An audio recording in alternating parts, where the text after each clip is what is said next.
Pride and Prejudice by Jane Austen. Chapter 1.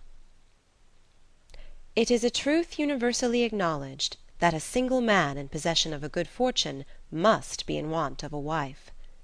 However little known the feelings or views of such a man may be on his first entering a neighbourhood, this truth is so well fixed in the minds of the surrounding families that he is considered the rightful property of some one or other of their daughters. "My dear Mr. Bennet," said his lady to him one day, "have you heard that Netherfield Park is let at last?" Mr. Bennet replied that he had not. "But it is," returned she, "for Mrs. Long has just been here, and she told me all about it." Mr. Bennet made no answer. "Do you not want to know who has taken it?" cried his wife impatiently. "You want to tell me, and I have no objection to hearing it." This was invitation enough. "Why, my dear, you must know Mrs. Long says that Netherfield is taken by a young man of large fortune from the north of England, that he came down on Monday in a chaise and four to see the place, and was so much delighted with it that he agreed with Mr. Morris immediately, that he is to take possession before Michaelmas, and some of his servants are to be in the house by the end of next week." "What is his name?" "Bingley." "Is he married or single?" "Oh, single, my dear, to be sure. A single man of large fortune, 4,000 or 5,000 a year. What a fine thing for our girls!" "How so? How can it affect them?" "My dear Mr. Bennet," replied his wife, "how can you be so tiresome? You must know that I am thinking of his marrying one of them." "Is that his design in settling here?" "Design! Nonsense! How can you talk so? But it is very likely that he may fall in love with one of them, and therefore you must visit him as soon as he comes." "I see no occasion for that. You and the girls may go, or you may send them by themselves, which perhaps will be still better, for as you are as handsome as any of them, Mr. Bingley may like you the best of the party." "My dear, you flatter me. I certainly have had my share of beauty, but I do not pretend to be anything extraordinary now. When a woman has 5 grown-up daughters, she ought to give over thinking of her own beauty." "In such cases a woman has not often much beauty to think of." "But, my dear, you must indeed go and see Mr. Bingley when he comes into the neighbourhood." "It is more than I engage for, I assure you." "But consider your daughters. Only think what an establishment it would be for one of them. Sir William and Lady Lucas are determined to go, merely on that account, for in general, you know, they visit no newcomers. Indeed you must go, for it will be impossible for us to visit him if you do not." "You are over-scrupulous, surely. I dare say Mr. Bingley will be very glad to see you, and I will send a few lines by you to assure him of my very hearty consent to his marrying whichever he chooses of the girls, though I must throw in a good word for my little Lizzie." "I desire you will do no such thing. Lizzie is not a bit better than the others, and I am sure she is not half so handsome as Jane, nor half so good-humoured as Lydia. But you are always giving her the preference." "They have none of them much to recommend them," replied he.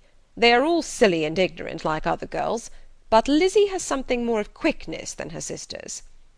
"Mr. Bennet, how can you abuse your own children in such a way? You take delight in vexing me. You have no compassion for my poor nerves." "You mistake me, my dear. I have a high respect for your nerves. They are my old friends. I have heard you mention them with consideration these last 20 years at least." "Oh, you do not know what I suffer." "But I hope you'll get over it, and live to see many young men of 4,000 a year come into the neighbourhood." "It will be no use to us if 20 such should come, since you will not visit them." "Depend upon it, my dear, that when there are 20, I will visit them all." Mr. Bennet was so odd a mixture of quick parts, sarcastic humour, reserve, and caprice, that the experience of 23 years had been insufficient to make his wife understand his character. Her mind was less difficult to develop. She was a woman of mean understanding, little information, and uncertain temper. When she was discontented, she fancied herself nervous.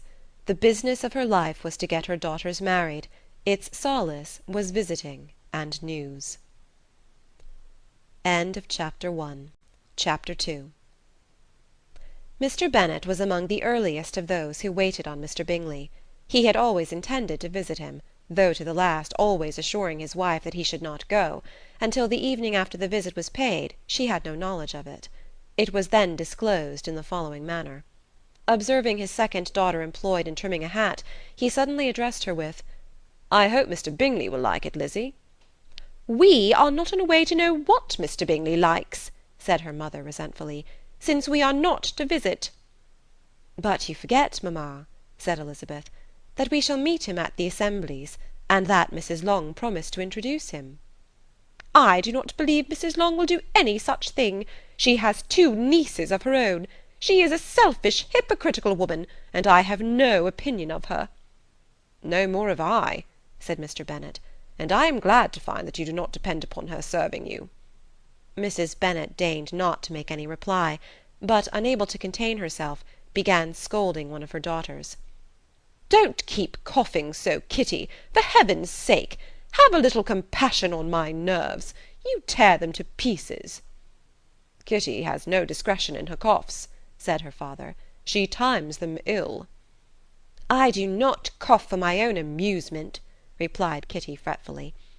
"When is your next ball to be, Lizzie?" "To-morrow fortnight." "Ay, so it is," cried her mother, "and Mrs. Long does not come back till the day before, so it will be impossible for her to introduce him, for she will not know him herself."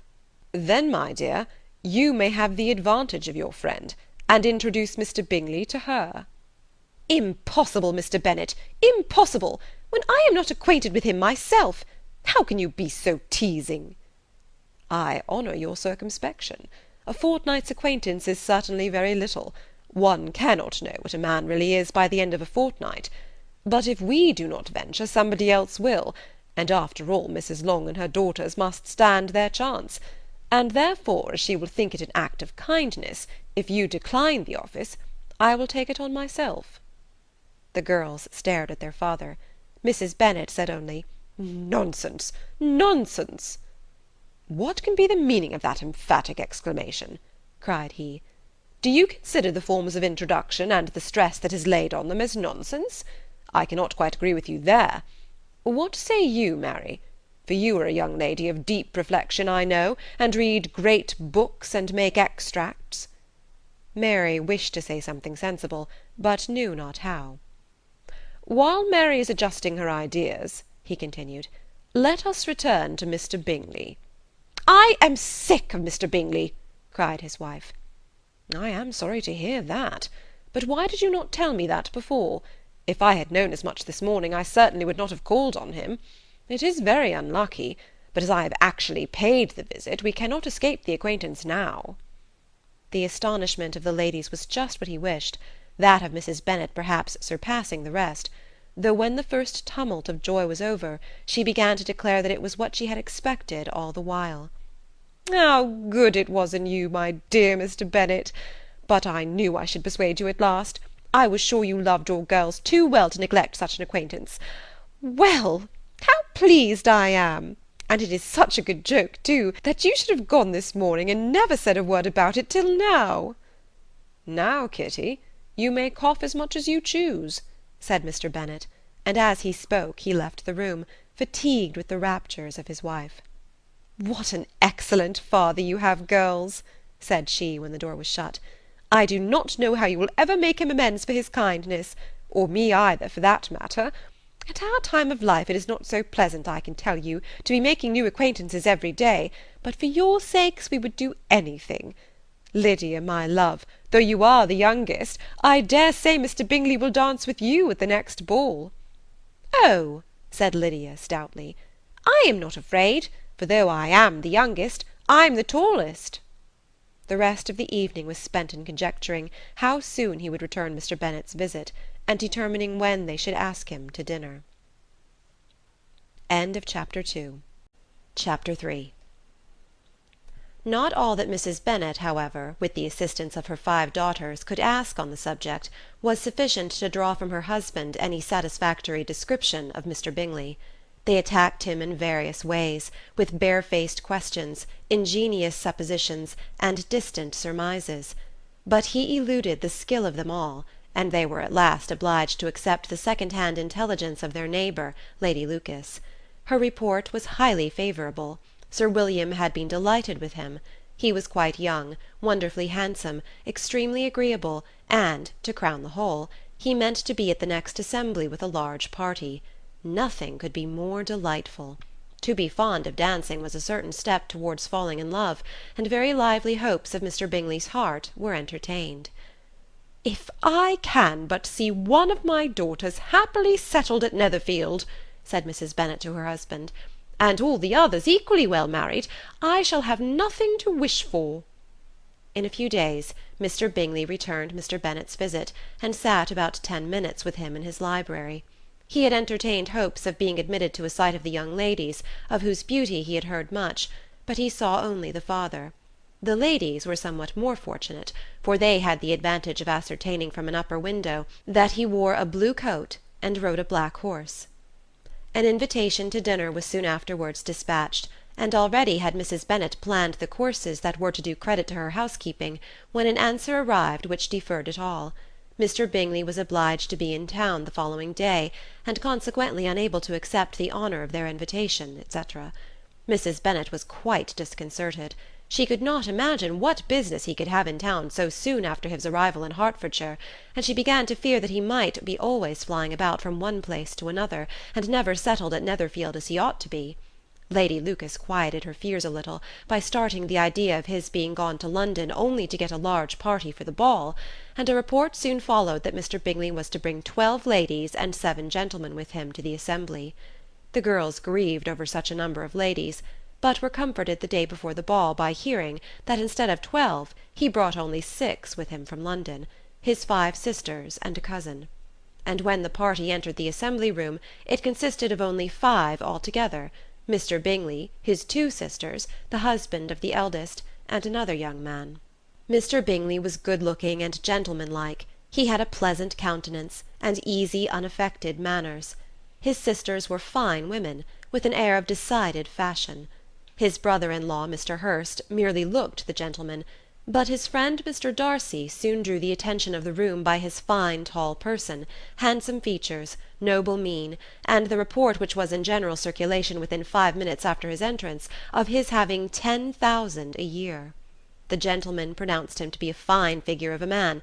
The ladies declared he was much handsomer than Mr. Bingley, and he was looked at with great admiration for about half the evening, till his manners gave a disgust which turned the tide of his popularity, for he was discovered to be proud, to be above his company, and above being pleased, and not all his large estate in Derbyshire could then save him from having a most forbidding, disagreeable countenance, and being unworthy to be compared with his friend. Mr. Bingley had soon made himself acquainted with all the principal people in the room. He was lively and unreserved, danced every dance, was angry that the ball closed so early, and talked of giving one himself at Netherfield. Such amiable qualities must speak for themselves. What a contrast between him and his friend! Mr. Darcy danced only once with Mrs. Hurst and once with Miss Bingley, declined being introduced to any other lady, and spent the rest of the evening in walking about the room, speaking occasionally to one of his own party. His character was decided. He was the proudest, most disagreeable man in the world, and everybody hoped that he would never come there again. Amongst the most violent against him was Mrs. Bennet, whose dislike of his general behaviour was sharpened into particular resentment by his having slighted one of her daughters. Elizabeth Bennet had been obliged, by the scarcity of gentlemen, to sit down for 2 dances, and during part of that time Mr. Darcy had been standing near enough for her to hear a conversation between him and Mr. Bingley, who came from the dance for a few minutes, to press his friend to join it. "Come, Darcy," said he, "I must have you dance. I hate to see you standing about by yourself in this stupid manner. You had much better dance." "I certainly shall not. You know how I detest it, unless I am particularly acquainted with my partner. At such an assembly as this it would be insupportable. Your sisters are engaged, and there is not another woman in the room whom it would not be a punishment to me to stand up with." "I would not be so fastidious as you are," cried Mr. Bingley, "for a kingdom. Upon my honour, I never met with so many pleasant girls in my life as I have this evening, and there are several of them, you see, uncommonly pretty." "You are dancing with the only handsome girl in the room," said Mr. Darcy, looking at the eldest Miss Bennet. "Oh, she is the most beautiful creature I ever beheld. But there is one of her sisters sitting down just behind you, who is very pretty, and I dare say very agreeable. Do let me ask my partner to introduce you." "Which do you mean?" And turning round, he looked for a moment at Elizabeth, till catching her eye, he withdrew his own and coldly said, "She is tolerable, but not handsome enough to tempt me. I am in no humour at present to give consequence to young ladies who are slighted by other men. You had better return to your partner, and enjoy her smiles, for you are wasting your time with me." Mr. Bingley followed his advice.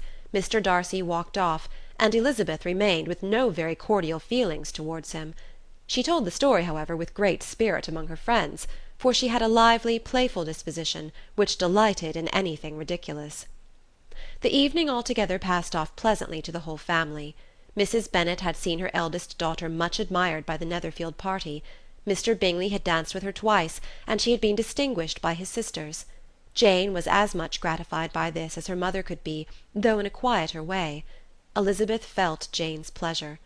Mary had heard herself mentioned to Miss Bingley as the most accomplished girl in the neighbourhood, and Catherine and Lydia had been fortunate enough never to be without partners, which was all that they had yet learnt to care for at a ball. They returned, therefore, in good spirits to Longbourn, the village where they lived, and of which they were the principal inhabitants. They found Mr. Bennet still up. With a book he was regardless of time, and on the present occasion he had a good deal of curiosity as to the events of an evening which had raised such splendid expectations. He had rather hoped that his wife's views on the stranger would be disappointed, but he soon found out that he had a different story to hear. "Oh, my dear Mr. Bennet," as she entered the room, "we have had a most delightful evening, a most excellent ball. I wish you had been there. Jane was so admired, nothing could be like it. Everybody said how well she looked, and Mr. Bingley thought her quite beautiful, and danced with her twice. Only think of that, my dear, he actually danced with her twice, and she was the only creature in the room that he asked a second time. First of all he asked Miss Lucas. I was so vexed to see him stand up with her. But, however, he did not admire her at all, indeed nobody can, you know, and he seemed quite struck with Jane as she was going down the dance. So he inquired who she was, and got introduced, and asked her for the next two.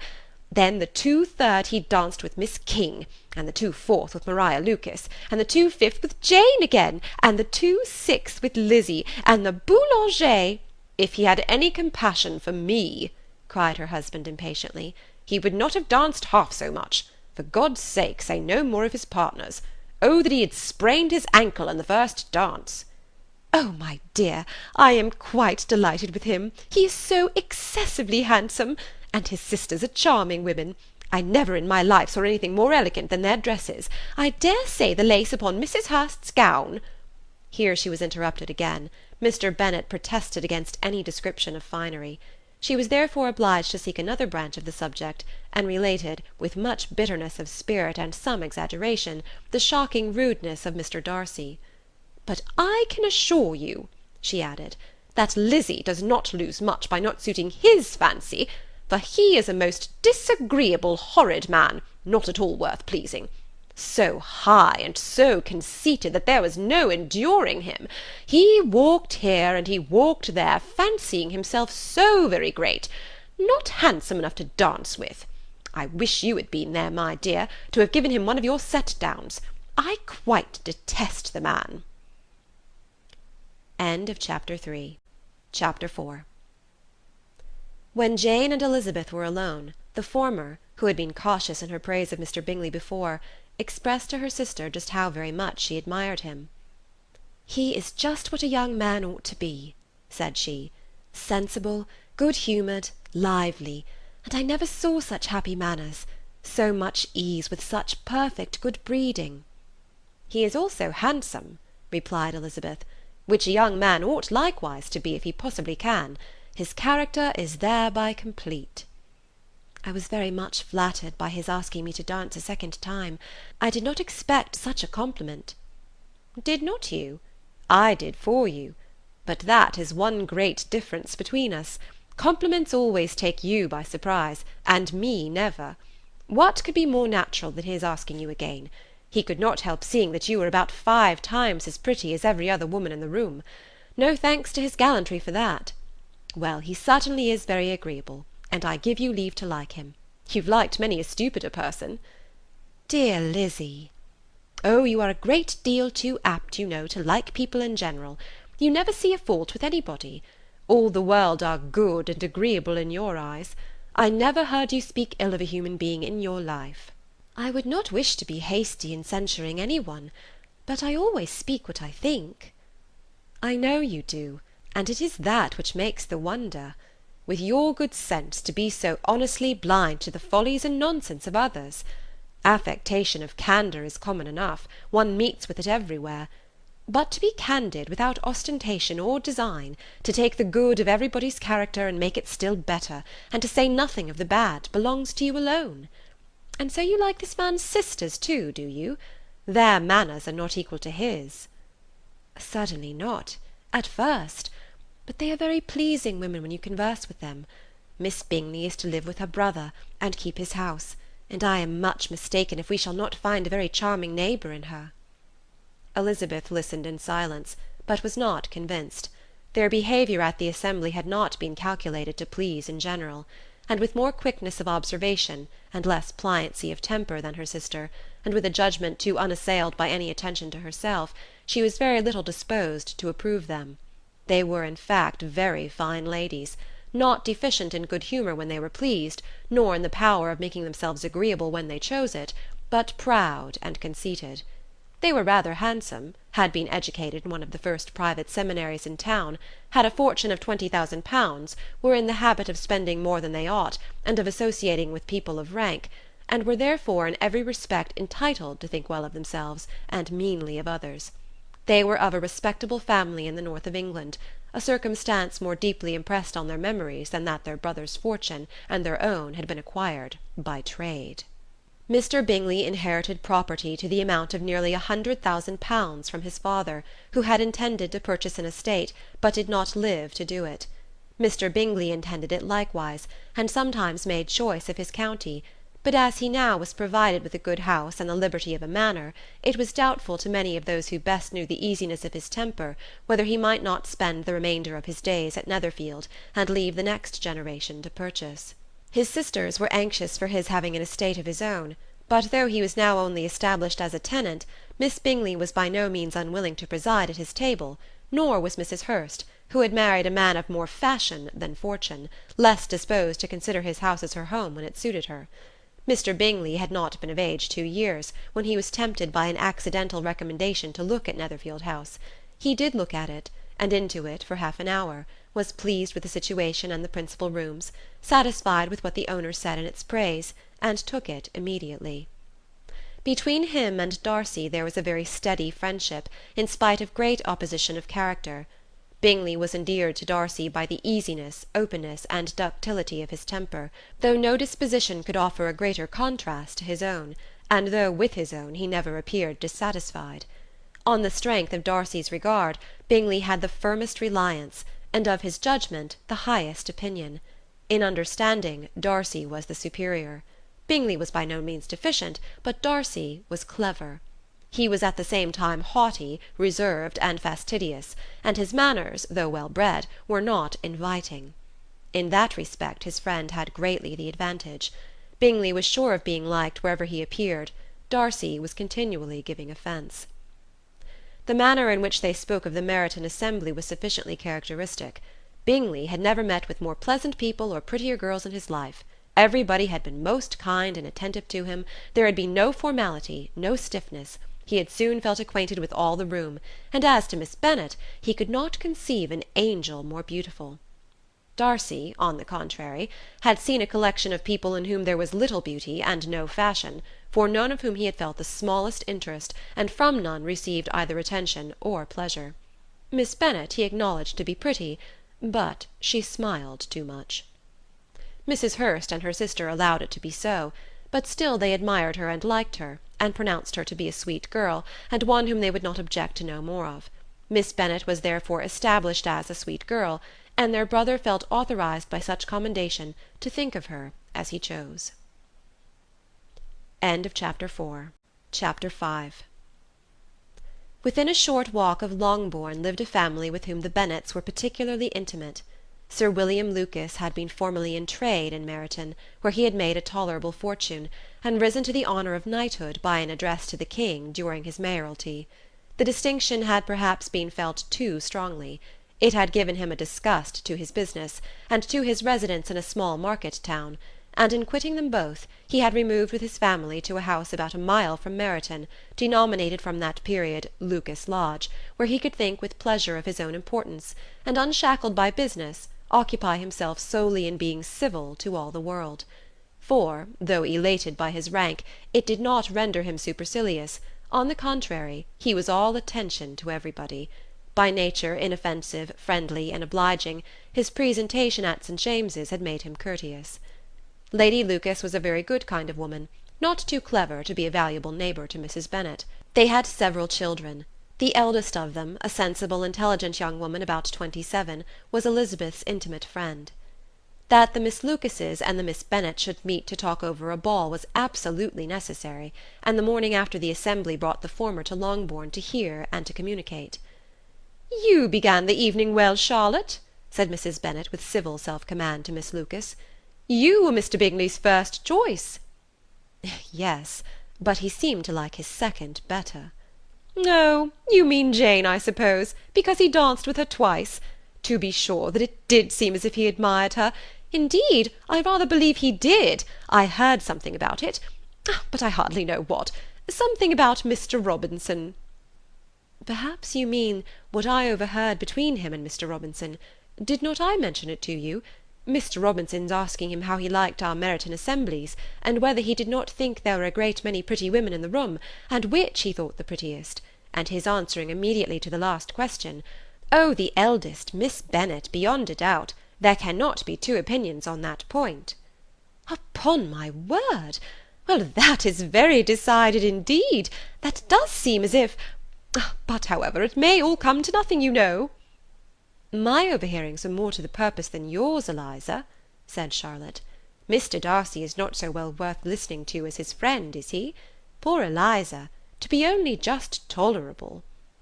"I beg you would not put into Lizzie's head to be vexed by his ill treatment, for he is such a disagreeable man, that it would be quite a misfortune to be liked by him. Mrs. Long told me last night that he sat close to her for half an hour without once opening his lips." "Are you quite sure, ma'am? Is not there a little mistake?" said Jane. "I certainly saw Mr. Darcy speaking to her." "Ay, because she asked him at last how he liked Netherfield, and he could not help answering her, but she said he seemed quite angry at being spoken to." "Miss Bingley told me," said Jane, "that he never speaks much, unless among his intimate acquaintances. With them he is remarkably agreeable." "I do not believe a word of it, my dear. If he had been so very agreeable, he would have talked to Mrs. Long. But I can guess how it was. Everybody says that he is at up with pride, and I dare say he had heard somehow that Mrs. Long does not keep a carriage, and had come to the ball in a hack chaise." "I do not mind his not talking to Mrs. Long," said Miss Lucas, "but I wish he had danced with Eliza." "Another time, Lizzie," said her mother, "I would not dance with him if I were you." "I believe, ma'am, I may safely promise you never to dance with him." "His pride," said Miss Lucas, "does not offend me so much as pride often does, because there is an excuse for it. One cannot wonder that so very fine a young man, with family, fortune, everything in his favour, should think very highly of himself. If I may so express it, he has a right to be proud." "That is very true," replied Elizabeth, "and I could easily forgive his pride, if he had not mortified mine." "Pride," observed Mary, who piqued herself upon the solidity of her reflections, "is a very common failing, I believe. By all that I have ever read, I am convinced that it is very common indeed, that human nature is particularly prone to it, and that there are very few of us who do not cherish a feeling of self-complacency on the score of some quality or other, real or imaginary. Vanity and pride are different things, though the words are often used synonymously. A person may be proud without being vain. Pride relates more to our opinion of ourselves, vanity to what we would have others think of us." "If I were as rich as Mr. Darcy," cried a young Lucas, who came with his sisters, "I should not care how proud I was. I would keep a pack of foxhounds, and drink a bottle of wine a day."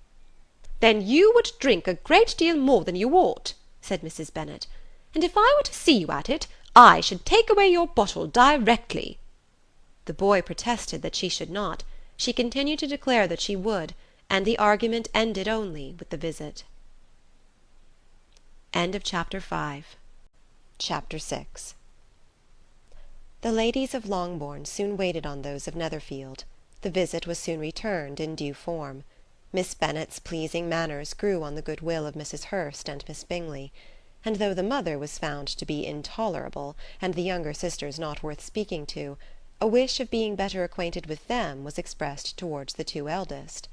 By Jane this attention was received with the greatest pleasure, but Elizabeth still saw superciliousness in their treatment of everybody, hardly excepting even her sister, and could not like them; though their kindness to Jane, such as it was, had a value as arising in all probability from the influence of their brother's admiration. It was generally evident, whenever they met, that he did admire her, and to her it was equally evident that Jane was yielding to the preference which she had begun to entertain for him from the first, and was in a way to be very much in love. But she considered with pleasure that it was not likely to be discovered by the world in general, since Jane united, with great strength of feeling, a composure of temper and a uniform cheerfulness of manner which would guard her from the suspicions of the impertinent. She mentioned this to her friend Miss Lucas. "It may perhaps be pleasant," replied Charlotte, "to be able to impose on the public in such a case, but it is sometimes a disadvantage to be so very guarded.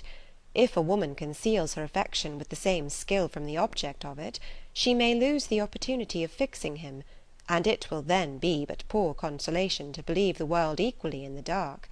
There is so much of gratitude or vanity in almost every attachment, that it is not safe to leave any to itself. We can all begin freely, a slight preference is natural enough, but there are very few of us who have heart enough to be really in love without encouragement. In 9 cases out of 10 a woman had better show more affection than she feels. Bingley likes your sister undoubtedly, but he may never do more than like her, if she does not help him on." "But she does help him on, as much as her nature will allow. If I can perceive her regard for him, he must be a simpleton indeed not to discover it too." "Remember, Eliza, that he does not know Jane's disposition as you do." "But if a woman is partial to a man, and does not endeavour to conceal it, he must find it out." "Perhaps he must, if he sees enough of her. But though Bingley and Jane meet tolerably often, it is never for many hours together, and as they always see each other in large mixed parties, it is impossible that every moment should be employed in conversing together. Jane should therefore make the most of every half-hour in which she can command his attention. When she is secure of him, there will be more leisure for falling in love as much as she chooses." "Your plan is a good one," said Elizabeth, "where nothing is in question but the desire of being well married, and if I were determined to get a rich husband, or any husband, I dare say I should adopt it. But these are not Jane's feelings. She is not acting by design. As yet she cannot even be certain of the degree of her own regard, nor of its reasonableness. She has known him only a fortnight.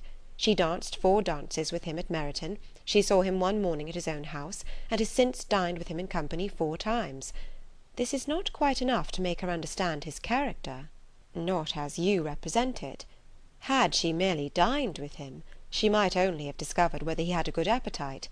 But you must remember that 4 evenings have also been spent together, and 4 evenings may do a great deal." "Yes, these 4 evenings have enabled them to ascertain that they both like 21 better than commerce, but with respect to any other leading characteristic, I do not imagine that much has been unfolded." "Well," said Charlotte, "I wish Jane success with all my heart, and if she were married to him to-morrow, I should think she had as good a chance of happiness as if she were to be studying his character for a 12-month. Happiness in marriage is entirely a matter of chance.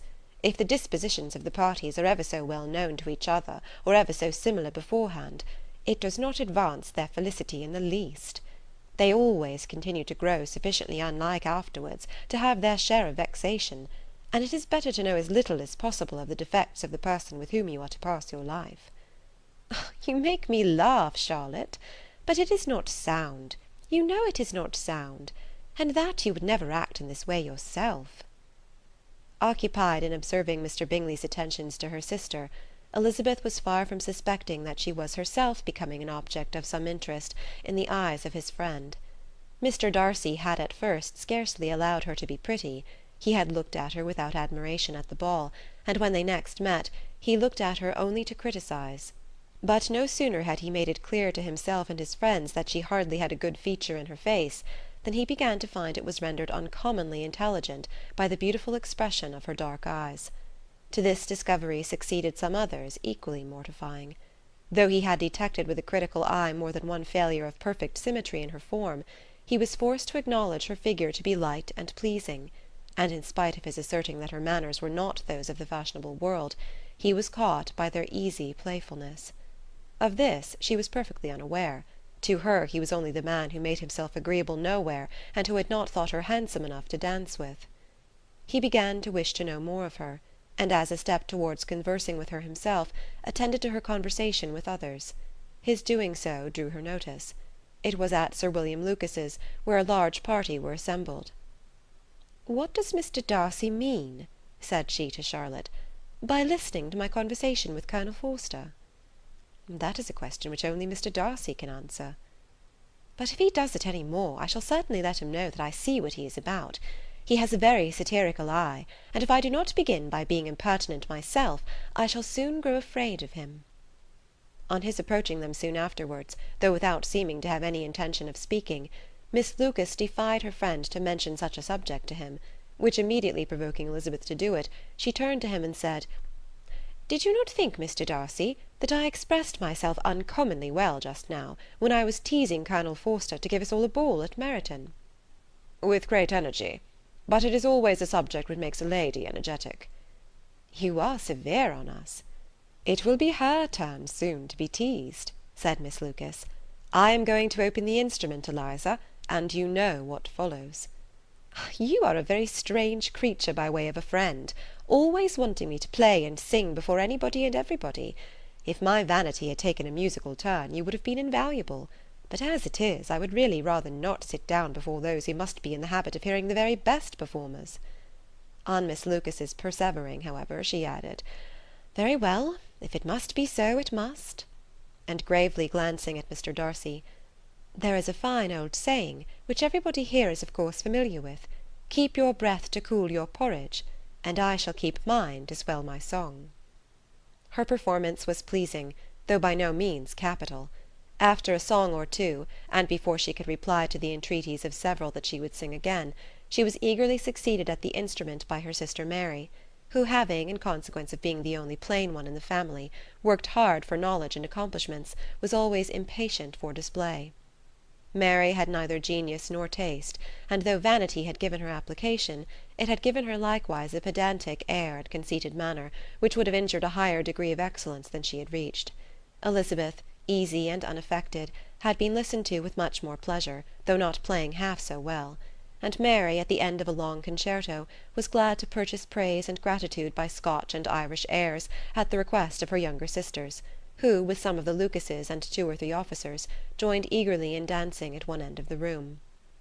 Mr. Darcy stood near them in silent indignation at such a mode of passing the evening, to the exclusion of all conversation, and was too much engrossed by his thoughts to perceive that Sir William Lucas was his neighbour, till Sir William thus began. "What a charming amusement for young people this is, Mr. Darcy! There is nothing like dancing, after all. I consider it as one of the first refinements of polished society." "Certainly, sir. And it has the advantage also of being in vogue among the less polished societies of the world. Every savage can dance." Sir William only smiled. "Your friend performs delightfully," he continued after a pause, on seeing Bingley join the group, "and I doubt not that you are an adept in the science yourself, Mr. Darcy." "You saw me dance at Meryton, I believe, sir?"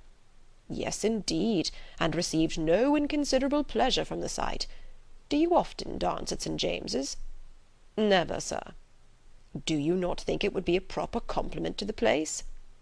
It is a compliment which I never pay to any place if I can avoid it. You have a house in town, I conclude? Mr. Darcy bowed. I had once had some thought of fixing in town myself, for I am fond of superior society, but I did not feel quite certain that the air of London would agree with Lady Lucas. He paused in hopes of receiving an answer, but his companion was not disposed to make any, and Elizabeth at that instant moving towards them, he was struck with the action of doing a very gallant thing, and called out to her, "My dear Miss Eliza, why are you not dancing? Mr. Darcy, you must allow me to present this young lady to you as a very desirable partner. You cannot refuse to dance, I am sure, when so much beauty is before you." And taking her hand, he would have given it to Mr. Darcy, who, though extremely surprised, was not unwilling to receive it, when she instantly drew back, and said with some discomposure to Sir William, "Indeed, sir, I have not the least intention of dancing. I entreat you not to suppose that I moved this way in order to beg for a partner." Mr. Darcy, with grave propriety, requested to be allowed the honour of her hand, but in vain. Elizabeth was determined, nor did Sir William at all shake her purpose by his attempt at persuasion. "You excelled so much in the dance, Miss Eliza, that it is cruel to deny me the happiness of seeing you, and though this gentleman dislikes the amusement in general, he can have no objection, I am sure, to oblige us for 1/2 hour."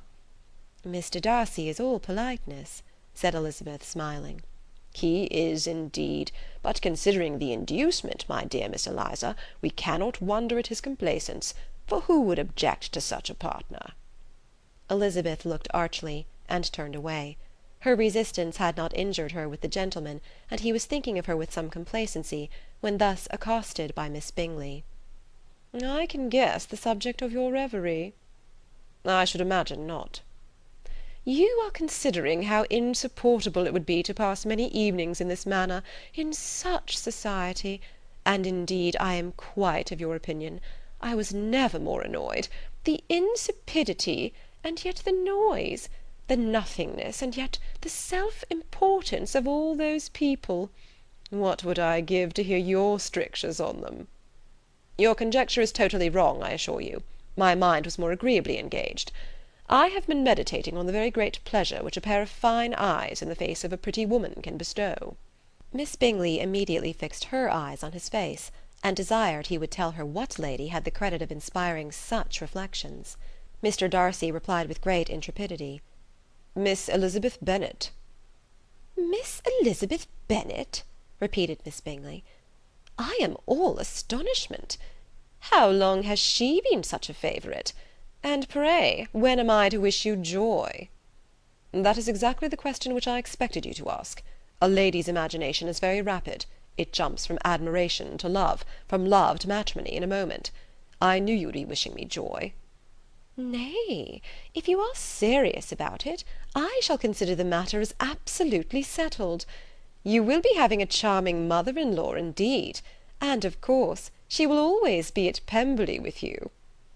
He listened to her with perfect indifference, while she chose to entertain herself in this manner, and as his composure convinced her that all was safe, her wit flowed long.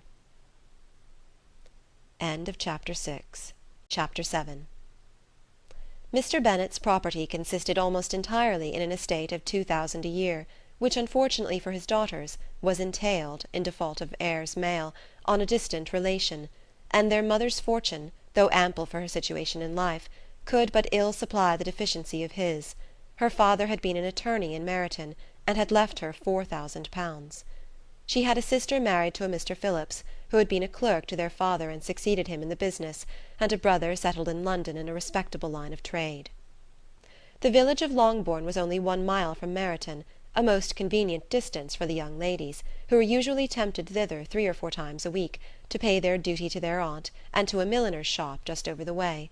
The 2 youngest of the family, Catherine and Lydia, were particularly frequent in these attentions. Their minds were more vacant than their sisters', and when nothing better offered, a walk to Meryton was necessary to amuse their morning hours, and furnish conversation for the evening, and however bare of news the country in general might be, they always contrived to learn some from their aunt. At present, indeed, they were well supplied both with news and happiness by the recent arrival of a militia regiment in the neighbourhood. It was to remain the whole winter, and Meryton was the headquarters. Their visits to Mrs. Phillips were now productive of the most interesting intelligence. Every day added something to their knowledge of the officers' names and connections. Their lodgings were not long a secret, and at length they began to know the officers themselves. Mr. Phillips visited them all, and this opened to his nieces a store of felicity unknown before. They could talk of nothing but officers, and Mr. Bingley's large fortune, the mention of which gave animation to their mother, was worthless in their eyes when opposed to the regimentals of an ensign. After listening one morning to their effusions on this subject, Mr. Bennet coolly observed, "From all that I can collect by your manner of talking, you must be two of the silliest girls in the country. I have suspected it some time, but I am now convinced." Catherine was disconcerted, and made no answer, but Lydia, with perfect indifference, continued to express her admiration of Captain Carter, and her hope of seeing him in the course of the day, as he was going the next morning to London. "I am astonished, my dear," said Mrs. Bennet, "that you should be so ready to think your own children silly. If I wish to think slightingly of anybody's children, it should not be of my own, however." "If my children are silly, I must hope to be always sensible of it." "Yes, but as it happens, they are all of them very clever." "That is the only point, I flatter myself, on which we do not agree. I had hoped that our sentiments coincided in every particular, but I must so far differ from you as to think our two youngest daughters uncommonly foolish." "My dear Mr. Bennet, you must not expect such girls to have the sense of their father and mother. When they get to our age, I dare say they will not think about officers any more than we do. I remember the time when I liked a red coat myself very well, and indeed so I do still at my heart, and if a smart young colonel, with 5,000 or 6,000 a year, should want one of my girls, I shall not say nay to him. And I thought Colonel Forster looked very becoming the other night at Sir William's, in his regimentals." "Mamma," cried Lydia, "my aunt says that Colonel Forster and Captain Carter do not go so often to Miss Watson's as they did when they first came. She sees them now very often standing in Clark's library." Mrs. Bennet was prevented replying by the entrance of the footman with a note for Miss Bennet. It came from Netherfield, and the servant waited for an answer. Mrs. Bennet's eyes sparkled with pleasure, and she was eagerly calling out while her daughter read. "Well, Jane, who is it from? What is it about? What does he say? Well, Jane, make haste and tell us. Make haste, my love." "It is from Miss Bingley," said Jane, and then read it aloud. "My dear friend, if you are not so compassionate as to dine to-day with Louisa and me, we shall be in danger of hating each other for the rest of our lives, for a whole day's tete-a-tete between two women can never end without a quarrel. Come as soon as you can on receipt of this. My brother and the gentlemen are to dine with the officers. Yours ever, Caroline Bingley." "With the officers?" cried Lydia. "I wonder my aunt did not tell us of that." "Dining out," said Mrs. Bennet. "That is very unlucky." "Can I have the carriage?" said Jane. "No, my dear, you had better go on horseback, because it seems likely to rain, and then you must stay all night." "That would be a good scheme," said Elizabeth, "if you were sure that they would not offer to send her home." "Oh, but the gentlemen will have Mr. Bingley's chaise to go to Meryton, and the Hursts have no horses to theirs." "I had much rather go in the coach." "But, my dear, your father cannot spare the horses, I am sure. They are wanted in the farm, Mr. Bennet, are they not?" "They are wanted in the farm much oftener than I can get them." "But if you have got them to-day," said Elizabeth, "my mother's purpose will be answered." She did at last extort from her father an acknowledgment that the horses were engaged. Jane was therefore obliged to go on horseback, and her mother attended her to the door with many cheerful prognostics of a bad day. Her hopes were answered. Jane had not been gone long before it rained hard. Her sisters were uneasy for her, but her mother was delighted. The rain continued the whole evening without intermission. Jane certainly could not come back.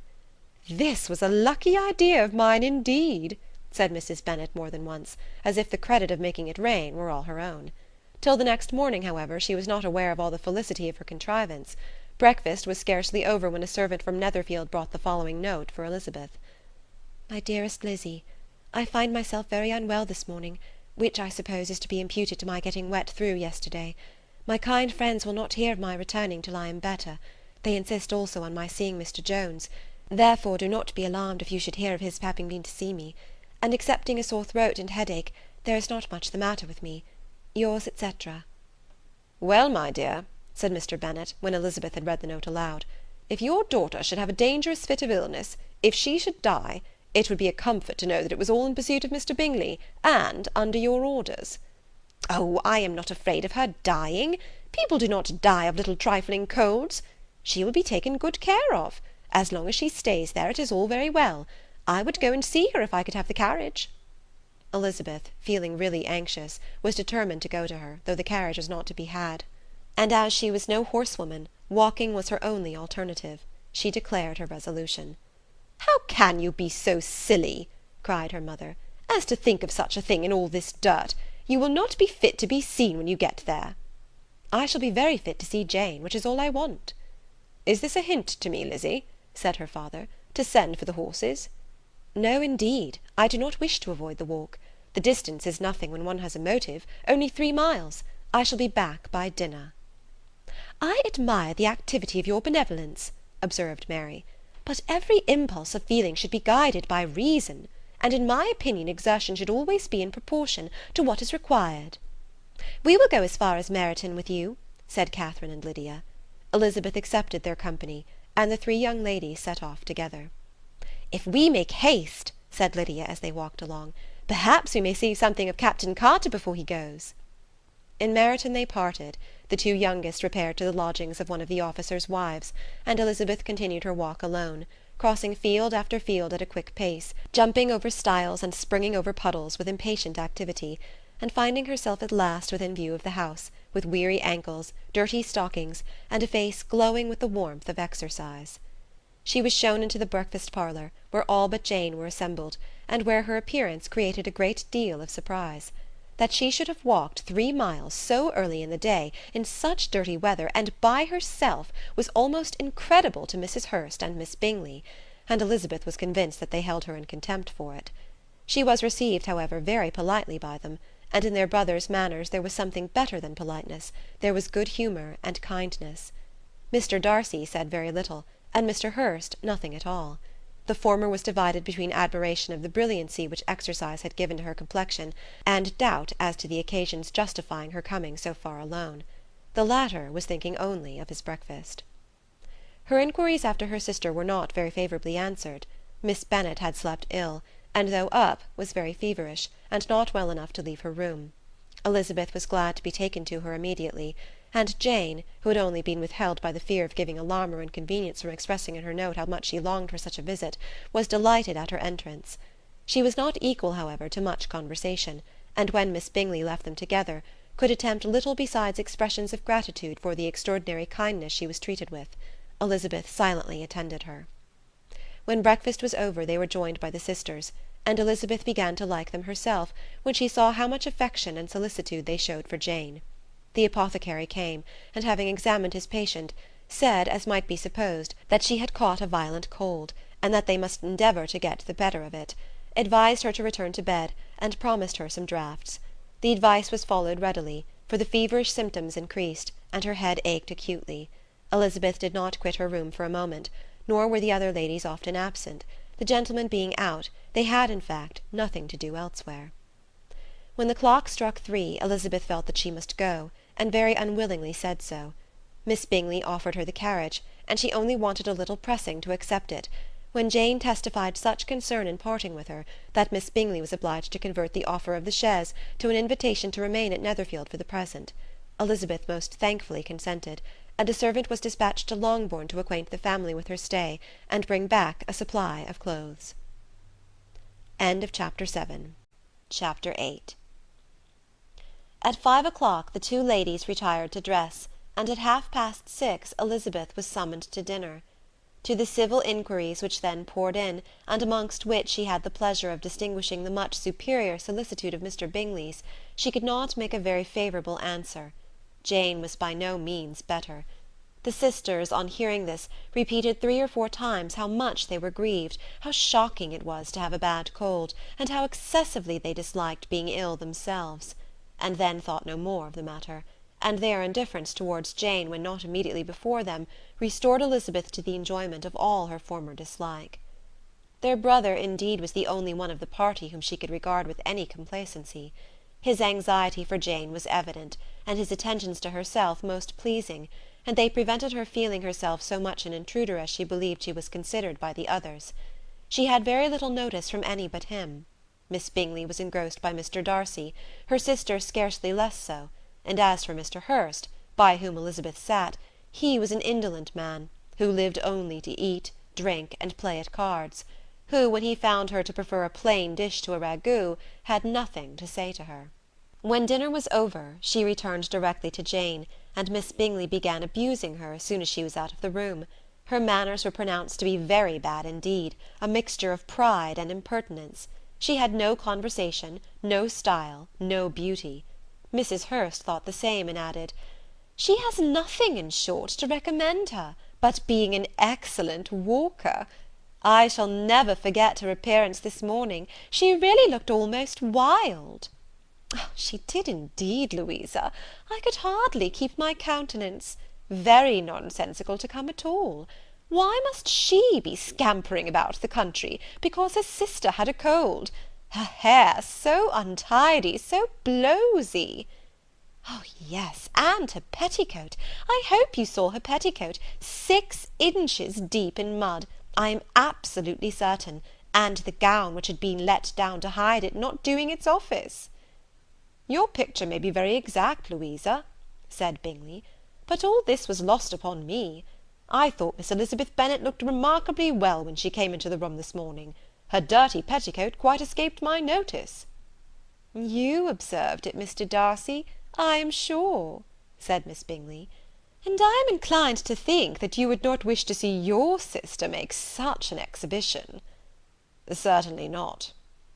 "To walk 3 miles, or 4 miles, or 5 miles, whatever it is, above her ankles in dirt, and alone, quite alone! What could she mean by it? It seems to me to show an abominable sort of conceited independence, a most country town indifference to decorum." "It shows an affection for her sister that is very pleasing," said Bingley. "I am afraid, Mr. Darcy," observed Miss Bingley in a half whisper, "that this adventure has rather affected your admiration of her fine eyes." "Not at all," he replied. "They were brightened by the exercise." A short pause followed this speech, and Mrs. Hurst began again. "I have an excessive regard for Miss Jane Bennet. She is really a very sweet girl, and I wish with all my heart she were well settled. But with such a father and mother, and such low connections, I am afraid there is no chance of it." "I think I have heard you say that their uncle is an attorney on Meryton." "Yes, and they have another, who lives somewhere near Cheapside." "That is capital," added her sister, and they both laughed heartily. "If they had uncles enough to fill all Cheapside," cried Bingley, "it would not make them one jot less agreeable." "But it must very materially lessen their chances of marrying men of any consideration in the world," replied Darcy. To this speech Bingley made no answer, but his sisters gave it their hearty assent, and indulged their mirth for some time at the expense of their dear friend's vulgar relations. With a renewal of tenderness, however, they returned to her room on leaving the dining-parlour, and sat with her till summoned to coffee. She was still very poorly, and Elizabeth would not quit her at all, till late in the evening, when she had the comfort of seeing her asleep, and when it seemed to her rather right than pleasant that she should go downstairs herself. On entering the drawing-room she found the whole party at loo, and was immediately invited to join them, but suspecting them to be playing high, she declined it, and making her sister the excuse, said she would amuse herself, for the short time she could stay below, with a book. Mr. Hurst looked at her with astonishment. "Do you prefer reading to cards?" said he. "That is rather singular." "Miss Eliza Bennet," said Miss Bingley, "despises cards. She is a great reader, and has no pleasure in anything else." "I deserve neither such praise nor such censure," cried Elizabeth. "I am not a great reader, and I have pleasure in many things." "In nursing your sister I am sure you have pleasure," said Bingley, "and I hope it will soon be increased by seeing her quite well." Elizabeth thanked him from her heart, and then walked towards the table where a few books were lying. He immediately offered to fetch her others, all that his library afforded. "And I wish my collection were larger for your benefit and my own credit. But I am an idle fellow, and though I have not many, I have more than I ever looked into."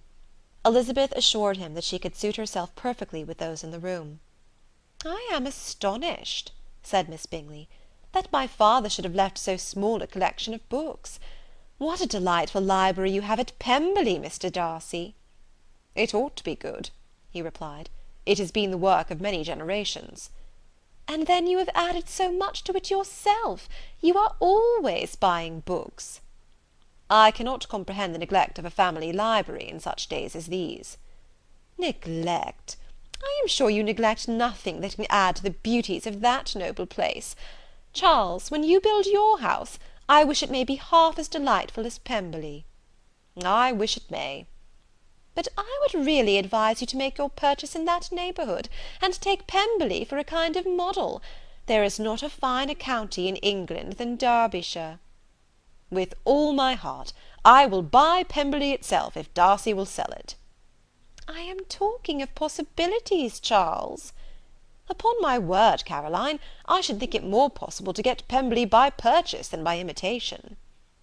Elizabeth was so much caught with what passed as to leave her very little attention for her book, and soon laying it wholly aside, she drew near the card-table, and stationed herself between Mr. Bingley and his eldest sister, to observe the game. "Is Miss Darcy much grown since the spring?" said Miss Bingley. "Will she be as tall as I am?" "I think she will. She is now about Miss Elizabeth Bennet's height, or rather taller." "How I long to see her again! I never met with anybody who delighted me as much. Such a countenance, such manners, and so extremely accomplished for her age. Her performance on the pianoforte is exquisite." "It is amazing to me," said Bingley, "how young ladies can have patience to be so very accomplished as they all are." "All young ladies accomplished! My dear Charles, what do you mean?" "Yes, all of them, I think. They all paint tables, cover screens, and net purses. I scarcely know any one who cannot do all this, and I am sure I never heard a young lady spoken of for the first time without being informed that she was very accomplished." "Your list of the common extent of accomplishments," said Darcy, "has too much truth. The word is applied to many a woman who deserves it no otherwise than by netting a purse or covering a screen. But I am very far from agreeing with you in your estimation of ladies in general. I cannot boast of knowing more than half a dozen in the whole range of my acquaintance that are really accomplished." "Nor I am sure," said Miss Bingley. "Then," observed Elizabeth, "you must comprehend a great deal in your idea of an accomplished woman."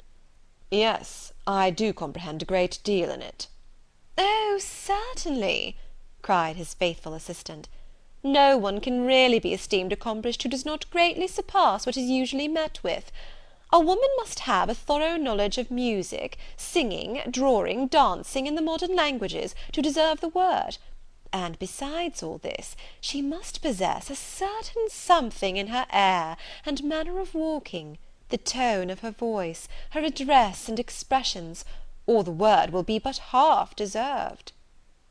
"All this she must possess," added Darcy, "and to all this she must yet add something more substantial, in the improvement of her mind by extensive reading." "I am no longer surprised at your knowing only 6 accomplished women. I rather wonder now at your knowing any." "Are you so severe upon your own sex to doubt the possibility of all this?" "I never saw such a woman.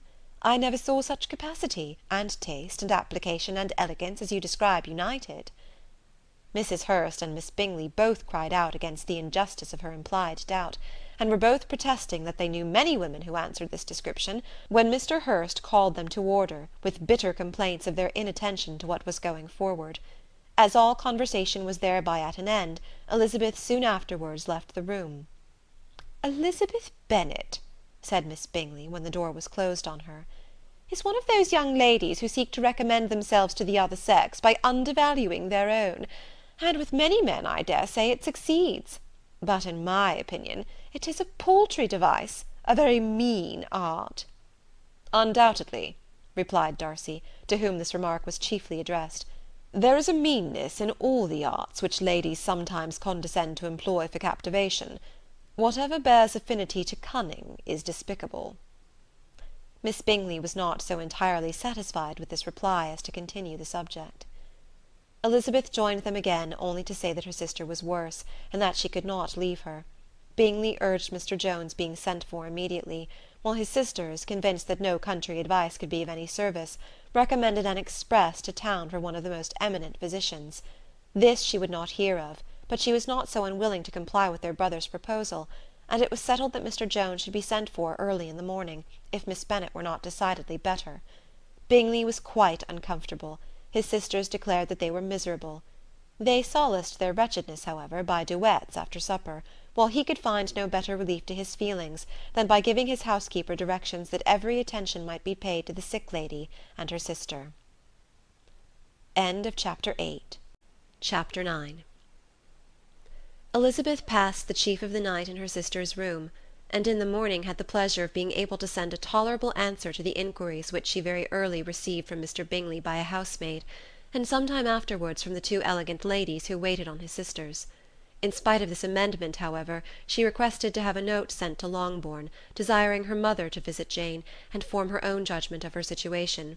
The note was immediately dispatched, and its contents as quickly complied with.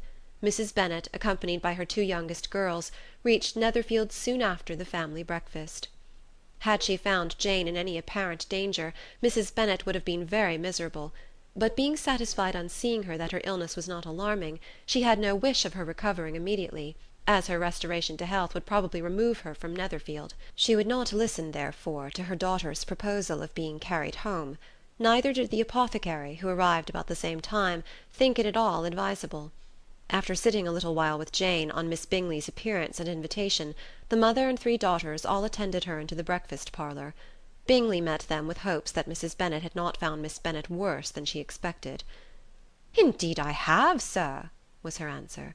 "She is a great deal too ill to be moved. Mr. Jones says we must not think of moving her. We must trespass a little longer on your kindness." "Removed?" cried Bingley. "It must not be thought of. My sister, I am sure, will not hear of her removal."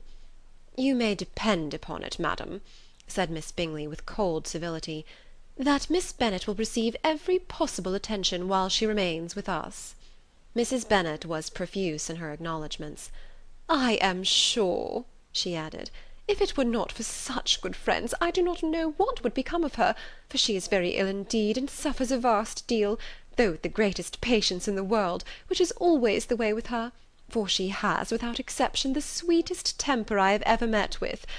I often tell my other girls that they are nothing to her. You have a sweet room here, Mr. Bingley, and a charming prospect over the gravel walk. I do not know a place in the country that is equal to Netherfield. You will not think of quitting it in a hurry, I hope, though you have but a short lease." "Whatever I do is done in a hurry," replied he, "and therefore if I should resolve to quit Netherfield, I should probably be off in 5 minutes. At present, however, I consider myself as quite fixed here." "That is exactly what I should have supposed of you," said Elizabeth. "You begin to comprehend me, do you?"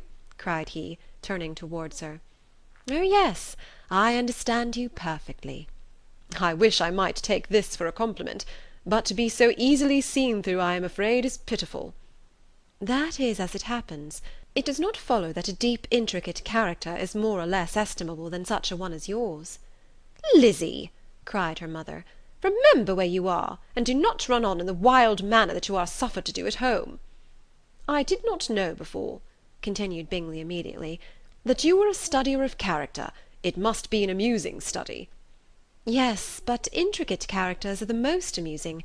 They have at least that advantage." "The country," said Darcy, "can in general supply but a few subjects for such a study. In a country neighbourhood you move in a very confined and unvarying society." "But people themselves alter so much that there is something new to be observed in them for ever." "Yes, indeed," cried Mrs. Bennet, offended by his manner of mentioning a country neighbourhood. "I assure you there is quite as much of that going on in the country as in town." Everybody was surprised, and Darcy, after looking at her for a moment, turned silently away. Mrs. Bennet, who fancied she had gained a complete victory over him, continued her triumph. "I cannot see that London has any great advantage over the country, for my part, except the shops and public places. The country is a vast deal pleasanter, is it not, Mr. Bingley?" "When I am in the country," he replied, "I never wish to leave it, and when I am in town it is pretty much the same. They have each their advantages, and I can be equally happy in either." "Ay, that is because you have the right disposition. But that gentleman," looking at Darcy, "seemed to think the country was nothing at all." "Indeed, mamma, you are mistaken," said Elizabeth, blushing for her mother. "You quite mistook Mr. Darcy. He only meant that there was not such a variety of people to be met with in the country as in town, which you must acknowledge to be true." "Certainly, my dear, nobody said there were. But as to not meeting with many people in this neighbourhood, I believe there are few neighbourhoods larger. I know we dine with 24 families."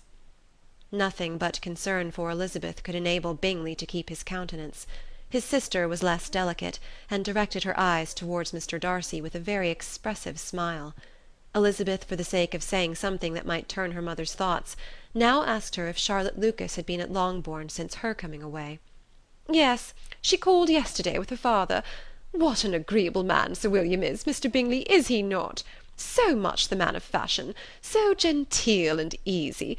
He had always something to say to everybody. That is my idea of good breeding.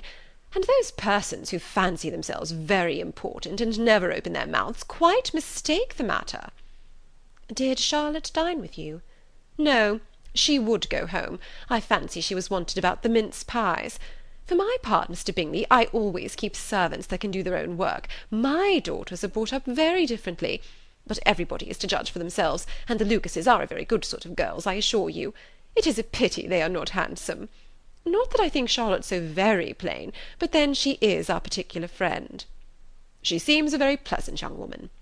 "Oh dear, yes, but you must own she is very plain.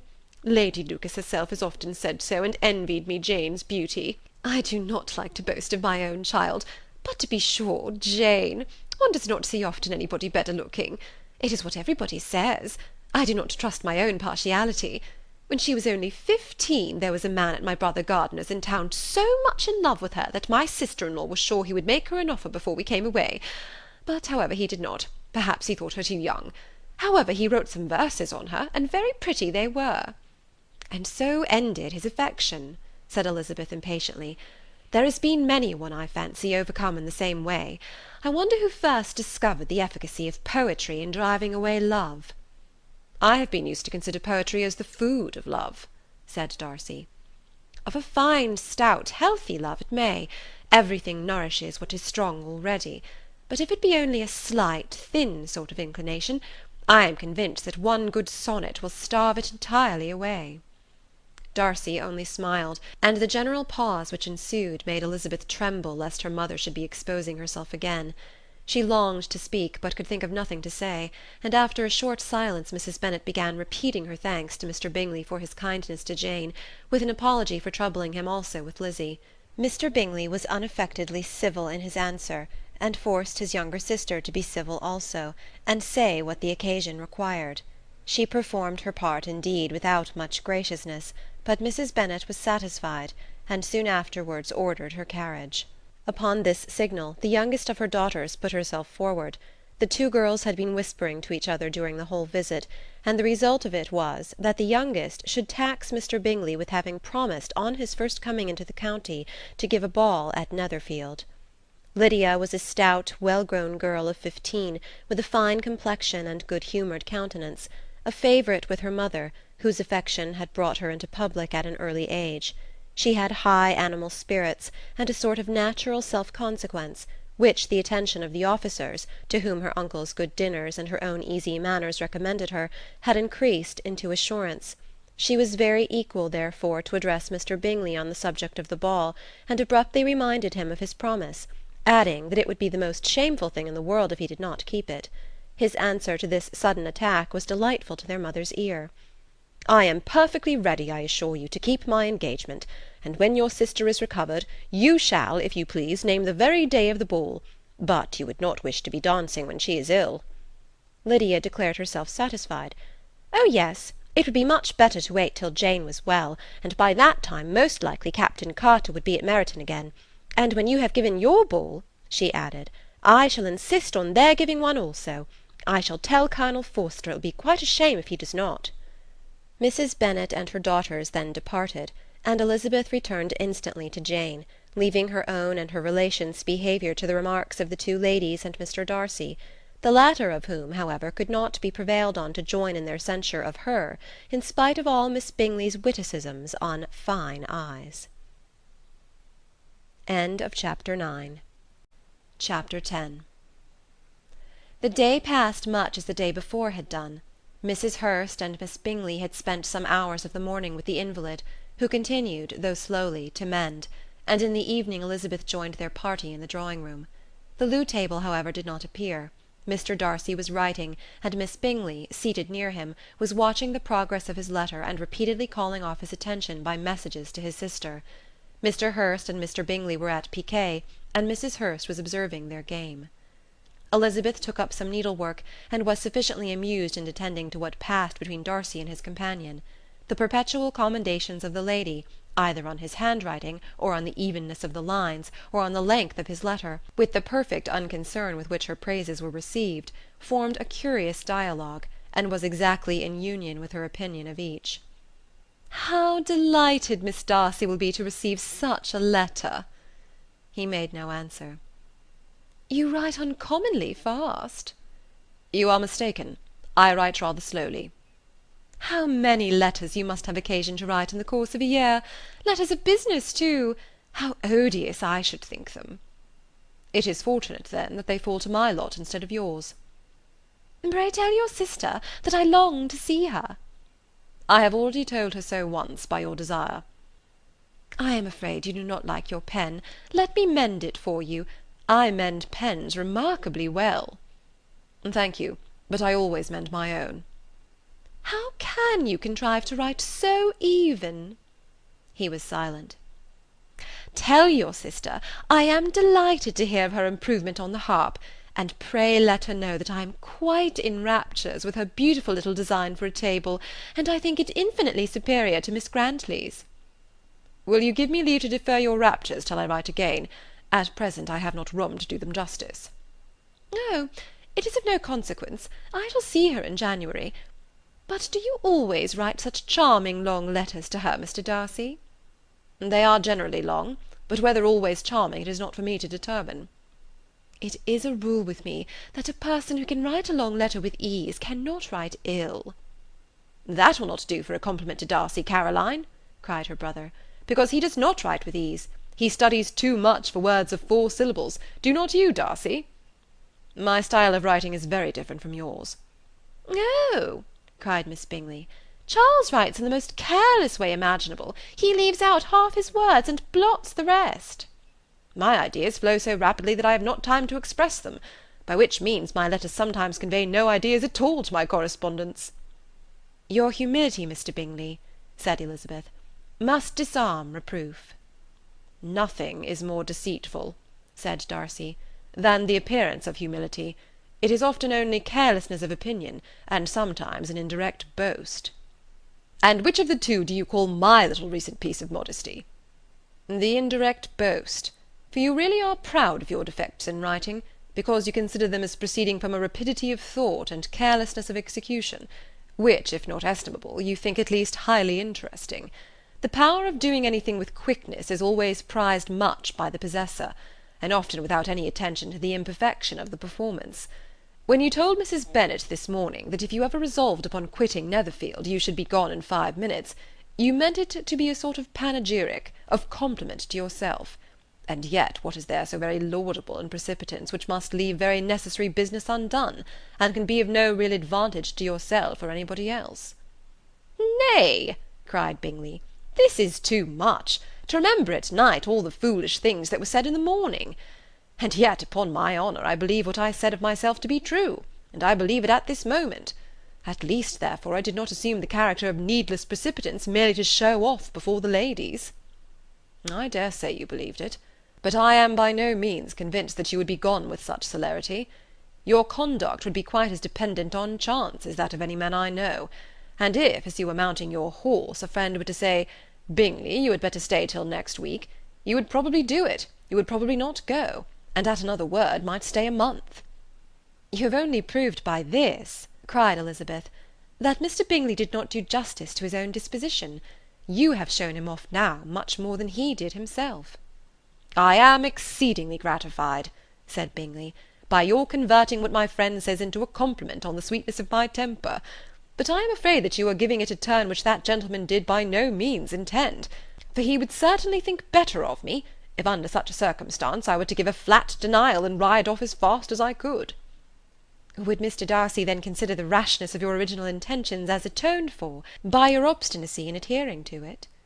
Upon my word, I cannot exactly explain the matter. Darcy must speak for himself. You expect me to account for opinions which you choose to call mine, but which I have never acknowledged. Allowing the case, however, to stand according to your representation, you must remember, Miss Bennet, that the friend who is supposed to desire his return to the house, and the delay of his plan, has merely desired it, asked it without offering one argument in favour of its propriety. To yield readily, easily, to the persuasion of a friend is no merit with you. To yield without conviction is no compliment to the understanding of either. You appear to me, Mr. Darcy, to allow nothing for the influence of friendship and affection. A regard for the requester would often make one readily yield to a request, without waiting for arguments to reason one into it.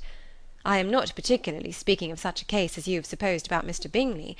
We may as well wait, perhaps, till the circumstance occurs before we discuss the discretion of his behaviour thereupon. But in general and ordinary cases between friend and friend, where one of them is desired by the other to change a resolution of no very great moment, should you think ill of that person for complying with a desire, without waiting to be argued into it? Will it not be advisable, before we proceed on this subject, to arrange with rather more precision the degree of importance which is to pertain to this request, as well as the degree of intimacy subsisting between the parties? By all means, cried Bingley, let us hear the particulars, not forgetting their comparative height and size, for that will have more weight in the argument, Miss Bennet, than you may be aware of. I assure you that if Darcy were not such a great tall fellow in comparison with myself, I should not pay him half so much deference. I declare I do not know a more awful object than Darcy on particular occasions and in particular places, at his own house especially, and of a Sunday evening, when he has nothing to do. Mr. Darcy smiled, but Elizabeth thought she could perceive that he was rather offended, and therefore checked her laugh. Miss Bingley warmly resented the indignity he had received in an expostulation with her brother for talking such nonsense. I see your design, Bingley, said his friend. You dislike an argument, and want to silence this. Perhaps I do. Arguments are too much like disputes. If you and Miss Bennet will defer yours till I am out of the room, I shall be very thankful, and then you may say whatever you like of me. What you ask, said Elizabeth, is no sacrifice on my side, and Mr. Darcy had much better finish his letter. Mr. Darcy took her advice, and did finish his letter. When that business was over, he applied to Miss Bingley and Elizabeth for an indulgence of some music.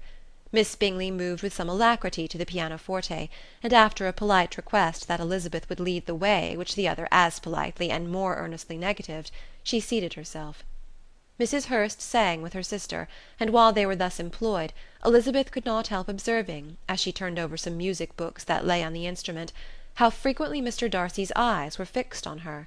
She hardly knew how to suppose that she could be an object of admiration to so great a man, and yet that he should look at her because he disliked her was still more strange. She could only imagine, however, at last, that she drew his notice because there was something more wrong and reprehensible, according to his ideas of right, than in any other person present. The supposition did not pain her. She liked him too little to care for his approbation. After playing some Italian songs, Miss Bingley varied the charm by a lively Scotch air, and soon afterward Mr. Darcy, drawing near Elizabeth, said to her, "Do not you feel a great inclination, Miss Bennet, to seize such an opportunity of dancing a reel?" She smiled, but made no answer.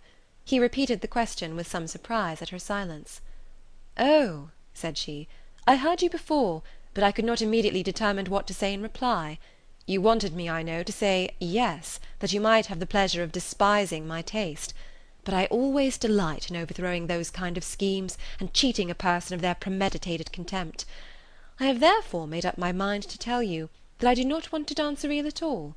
And now despise me if you dare." "Indeed, I do not dare." Elizabeth, having rather expected to affront him, was amazed at his gallantry, but there was a mixture of sweetness and archness in her manner which made it difficult for her to affront anybody, and Darcy had never been so bewitched by any woman as he was by her. He really believed that if it were not for the inferiority of her connections, he should be in some danger. Miss Bingley saw, or suspected enough to be jealous, and her great anxiety for the recovery of her dear friend Jane received some assistance from her desire of getting rid of Elizabeth. She often tried to provoke Darcy into disliking her guest by talking of their supposed marriage, and planning his happiness in such an alliance. "I hope," said she, as they were walking together in the shrubbery the next day, "you will give your mother-in-law a few hints, when this desirable event takes place, as to the advantage of holding her tongue, and, if you can compass it, do cure the younger girls of running after officers. And, if I may mention so delicate a subject, endeavour to check that little something bordering on conceit and impertinence which your lady possesses." "Have you anything else to propose for my domestic felicity?" "Oh, yes. Do let the portraits of your uncle and Aunt Phillips be placed in the gallery at Pemberley. Put them next to your great-uncle the judge. They are in the same profession, you know, only in different lines.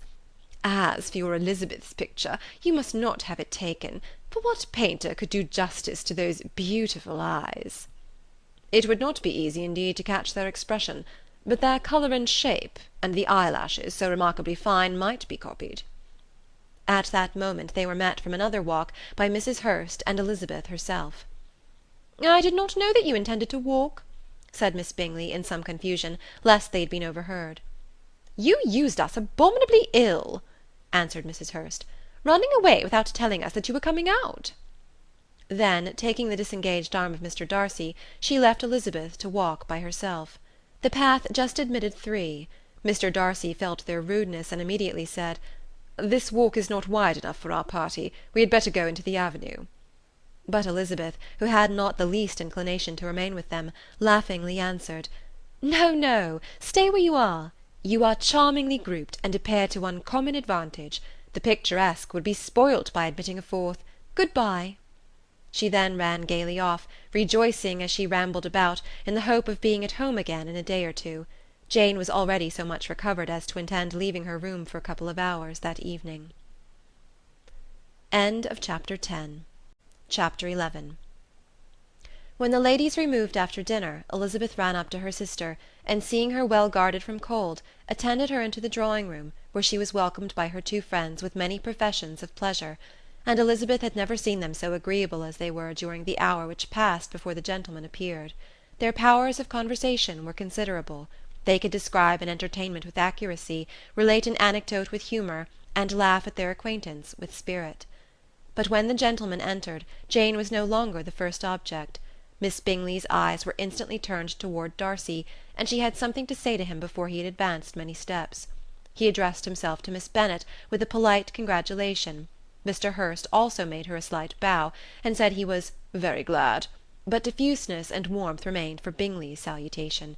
He was full of joy and attention. The first half-hour was spent in piling up the fire, lest she should suffer from the change of room, and she removed at his desire to the other side of the fireplace, that she might be further from the door.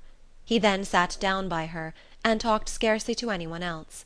Elizabeth, at work in the opposite corner, saw it all with great delight. When tea was over, Mr. Hurst reminded his sister-in-law of the card-table, but in vain. She had obtained private intelligence that Mr. Darcy did not wish for cards, and Mr. Hurst soon found even his open petition rejected. She assured him that no one intended to play, and the silence of the whole party on the subject seemed to justify her. Mr. Hurst had therefore nothing to do but to stretch himself on one of the sofas and go to sleep. Darcy took up a book, Miss Bingley did the same, and Mrs. Hurst, principally occupied in playing with her bracelets and rings, joined now and then in her brother's conversation with Miss Bennet. Miss Bingley's attention was quite as engaged in watching Mr. Darcy's progress through his book as in reading her own, and she was perpetually either making some inquiry or looking at his page. She could not win him, however, to any conversation. He merely answered her question and read on. At length, quite exhausted by the attempt to be amused with her own book, which she had only chosen because it was the second volume of his, She gave a great yawn, and said, "How pleasant it is to spend an evening in this way! I declare, after all, there is no enjoyment like reading. How much sooner one tires of anything than of a book! When I have a house of my own, I shall be miserable if I have not an excellent library." No one made any reply. She then yawned again, threw aside her book, and cast her eyes round the room in quest for some amusement, when, hearing her brother mentioning a ball to Miss Bennet, she turned suddenly towards him and said, "By the by, Charles, are you really serious in meditating a dance at Netherfield? I would advise you, before you determine on it, to consult the wishes of the present party. I am much mistaken if there are not some among us to whom a ball would rather be a punishment than a pleasure." "If you mean Darcy," cried her brother, "he may go to bed, if he chooses, before it begins. But as for the ball, it is quite a settled thing, and as soon as Nicholls has made white soup enough, I shall send round my cards." "I should like balls infinitely better," she replied, "if they were carried on in a different manner. But there is something insufferably tedious in the usual process of such a meeting. It would surely be more rational if conversation instead of dancing were made the order of the day." "Much more rational, my dear Caroline, I dare say, but it would not be near so much like a ball." Miss Bingley made no answer, and soon afterwards she got up and walked about the room. Her figure was elegant, and she walked well; but Darcy, at whom it was all aimed, was still inflexibly studious. In the desperation of her feelings, she resolved on one effort more, and turning to Elizabeth, said, "Miss Eliza Bennet, let me persuade you to follow my example and take a turn about the room. I assure you it is very refreshing after sitting so long in one attitude." Elizabeth was surprised, but agreed to it immediately. Miss Bingley succeeded no less in the real object of her civility. Mr. Darcy looked up. He was as much awake to the novelty of attention in that quarter as Elizabeth herself could be, and unconsciously closed his book. He was directly invited to join their party, but he declined it, observing that he could imagine but two motives for their choosing to walk up and down the room together, with either of which motives his joining them would interfere. What could he mean? She was dying to know what could be his meaning, and asked Elizabeth whether she could at all understand him. "Not at all," was her answer. "But depend upon it, he means to be severe on us, and our surest way of disappointing him will be to ask nothing about it." Miss Bingley, however, was incapable of disappointing Mr. Darcy in anything, and persevered, therefore, in requiring an explanation of his two motives. "I have not the smallest objection to explaining them," said he, as soon as she allowed him to speak. "You either choose this method of passing the evening because you are in each other's confidence, and have secret affairs to discuss, or because you are conscious that your figures appear to the greatest advantage in walking. If the first, I would be completely in your way, and if the second, I can admire you much better as I sit by the fire." "Ah, shocking!" cried Miss Bingley. "I never heard anything so abominable. How shall we punish him for such a speech?" "Nothing so easy, if you have but the inclination," said Elizabeth. "We can all plague and punish one another, tease him, laugh at him. Intimate as you are, you must know how it is to be done." "But upon my honour I do not. I do assure you that my intimacy has not yet taught me that. Tease, calmness of manner, and presence of mind. No, no, feel he may defy us there. And as to laughter, we will not expose ourselves, if you please, by attempting to laugh without a subject. Mr. Darcy may hug himself." "Mr. Darcy is not to be laughed at," cried Elizabeth. "That is an uncommon advantage, and uncommon I hope it will continue, for it would be a great loss to me to have many such acquaintances. I dearly love a laugh." "Miss Bingley," said he, "has given me more credit than can be. The wisest and the best of men, nay, the wisest and best of their actions, may be rendered ridiculous by a person whose first object in life is a joke." "Certainly," replied Elizabeth, "there are such people, but I hope I am not one of them. I hope I never ridicule what is wise and good. Follies and nonsense, whims and inconsistencies do divert me, I own, and I laugh at them whenever I can, but these, I suppose, are precisely what you are without." "Perhaps that is not possible for any one, but it has been the study of my life to avoid those weaknesses which often expose a strong understanding to ridicule." "Such as vanity and pride?" "Yes, vanity is a weakness indeed. But pride, where there is a real superiority of mind, pride will always be under good regulation." Elizabeth turned away to hide a smile. "Your examination of Mr. Darcy is over, I presume?" said Miss Bingley. "And pray what is the result?" "I am perfectly convinced by it that Mr. Darcy has no defect. He owns it himself without disguise." "No," said Darcy, "I have made no such pretension. I have faults enough, but they are not, I hope, of understanding. My temper I dare not vouch for. It is, I believe, too little yielding, certainly too little for the convenience of the world. I cannot forget the follies and vices of others so soon as I ought, nor their offences against myself. My feelings are not puffed about with every attempt to move them. My temper would perhaps be called resentful. My good opinion once lost is lost for ever." "That is a failing indeed," cried Elizabeth. "Implacable resentment is a shade in a character. But you have chosen your fault well. I really cannot laugh at it. You are safe from me." "There is, I believe, in every disposition a tendency to some particular evil, a natural defect which not even the best education can overcome." "And your defect is to hate everybody." "And yours," he replied with a smile, "is wilfully to misunderstand them." "Do let us have a little music," cried Miss Bingley, tired of a conversation in which she had no share. "Louisa, you will not mind my waking Mr. Hurst?" Her sister had not the smallest objection, and the pianoforte was opened, and Darcy, after a few moments' recollection, was not sorry for it. He began to feel the danger of paying Elizabeth too much attention. Chapter 12. In consequence of an agreement between the sisters, Elizabeth wrote the next morning to their mother to beg that the carriage might be sent for them in the course of the day. But Mrs. Bennet, who had calculated on her daughter's remaining at Netherfield till the following Tuesday, which would exactly finish Jane's week, could not bring herself to receive them with pleasure before. Her answer therefore was not propitious, at least not to Elizabeth's wishes, for she was impatient to get home. Mrs. Bennet sent them word that they could not possibly have the carriage before Tuesday, and in her postscript it was added that if Mr. Bingley and his sister pressed them to stay longer, she could spare them very well. Against staying longer, however, Elizabeth was positively resolved, nor did she much expect it would be asked, and fearful on the contrary as being considered as intruding themselves needlessly long, she urged Jane to borrow Mr. Bingley's carriage immediately, and at length it was settled that their original design of leaving Netherfield that morning should be mentioned, and the request made. The communication excited many professions of concern, and enough was said of wishing them to stay at least till the following day to work on Jane, and till the morrow their going was deferred. Miss Bingley was then sorry that she had proposed the delay, for her jealousy and dislike of one sister much exceeded her affection for the other. The master of the house heard with real sorrow that they were to go so soon, and repeatedly tried to persuade Miss Bennet that it would not be safe for her, that she was not enough recovered, but Jane was firm where she felt herself to be right. To Mr. Darcy it was a welcome intelligence. Elizabeth had been at Netherfield long enough. She attracted him more than he liked, and Miss Bingley was uncivil to her, and more teasing than usual to himself. He wisely resolved to be particularly careful that no sign of admiration should now escape him, nothing that could elevate her with the hope of influencing his felicity, sensible that if such an idea had been suggested, his behaviour during the last day must have material weight in confirming or crushing it.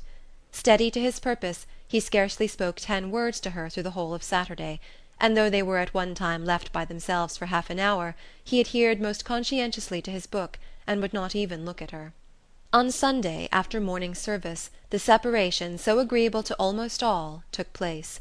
Miss Bingley's civility to Elizabeth increased at last very rapidly, as well as her affection for Jane, and when they parted, after assuring the latter of the pleasure it would always give her to see her either at Longbourn or Netherfield, and embracing her most tenderly, she even shook hands with the former. Elizabeth took leave of the whole party in the liveliest of spirits. They were not welcomed home very cordially by their mother. Mrs. Bennet wondered at their coming, and thought them very wrong to give so much trouble, and was sure Jane would have caught cold again. But their father, though very laconic in his expressions of pleasure, was really glad to see them. He had felt their importance in the family circle. The evening conversation, when they were all assembled, had lost much of its animation, and almost all its sense, by the absence of Jane and Elizabeth.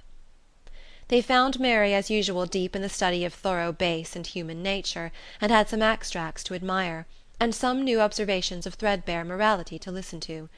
Catherine and Lydia had information for them of a different sort. Much had been done and much had been said in the regiment since the preceding Wednesday. Several of the officers had dined lately with their uncle, A private had been flogged, and it had actually been hinted that Colonel Forster was going to be married. End of Chapter 12. Chapter 13.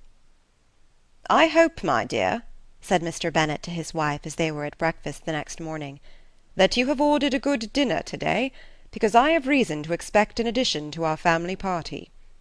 "What do you mean, my dear?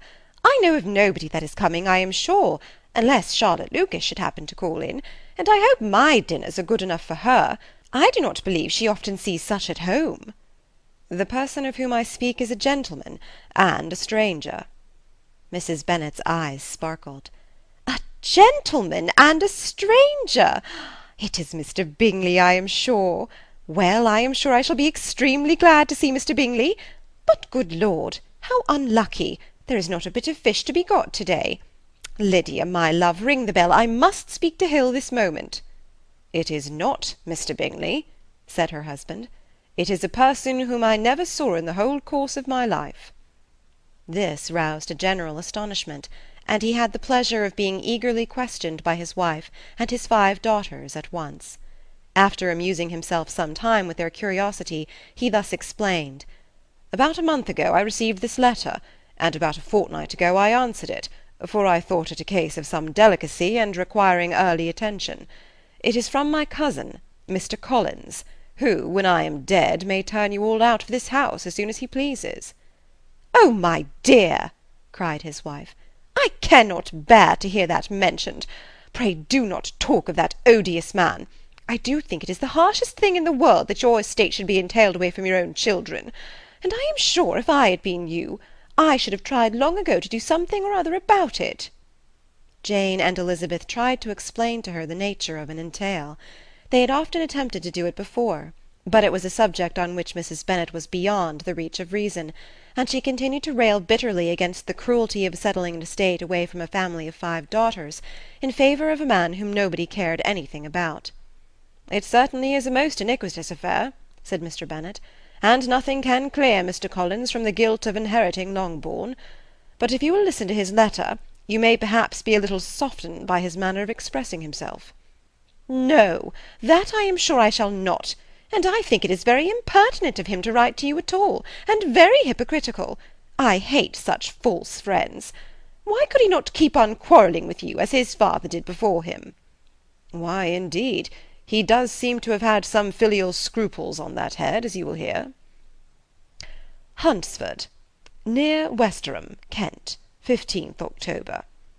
"Dear Sir, the disagreement subsisting between yourself and my late honoured father always gave me much uneasiness, and since I have had the misfortune to lose him, I have frequently wished to heal the breach, but for some time I was kept back by my own doubts, fearing lest it might seem disrespectful to his memory for me to be on good terms with any one with whom it had always pleased him to be at variance. There, Mrs. Bennet. My mind, however, is now made up on the subject, for having received ordination at Easter, I have been so fortunate as to be distinguished by the patronage of the Right Honourable Lady Catherine de Bourgh, widow of Sir Lewis de Bourgh, whose bounty and beneficence has preferred me to the valuable rectory of this parish, where it shall be my earnest endeavour to demean myself with grateful respect towards her ladyship, and be ever ready to perform those rites and ceremonies which are instituted by the Church of England. As a clergyman, moreover, I feel it my duty to promote and establish the blessing of peace in all families within the reach of my influence, and on these grounds I flatter myself that my present overtures are highly commendable, and that the circumstance of my being next in the entail of Longbourn estate will be kindly overlooked on your side, and not lead you to reject the offered olive branch. I cannot be otherwise than concerned at being the means of injuring your amiable daughters, and beg leave to apologize for it, as well as to assure you of my readiness to make them every possible amends. But of this hereafter. If you should have no objection to receive me into your house, I propose myself the satisfaction of waiting on you and your family Monday, November 18th, by 4 o'clock, and shall probably trespass on your hospitality till the Saturday se'nnight following, which I can do without any inconvenience, as Lady Catherine is far from objecting to my occasional absence on a Sunday, provided that some other clergyman is engaged to do the duty of the day. I remain, dear sir, with respectful compliments to your lady and daughters, your well-wisher and friend, William Collins. At 4 o'clock, therefore, we may expect this peace-making gentleman, said Mr. Bennet, as he folded up the letter. He seems to be a most conscientious and polite young man, upon my word, and I doubt not will prove a valuable acquaintance, especially if Lady Catherine should be so indulgent as to let him come to us again. There is some sense in what he says about the girls, however, and if he is disposed to make them any amends, I shall not be the person to discourage him. Though it is difficult, said Jane, to guess in what way he can mean to make us the atonement he thinks our due. The wish is certainly to his credit. Elizabeth was chiefly struck by his extraordinary deference for Lady Catherine, and his kind intention of christening, marrying, and burying his parishioners whenever it were required. He must be an oddity, I think, said she. I cannot make him out. There is something very pompous in his style. And what can he mean by apologizing for being next in the entail? We cannot suppose he would help it if he could. Could he be a sensible man, sir? No, my dear, I think not. I have great hopes of finding him quite the reverse. There is a mixture of civility and self-importance in his letter which promises well. I am impatient to see him. In point of composition, said Mary, the letter does not seem defective. The idea of the olive branch, perhaps, is not wholly new, yet I think it is well expressed. To Catherine and Lydia, neither the letter nor its writer were in any degree interesting.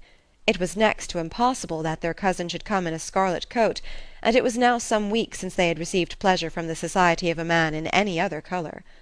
As for their mother, Mr. Collins's letter had done away much of her ill will, and she was preparing to see him with a degree of composure which astonished her husband and daughters. Mr. Collins was punctual to his time, and was received with great politeness by the whole family. Mr. Bennet, indeed, said little, but the ladies were ready enough to talk, and Mr. Collins seemed neither in need of encouragement nor inclined to be silent himself. He was a tall, heavy-looking young man of 25. His air was grave and stately, and his manners were very formal. He had not been long seated before he complimented Mrs. Bennet on having so fine a family of daughters, said he had heard much of their beauty, but that in this instance fame had fallen short of the truth, and added that he did not doubt her seeing them all in due time disposed of in marriage.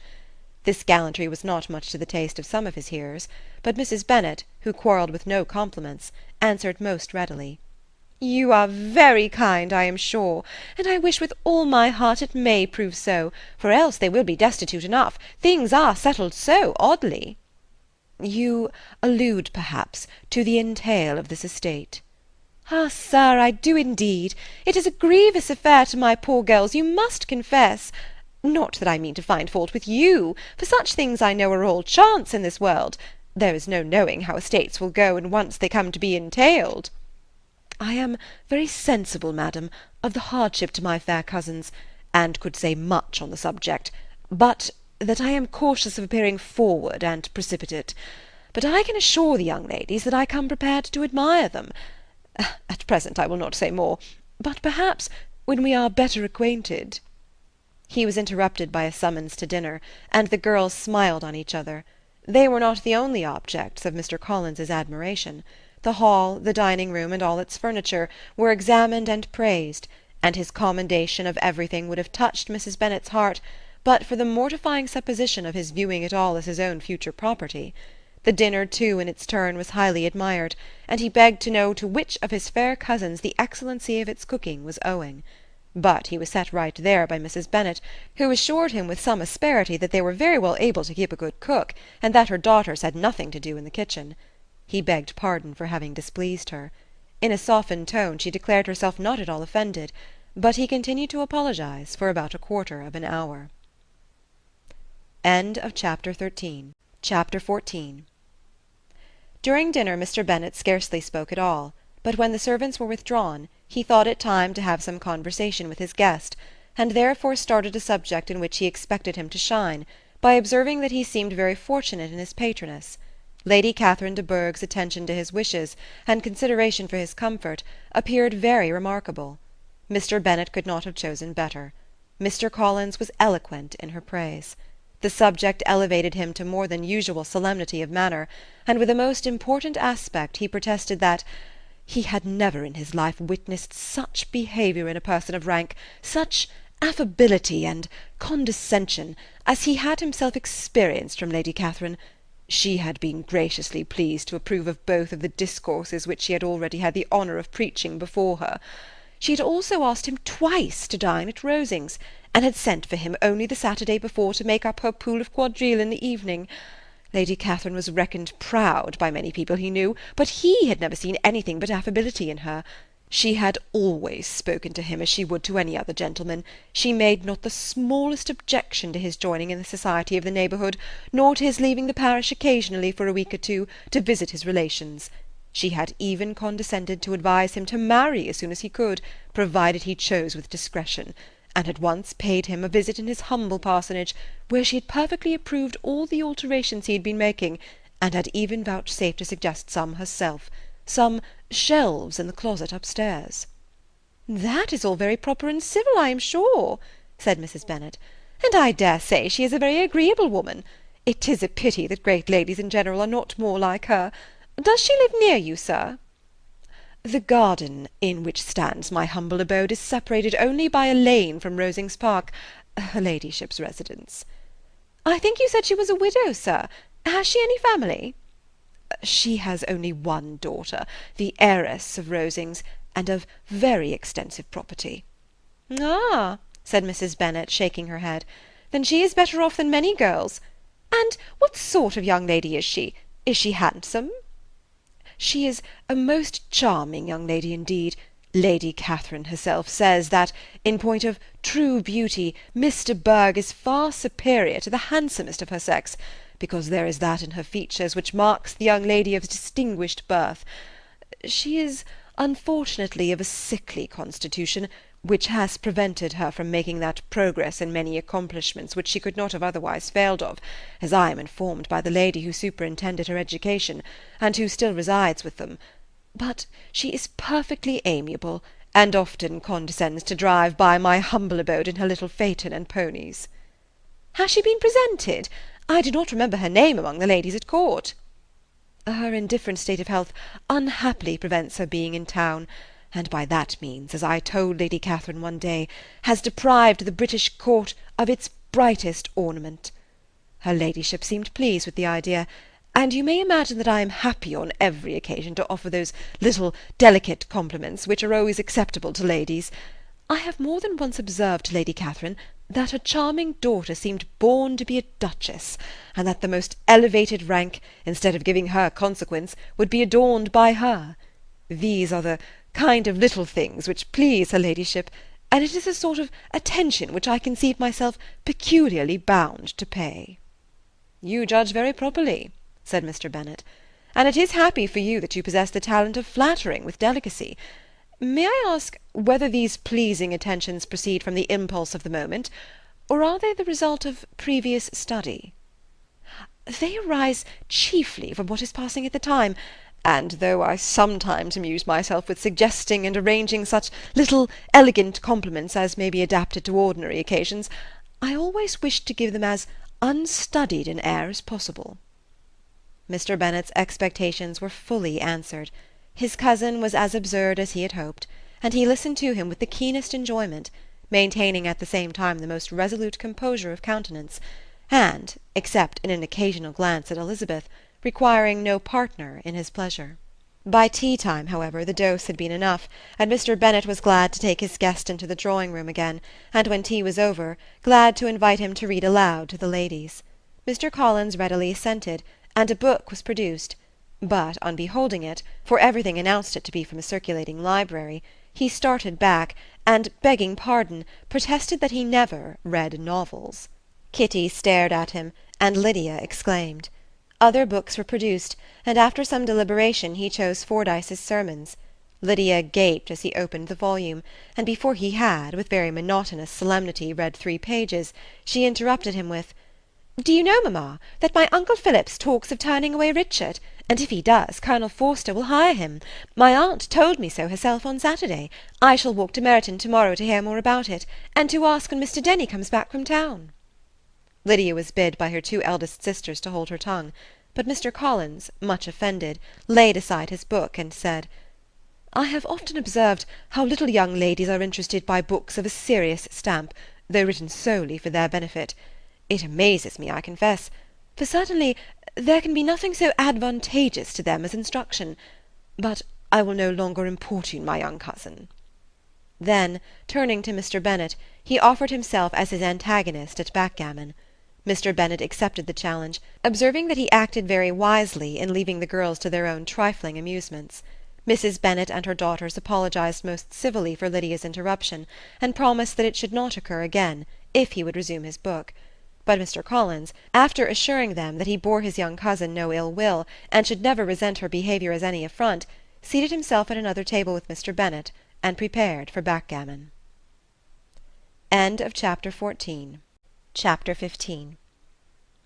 Mr. Collins was not a sensible man, and the deficiency of nature had been but little assisted by education or society, the greatest part of his life having been spent under the guidance of an illiterate and miserly father; and though he belonged to one of the universities, he had merely kept the necessary terms, without forming at it any useful acquaintance. The subjection in which his father had brought him up had given him originally great humility of manner, but it was now a good deal counteracted by the self-conceit of a weak head, living in retirement, and the consequential feelings of early and unexpected prosperity. A fortunate chance had recommended him to Lady Catherine de Bourgh when the living of Hunsford was vacant, and the respect which he felt for her high rank, and his veneration for her as his patroness, mingling with a very good opinion of himself, of his authority as a clergyman, and his right as a rector, made him altogether a mixture of pride and obsequiousness, self-importance and humility. Having now a good house and a very sufficient income, he intended to marry, and in seeking a reconciliation with the Longbourn family he had a wife in view, as he meant to choose one of the daughters, if he found them as handsome and amiable as they were represented by common report. This was his plan of amends, of atonement, for inheriting their father's estate, and he thought it an excellent one, full of eligibility and suitableness, and excessively generous and disinterested on his own part. His plan did not vary on seeing them. Miss Bennet's lovely face confirmed his views, and established all his strictest notions of what was due to seniority, and for the first evening she was his settled choice. The next morning, however, made an alteration, for in a quarter of an hour's tete-a-tete with Mrs. Bennet before breakfast, a conversation beginning with his parsonage house, and leading naturally to the avowal of his hopes that a mistress might be found for it at Longbourn, produced from her, amid very complacent smiles and general encouragement, a caution against the very Jane he had fixed on.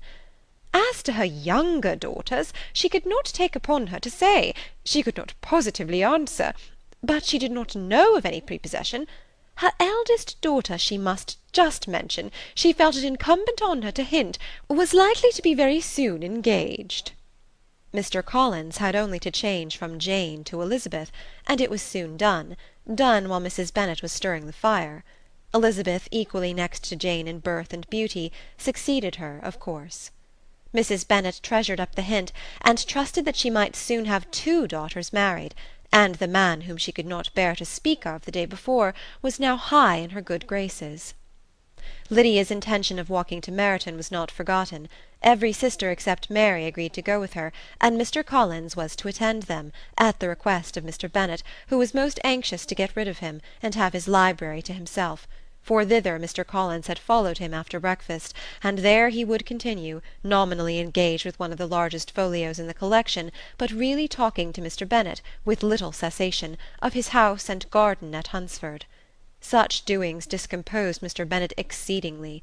In his library he had always been sure of leisure and tranquillity, and though prepared, as he told Elizabeth, to meet with folly and conceit in every other room of the house, he was used to be free from them there. His civility, therefore, was most prompt in inviting Mr. Collins to join his daughters in their walk, and Mr. Collins, being in fact much better fitted for a walker than a reader, was extremely pleased to close his large book and go. In pompous nothings on his side, and civil assents on that of his cousins, their time passed till they entered Meryton. The attention of the younger ones was then no longer to be gained by him. Their eyes were immediately wandering up in the street in quest of the officers, and nothing less than a very smart bonnet indeed, or a really new muslin in a shop window, could recall them. but the attention of every lady was soon caught by a young man whom they had never seen before, of most gentlemanlike appearance, walking with another officer on the other side of the way. The officer was the very Mr. Denny, concerning whose return from London Lydia came to inquire, and he bowed as they passed. All were struck with the stranger's air, all wondered who he could be, and Kitty and Lydia, determined if possible to find out, led the way across the street, under pretence of wanting something in an opposite shop, and fortunately had just gained the pavement when the two gentlemen, turning back, had reached the same spot. Mr. Denny addressed them directly, and entreated permission to introduce his friend, Mr. Wickham, who had returned with him the day before from town, and he was happy to say had accepted a commission in their corps. This was exactly as it should be, for the young man wanted only regimentals to make him completely charming. His appearance was greatly in his favour. He had all the best part of beauty, a fine countenance, a good figure, and very pleasing address. The introduction was followed up on his side by a happy readiness of conversation, a readiness at the same time perfectly correct and unassuming, and the whole party were still standing and talking together very agreeably when the sound of horses drew their notice, and Darcy and Bingley were seen riding down the street. On distinguishing the ladies of the group, the two gentlemen came directly towards them, and began the usual civilities. Bingley was the principal spokesman, and Miss Bennet the principal object. He was then, he said, on his way to Longbourn on purpose to inquire after her. Mr. Darcy corroborated it with a bow, and was beginning to determine not to fix his eyes on Elizabeth, when they were suddenly arrested by the sight of the stranger, and Elizabeth, happening to see the countenance of both as they looked at each other, was all astonishment at the effect of the meeting. Both changed colour. One looked white, the other red. Mr. Wickham after a few moments touched his hat, a salutation which Mr. Darcy just deigned to return. What could be the meaning of it? It was impossible to imagine. It was impossible not to long to know. In another minute Mr. Bingley, but without seeming to have noticed what passed, took leave and rode on with his friend. Mr. Denny and Mr. Wickham walked with the young ladies to the door of Mr. Phillips's house, and then made their bows, in spite of Miss Lydia's pressing entreaties that they should come in, and even in spite of Mrs. Phillips throwing up the parlour window and loudly seconding the invitation. Mrs. Phillips was always glad to see her nieces, and the two eldest, from their recent absence, were particularly welcome, and she was eagerly expressing her surprise at their sudden return home, which, as their own carriage had not fetched them, she should have known nothing about, if she had not happened to see Mr. Jones's shop-boy in the street, who had told her that they were not to send any more drafts to Netherfield, because the Miss Bennets were come away, when her civility was claimed toward Mr. Collins by Jane's introduction of him. She received him with her very best politeness, which he returned with as much more, apologizing for his intrusion, without any previous acquaintance with her, which he could not help flattering himself, however, might be justified by his relationship to the young ladies who introduced him to her notice. Mrs. Phillips was quite awed by such an excess of good breeding, but her contemplation of one stranger was soon put to an end by exclamations and inquiries about the other, of whom, however, she could only tell her nieces what they already knew, that Mr. Denny had brought him from London, and that he was to have a lieutenant's commission in the shire. She had been watching him the last hour, she said, as he walked up and down the street, and had Mr. Wickham appeared, Kitty and Lydia would certainly have continued the occupation, but unluckily no one passed windows now except a few of the officers, who, in comparison with the stranger, were become stupid, disagreeable fellows. Some of them were to dine with the Phillipses the next day, and their aunt promised to make her husband call on Mr. Wickham and give him an invitation also, if the family from Longbourn would come in the evening. This was agreed to, and Mrs. Phillips protested that they would have a nice, comfortable, noisy game of lottery tickets, and a little bit of hot supper afterwards. The prospect of such delights was very cheering, and they parted in mutual good spirits. Mr. Collins repeated his apologies in quitting the room, and was assured with unwearying civility that they were perfectly needless. As they walked home, Elizabeth related to Jane what she had seen pass between the two gentlemen, but though Jane would have defended either or both, had they appeared to be in the wrong, she could no more explain such behaviour than her sister.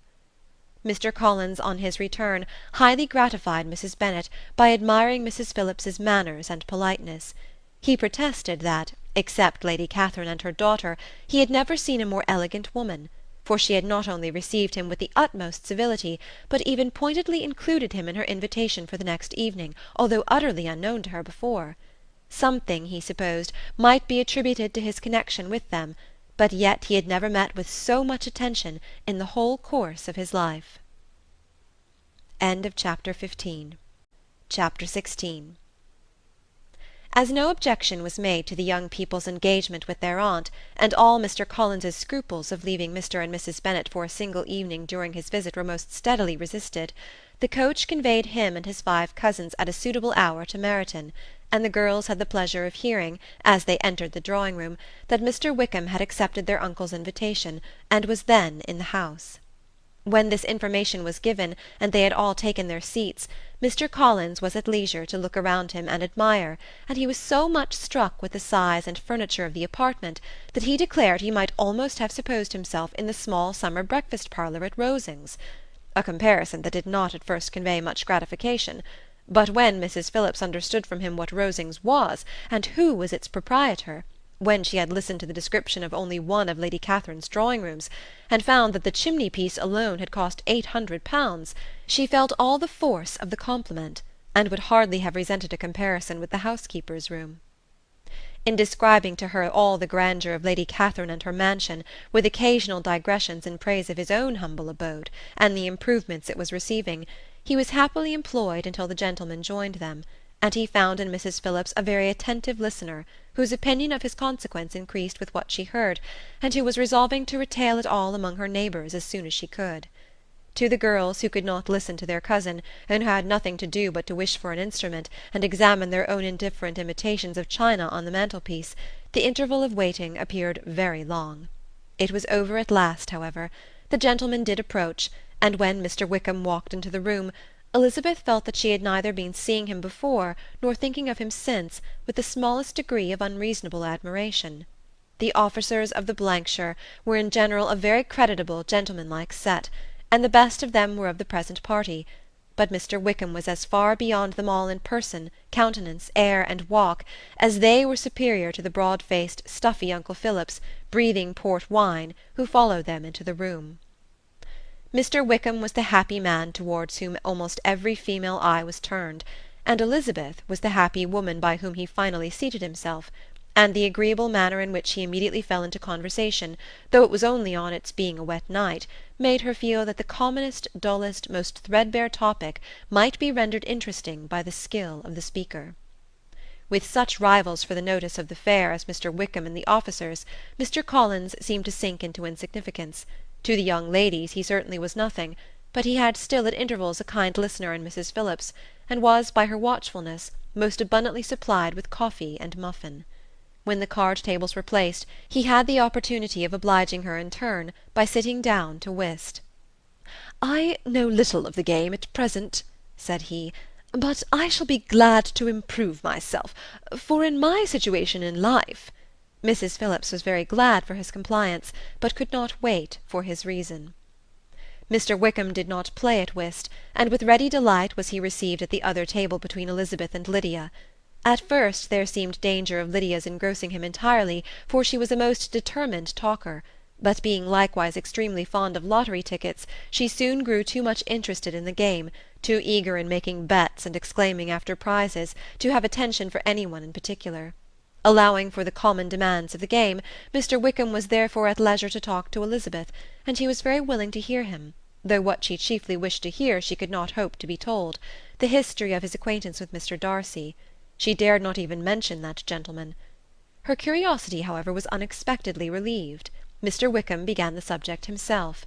He inquired how far Netherfield was from Meryton, and after receiving her answer, asked in a hesitating manner how long Mr. Darcy had been staying there.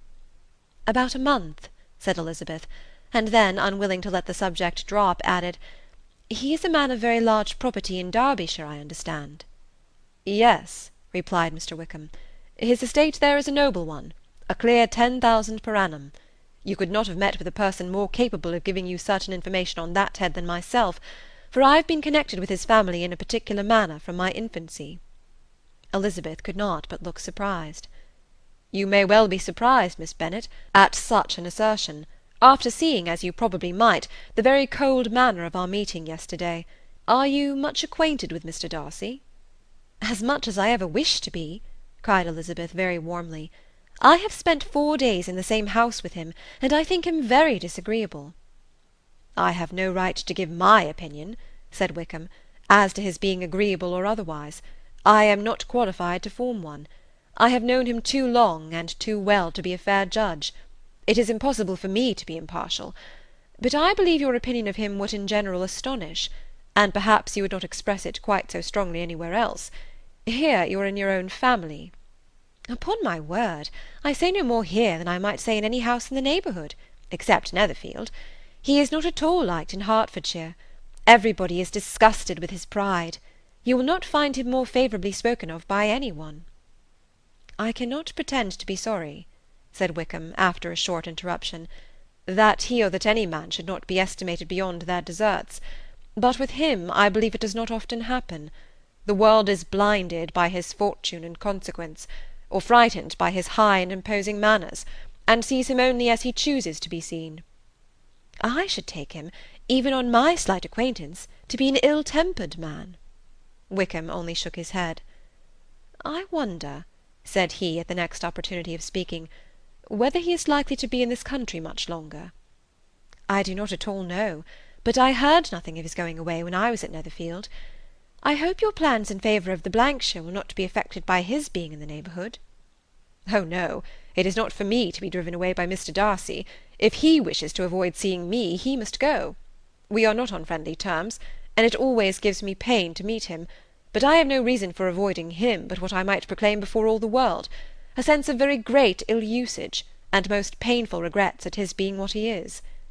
His father, Miss Bennet, the late Mr. Darcy, was one of the best men that ever breathed, and the truest friend I ever had, and I can never be in company with this Mr. Darcy without being grieved to the soul by 1,000 tender recollections.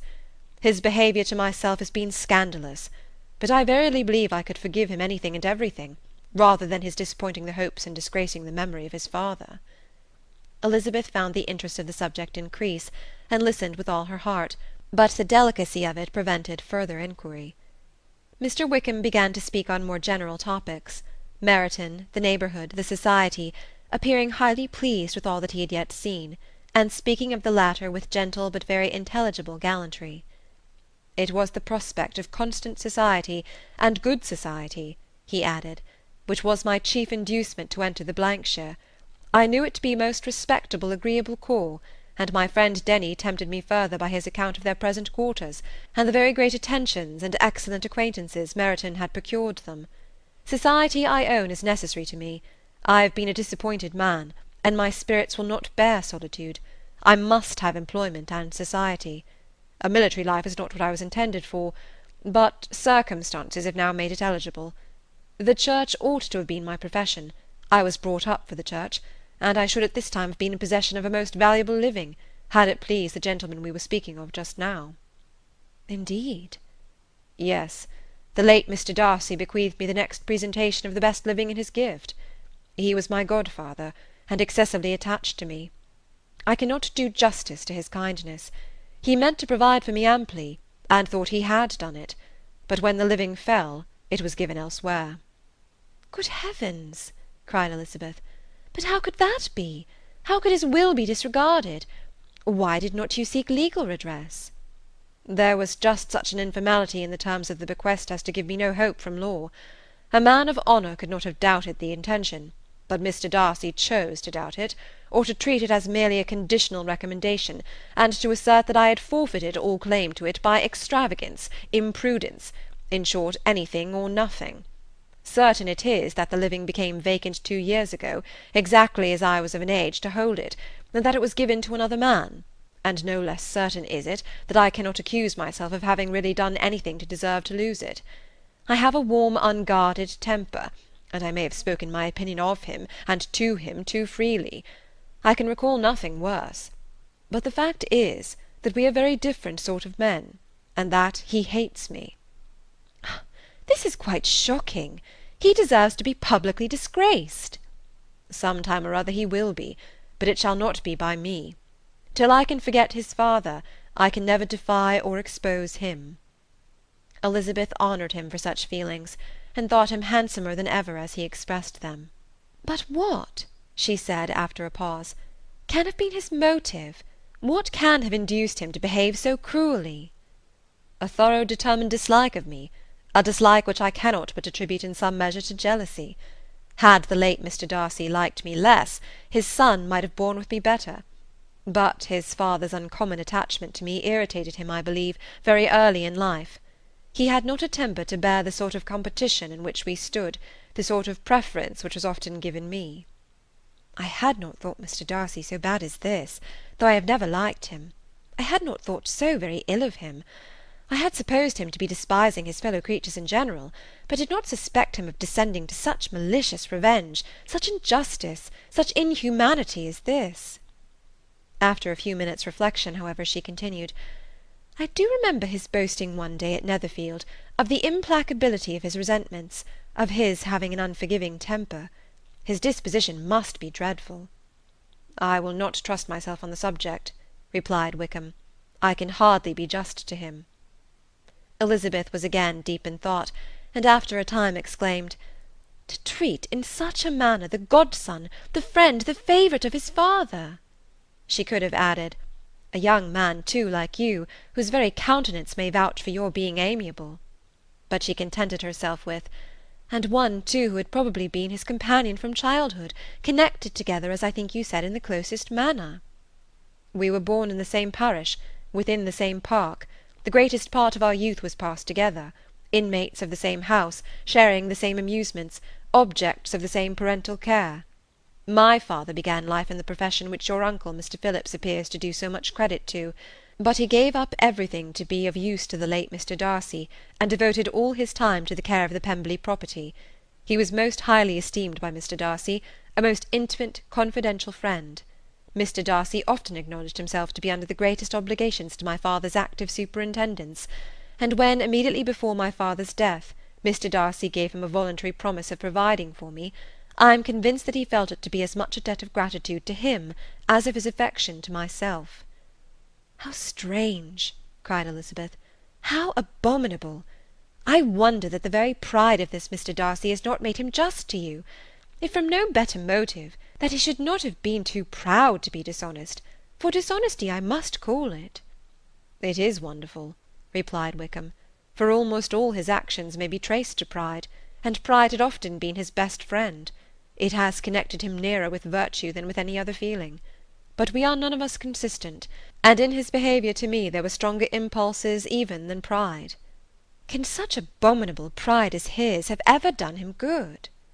Yes, it has often led him to be liberal and generous, to give his money freely, to display hospitality, to assist his tenants and relieve the poor. Family pride and filial pride, for he is very proud of what his father was, have done this. Not to appear to disgrace his family, or lose the influence of the Pemberley house, is a powerful motive. He has also brotherly pride, which with some brotherly affection makes him a very kind and careful guardian of his sister, and you will hear him generally cried up as the most attentive and best of brothers. What sort of a girl is Miss Darcy? He shook his head. I wish I could call her amiable. It gives me pain to speak ill of a Darcy. But she is too much like her brother, very, very proud. As a child she was affectionate and pleasing, and extremely fond of me, and I have devoted hours and hours to her amusement. But she is nothing to me now. She is a handsome girl, about 15 or 16, and I understand highly accomplished. Since her father's death her home has been London, where a lady lives with her and superintends her education. After many pauses and many trials of other subjects, Elizabeth could not help reverting once more to the first, and saying, I am astonished at his intimacy with Mr. Bingley. How can Mr. Bingley, who seems good humour itself, and is, I really believe, truly amiable, be in friendship with such a man? How can they suit each other? Do you know Mr. Bingley? Not at all. He is a sweet-tempered, amiable, charming man. He cannot know what Mr. Darcy is. Probably not, but Mr. Darcy can please where he chooses. He does not want abilities. He can be a conversable companion if he thinks it worth his while. Among those who are at all his equals in consequence, he is a very different man from what he is to the less prosperous. His pride never deserts him, but with the rich he is liberal-minded, just, sincere, rational, honourable, and perhaps agreeable, allowing something for fortune and figure. The whist party soon afterwards breaking up, The players gathered round the other table, and Mr. Collins took his station between his cousin Elizabeth and Mrs. Phillips. The usual inquiries as to his success was made by the latter. It had not been very great. He had lost every point, but when Mrs. Phillips began to express her concern thereupon, he assured her with much earnest gravity that it was not of the least importance, that he considered the money as a mere trifle, and begged that she would not make herself uneasy. "I know very well, madam," said he, "that when persons sit down to a card-table they must take their chances of these things, and happily I am not in such circumstances as to make 5 shillings any object.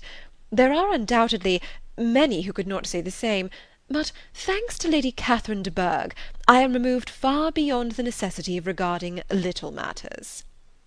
Mr. Wickham's attention was caught, and after observing Mr. Collins for a few moments, he asked Elizabeth in a low voice whether her relation was very intimately acquainted with the family of de Bourgh. "Lady Catherine de Bourgh," she replied, "has very lately given him a living. I hardly know how Mr. Collins was first introduced to her notice, but he certainly has not known her long."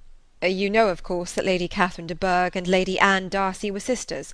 Consequently, she is aunt to the present Mr. Darcy." "No, indeed, I did not. I knew nothing at all of Lady Catherine's connections. I never heard of her existence till the day before yesterday." "Her daughter, Miss de Bourgh, will have a very large fortune, and it is believed that she and her cousin will unite the 2 estates." This information made Elizabeth smile, as she thought of poor Miss Bingley.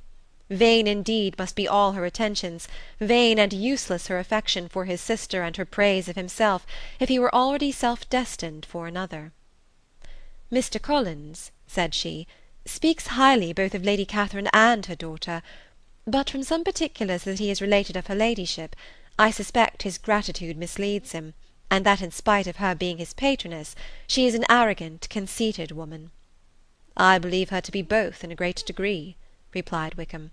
"I have not seen her for many years, but I very well remember that I never liked her, and that her manners were dictatorial and insolent.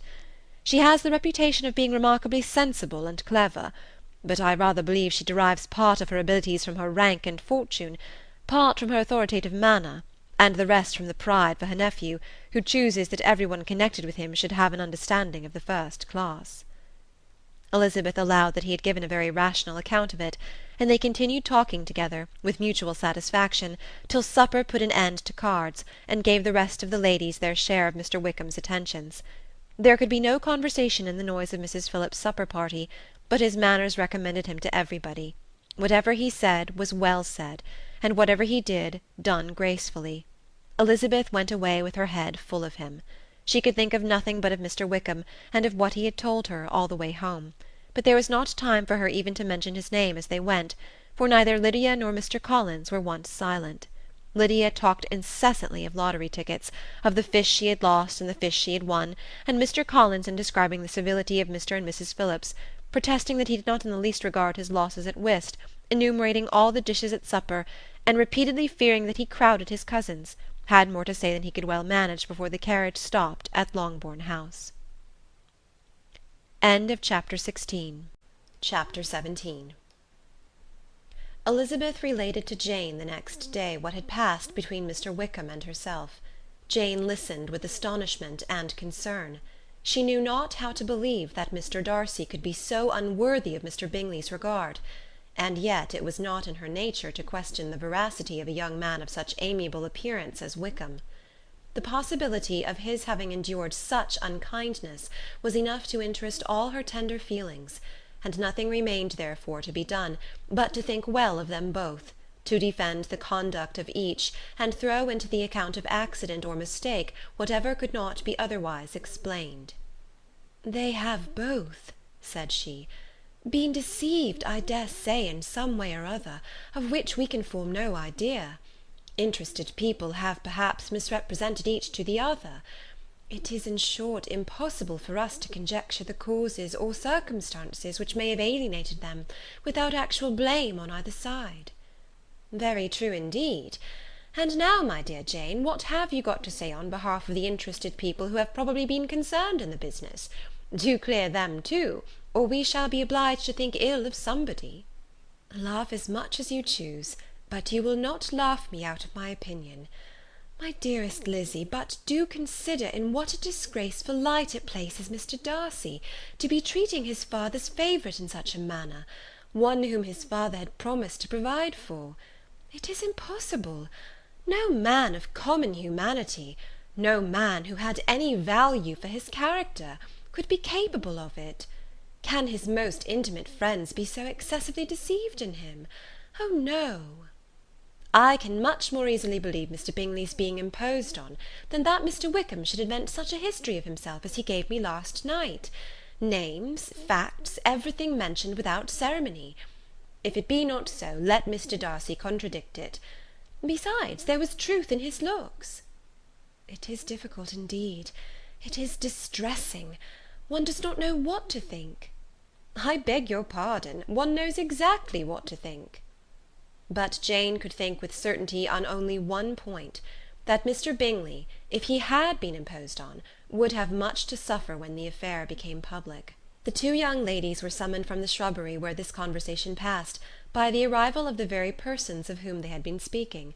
Mr. Bingley and his sisters came to give their personal invitation for the long-expected ball at Netherfield, which was fixed for the following Tuesday. The two ladies were delighted to see their dear friend again, called it an age since they had met, and repeatedly asked what she had been doing with herself since their separation. To the rest of the family they paid little attention, avoiding Mrs. Bennet as much as possible, saying not much to Elizabeth, and nothing at all to the others. They were soon gone again, rising from their seats with an activity which took their brother by surprise, and hurrying off as if eager to escape from Mrs. Bennet's civilities. The prospect of the Netherfield ball was extremely agreeable to every female of the family. Mrs. Bennet chose to consider it as given in compliment to her eldest daughter, and was particularly flattered by receiving the invitation from Mr. Bingley himself, instead of a ceremonious card. Jane pictured to herself a happy evening in the society of her two friends, and the attentions of her brother, and Elizabeth thought with pleasure of dancing a great deal with Mr. Wickham, and of seeing a confirmation of everything in Mr. Darcy's look and behaviour. The happiness anticipated by Catherine and Lydia depended less on any single event or on any particular person, for though they each, like Elizabeth, meant to dance half the evening with Mr. Wickham, he was by no means the only partner who could satisfy them, and a ball was, at any rate, a ball. And even Mary could assure her family that she had no disinclination for it.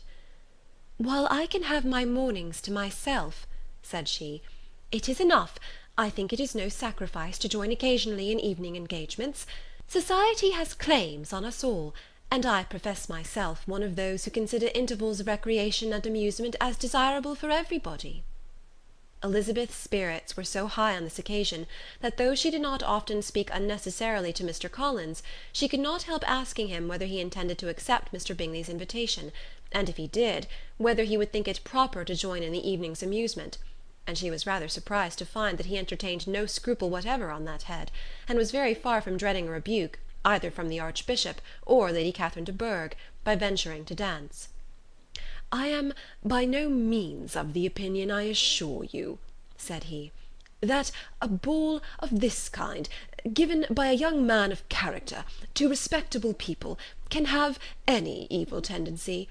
And I am so far from objecting to dancing myself, that I shall hope to be honoured with the hands of all my fair cousins in the course of the evening, and I take this opportunity of soliciting yours, Miss Elizabeth, for the first two dances especially, a preference which I trust my cousin Jane will attribute to the right cause, and not to any disrespect for her." Elizabeth felt herself completely taken in. She had fully proposed being engaged by Mr. Wickham for those very dances, and to have Mr. Collins instead. Her liveliness had never been worse timed. There was no help for it, however. Mr. Wickham's happiness and her own were perforce delayed a little longer, and Mr. Collins' proposal accepted with as good a grace as she could. She was not the better pleased with his gallantry from the idea it suggested of something more. It now first struck her that she was selected from among her sisters as worthy of being mistress of Hunsford Parsonage, and of assisting to form a quadrille table at Rosings, in the absence of more eligible visitors. The idea soon reached a conviction, as she observed his increasing civilities toward herself, and heard his frequent attempt at a compliment on her wit and vivacity. and though more astonished than gratified herself by this effect of her charms, it was not long before her mother gave her to understand that the probability of their marriage was extremely agreeable to her. Elizabeth, however, did not choose to take the hint, being well aware that a serious dispute must be the consequence of any reply.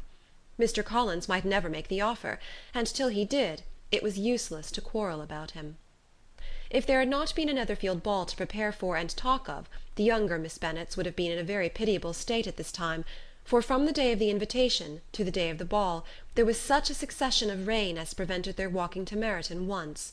No aunt, no officers, no news could be sought after. The very shoe-roses for Netherfield were got by proxy.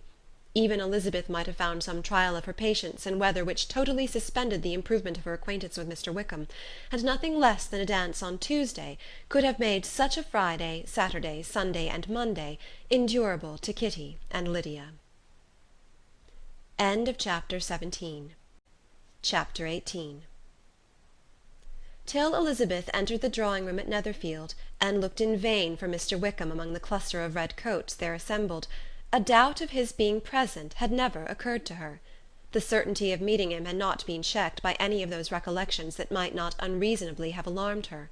She had dressed with more than usual care, and prepared in the highest spirits for the conquest of all that remained unsubdued of his heart, trusting that it was not more than might be won in the course of the evening.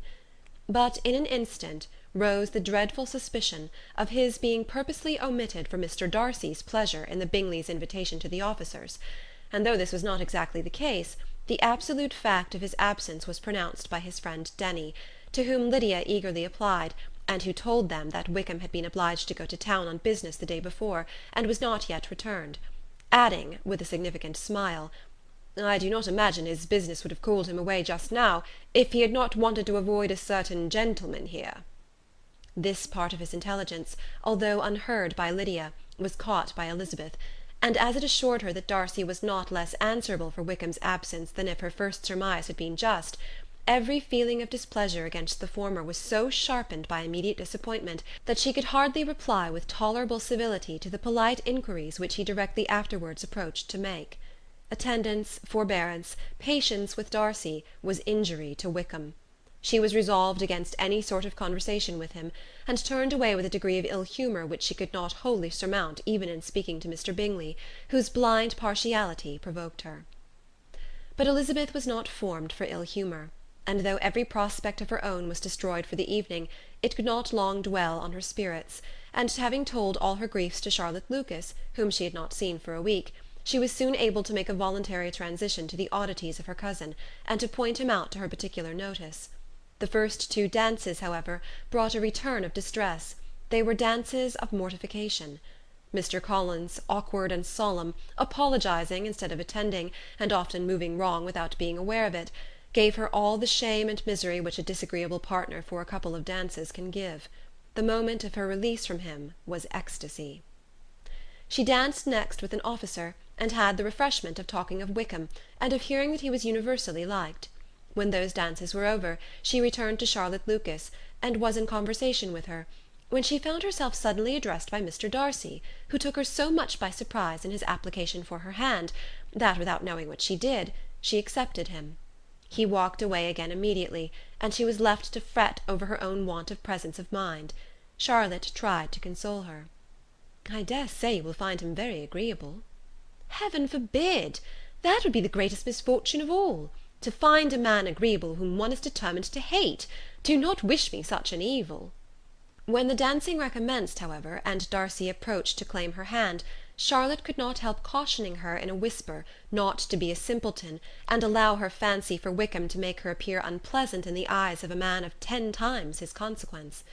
Elizabeth made no answer, and took her place in the set, amazed at the dignity to which she was arrived in being allowed to stand opposite to Mr. Darcy, and reading in her neighbours' looks their equal amazement in beholding it. They stood for some time without speaking a word, and she began to imagine that their silence was to last through the 2 dances, and at first she was resolved not to break it, till, suddenly fancying that it would be the greater punishment to her partner to oblige him to talk, she made some slight observation on the dance. He replied, and was again silent.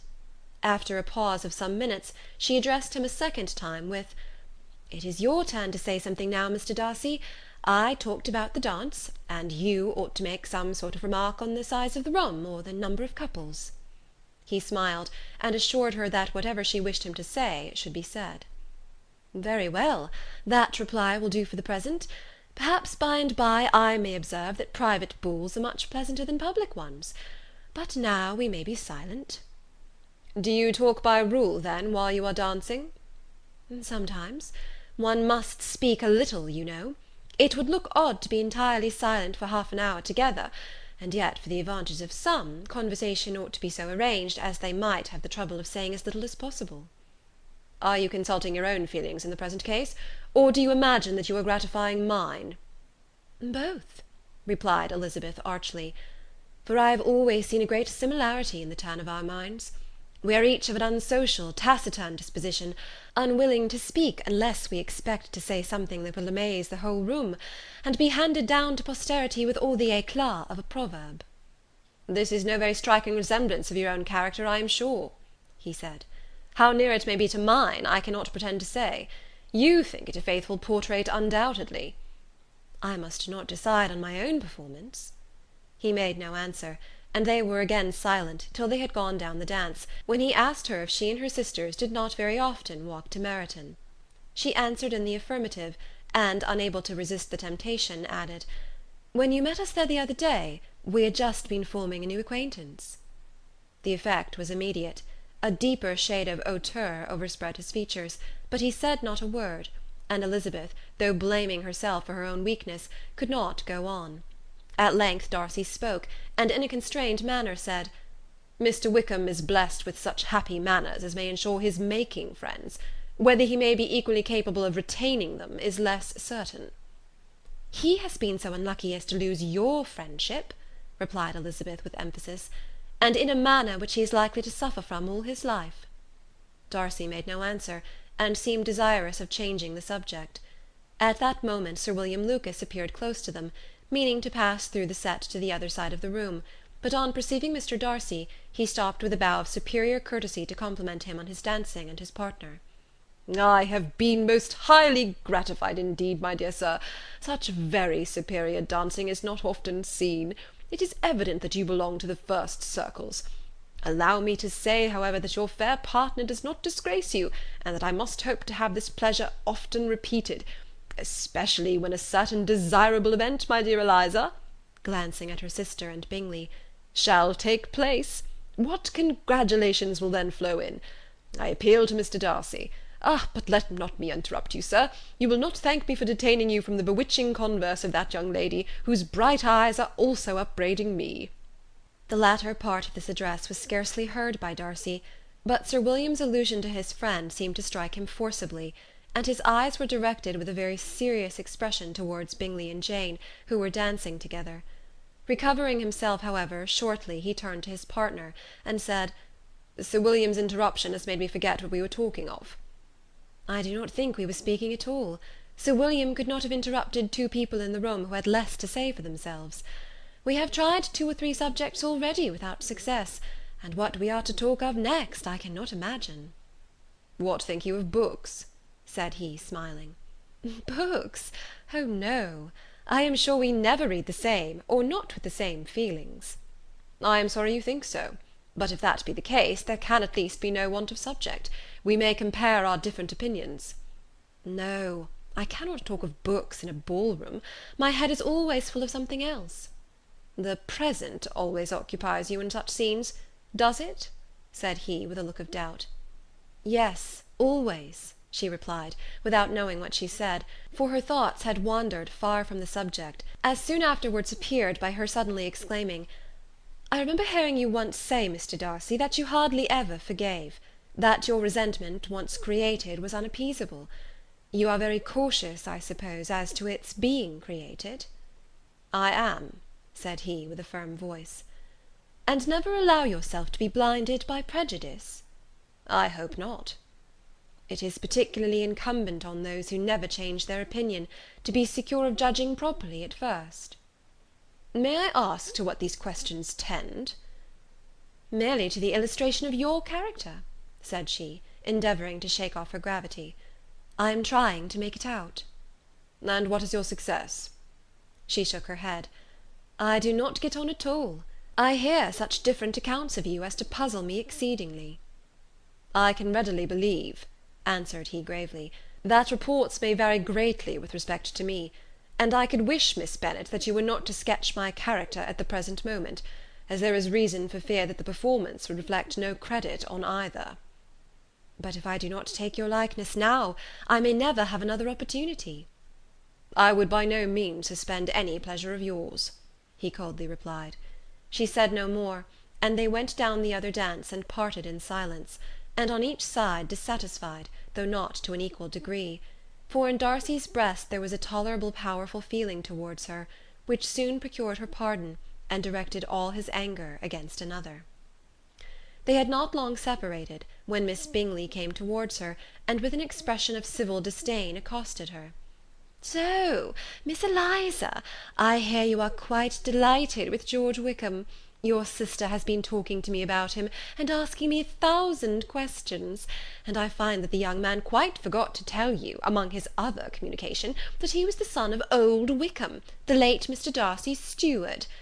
Let me recommend you, however, as a friend, not to give implicit confidence to all his assertions; for as to Mr. Darcy's using him ill, it is perfectly false; for, on the contrary, he has always been remarkably kind to him, though George Wickham has treated Mr. Darcy in a most infamous manner. I do not know the particulars, but I know very well that Mr. Darcy is not in the least to blame; that he cannot bear to hear George Wickham mentioned, and that though my brother thought that he could not well avoid including him in his invitation to the officers, he was excessively glad to find that he had taken himself out of the way. His coming into the country at all is a most insolent thing indeed, and I wonder how he could presume to do it. I pity you, Miss Eliza, for this discovery of your favourite's guilt, but really, considering his descent, one could not expect much better." "His guilt and his descent appear by your account to be the same," said Elizabeth angrily, "for I have heard you accuse him of nothing worse than being the son of Mr. Darcy's steward, and of that I can assure you he informed me himself." "I beg your pardon," replied Miss Bingley, turning away with a sneer. "Excuse my interference, it was kindly meant." "Insolent girl," said Elizabeth to herself, "you are much mistaken if you expect to influence me by such a paltry attack as this. I see nothing in it but your own wilful ignorance and the malice of Mr. Darcy." She then sought out her eldest sister, who was undertaken to make inquiries on the same subject of Bingley. Jane met her with a smile of such sweet complacency, a glow of such happy expression, as sufficiently marked how well she was satisfied with the occurrences of the evening. Elizabeth instantly read her feelings, and at that moment solicitude for Wickham, resentment against his enemies, and everything else, gave way before the hope of Jane's being in the fairest way for happiness. "I want to know," said she, with a countenance no less smiling than her sister's, "what you have learnt about Mr. Wickham; but perhaps you have been too pleasantly engaged to think of any third person, in which case you may be sure of my pardon." "No," replied Jane, "I have not forgotten him, but I have nothing unsatisfactory to tell you. Mr. Bingley does not know the whole of his history, and he is quite ignorant of the circumstances which have principally offended Mr. Darcy, but he will vouch for the good conduct, the probity, and honour of his friend, and is perfectly convinced that Mr. Wickham has deserved much less attention from Mr. Darcy than he has received, and I am sorry to say, by his account as well as his sister's, Mr. Wickham is by no means a respectable young man. I am afraid he has been very imprudent, and has deserved to lose Mr. Darcy's regard." "Mr. Bingley does not know Mr. Wickham himself?" "No, he never saw him till the other morning at Meryton." "This account, then, is what he has received from Mr. Darcy. I am satisfied. But what does he say of the living?"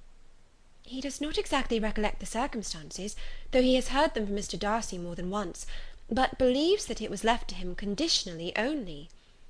"I have not a doubt of Mr. Bingley's sincerity," said Elizabeth warmly, "but you must excuse my not being convinced by assurances only. Mr. Bingley's defence of his friend was a very able one, I dare say; but since he is unacquainted with several parts of the story, and has learnt the rest from that friend himself, I shall venture to still think of both gentlemen as I did before." She then changed the discourse to one more gratifying to each, and on which there could be no difference of sentiment. Elizabeth listened with delight to the happy, though modest hopes which Jane entertained of Mr. Bingley's regard, and said all in her power to heighten her confidence in it. On their being joined by Mr. Bingley himself, Elizabeth withdrew to Miss Lucas, to whose inquiry after the pleasantness of her last partner she had scarcely replied, before Mr. Collins came up to them, and told her with great exultation that he had just been so fortunate as to make a most important discovery. "I have found out," said he, "by a singular accident, that there is now in the room a near relation of my patroness. I happened to overhear the gentleman himself mentioning to the young lady who does the honours of the house the names of his cousin Mr. de Bourgh, and of her mother Lady Catherine. How wonderfully these sort of things occur! Who would have thought of my meeting with perhaps a nephew of Lady Catherine de Bourgh in this assembly? I am most thankful that the discovery is made in time for me to pay my respects to him, which I am now going to do, and trust he will excuse my not having done it before. My total ignorance of the connection must plead my apology." "You are not going to introduce yourself to Mr. Darcy?" "Indeed I am. I shall entreat his pardon for not having done it earlier. I believe him to be Lady Catherine's nephew. It will be in my power to assure him that her ladyship was quite well yesterday se'nnight." Elizabeth tried hard to dissuade him from such a scheme, assuring him that Mr. Darcy would consider his addressing him without introduction as an impertinent freedom, rather than a compliment to his aunt, that it was not in the least necessary there should be any notice on either side, and that if it were, it must belong to Mr. Darcy, the superior in consequence, to begin the acquaintance. Mr. Collins listened to her with the determined air of following his own inclination, and when she ceased speaking, replied thus: "My dear Miss Elizabeth, I have the highest opinion in the world, in your excellent judgment, in all matters within the scope of your understanding, but permit me to say, that there must be a wide difference between the established forms of ceremony amongst the laity, and those which regulate the clergy, for give me leave to observe that I consider the clerical office as equal in point of dignity with the highest rank in the kingdom, providing that a proper humility of behaviour is at the same time maintained. You must therefore allow me to follow the dictates of my conscience on this occasion, which leads me to perform what I look on as a point of duty. Pardon me for neglecting to profit by your advice, which, on every other subject, shall be my constant guide, though, in the case before us, I consider myself more fitted by education and habitual study to decide on what is right, than a young lady like yourself." And with a low bow, he left her to attack Mr. Darcy, whose reception of his advances she eagerly watched, and whose astonishment at being so addressed was very evident. Her cousin prefaced his speech with a solemn bow, and though she could not hear a word of it, she felt as if hearing it all, and saw in the motion of his lips the words apology, Hunsford, and Lady Catherine de Bourgh. It vexed her to see him expose himself to such a man. Mr. Darcy was eyeing him with unrestrained wonder, and when at last Mr. Collins allowed him time to speak, replied with an air of distant civility. Mr. Collins, however, was not discouraged from speaking again, and Mr. Darcy's contempt seemed abundantly increasing with the length of his second speech, and at the end of it he only made him a slight bow, and moved another way. Mr. Collins then returned to Elizabeth. "I have no reason, I assure you," said he, "to be dissatisfied with my reception. Mr. Darcy seemed much pleased with the attention. He answered me with the utmost civility, and even paid me the compliment of saying that he was so well convinced of Lady Catherine's discernment as to be certain she could never bestow a favour unworthily. It was really a very handsome thought. Upon the whole, I am much pleased with him." As Elizabeth had no longer any interest of her own to pursue, she turned her attention almost entirely on her sister and Mr. Bingley, and the train of agreeable reflections which her observations gave birth to made her perhaps almost as happy as Jane. She saw her in idea settled in that very house, in all the felicity which a marriage of true affection could bestow, and she felt capable, under such circumstances, of endeavouring even to like Bingley's two sisters. Her mother's thoughts she plainly saw were bent the same way, and she determined not to venture near her, lest she might hear too much. When they sat down to supper, therefore, she considered it a most unlucky perverseness which placed them within one of each other, and deeply was she vexed to find that her mother was talking to that one person, Lady Lucas, freely, openly, and of nothing else but her expectation that Jane would soon be married to Mr. Bingley. It was an animating subject, and Mrs. Bennet seemed incapable of fatigue, while enumerating the advantages of the match. His being such a charming young man, and so rich, and living but 3 miles from them, were the first points of self-gratulation, and then it was such a comfort to think how fond the two sisters were of Jane, and to be certain that they must desire the connection as much as she could do. It was, moreover, such a promising thing for her younger daughters, as Jane's marrying so greatly must throw them in the way of other rich men. And lastly, it was so pleasant at her time of life to be able to consign her single daughters to the care of their sister, that she might not be obliged to go into company more than she liked. It was necessary to make this circumstance a matter of pleasure, because on such occasions it is the etiquette, but no one was less likely than Mrs. Bennet to find comfort in staying home at any period of her life. She concluded with many good wishes that Lady Lucas might soon be equally fortunate, though evidently and triumphantly believing there was no chance of it. In vain did Elizabeth endeavour to check the rapidity of her mother's words, or persuade her to describe her felicity in a less audible whisper, for, to her inexpressible vexation, she could perceive that the chief of it was overheard by Mr. Darcy, who sat opposite to them. Her mother only scolded her for being nonsensical. "What is Mr. Darcy to me, pray, that I should be afraid of him? I am sure we owe him no such particular civility, as to be obliged to say nothing he may not like to hear." "For heaven's sake, madam, speak lower.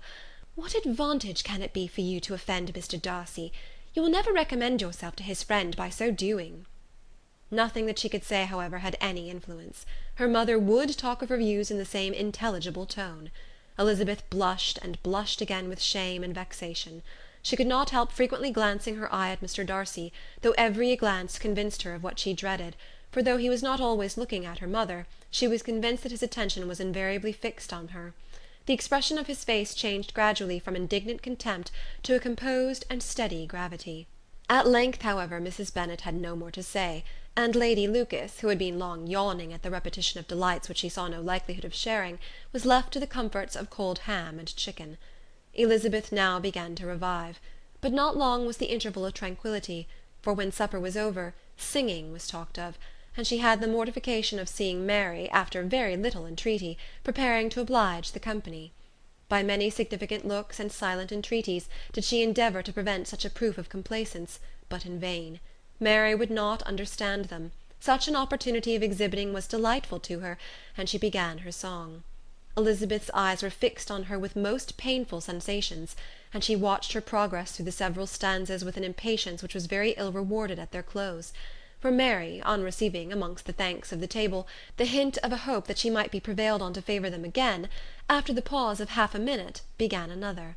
Mary's powers were by no means fitted for such a display. Her voice was weak, and her manner affected.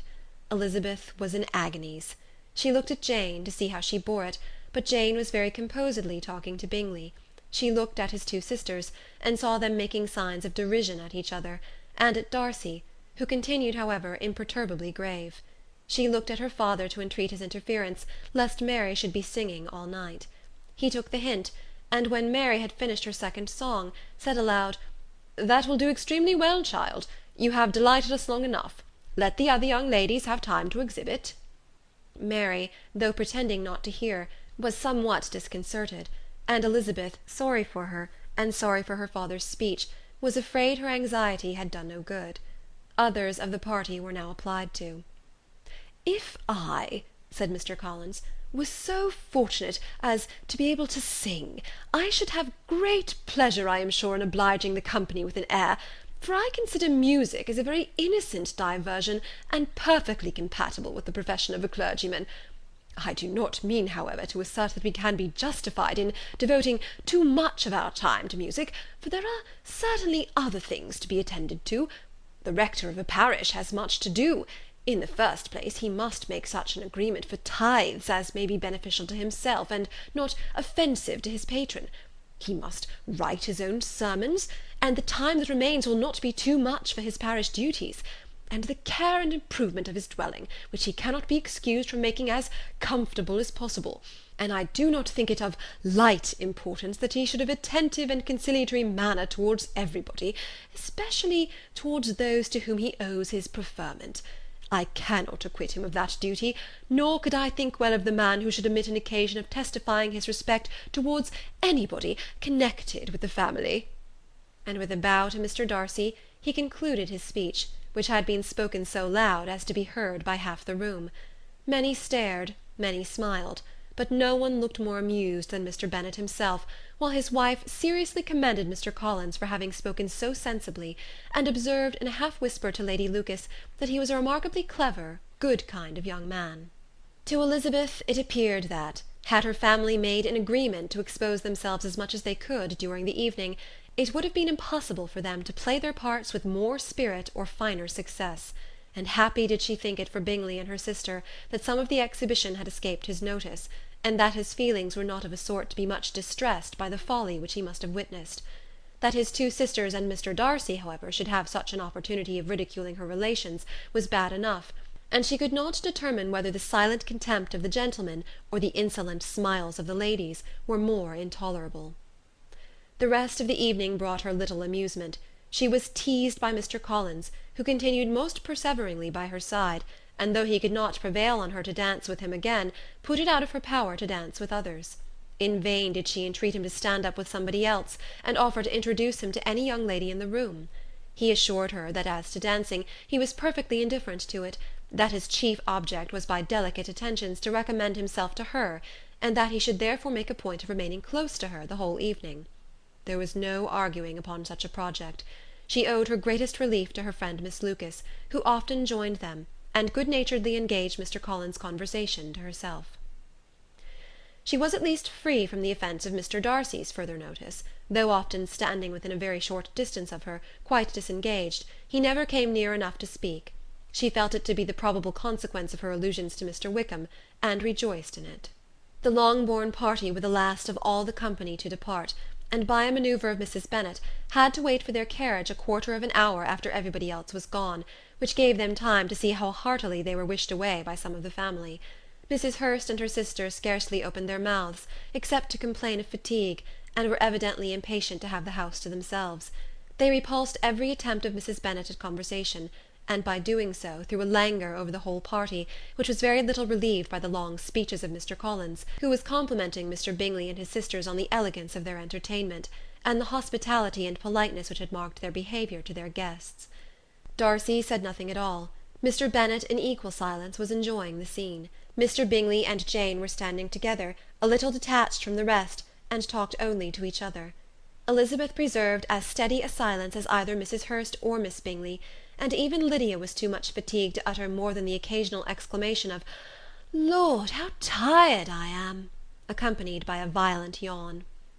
When at length they arose to take leave, Mrs. Bennet was most pressingly civil in her hope of seeing the whole family soon at Longbourn, and addressed herself especially to Mr. Bingley, to assure him how happy he would make them by eating a family dinner with them at any time, without the ceremony of a formal invitation.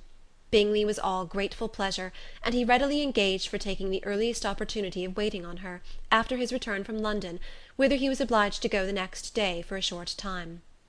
Mrs. Bennet was perfectly satisfied, and quitted the house under the delightful persuasion that, allowing for the necessary preparation of settlements, new carriages, and wedding clothes, she should undoubtedly see her daughter settled at Netherfield in the course of 3 or 4 months. Of having another daughter married to Mr. Collins, she thought with equal certainty, and with considerable, though not equal, pleasure. Elizabeth was the least dear to her of all her children, and though the match and the man were quite good enough for her, the worth of each was eclipsed by Mr. Bingley and Netherfield. End of Chapter 18. Chapter 19. The next day opened a new scene at Longbourn. Mr. Collins made his declaration in form. Having resolved to do it without loss of time, as his leave of absence extended only to the following Saturday, and having no feelings of diffidence to make it distressing to himself even at the moment, he set about it in a very orderly manner, with all the observances which he supposed a regular part of the business. On finding Mrs. Bennet, Elizabeth, and one of the younger girls together soon after breakfast, he addressed the mother in these words: "May I hope, madam, for your interest with your fair daughter Elizabeth, when I solicit for the honour of a private audience with her in the course of this morning?" Before Elizabeth had time for anything but a blush of surprise, Mrs. Bennet answered instantly, "Oh dear, yes, certainly. I am sure Lizzie will be very happy. I am sure she can have no objection. Come, Kitty, I want you upstairs." and gathering her work together, she was hastening away when Elizabeth called out, "Dear madam, do not go. I beg you will not go. Mr. Collins must excuse me. He can have nothing to say to me that anybody need not hear. I am going away myself." "No, no, nonsense, Lizzie, I desire you to stay where you are."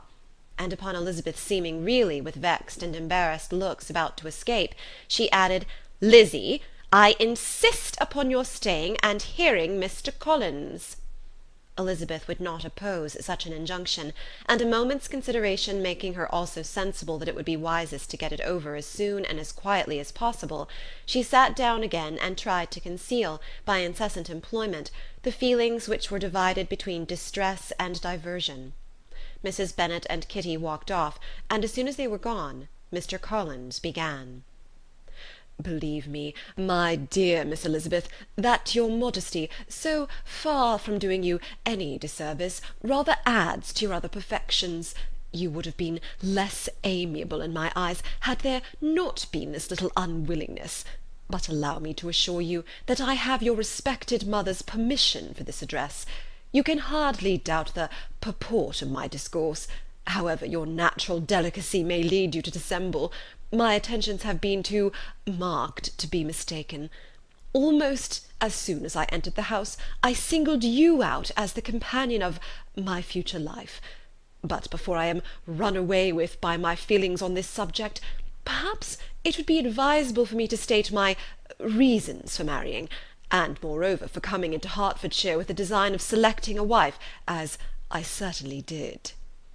The idea of Mr. Collins, with all his solemn composure, being run away with by his feelings, made Elizabeth so near laughing that she could not use the short pause he allowed in any attempt to stop him further, and he continued, "My reasons for marrying are, first, that I think it a right thing for every clergyman in easy circumstances, like myself, to set the example of matrimony in his parish. Secondly, that I am convinced that it will add very greatly to my happiness. And thirdly, which perhaps I ought to have mentioned earlier, that it is the particular advice and recommendation of the very noble lady whom I have the honour of calling patroness. Twice she has condescended to give me her opinion, unasked too, on this subject. And it was but the very Saturday night before I left Hunsford, between our pools at quadrille, while Mrs. Jenkinson was arranging Miss de Bourgh's footstool, that she said, 'Mr. Collins, you must marry. A clergyman like you must marry. Choose properly, choose a gentlewoman for my sake, and for your own, let her be an active, useful sort of person, not brought up high, but able to make a small income go a good way. This is my advice. Find such a woman as soon as you can, bring her to Hunsford, and I will visit her. Allow me, by the way, to observe, my fair cousin, that I do not reckon the notice and kindness of Lady Catherine de Bourgh as among the least of the advantages in my power to offer.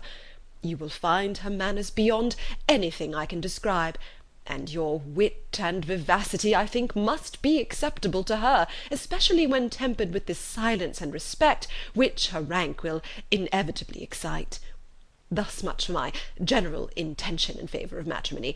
It remains to be told why my views were directed towards Longbourn, instead of my own neighbourhood, where I can assure you there are many amiable young women.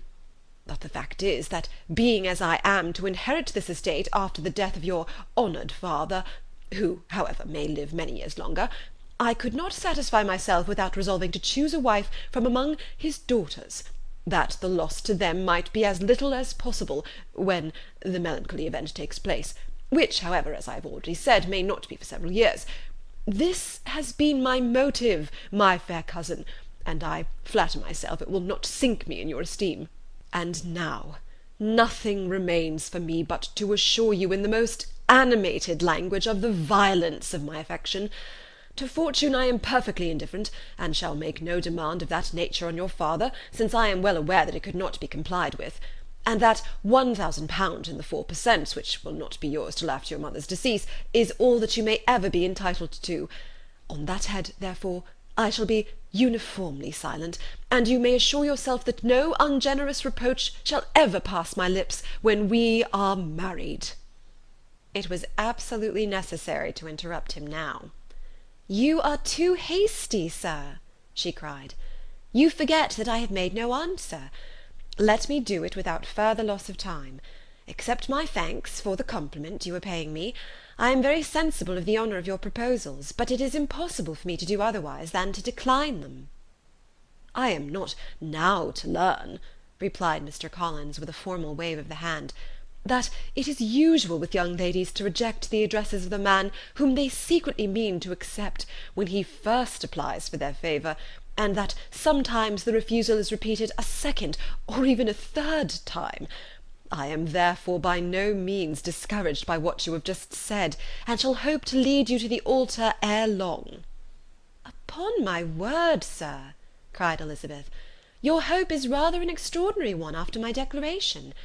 I do assure you that I am not one of those young ladies, if such young ladies there are, who were so daring as to risk their happiness on the chance of being asked a second time. I am perfectly serious in my refusal. You could not make me happy, and I am convinced that I am the last woman in the world who could make you so.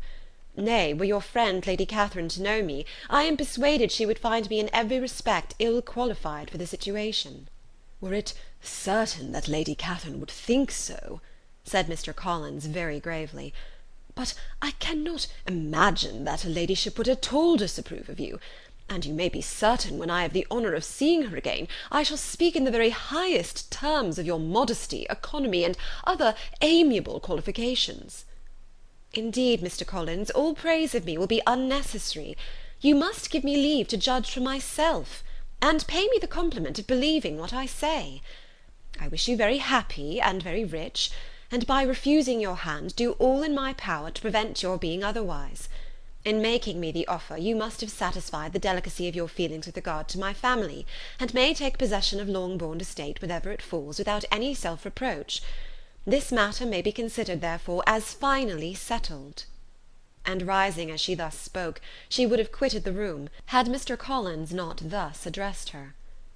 "When I do myself the honour of speaking to you next on the subject, I shall hope to receive a more favourable answer than you have now given me, though I am far from accusing you of cruelty at present, because I know it to be the established custom of your sex to reject a man on the first application, and perhaps you have even now said as much to encourage my suit as would be consistent with the true delicacy of the female character." "Really, Mr. Collins," cried Elizabeth with some warmth, "you puzzle me exceedingly. If what I have hitherto said can appear to you in the form of encouragement, I know not how to express my refusal in such a way as to convince you of its being one."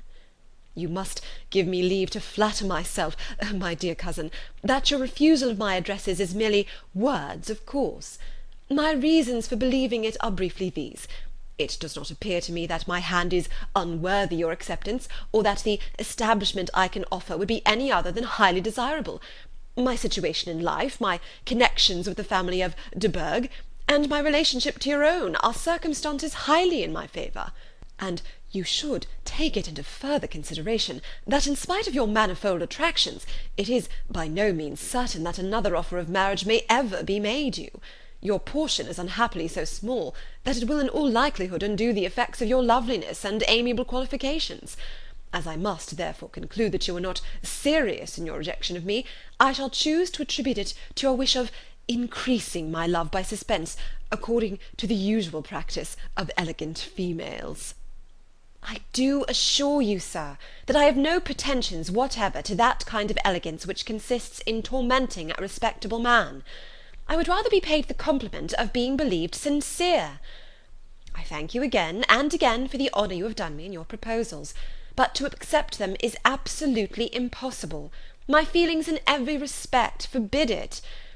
Can I speak plainer?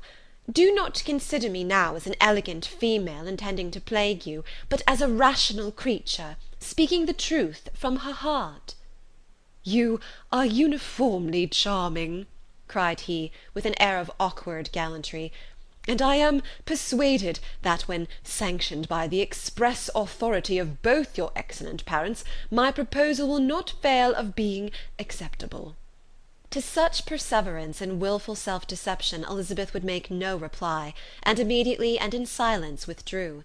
determined, if he persisted in considering her repeated refusals as flattering encouragement, to apply to her father, whose negative mind might be uttered in such a manner as to be decisive, and whose behaviour at least could not be mistaken for the affectation and coquetry of an elegant female. End of chapter 19. Chapter 20. Mr. Collins was not left long to the silent contemplation of his successful love, for Mrs. Bennet, having dawdled about in the vestibule to watch for the end of the conference, no sooner saw Elizabeth open the door and with quick step pass her toward the staircase, than she entered the breakfast-room, and congratulated both him and herself in warm terms on the happy prospect of their near connection. Mr. Collins received and returned these felicitations with equal pleasure, and then proceeded to relate the particulars of their interview, with the result of which he trusted he had every reason to be satisfied, since the refusal which his cousin had steadfastly given him would naturally flow from her bashful modesty and the genuine delicacy of her character. This information, however, startled Mrs. Bennet. She would have been glad to be equally satisfied that her daughter had meant to encourage him by protesting against his proposals, but she dared not believe it, and could not help saying so. "But depend upon it, Mr. Collins," she added, "that Lizzie shall be brought to reason. I will speak to her about it directly. She is a very headstrong, foolish girl, and does not know her own interest, but I will make her know it." "Pardon me for interrupting you, madam," cried Mr. Collins, "but if she really is headstrong and foolish, I know not whether she would altogether be a very desirable wife to a man in my situation, who naturally looks for happiness in the marriage state. If, therefore, she actually persists in rejecting my suit, perhaps it were better not to force her into accepting me, because, if liable to such defects of temper, she could not contribute much to my felicity." "Sir, you quite misunderstand me," said Mrs. Bennet, alarmed. "Lizzie is only headstrong in such matters as these. In everything else she is as good-natured a girl as ever lived. I will go directly to Mr. Bennet, and we shall very soon settle it with her, I am sure." She would not give him time to reply, but hurrying instantly to her husband, called out as she entered the library, "Oh, Mr. Bennet, you are wanted immediately. We are all in an uproar. You must come and make Lizzie marry Mr. Collins, for she vows she will not have him, and if you do not make haste, he will change his mind and not have her." Mr. Bennet raised his eyes from his book as she entered, and fixed them on her face with a calm unconcern which was not in the least altered by her communication. "I have not the pleasure of understanding you," said he, when she had finished her speech. "Of what are you talking?" "Of Mr. Collins and Lizzie. Lizzie declares that she will not have Mr. Collins, and Mr. Collins begins to say that he will not have Lizzie." "And what am I to do on the occasion? It seems a hopeless business." "Speak to Lizzie about it yourself. Tell her that you insist upon her marrying him." "Let her be called down. She shall hear my opinion."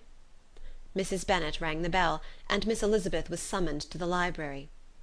"Come here, child," cried her father as she appeared. "I have sent for you on an affair of importance. I understand that Mr. Collins has made you an offer of marriage. Is it true?" Elizabeth replied that it was. "Very well, and this offer of marriage you have refused?" "I have, sir." "Very well. We now come to the point. Your mother insists upon your accepting it.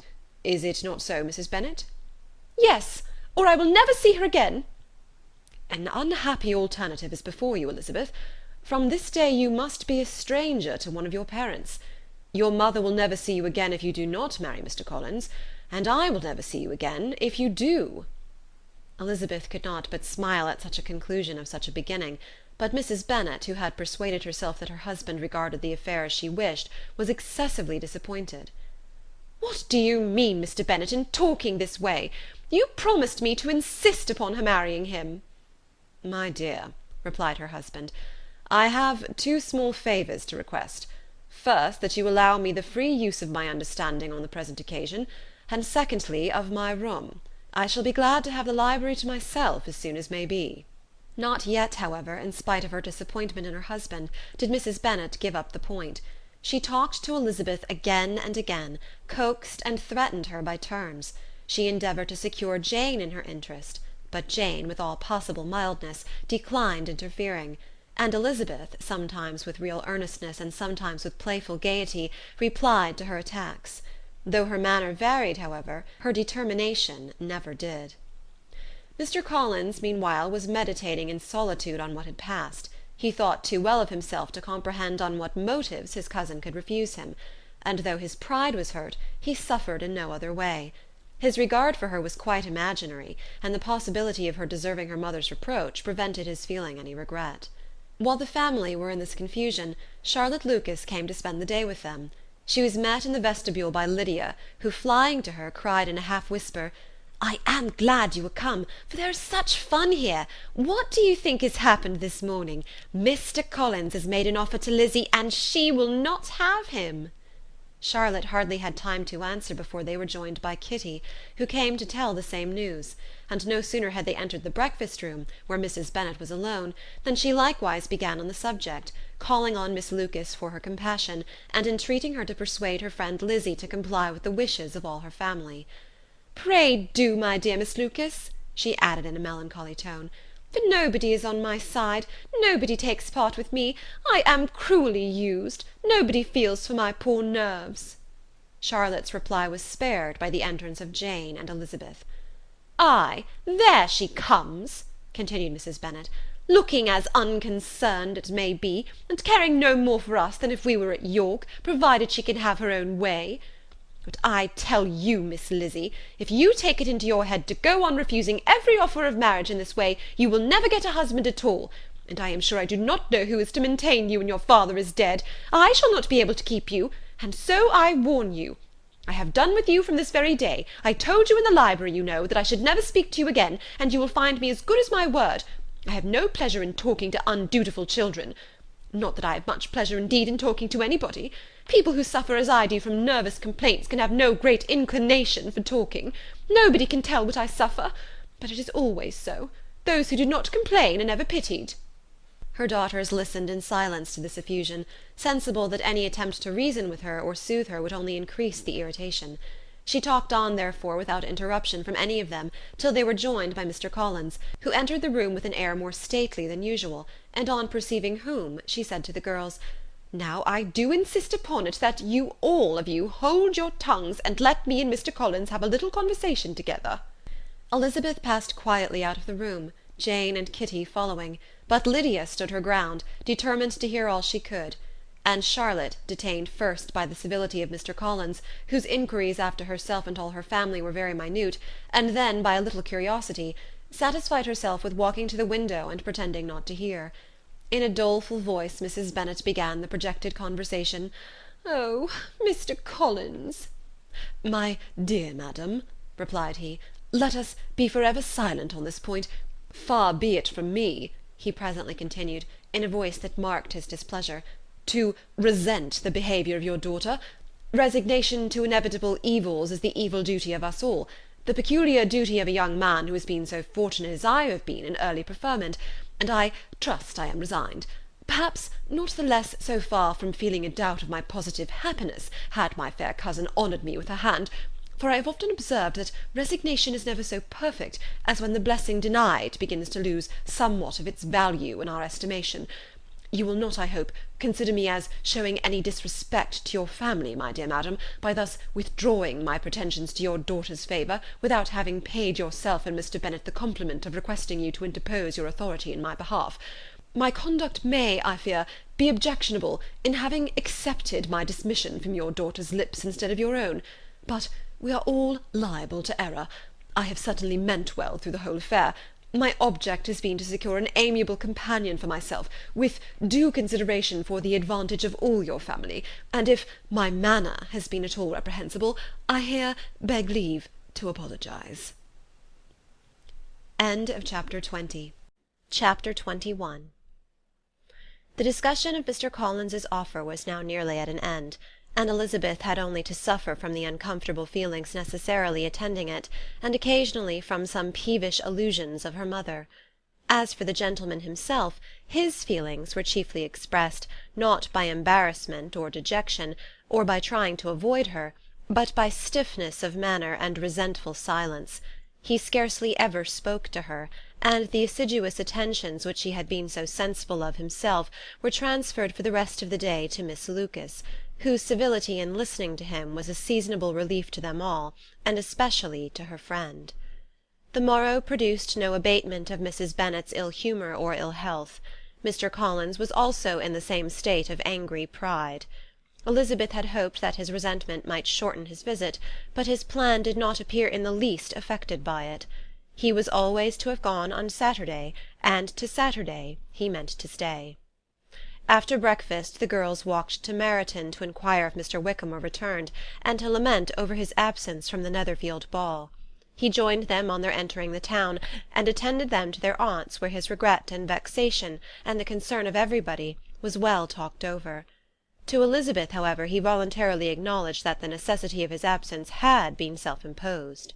"I found," said he, "as the time drew near, that I had better not meet Mr. Darcy; that to be in the same room, the same party with him for so many hours together, might be more than I could bear, and that scenes might arise unpleasant to more than myself."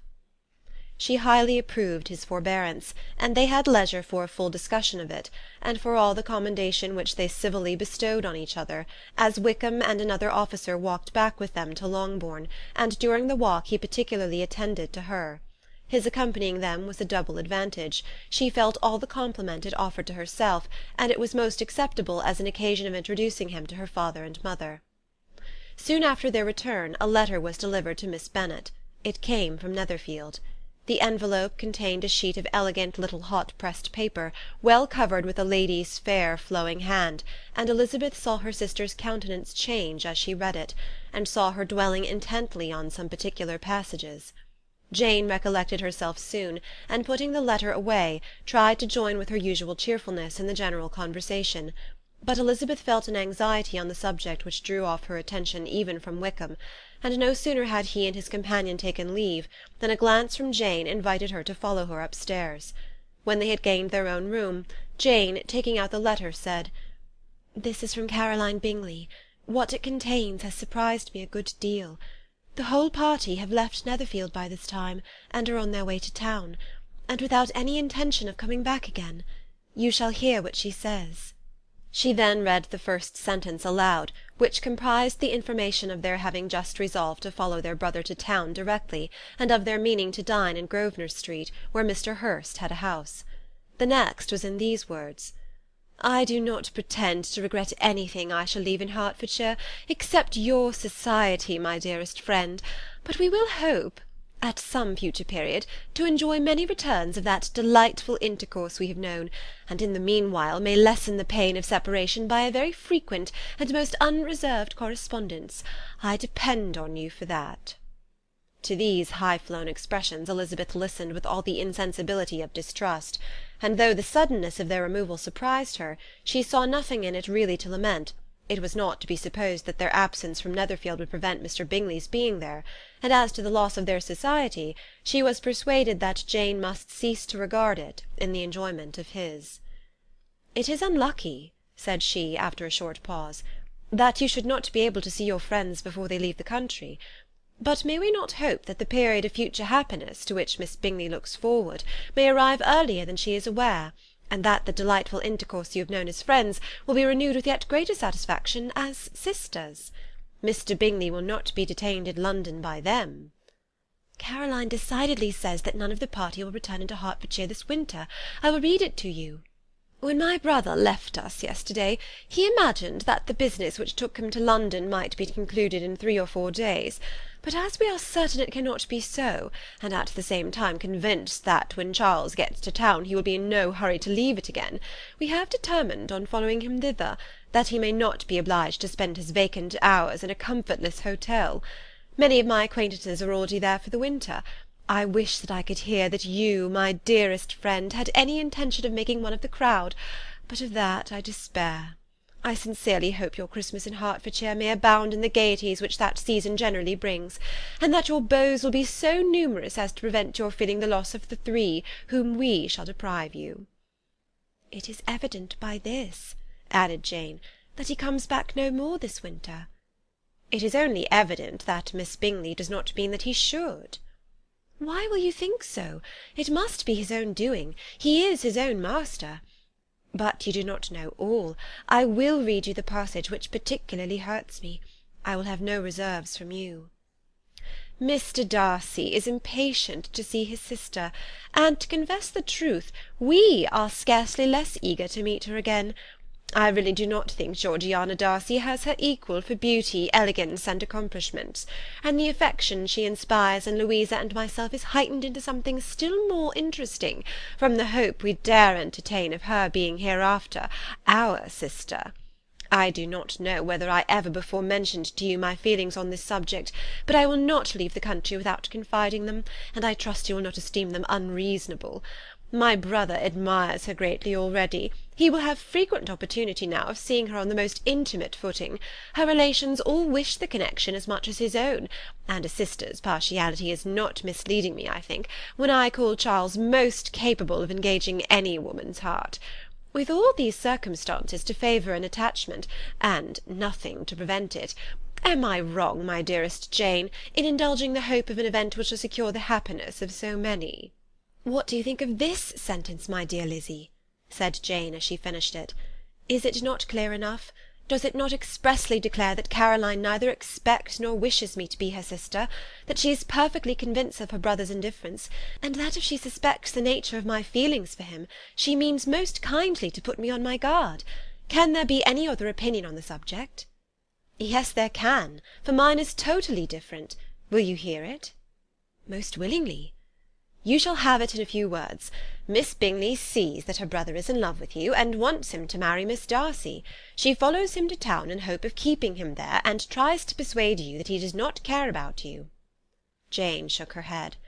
Indeed, Jane, you ought to believe me. No one who has ever seen you together can doubt his affection. Miss Bingley, I am sure, cannot. She is not such a simpleton. Could she have seen half as much love in Mr. Darcy for herself, she would have ordered her wedding clothes. But the case is this, we are not rich enough or grand enough for them, and she is the more anxious to get Miss Darcy for her brother, from the notion that when there has been one intermarriage, she may have less trouble in achieving a second, in which there is certainly some ingenuity, and I dare say it would succeed, if Mr. Berg were out of the way. But, my dearest Jane, you cannot seriously imagine that because Miss Bingley tells you her brother greatly admires Miss Darcy, he is in the smallest degree less sensible of your merit than when he took leave of you on Tuesday, or that it will be in her power to persuade him that, instead of being in love with you, he is very much in love with a friend. If we thought alike of Miss Bingley, replied Jane, your representation of all this might make me quite easy, but I know the foundation is unjust. Caroline is incapable of wilfully deceiving any one, and all that I can hope in this case is that she is deceiving herself. That is right. You could not have started a more happy idea, since you will not take comfort in mine. Believe her to be deceived by all means. You have now done your duty by her, and must fret no longer. But, my dear sister, can I be happy, even supposing the best, in accepting a man whose sisters and friends are all wishing him to marry elsewhere? You must decide for yourself, said Elizabeth, and if, upon mature deliberation, you find that the misery of disobliging his two sisters is more than equivalent to the happiness of being his wife, I advise you by all means to refuse him. How can you talk so? Said Jane, faintly smiling. You must know that though I should be exceedingly grieved at their disapprobation, I could not hesitate. I did not think you would, and that being the case, I cannot consider your situation with much compassion. But if he returns no more this winter, my choice will never be required. 1,000 things may arise in 6 months. The idea of his returning no more Elizabeth treated with the utmost contempt. It appeared to her merely the suggestion of Caroline's interested wishes, and she could not for a moment suppose that those wishes, however openly or artfully spoken, could influence a young man so totally independent of every one. She represented to her sister as forcibly as possible what she felt on the subject, and had soon the pleasure of seeing its happy effect. Jane's temper was not desponding, and she was gradually led to hope, though the diffidence of affection sometimes overcame the hope, that Bingley would return to Netherfield and answer every wish of her heart. They agreed that Mrs. Bennet should only hear of the departure of the family, without being alarmed on the score of the gentleman's conduct, but even this partial communication gave her a great deal of concern, and she bewailed it as exceedingly unlucky that the ladies should happen to go away just as they were all getting so intimate together.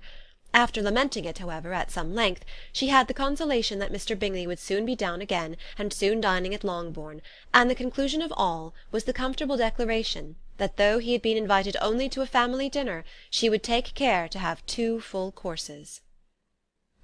End of Chapter 21. Chapter 22. The Bennets were engaged to dine with the Lucases, and again, during the chief of the day, was Miss Lucas so kind as to listen to Mr. Collins. Elizabeth took an opportunity of thanking her. "It keeps him in good humour," said she, "and I am more obliged to you than I can express." Charlotte assured her friend of her satisfaction in being useful, and that it amply repaid her for the little sacrifice of her time.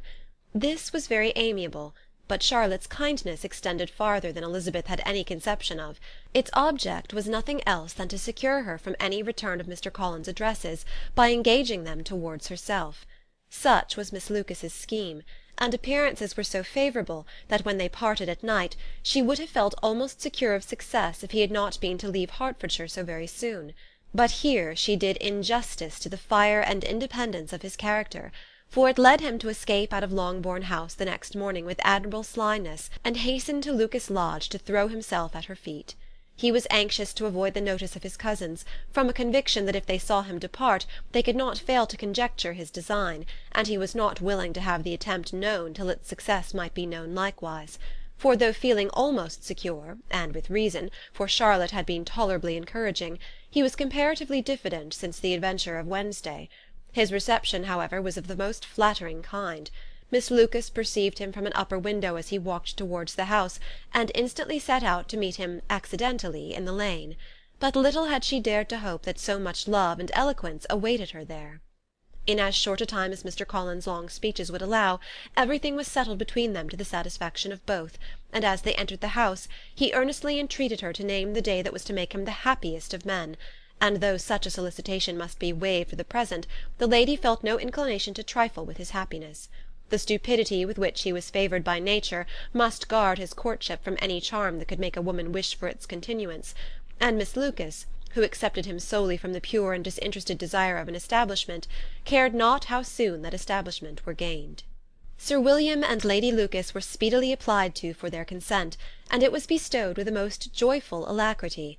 Mr. Collins' present circumstances made it a most eligible match for their daughter, to whom they could give little fortune, and his prospects of future wealth were exceedingly fair.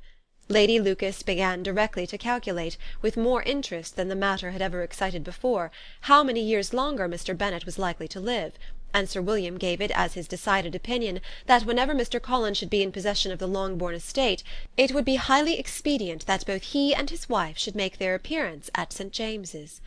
The whole family, in short, were properly overjoyed on the occasion. The younger girls formed hopes of "coming out" a year or two sooner than they might otherwise have done, and the boys were relieved from their apprehension of Charlotte's dying an old maid. Charlotte herself was tolerably composed. She had gained her point, and had time to consider of it. Her reflections were in general satisfactory. Mr. Collins, to be sure, was neither sensible nor agreeable. His society was irksome, and his attachment to her must be imaginary. But still he would be her husband. Without thinking highly either of men or matrimony, marriage had always been her object. It was the only provision for well-educated young women of small fortune, and, however uncertain of giving happiness, must be their pleasantest preservative from want. This preservative she had now obtained, and at the age of 27, without having ever been handsome, she felt all the good luck of it. The least agreeable circumstance in the business was the surprise it must occasion to Elizabeth Bennet, whose friendship she valued beyond that of any other person. Elizabeth would wonder, and probably would blame her, and though her resolution was not to be shaken, her feelings must be hurt by such a disapprobation. She resolved to give her the information herself, and therefore charged Mr. Collins, when he returned to Longbourn to dinner, to drop no hint of what had passed before any of the family. A promise of secrecy was of course very dutifully given, but it could not be kept without difficulty, for the curiosity excited by his long absence burst forth in such very direct questions on his return as required some ingenuity to evade, and he was at the same time exercising great self-denial, for he was longing to publish his prosperous love.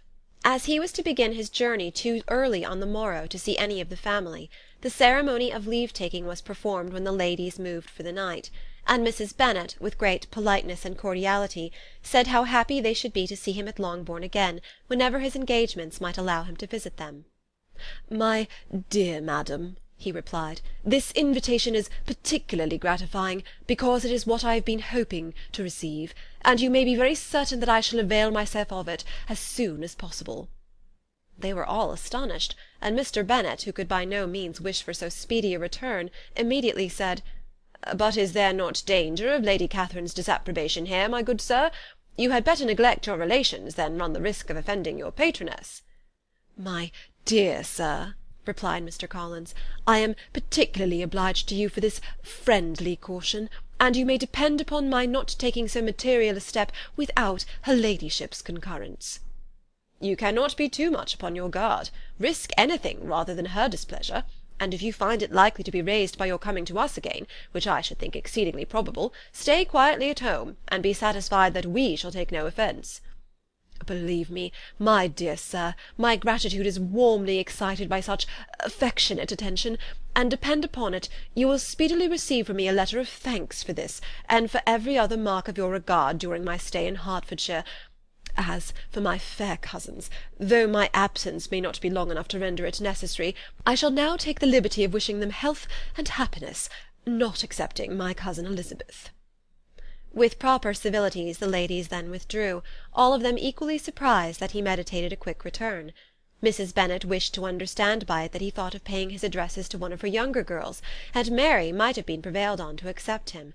She rated his abilities much higher than any of the others. There was a solidity in his reflections which often struck her, and though by no means as clever as herself, she thought that if encouraged to read and improve himself by such an example as hers, he might become a very agreeable companion. But on the following morning every hope of this kind was done away. Miss Lucas called soon after breakfast, and in a private conference with Elizabeth related the event of the day before. The possibility of Mr. Collins fancying himself in love with her friend had once occurred to Elizabeth within the last day or two, but that Charlotte could encourage him seemed almost as far from possibility as she could encourage him herself, and her astonishment was consequently so great as to overcome at the first the bounds of decorum, and she could not help crying out, "Engaged to Mr. Collins! My dear Charlotte! Impossible!" The steady countenance which Miss Lucas had commanded in telling her story gave way to a momentary confusion here on receiving so direct a reproach, though as it was no more than she expected, she soon regained her composure, and calmly replied, "Why should you be surprised, my dear Eliza? Do you think it incredible that Mr. Collins should be able to procure any woman's good opinion, because he was not so happy as to succeed with you?" But Elizabeth had now recollected herself, and making a strong effort for it, was able to assure with tolerable firmness that the prospect of their relationship was highly grateful to her, and that she wished her all imaginable happiness. "I see what you are feeling," replied Charlotte. "You must be surprised, very much surprised, so lately as Mr. Collins was wishing to marry you. But when you have had time to think it over, I hope you'll be satisfied with what I have done. I am not romantic, you know. I never was. I ask only a comfortable home, and considering Mr. Collins' character, connection, and situation in life, I am convinced that my chance of happiness with him is as fair as most people can boast on entering the marriage state." Elizabeth quietly answered, "Undoubtedly," and after an awkward pause they returned to the rest of the family. Charlotte did not stay much longer, and Elizabeth was then left to reflect on what she had heard. It was a long time before she became at all reconciled to the idea of so unsuitable a match. The strangeness of Mr. Collins making 2 offers of marriage within 3 days was nothing in comparison of his being now accepted. She had always felt that Charlotte's opinion of matrimony was not exactly like her own, but she had not supposed it to be possible that, when called into action, she would have sacrificed every better feeling to worldly advantage. Charlotte, the wife of Mr. Collins, was a most humiliating picture. And to the pang of a friend disgracing herself and sunk in her esteem was added the distressing conviction that it was impossible for that friend to be tolerably happy in the lot she had chosen. Chapter 23. Elizabeth was sitting with her mother and sisters, reflecting on what she had heard, and doubting whether she was authorized to mention it, when Sir William Lucas himself appeared, sent by his daughter, to announce her engagement to the family. With many compliments to them, and much self-gratulation on the prospect of a connection between the houses, he unfolded the matter, to an audience not merely wondering, but incredulous. for Mrs. Bennet, with more perseverance than politeness, protested he must be entirely mistaken, and Lydia, always unguarded and often uncivil, boisterously exclaimed, "Good Lord! Sir William, how can you tell such a story? Do not you know that Mr. Collins wants to marry Lizzie?" Nothing less than the complaisance of a courtier could have borne without anger such treatment, but Sir William's good breeding carried him through it all, and though he begged leave to be positive as to the truth of his information, he listened to all their impertinence with the most forbearing courtesy. Elizabeth, feeling it incumbent on her to relieve him from so unpleasant a situation, now put herself forward to confirm his account by mentioning her prior knowledge of it from Charlotte herself, and endeavoured to put a stop to the exclamations of her mother and sisters by the earnestness of her congratulations to Sir William, in which she was readily joined by Jane, and by making a variety of remarks on the happiness that might be expected from the match, the excellent character of Mr. Collins, and the convenient distance of Hunsford from London. Mrs. Bennet was in fact too much overpowered to say a great deal while Sir William remained, but no sooner had he left them than her feelings found a rapid vent.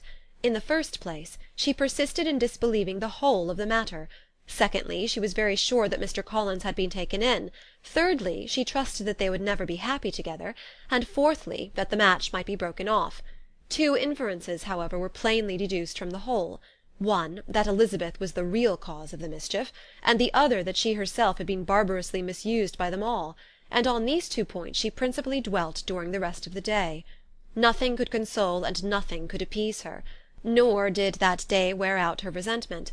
A week elapsed before she could see Elizabeth without scolding her, a month passed away before she could speak to Sir William or Lady Lucas without being rude, and many months were gone before she could at all forgive their daughter. Mr. Bennet's emotions were much more tranquil on the occasion, and such as he did experience he pronounced to be of a most agreeable sort, for it gratified him, he said, to discover that Charlotte Lucas, whom he had been used to think tolerably sensible, was as foolish as his wife, and more foolish than his daughter. Jane confessed herself a little surprised at the match, but she said less of her astonishment than of her earnest desire for their happiness, nor could Elizabeth persuade her to consider it as improbable. Kitty and Lydia were far from envying Miss Lucas, for Mr. Collins was only a clergyman, and it affected them in no other way than as a piece of news to spread at Meryton. Lady Lucas could not be insensible of triumph on being able to retort on Mrs. Bennet the comfort of having a daughter well married, and she called at Longbourn rather oftener than usual to say how happy she was, though Mrs. Bennet's sour looks and ill-natured remarks might have been enough to drive happiness away. Between Elizabeth and Charlotte there was restraint which kept them mutually silent on the subject, and Elizabeth felt persuaded that no real confidence could ever subsist between them again. Her disappointment in Charlotte made her turn with fonder regard to her sister, of whose rectitude and delicacy she was sure her opinion could never be shaken, and for whose happiness she grew daily more anxious, as Bingley had now been gone a week, and nothing more was heard of his return. Jane had sent Caroline an early answer to her letter, and was counting the days till she might reasonably hope to hear again. The promised letter of thanks from Mr. Collins arrived on Tuesday, addressed to their father, and written with all the solemnity of gratitude which a 12-month's abode in the family might have prompted. After discharging his conscience on that head, he proceeded to inform them, with many rapturous expressions, of his happiness in having obtained the affection of their amiable neighbour, Miss Lucas, and then explained that it was merely with the view of enjoying her society that he had been so ready to close with their kind wish of seeing him again at Longbourn, whither he hoped to be able to return on Monday fortnight. For Lady Catherine, he added, so heartily approved his marriage, that she wished it to take place as soon as possible, which he trusted would be an unanswerable argument with his amiable Charlotte to name an early day for making him the happiest of men. Mr. Collins' return into Hertfordshire was no longer a matter of pleasure to Mrs. Bennet. On the contrary, she was as much disposed to complain of it as her husband. It was very strange that he should come to Longbourn instead of to Lucas Lodge. It was also very inconvenient, and exceedingly troublesome. She hated having visitors in the house while her health was so indifferent, and lovers were of all people the most disagreeable. Such were the gentle murmurs of Mrs. Bennet, and they gave way only to the greater distress of Mr. Bingley's continued absence. Neither Jane nor Elizabeth were comfortable on this subject. Day after day passed away without bringing any other tidings of him than the report which shortly prevailed in Meryton of his coming no more to Netherfield the whole winter, a report which highly incensed Mrs. Bennet, and which she never failed to contradict as a most scandalous falsehood. Even Elizabeth began to fear, not that Bingley was indifferent, but that his sisters would be successful in keeping him away. Unwilling as she was to admit an idea so destructive of Jane's happiness, and so dishonourable to the stability of her lover, she could not prevent its frequently occurring. The united efforts of his two unfeeling sisters, and of his overpowering friend, assisted by the attractions of Miss Darcy and the amusements of London, might be too much, she feared, for the strength of his attachment. As for Jane, her anxiety under this suspense was of course more painful than Elizabeth's, but whatever she felt she was desirous of concealing, and between Elizabeth and herself, therefore, the subject was never alluded to. But as no such delicacy restrained her mother, an hour seldom passed in which she did not talk of Bingley, express her impatience for his arrival, or even require Jane to confess that if he did not come back she would think herself very ill-used. It needed all Jane's steady mildness to bear these attacks with tolerable tranquillity. Mr. Collins returned most punctually on Monday fortnight, but his reception at Longbourn was not quite so gracious as it had been on his first introduction. He was too happy, however, to need much attention, and luckily for the others, the business of love-making relieved them from a great deal of his company. The chief of every day was spent by him at Lucas Lodge, and he sometimes returned to Longbourn only in time to make an apology for his absence before the family went to bed. Mrs. Bennet was really in a most pitiable state. The very mention of anything concerning the match threw her into an agony of ill-humour, and wherever she went she was sure of hearing it talked of. The sight of Miss Lucas was odious to her. As her successor in that house, she regarded her with jealous abhorrence. Whenever Charlotte came to see them, she concluded her to be anticipating the hour of possession, and whenever she spoke in a low voice to Mr. Collins, was convinced that they were talking of the Longbourn estate, and resolving to turn herself and her daughters out of the house as soon as Mr. Bennet were dead. She complained bitterly of all this to her husband. "Indeed, Mr. Bennet," said she, "it is very hard to think that Charlotte Lucas should ever be mistress of this house, and that I should be forced to make way for her, and live to see her take her place in it." "My dear, do not give way to such gloomy thoughts. Let us hope for better things. Let us flatter ourselves that I may be the survivor." This was not very consoling to Mrs. Bennet, and therefore, instead of making any answer, she went on as before. "I cannot bear to think that they should have all this estate. If it was not for the entail, I should not mind it." "What should not you mind?" "I should not mind anything at all." "Let us be thankful that you are preserved from a state of such insensibility." "I can never be thankful, Mr. Bennet, for anything about the entail. How any one should have the conscience to entail away an estate from one's own daughters, I cannot understand. And all for the sake of Mr. Collins, too. Why should he have it more than anybody else?" "I leave it to yourself to determine," said Mr. Bennet. End of chapter 23. Chapter 24. Miss Bingley's letter arrived, and put an end to doubt. The very first sentence conveyed the assurance of their being all settled in London for the winter, and concluded with her brother's regret at not having had time to pay his respects to his friends in Hertfordshire before he left the country. Hope was over, entirely over, and when Jane could attend to the rest of the letter, she found little, except the professed affection of the writer, that could give her any comfort. Miss Darcy's praise occupied the chief of it. Her many attractions were again dwelt on, and Caroline boasted joyfully of their increasing intimacy, and ventured to predict the accomplishment of the wishes which had been unfolded in her former letter. She wrote also with great pleasure of her brother's being an intimate of Mr. Darcy's house, and mentioned with raptures some plans of the latter with regard to new furniture. Elizabeth, to whom Jane very soon communicated the chief of all this, heard it in silent indignation. Her heart was divided between concern for her sister and resentment against all others. To Caroline's assertion of her brother's being partial to Miss Darcy she paid no credit.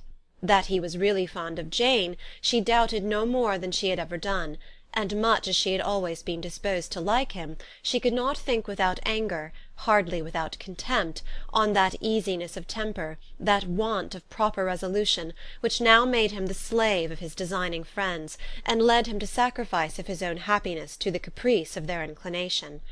Had his own happiness, however, been the only sacrifice, he might have been allowed to sport with it in whatever manner he thought best, but her sister's was involved in it, as she thought he must be sensible himself.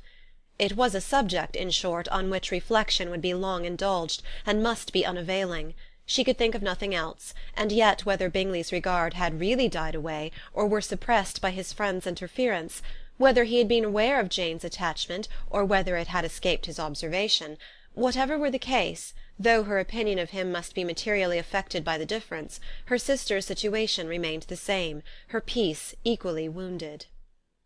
A day or two passed before Jane had courage to speak of her feelings to Elizabeth, but at last, on Mrs. Bennet's leaving them together, after a longer irritation than usual about Netherfield and its master, she could not help saying, "Oh, that my dear mother had more command over herself! She can have no idea of the pain she gives me by her continual reflections on him. But I will not repine. It cannot last long.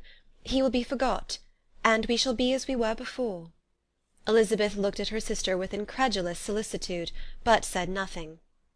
"You doubt me?" cried Jane, slightly colouring. "Indeed, you have no reason. He may live in my memory as the most amiable man of my acquaintance, but that is all.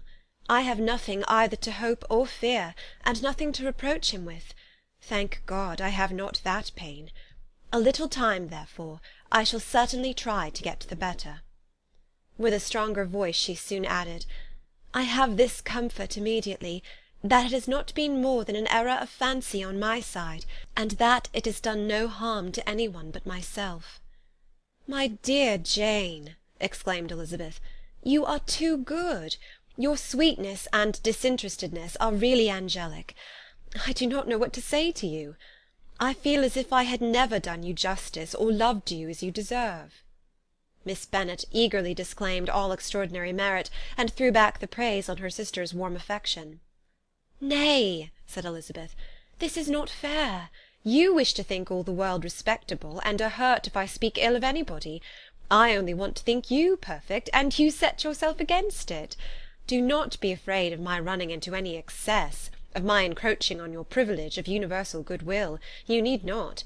There are few people whom I really love, and still fewer of whom I think well.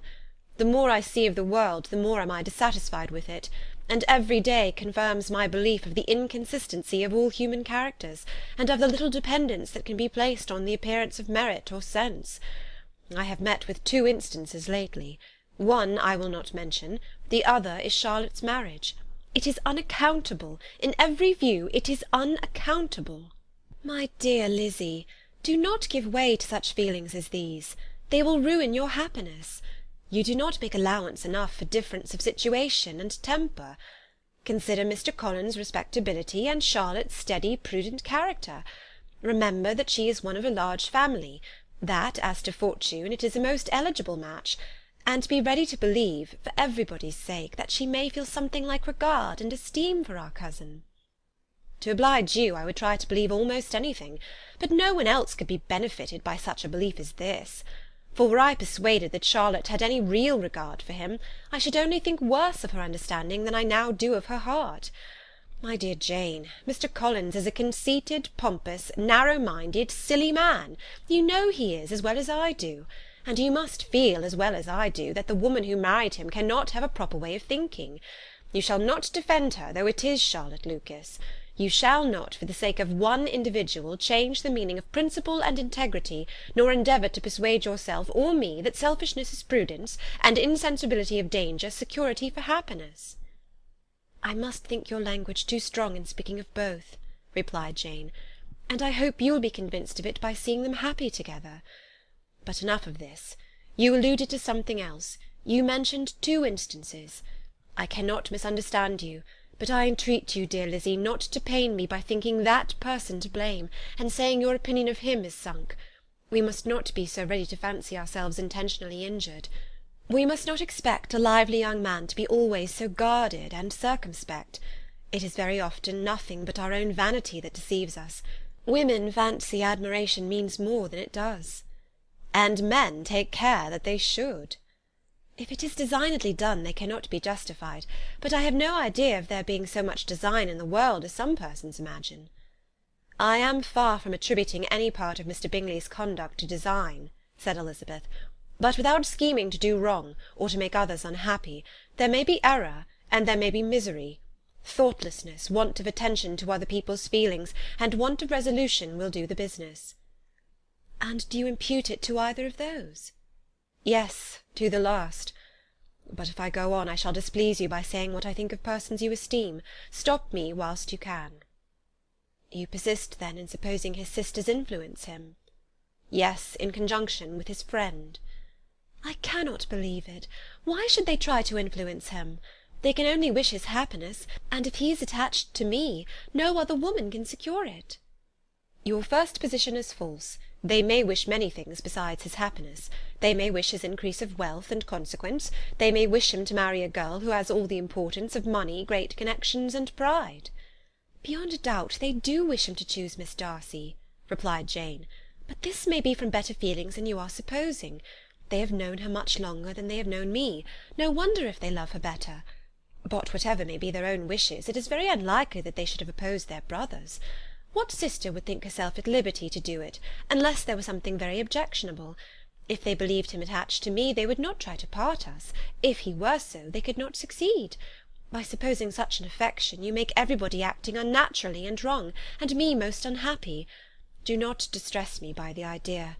I am not ashamed of having been mistaken, or at least it is light, it is nothing in comparison of what I should feel in thinking ill of him or his sisters. Let me take it in the best light, in the light in which it may be understood." Elizabeth could not oppose such a wish, and from this time Mr. Bingley's name was scarcely ever mentioned between them. Mrs. Bennet still continued to wonder and repine at his returning no more, and though a day seldom passed in which Elizabeth did not account for it clearly, there was little chance of her ever considering it with less perplexity. Her daughter endeavoured to convince her of what she did not believe herself, that his attentions to Jane had been merely the effect of a common and transient liking, which ceased when he saw her no more. But though the probability of the statement was admitted at the time, she had the same story to repeat every day. Mrs. Bennet's best comfort was that Mr. Bingley must be down again in the summer. Mr. Bennet treated the matter differently. "So, Lizzie," said he one day, "your sister is crossed in love, I find. I congratulate her. Next to being married, a girl likes to be crossed in love a little now and then. It is something to think of, and it gives her a sort of distinction among her companions. When is your turn to come? You will hardly bear to be long outdone by Jane. Now is your time. Here are officers enough in Meryton to disappoint all the young ladies in the country. Let Wickham be your man. He is a pleasant fellow, and would jilt you creditably." "Thank you, sir, but a less agreeable man would satisfy me. We must not all expect Jane's good fortune." "True," said Mr. Bennet, "but it is a comfort to think that whatever of that kind may befall you, you have an affectionate mother who will make the most of it." Mr. Wickham's society was of material service in dispelling the gloom which the late perverse occurrences had thrown on many of the Longbourn family. They saw him often, and to his other recommendations was now added that of general unreserve. The whole of what Elizabeth had already heard, his claims on Mr. Darcy, and all that he had suffered from him, was now openly acknowledged and publicly canvassed, and everybody was pleased to know how much they had always disliked Mr. Darcy before they had known anything of the matter. Miss Bennet was the only creature who could suppose there might be any extenuating circumstances in the case, unknown to the society of Hertfordshire. Her mild and steady candour always pleaded for allowances, and urged the possibility of mistakes, but by everybody else Mr. Darcy was condemned as the worst of men. Chapter 25. After a week spent in professions of love and schemes of felicity, Mr. Collins was called from his amiable Charlotte by the arrival of Saturday. The pain of separation, however, might be alleviated on his side by preparations for the reception of his bride, as he had reason to hope that shortly after his return into Hertfordshire the day would be fixed that was to make him the happiest of men. He took leave of his relations at Longbourn with as much solemnity as before, wished his fair cousins health and happiness, and promised their father another letter of thanks. On the following Monday Mrs. Bennet had the pleasure of receiving her brother and his wife, who came as usual to spend the Christmas at Longbourn. Mr. Gardiner was a sensible gentlemanlike man, greatly superior to his sister, as well by nature as education.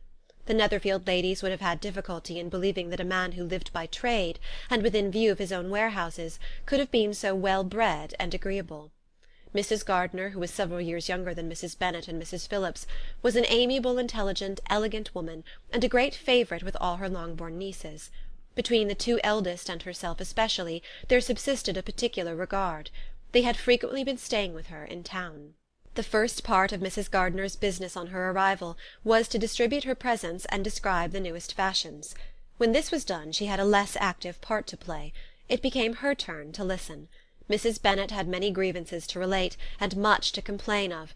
They had all been very ill used since she last saw her sister. 2 of her girls had been upon the point of marriage, and after all there was nothing in it. "I do not blame Jane," she continued, "for Jane would have got Mr. Bingley if she could. But Lizzie, oh, sister, it is very hard to think she might have been Mr. Collins's wife by this time, had it not been for her own perverseness.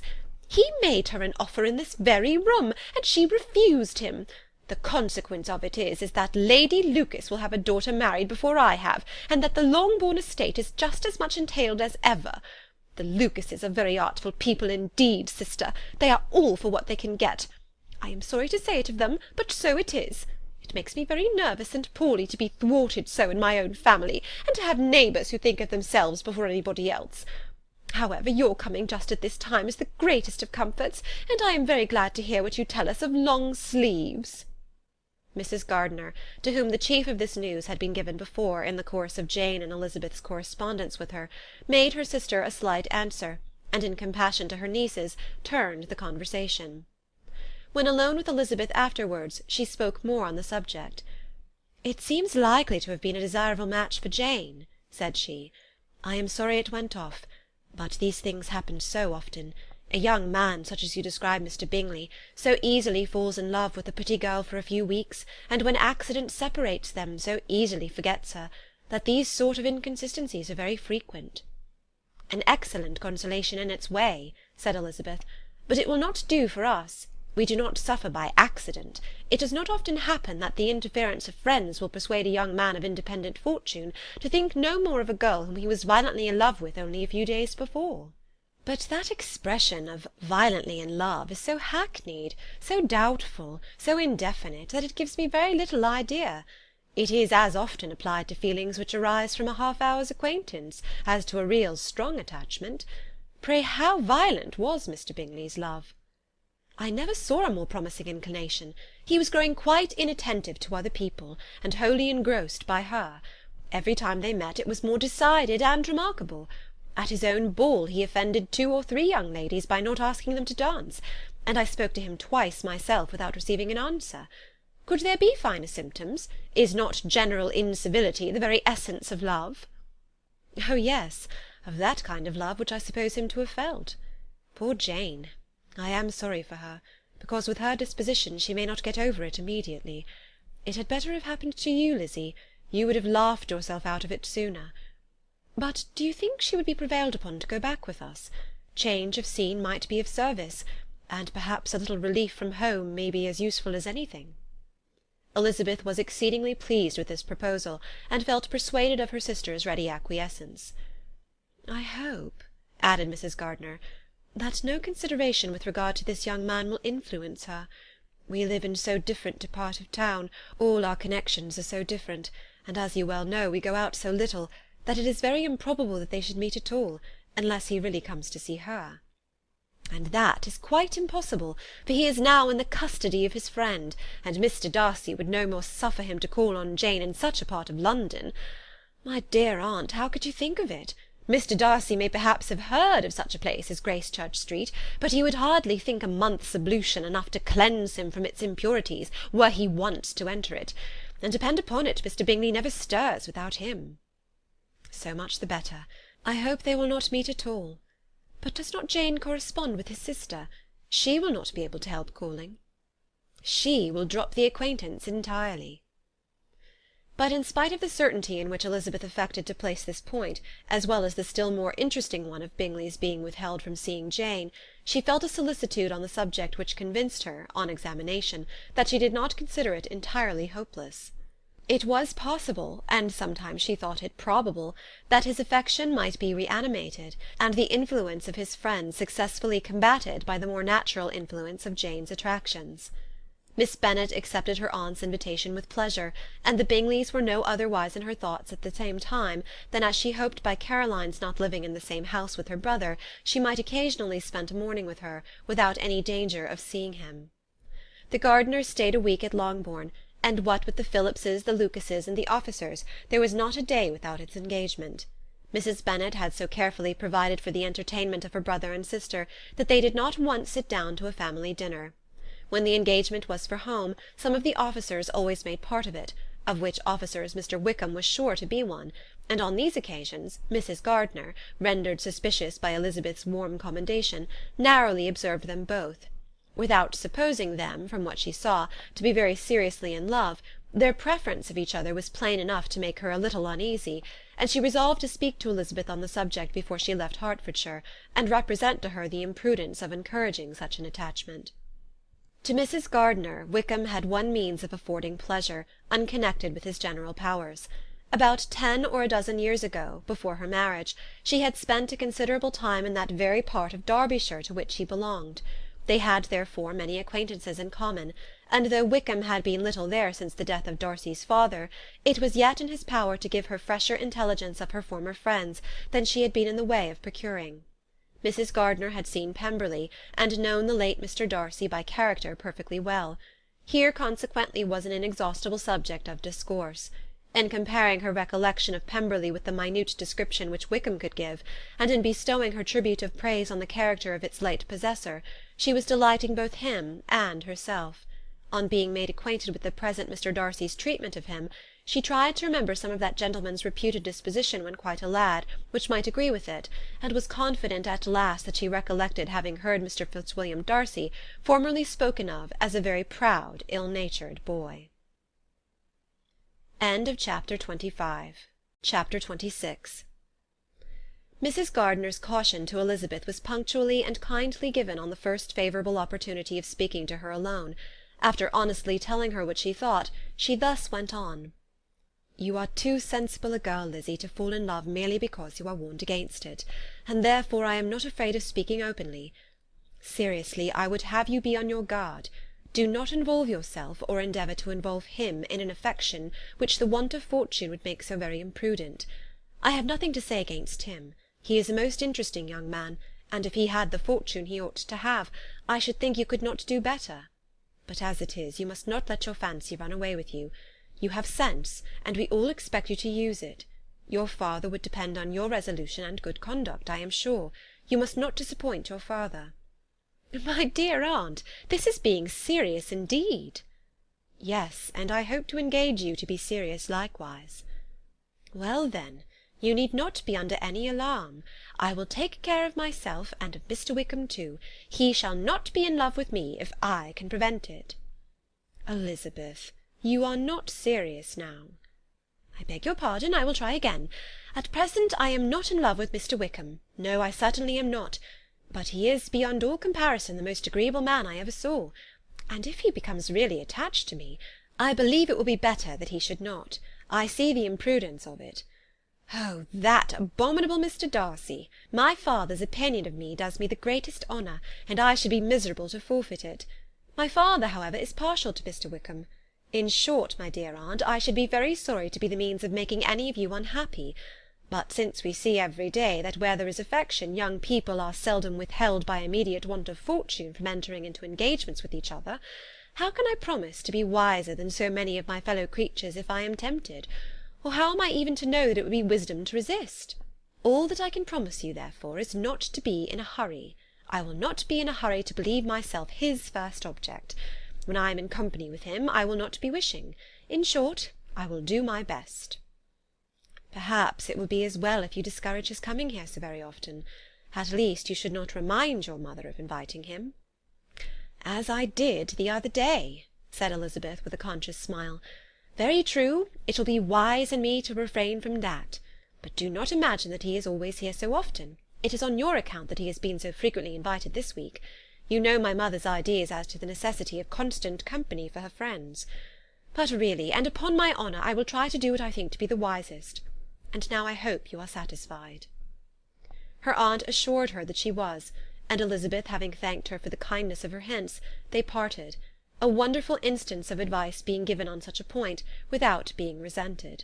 Mr. Collins returned into Hertfordshire soon after it had been quitted by the Gardiners and Jane, but as he took up his abode with the Lucases, his arrival was no great inconvenience to Mrs. Bennet. His marriage was now fast approaching, and she was at length so far resigned as to think it inevitable, and even repeatedly to say, in an ill-natured tone, that she "wished they might be happy."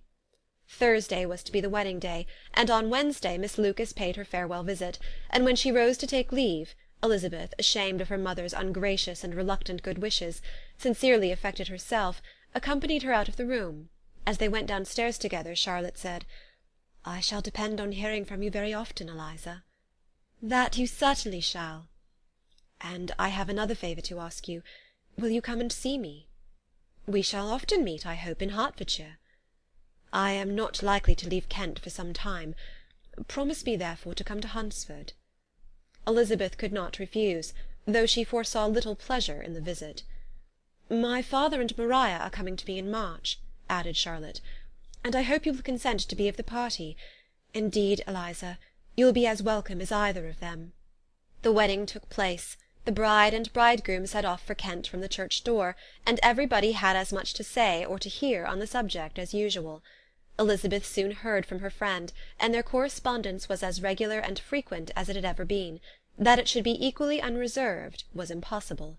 Elizabeth could never address her without feeling that all the comfort of intimacy was over, and though determined not to slacken as a correspondent, it was for the sake of what had been rather than what was. Charlotte's first letters were received with a good deal of eagerness.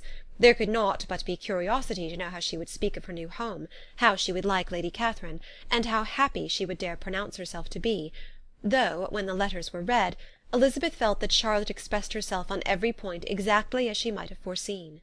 She wrote cheerfully, seemed surrounded with comforts, and mentioned nothing which she could not praise.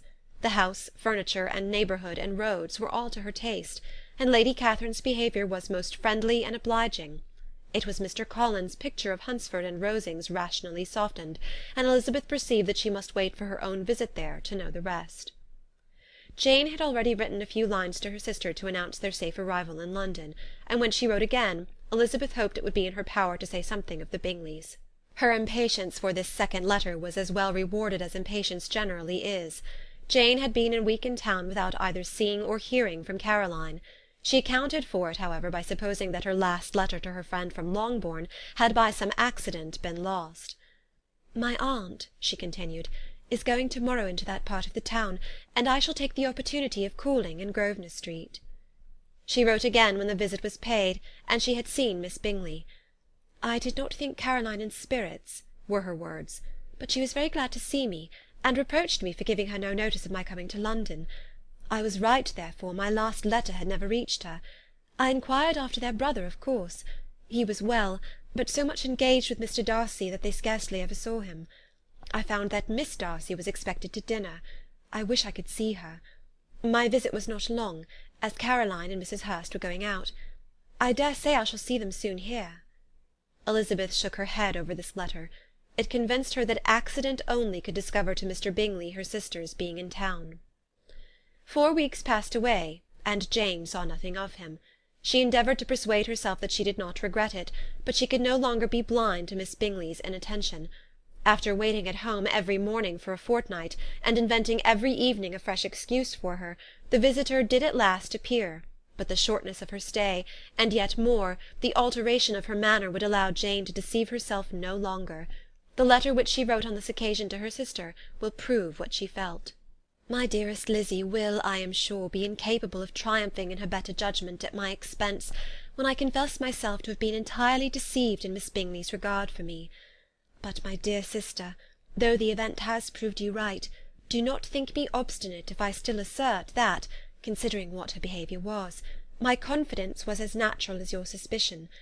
I do not at all comprehend her reason for wishing to be intimate with me, but if the same circumstances were to happen again, I am sure I should be deceived again. Caroline did not return my visit till yesterday, and not a note, not a line, did I receive in the meantime. When she did come, it was very evident that she had no pleasure in it. She made a slight, formal apology for not calling before, said not a word of wishing to see me again, and was in every respect so altered a creature, that when she went away I was perfectly resolved to continue the acquaintance no longer. I pity, though I cannot help blaming her. She was very wrong in singling me out as she did. I can safely say that every advance to intimacy began on her side. But I pity her, because she must feel that she has been acting wrong, and because I am very sure that anxiety for her brother is the cause of it. I need not explain myself further, and though we know this anxiety to be quite needless, yet if she feels it, it will easily account for her behaviour to me, and so deservedly dear as he is to his sister, whatever anxiety she must feel in his behalf is natural and amiable. I cannot but wonder, however, at her having any such fears now, because if he had at all cared about me, we must have met long ago.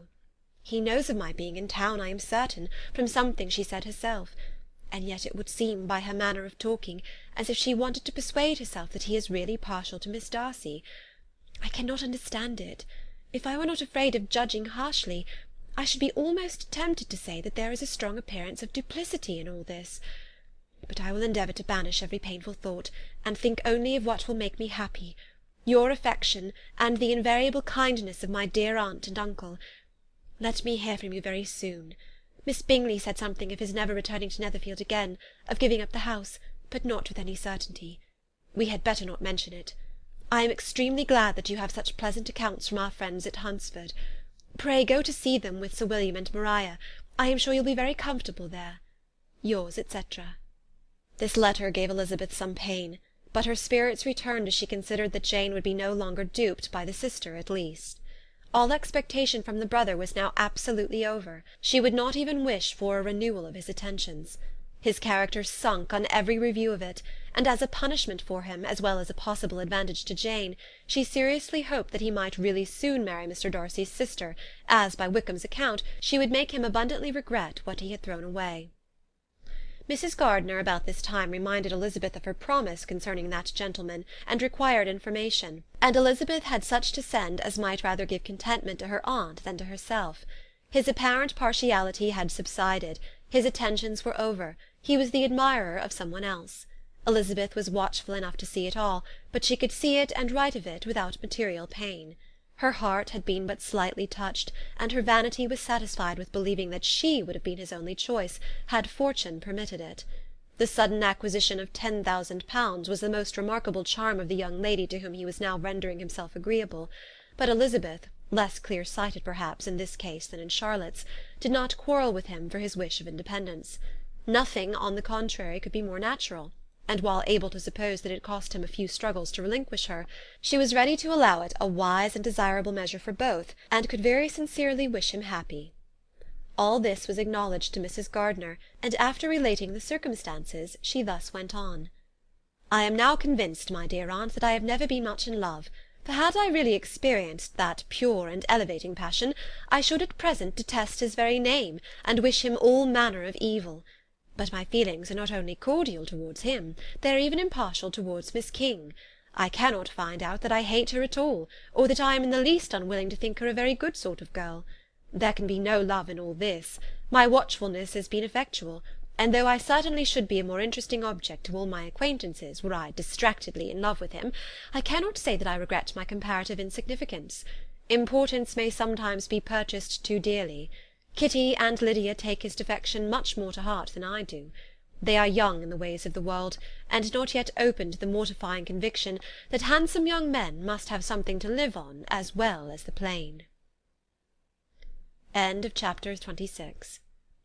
Chapter 27. With no greater events than these in the Longbourn family, and otherwise diversified by little beyond the walks to Meryton, sometimes dirty and sometimes cold, did January and February pass away.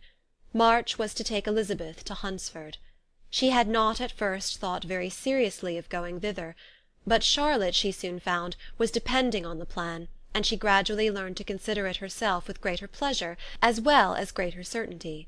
Absence had increased her desire of seeing Charlotte again, and weakened her disgust of Mr. Collins. There was novelty in the scheme, and as, with such a mother and such uncompanionable sisters, home could not be faultless, a little change was not unwelcome for its own sake. The journey would moreover give her a peep at Jane, and in short, as the time drew near, she would have been very sorry for any delay. Everything, however, went on smoothly, and was finally settled according to Charlotte's first sketch. She was to accompany Sir William and his second daughter. The improvement of spending a night in London was added in time, and the plan became as perfect as plan could be. The only pain was in leaving her father, who would certainly miss her, and who, when it came to the point, so little liked her going that he told her to write to him, and almost promised to answer her letter. The farewell between herself and Mr. Wickham was perfectly friendly, on his side even more. His present pursuit could not make him forget that Elizabeth had been the first to excite and to deserve his attention, the first to listen and to pity, the first to be admired, and in his manner of bidding her adieu, wishing her every enjoyment, reminding her of what she was to expect in Lady Catherine de Bourgh, and trusting their opinion of her, their opinion of everybody, would always coincide, there was a solicitude, an interest, which she felt must ever attach her to him with a most sincere regard, and she parted from him convinced that, whether married or single, he must always be her model of the amiable and pleasing. Her fellow travellers the next day were not of a kind to make her think him less agreeable. Sir William Lucas and his daughter Maria, a good-humoured girl, but as empty-headed as himself, had nothing to say that could be worth hearing, and were listened to with about as much delight as the rattle of the chaise. Elizabeth loved absurdities, but she had known Sir William's too long. He could tell her nothing new of the wonders of his presentation and knighthood, and his civilities were worn out, like his information. It was a journey of only 24 miles, and they began it so early as to be in Gracechurch Street by noon. As they drove to Mr. Gardiner's door, Jane was at a drawing-room window watching their arrival. When they entered the passage she was there to welcome them, and Elizabeth, looking earnestly in her face, was pleased to see it healthful and lovely as ever. On the stairs were a troop of little boys and girls, whose eagerness for their cousin's appearance would not allow them to wait in the drawing-room, and whose shyness, as they had not seen her for a 12-month, prevented their coming lower. All was joy and kindness. The day passed most pleasantly away, the morning in bustle and shopping, and the evening at one of the theatres. Elizabeth then contrived to sit by her aunt. Their first object was her sister, and she was more grieved than astonished to hear, in reply to her minute inquiries, that though Jane always struggled to support her spirits, there were periods of dejection. It was reasonable, however, to hope that they would not continue long. Mrs. Gardiner gave her the particulars also of Miss Bingley's visit in Gracechurch Street, and repeated conversations occurring at different times between Jane and herself, which proved that the former had, from her heart, given up the acquaintance. Mrs. Gardiner then rallied her niece on Wickham's desertion, and complimented her on bearing it so well. "But, my dear Elizabeth," she added, "what sort of a girl is Miss King?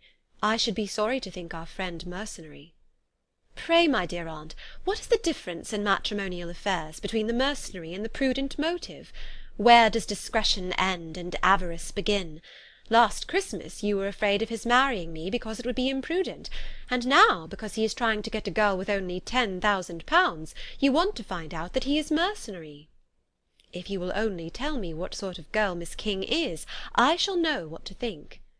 "She is a very good sort of girl, I believe. I know no harm of her." "But he paid her not the smallest attention till her grandfather's death made her mistress of this fortune." "No? What should he? If it were not allowable for him to gain my affections because I had no money, what occasion should there be for him making love to a girl whom he did not care about, and who was equally poor?" "But there seems an indelicacy in directing his attentions towards her so soon after this event." "A man in distressed circumstances has not time for all those elegant decorums which other people may observe. If she does not object to it, why should we?" "Her not objecting does not justify him. It only shows her being deficient in something herself, sense or feeling." "Well," cried Elizabeth, "have it as you choose. He shall be mercenary, and she shall be foolish." "No, Lizzy, that is what I do not choose. I should be sorry, you know, to think ill of a young man who has lived so long in Derbyshire." "Oh, if that is all, I have a very poor opinion of young men who live in Derbyshire, and their intimate friends who live in Hertfordshire are not much better. I am sick of them all. Thank heaven I am going to-morrow, where I shall find a man who has not one agreeable quality, who has neither manner nor sense to recommend him. Stupid men are the only ones worth knowing, after all." "Take care, Lizzy, that speech savours strongly of disappointment." Before they were separated by the conclusion of the play, she had the unexpected happiness of an invitation to accompany her uncle and aunt in a tour of pleasure which they proposed taking in the summer. "We have not determined how far it shall carry us," said Mrs. Gardiner, "but perhaps to the Lakes." No scheme could have been more agreeable to Elizabeth, and her acceptance of the invitation was most ready and grateful. "Oh, my dear, dear aunt," she rapturously cried, "what delight! What felicity! You give me fresh life and vigour. Adieu to disappointment and spleen. What are young men to rocks and mountains? Oh, what hours of transport we shall spend! And when we do return, it shall not be like other travellers, without being able to give one accurate idea of anything. We will know where we have gone. We will recollect what we have seen. Lakes, mountains, and rivers shall not be jumbled together in our imaginations, nor, when we attempt to describe any particular scene, will we begin quarrelling about its relative situation. Let our first effusions be less insupportable than those of the generality of travellers." End of chapter 27. Chapter 28. Every object in the next day's journey was new and interesting to Elizabeth, and her spirits were in a state of enjoyment, for she had seen her sister looking so well as to banish all fear for her health, and the prospect of her northern tour was a constant source of delight.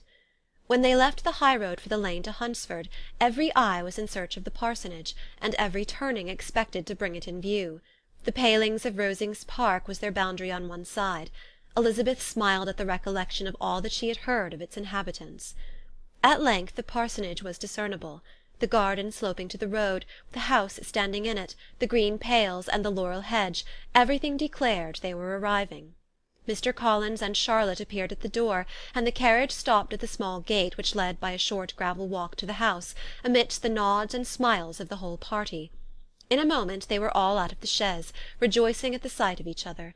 Mrs. Collins welcomed her friend with the liveliest pleasure, and Elizabeth was more and more satisfied with coming when she found herself so affectionately received. She saw instantly that her cousin's manners were not altered by his marriage. His formal civility was just what it had been, and he detained her some minutes at the gate to hear and satisfy his inquiries after all her family. They were then, with no other delay than his pointing out the neatness of the entrance, taken into the house, and as soon as they were in the parlour, he welcomed them a second time, with ostentatious formality, to his humble abode, and punctually repeated all his wife's offers of refreshment. Elizabeth was prepared to see him in his glory, and she could not help fancying that in displaying the good proportion of the room, its aspect, and its furniture, he addressed himself particularly to her, as if wishing to make her feel what she had lost in refusing him. But, though everything seemed neat and comfortable, she was not able to gratify him by any sigh of repentance, and rather looked with wonder at her friend that she could have so cheerful an air with such a companion. When Mr. Collins said anything of which his wife might reasonably be ashamed, which certainly was not unseldom, she involuntarily turned her eye on Charlotte. Once or twice she could discern a faint blush, but in general Charlotte wisely did not hear. After sitting long enough to admire every article of furniture in the room, from the sideboard to the fender, to give an account of their journey and of all that had happened in London, Mr. Collins invited them to take a stroll in the garden, which was large and well laid out, and to the cultivation of which he attended himself. To work in this garden was one of his most respectable pleasures, and Elizabeth admired the command of countenance with which Charlotte talked of the healthfulness of the exercise, and owned she encouraged it as much as possible. Here, leading the way through every walk and cross-walk, and scarcely allowing them an interval to utter the praises he asked for, every view was pointed out with a minuteness which left beauty entirely behind. He could number the fields in every direction, and could tell how many trees there were in the most distant clump. But of all the views which his garden or which the country or kingdom could boast, none were to be compared with the prospect of Rosings, afforded by an opening in the trees that bordered the park nearly opposite the front of his house. It was a handsome modern building, well situated on rising ground. From his garden Mr. Collins would have led them round his 2 meadows, but the ladies, not having shoes to encounter the remains of a white frost, turned back, and while Sir William accompanied him, Charlotte took her sister and friend over the house, extremely well pleased probably to have the opportunity of showing it without her husband's help. It was rather small, but well built and convenient, and everything was fitted up and arranged with a neatness and consistency of which Elizabeth gave Charlotte all the credit. When Mr. Collins could be forgotten, there was really an air of great comfort throughout, and by Charlotte's evident enjoyment of it, Elizabeth supposed he must be often forgotten. She had already learnt that Lady Catherine was still in the country. It was spoken of again while they were at dinner, when Mr. Collins, joining in, observed, "Yes, Miss Elizabeth, you will have the honour of seeing Lady Catherine de Bourgh on the ensuing Sunday at church, and I need not say you will be delighted with her. She is all affability and condescension, and I doubt not but you will be honoured with some portion of her notice when service is over. I have scarcely any hesitation in saying that she will include you and my sister Maria in every invitation which she honours us during our stay here. Her behaviour to my dear Charlotte is charming. We dine at Rosings twice every week, and are never allowed to walk home. Her ladyship's carriage is regularly ordered for us. I should say one of her ladyship's carriages, for she has several. Lady Catherine is a very respectable, sensible woman indeed, added Charlotte, and a most attentive neighbour. Very true, my dear, that is exactly what I would say. She is the sort of woman whom one cannot regard with too much deference. The evening was spent chiefly in talking over Hertfordshire news, and telling again what had already been written, and when it closed, Elizabeth, in the solitude of her chamber, had to meditate upon Charlotte's degree of contentment, to understand her address in guiding, and composure in bearing with, her husband, and to acknowledge that it was all done very well. She had also to anticipate how her visit would pass, the quiet tenor of their usual employments, the vexatious interruptions of Mr. Collins, and the gaieties of their intercourse with Rosings. A lively imagination soon settled it all. About the middle of the next day, as she was in her room getting ready for a walk, a sudden noise below seemed to speak the whole house in confusion, and after listening a moment she heard somebody running up the stairs in a violent hurry, and calling loudly after her. She opened the door and met Maria in the landing-place, who, breathless with agitation, cried out, "Oh, my dear Eliza, pray make haste and come into the dining-room, for there is such a sight to be seen. I will not tell you what it is. Make haste and come down this moment." Elizabeth asked questions in vain. Maria would tell her nothing more, and down they ran into the dining-room, which fronted the lane, in quest of this wonder. It was two ladies stopping in a low phaeton at the garden gate. "And is this all?" cried Elizabeth. "I expected at least that the pigs were got into the garden, and here is nothing but Lady Catherine and her daughter." "La, my dear," said Maria, quite shocked at the mistake, "it is not Lady Catherine. The old lady is Mrs. Jenkinson, who lives with them. The other is Miss de Bourgh. Only look at her. She is quite a little creature. Who would have thought that she could be so thin and small?" "She is abominably rude to keep Charlotte out of doors in all this wind. Why does not she come in?" "Oh, Charlotte says she hardly ever does. It is the greatest of favours when Miss de Bourgh comes in." "I like her appearance," said Elizabeth, struck with other ideas. "She looks sickly and cross. Yes, she will do for him very well. She will make him a very proper wife." Mr. Collins and Charlotte were both standing at the gate in conversation with the ladies, and Sir William, to Elizabeth's high diversion, was stationed in the doorway, in earnest contemplation of the greatness before him, and constantly bowing whenever Miss de Bourgh looked that way. At length there was nothing more to be said. The ladies drove on, and the others returned into the house.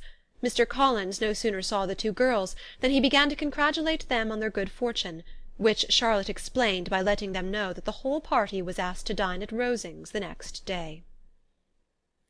Chapter 28. Chapter 29. Mr. Collins's triumph, in consequence of this invitation, was complete. The power of displaying the grandeur of his patroness to his wondering visitors, and of letting them see her civility towards himself and his wife, was exactly what he had wished for, and that an opportunity of doing it should be given so soon was such an instance of Lady Catherine's condescension as he knew not how to admire enough.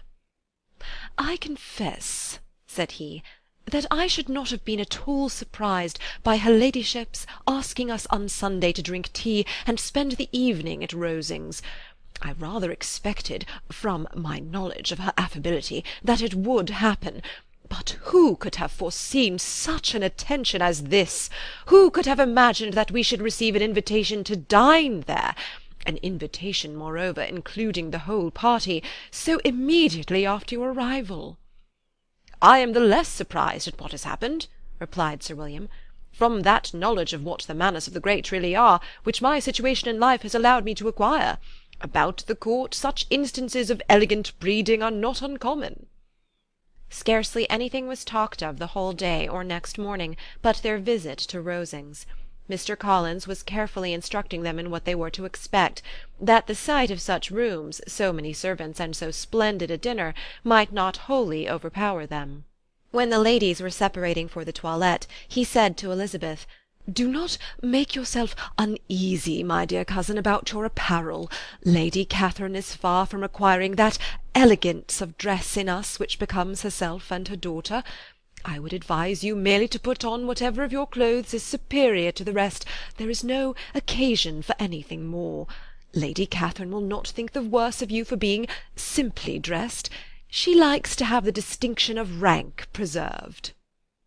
While they were dressing, he came 2 or 3 times to their different doors, to recommend their being quick, as Lady Catherine very much objected to be kept waiting for her dinner. Such formidable accounts of her ladyship, and her manner of living, quite frightened Maria Lucas, who had been little used to company, and she looked forward to her introduction at Rosings with as much apprehension as her father had done to his presentation at St. James's. As the weather was fine, they had a pleasant walk of about half a mile across the park. Every park has its beauty and its prospects, and Elizabeth saw much to be pleased with, though she could not be in such raptures as Mr. Collins expected the scene to inspire, and was but slightly affected by his enumeration of the windows in front of the house, and his relation of what the glazing altogether had originally cost Sir Lewis de Bourgh. When they ascended the steps to the hall, Maria's alarm was every moment increasing, and even Sir William did not look perfectly calm. Elizabeth's courage did not fail her. She had heard nothing of Lady Catherine that spoke her awful from any extraordinary talents or miraculous virtue, and the mere stateliness of money or rank she thought she could witness without trepidation. From the entrance hall, of which Mr. Collins pointed out, with a rapturous air, the fine proportion and the finished ornaments, they followed the servants through an antechamber to the room where Lady Catherine, her daughter, and Mrs. Jenkinson were sitting. Her ladyship, with great condescension, arose to receive them, and as Mrs. Collins had settled it with her husband that the office of introduction should be hers, it was performed in a proper manner, without any of those apologies and thanks which he would have thought necessary. In spite of having been at St. James's, Sir William was so completely awed by the grandeur surrounding him that he had but just courage enough to make a very low bow, and take his seat without saying a word, and his daughter, frightened almost out of her senses, sat on the edge of her chair, not knowing which way to look. Elizabeth found herself quite equal to the scene, and could observe the 3 ladies before her composedly. Lady Catherine was a tall, large woman, with strongly marked features, which might once have been handsome. Her air was not conciliating, nor was her manner of receiving them such as to make her visitors forget their inferior rank. She was not rendered formidable by silence, but whatever she said was spoken in so authoritative a tone as marked her self-importance, and brought Mr. Wickham immediately to Elizabeth's mind, and from the observation of the day altogether she believed Lady Catherine to be exactly what he represented. When, after examining the mother, in whose countenance and deportment she soon found some resemblance of Mr. Darcy, she turned her eyes on the daughter, she could almost have joined in Maria's astonishment at her being so thin and so small. There was neither in figure nor face any likeness between the ladies. Miss de Bourgh was pale and sickly, her features, though not plain, were insignificant, and she spoke very little, except in a low voice to Mrs. Jenkinson, in whose appearance there was nothing remarkable, and who was entirely engaged in listening to what she said, and placing a screen in the proper direction before her eyes. After sitting a few minutes, they were all sent to one of the windows to admire the view, Mr. Collins attending them to point out its beauties, and Lady Catherine kindly informing them that it was much better worth looking at in the summer. The dinner was exceedingly handsome, and there were all the servants and all the articles of plate which Mr. Collins had promised, and, as he had likewise foretold, he took his seat at the bottom of the table by her ladyship's desire, and looked as if he felt that life could furnish nothing greater. He carved and ate, and praised with delighted alacrity, and every dish was commended, first by him and then by Sir William, who was now enough recovered to echo whatever his son-in-law said, in a manner which Elizabeth wondered Lady Catherine could bear. But Lady Catherine seemed gratified by their excessive admiration, and gave most gracious smiles, especially when any dish on the table proved a novelty to them. The party did not supply much conversation. Elizabeth was ready to speak whenever there was an opening, but she was seated between Charlotte and Miss de Bourgh, the former of whom was engaged in listening to Lady Catherine, and the latter said not a word to her all dinner-time. Mrs. Jenkinson was chiefly employed in watching how little Miss de Bourgh ate, pressing her to try some other dish, and fearing she was indisposed. Maria thought speaking out of the question, and the gentlemen did nothing but eat and admire. When the ladies returned to the drawing-room, there was little to be done but to hear Lady Catherine talk, which she did without any intermission till coffee came in, delivering her opinion on every subject in so decisive a manner as proved that she was not used to have her judgment controverted. She inquired into Charlotte's domestic concerns familiarly and minutely, gave her a great deal of advice as to the management of them all, told her how everything ought to be regulated in so small a family as hers, and instructed her as to the care of her cows and her poultry. Elizabeth found that nothing was beneath this great lady's attention which could furnish her with an occasion of dictating to others. In the intervals of her discourse with Mrs. Collins, she addressed a variety of questions to Maria and Elizabeth, but especially to the latter, of whose connections she knew the least, and who she observed to Mrs. Collins was a very genteel, pretty kind of girl. She asked her at different times how many sisters she had, whether they were older or younger than herself, whether any of them were likely to be married, whether they were handsome, whether they had been educated, what carriage her father kept, and what had been her mother's maiden name. Elizabeth felt all the impertinence of her questions, but answered them very composedly. Lady Catherine then observed, "Your father's estate is entailed on Mr. Collins, I think. For your sake," turning to Charlotte, "I am glad of it. But otherwise I see no occasion for entailing estates from the female line. It was not thought necessary in Sir Lewis de Bourgh's family. Do you play and sing, Miss Bennet?" "A little." "No. Then some time or other we shall be happy to hear you. Our instrument is a capital one, probably superior to— you shall try it some day. Do your sisters play and sing?" "One of them does." "Why did not you all learn? You ought all to have learned. The Miss Webbs all play, and their father has not so good an income as yours.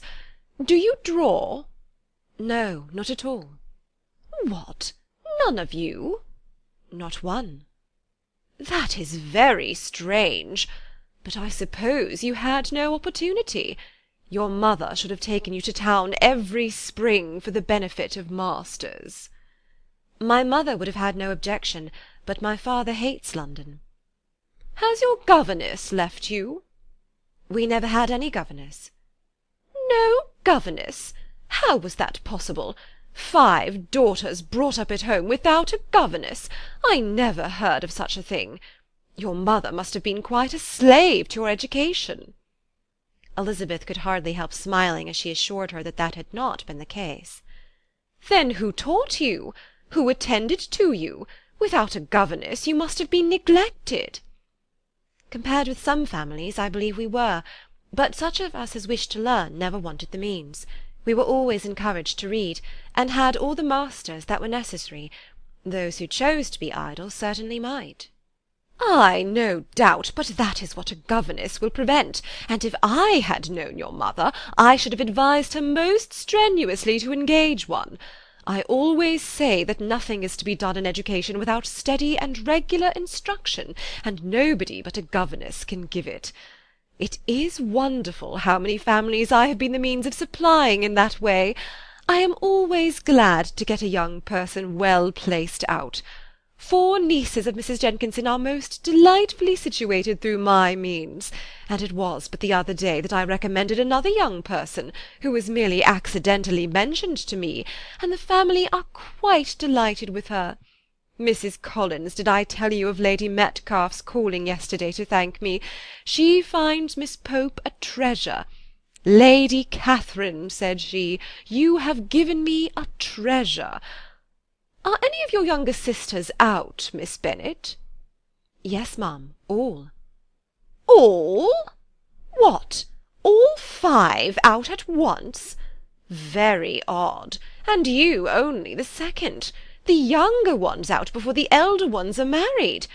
Your younger sisters must be very young." "Yes, my youngest is not 16. Perhaps she is full young to be much in company. But really, ma'am, I think it would be very hard upon younger sisters, that they should not have their share of society and amusement, because the elder may not have the means or inclination to marry early. The last born has as good a right to the pleasures of youth as the first, and to be kept back on such a motive, I think it would not be very likely to promote sisterly affection or delicacy of mind." "Upon my word," said her ladyship, "you give your opinion very decidedly for so young a person. Pray, what is your age?" "With 3 younger sisters grown up," replied Elizabeth, smiling, "your ladyship can hardly expect me to own it." Lady Catherine seemed quite astonished at not receiving a direct answer, and Elizabeth suspected herself to be the first creature who had ever dared to trifle with so much dignified impertinence. "You cannot be more than 20, I am sure. Therefore you need not conceal your age." "I am not 21. When the gentlemen had joined them, and tea was over, the card-tables were placed. Lady Catherine, Sir William, and Mr. and Mrs. Collins sat down to quadrille, and as Miss de Bourgh chose to play at casino, the 2 girls had the honour of assisting Mrs. Jenkinson to make up her party. Their table was superlatively stupid. Scarcely a syllable was uttered that did not relate to the game, except when Mrs. Jenkinson expressed her fears of Miss de Bourgh's being too hot or too cold, or having too much or too little light. A great deal more passed at the other table. Lady Catherine was generally speaking, stating the mistakes of the 3 others, or relating some anecdote of herself. Mr. Collins was employed in agreeing to everything her ladyship said, thanking her for every fish he won, and apologizing if he thought he won too many. Sir William did not say much. He was storing his memory with anecdotes and noble names. When Lady Catherine and her daughter had played as long as they chose, the tables were broken up, the carriage was offered to Mrs. Collins, gratefully accepted and immediately ordered. The party then gathered round the fire to hear Lady Catherine determine what weather they were to have on the morrow. From these instructions they were summoned by the arrival of the coach, and with many speeches of thankfulness on Mr. Collins' side, and as many bows on Sir William's, they departed. As soon as they had driven from the door, Elizabeth was called on by her cousin to give her opinion of all that she had seen at Rosings, which, for Charlotte's sake, she made more favourable than it really was. But her commendation, though costing her some trouble, could by no means satisfy Mr. Collins, and he was very soon obliged to take her ladyship's praise into his own hands. Chapter 30. Sir William stayed only a week at Hunsford, but his visit was long enough to convince him of his daughter's being most comfortably settled, and of her possessing such a husband and such a neighbour as were not often met with. While Sir William was with them, Mr. Collins devoted his morning to driving him out in his gig, and showing him the country, but when he went away, the whole family returned to their usual employments, and Elizabeth was thankful to find that they did not see more of her cousin by the alteration, for the chief of the time between breakfast and dinner was now passed by him either at work in the garden, or in reading and writing, and looking out of the window in his own book-room, which fronted the road. The room in which the ladies sat was backwards. Elizabeth had at first rather wondered that Charlotte should not prefer the dining-parlour for common use. It was a better-sized room, and had a more pleasant aspect, but she soon saw that her friend had an excellent reason for what she did, for Mr. Collins would undoubtedly have been much less in his own apartment had they sat in one equally lively, and she gave Charlotte credit for the arrangement. From the drawing-room they could distinguish nothing in the lane, and were indebted to Mr. Collins for the knowledge of what carriages went along, and how often especially Miss de Bourgh drove by in her phaeton, which he never failed coming to inform them of, though it happened almost every day.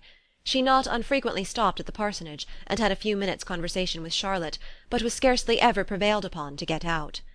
Very few days passed in which Mr. Collins did not walk to Rosings, and not many in which his wife did not think it necessary to go likewise, and till Elizabeth recollected that there might be other family livings to be disposed of, she could not understand the sacrifice of so many hours. Now and then they were honoured with a call from her ladyship, and nothing escaped her observation that was passing in the room during these visits. She examined into their employments, looked at their work, and advised them to do it differently, found fault with the arrangement of the furniture, or detected the housemaid in negligence, and if she accepted any refreshment, seemed to do it only for the sake of finding out that Mrs. Collins's joints of meat were too large for her family. Elizabeth soon perceived that though this great lady was not in commission of the peace of the county, she was a most active magistrate in her own parish, the minutest concerns of which were carried to her by Mr. Collins, and whenever any of the cottagers were disposed to be quarrelsome, discontented, or too poor, she sallied forth into the village to settle their differences, silence their complaints, and scold them into harmony and plenty. The entertainment of dining at Rosings was repeated about twice a week, and allowing for the loss of Sir William, and there being only one card-table in the evening, every such entertainment was the counterpart of the first. Their other engagements were few, as the style of living in the neighbourhood in general was beyond Mr. Collins's reach. This, however, was no evil to Elizabeth, and upon the whole she spent her time comfortably enough, There were half-hours of pleasant conversation with Charlotte, and the weather was so fine for the time of year that she had often great enjoyment out of doors. Her favourite walk, and where she frequently went while the others were calling on Lady Catherine, was along the open grove which edged that side of the park where there was a nice sheltered path, which no one seemed to value but herself, and where she felt beyond the reach of Lady Catherine's curiosity. In this quiet way the first fortnight of her visit soon passed away. Easter was approaching, and the week preceding it was to bring an addition to the family at Rosings, which in so small a circle must be important. Elizabeth had heard soon after her arrival that Mr. Darcy was expected there in the course of a few weeks, and though there were not many of her acquaintances whom she did not prefer, his coming would furnish one comparatively new to look at in their Rosings parties, and she might be amused in seeing how hopeless Miss Bingley's designs on him were by his behaviour to his cousin, for whom he was evidently destined by Lady Catherine, who talked of his coming with the greatest satisfaction, spoke of him in terms of the highest admiration, and seemed almost angry to find that he had already been frequently seen by Miss Lucas and herself.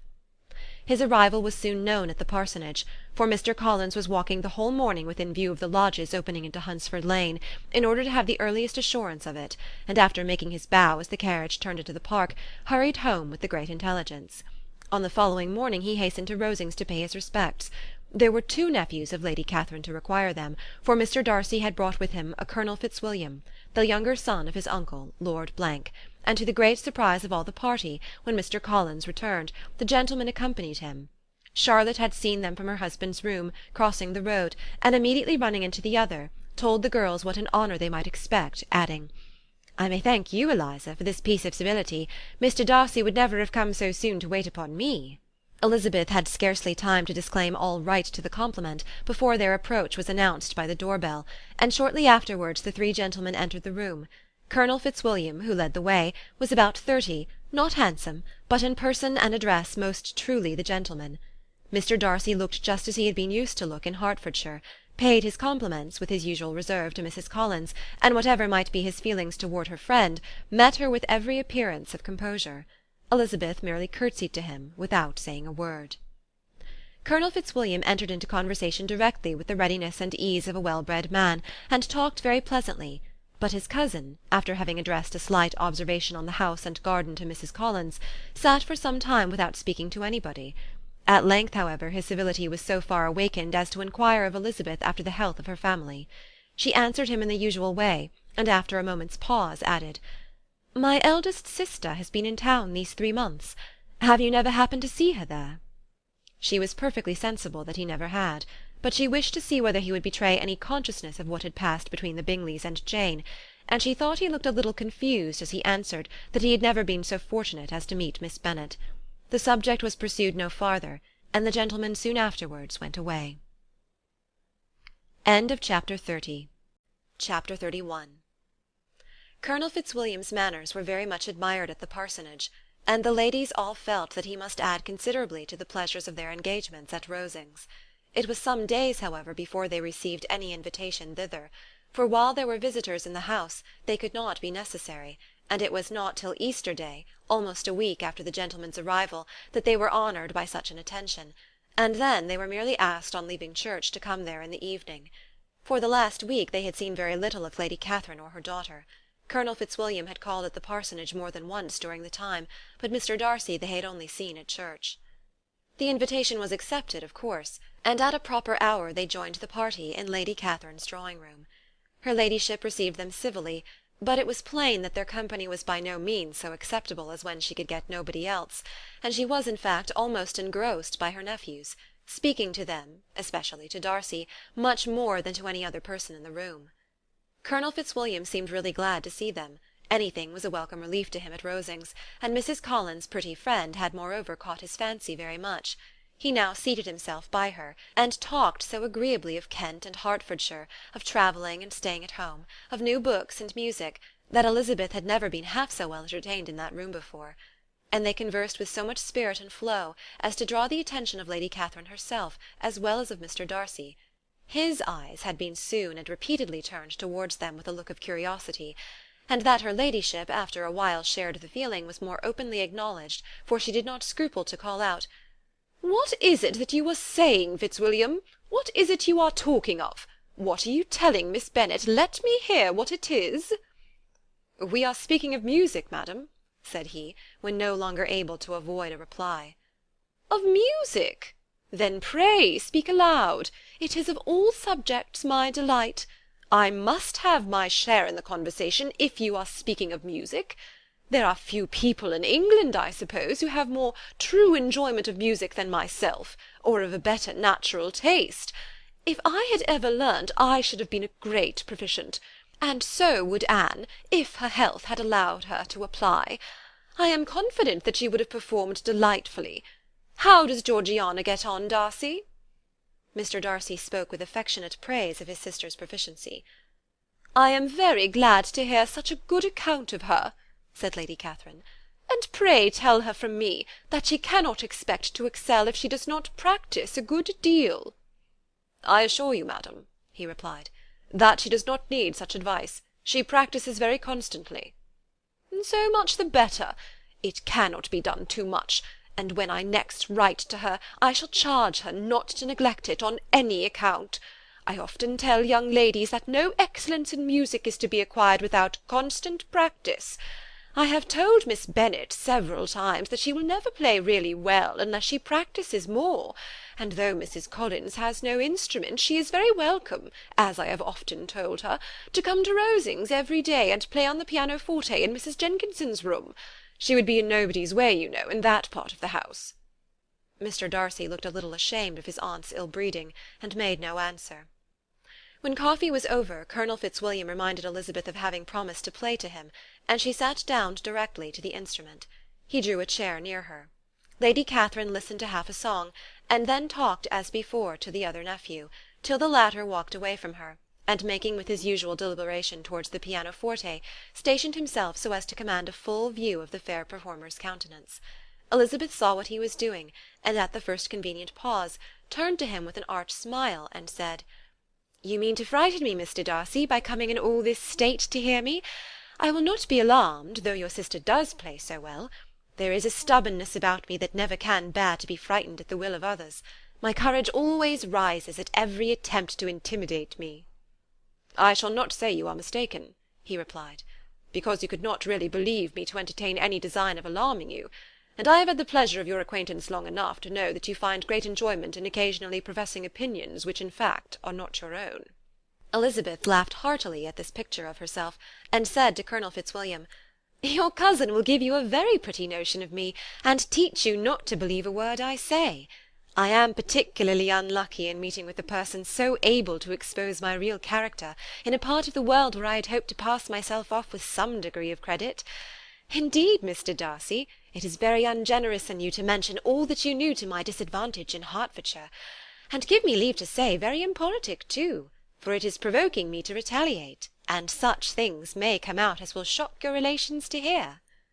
"I am not afraid of you," said he, smilingly. "Pray let me hear what you have to accuse him of," cried Colonel Fitzwilliam. "I should like to know how he behaves among strangers." "You shall hear, then, but prepare yourself for something very dreadful. The first time of my ever seeing him in Hertfordshire, you must know, was at a ball, and at this ball what do you think he did? He danced only 4 dances, though gentlemen were scarce, and to my certain knowledge more than one young lady was sitting down in want of a partner. Mr. Darcy, you cannot deny the fact." "I had not at that time the honour of knowing any lady in the assembly beyond my own party." "True, and nobody can ever be introduced in a ball-room. Well, Colonel Fitzwilliam, what do I play next? My fingers await your orders." "Perhaps," said Darcy, "I should have judged better, had I sought an introduction, but I am ill qualified to recommend myself to strangers." "Shall we ask your cousin the reason of this?" said Elizabeth, still addressing Colonel Fitzwilliam. "Shall we ask him why a man of sense and education, and who has lived in the world, is ill qualified to recommend himself to strangers?" "I can answer your question," said Fitzwilliam. "Without applying to him, it is because he will not give himself the trouble." "I certainly have not the talent which some people possess," said Darcy, "of conversing easily with those I have never seen before. I cannot catch their tone of conversation, or appear interested in their concerns, as I often see done." "My fingers," said Elizabeth, Do not move over this instrument in the masterly manner which I see so many women's do. They have not the same force or rapidity, and do not produce the same expression. But then I have always supposed it to be my own fault, because I will not take the trouble of practising. It is not that I do not believe my fingers as capable as any other woman's of superior execution. Darcy smiled and said, "You are perfectly right. You have employed your time much better. No one admitted to the privilege of hearing you can think anything wanting. We neither of us perform to strangers." Here they were interrupted by Lady Catherine, who called out to know what they were talking of. Elizabeth immediately began playing again.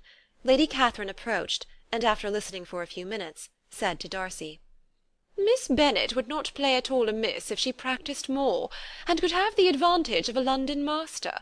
She has a very good notion of fingering, though her taste is not equal to Anne's. Anne would have been a delightful performer, had her health allowed her to learn."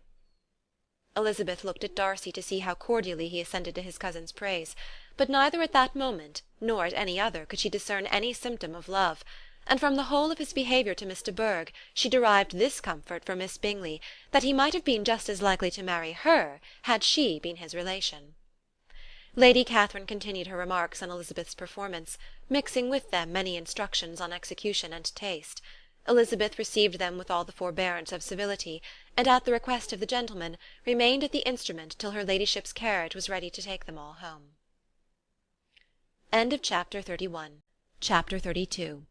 Elizabeth was sitting by herself the next morning, and writing to Jane, while Mrs. Collins and Maria were gone on business into the village, when she was startled by a ring at the door, the certain signal of a visitor. As she had heard no carriage, she thought it not unlikely to be Lady Catherine, and under that apprehension was putting away her half-finished letter that she might escape all impertinent questions, when the door opened, and to her very great surprise, Mr. Darcy, and Mr. Darcy only, entered the room. He seemed astonished, too, at finding her alone, and apologized for his intrusion by letting her know that he had understood all the ladies were to be within. They then sat down, and when her inquiries after Rosings were made, seemed in danger of sinking into total silence. It was absolutely necessary, therefore, to think of something, and in this emergence, recollecting when she had seen him last in Hertfordshire, and feeling curious to know what he would say on the subject of their hasty departure, she observed, "How very suddenly you all quitted Netherfield last November, Mr. Darcy. It must have been a most agreeable surprise to Mr. Bingley to see you all after him so soon, for if I recollect right, he went but the day before. He and his sisters were well, I hope, when you left London?" "Perfectly so, I thank you." She found that she was to receive no other answer, and after a short pause added, "I think I have understood that Mr. Bingley has not much idea of ever returning to Netherfield again." "I have never heard him say so, but it is probable that he may spend very little of his time there in future. He has many friends, and is at a time of life when friends and engagements are continually increasing." "If he means to be but little at Netherfield, it would be better for the neighbourhood that he should give up the place entirely, for then we might possibly get a settled family there. But perhaps Mr. Bingley did not take the house so much for the convenience of the neighbourhood as for his own, and we must expect him to keep it or quit it on the same principle." "I should not be surprised," said Darcy, "if he were to give it up as soon as any eligible purchase offers." Elizabeth made no answer. She was afraid of talking longer of his friend, and having nothing else to say, was now determined to leave the trouble of finding a subject to him. He took the hint, and soon began with, "This seems a very comfortable house. Lady Catherine, I believe, did a great deal to it when Mr. Collins first came to Hunsford." "I believe she did, and I am sure she could not have bestowed her kindness on a more grateful object." "Mr. Collins appears to be very fortunate in his choice of wife." "Yes, indeed. His friends may well rejoice in his having met with one of the very few sensible women who would have accepted him, or have made him happy if they had. My friend has an excellent understanding, though I am not certain that I consider her marrying Mr. Collins as the wisest thing she ever did. She seems perfectly happy, however, and in a prudential light it is certainly a very good match for her." "It must be very agreeable for her to be settled within so easy distance of her family and friends." "An easy distance, do you call it? It is nearly 50 miles." "And what is 50 miles of good road? Little more than half a day's journey. Yes, I call it a very easy distance." "I should never have considered the distance as one of the advantages of the match," cried Elizabeth. "I should never have said Mrs. Collins was settled near her family." It is a proof of your own attachment to Hertfordshire. Anything beyond the very neighbourhood of Longbourn, I suppose, would appear far."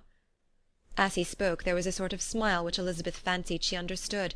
He must be supposing her to be thinking of Jane and Netherfield, and she blushed as she answered, "I do not mean to say that a woman may not be settled too near her family. The far and the near must be relative, and depend on many varying circumstances. Where there is fortune to make the expenses of travelling unimportant, distance becomes no evil. But that is not the case here. Mr. and Mrs. Collins have a comfortable income, but not such a one as will allow of frequent journeys, and I am persuaded my friend would not call herself near her family under less than half the present distance." Mr. Darcy drew his chair a little towards her, and said, "You cannot have the right to such a very strong local attachment. You cannot have been always at Longbourn." Elizabeth looked surprised. The gentleman experienced some change of feeling. He drew back his chair, took a newspaper from the table, and glancing over it, said in a colder voice, "Are you pleased with Kent?" A short dialogue on the subject of the country ensued, on either side calm and concise, and soon put an end to by the entrance of Charlotte and her sister, just returned from her walk. The tete-a-tete surprised them. Mr. Darcy related the mistake which had occasioned his intruding on Miss Bennet, and after sitting a few minutes longer without saying much to anybody, went away. "What can be the meaning of this?" said Charlotte, as soon as he was gone. "My dear Eliza, he must be in love with you, or he would never have called on us in this familiar way." But when Elizabeth told of his silence, it did not seem very likely, even to Charlotte's wishes, to be the case, and after various conjectures they could at last only suppose his visit to proceed from the difficulty of finding anything to do, which was the more probable from the time of year. All field sports were over.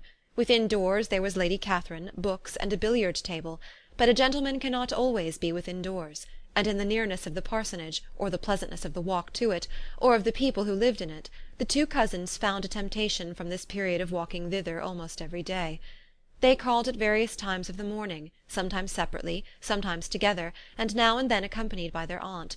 It was plain to them all that Colonel Fitzwilliam came because he had pleasure in their society, a persuasion which of course recommended him still more, and Elizabeth was reminded by her own satisfaction in being with him, as well as by his evident admiration of her former favourite George Wickham, and though in comparing them she saw there was less captivating softness in Colonel Fitzwilliam's manners, she believed he might have the best informed mind.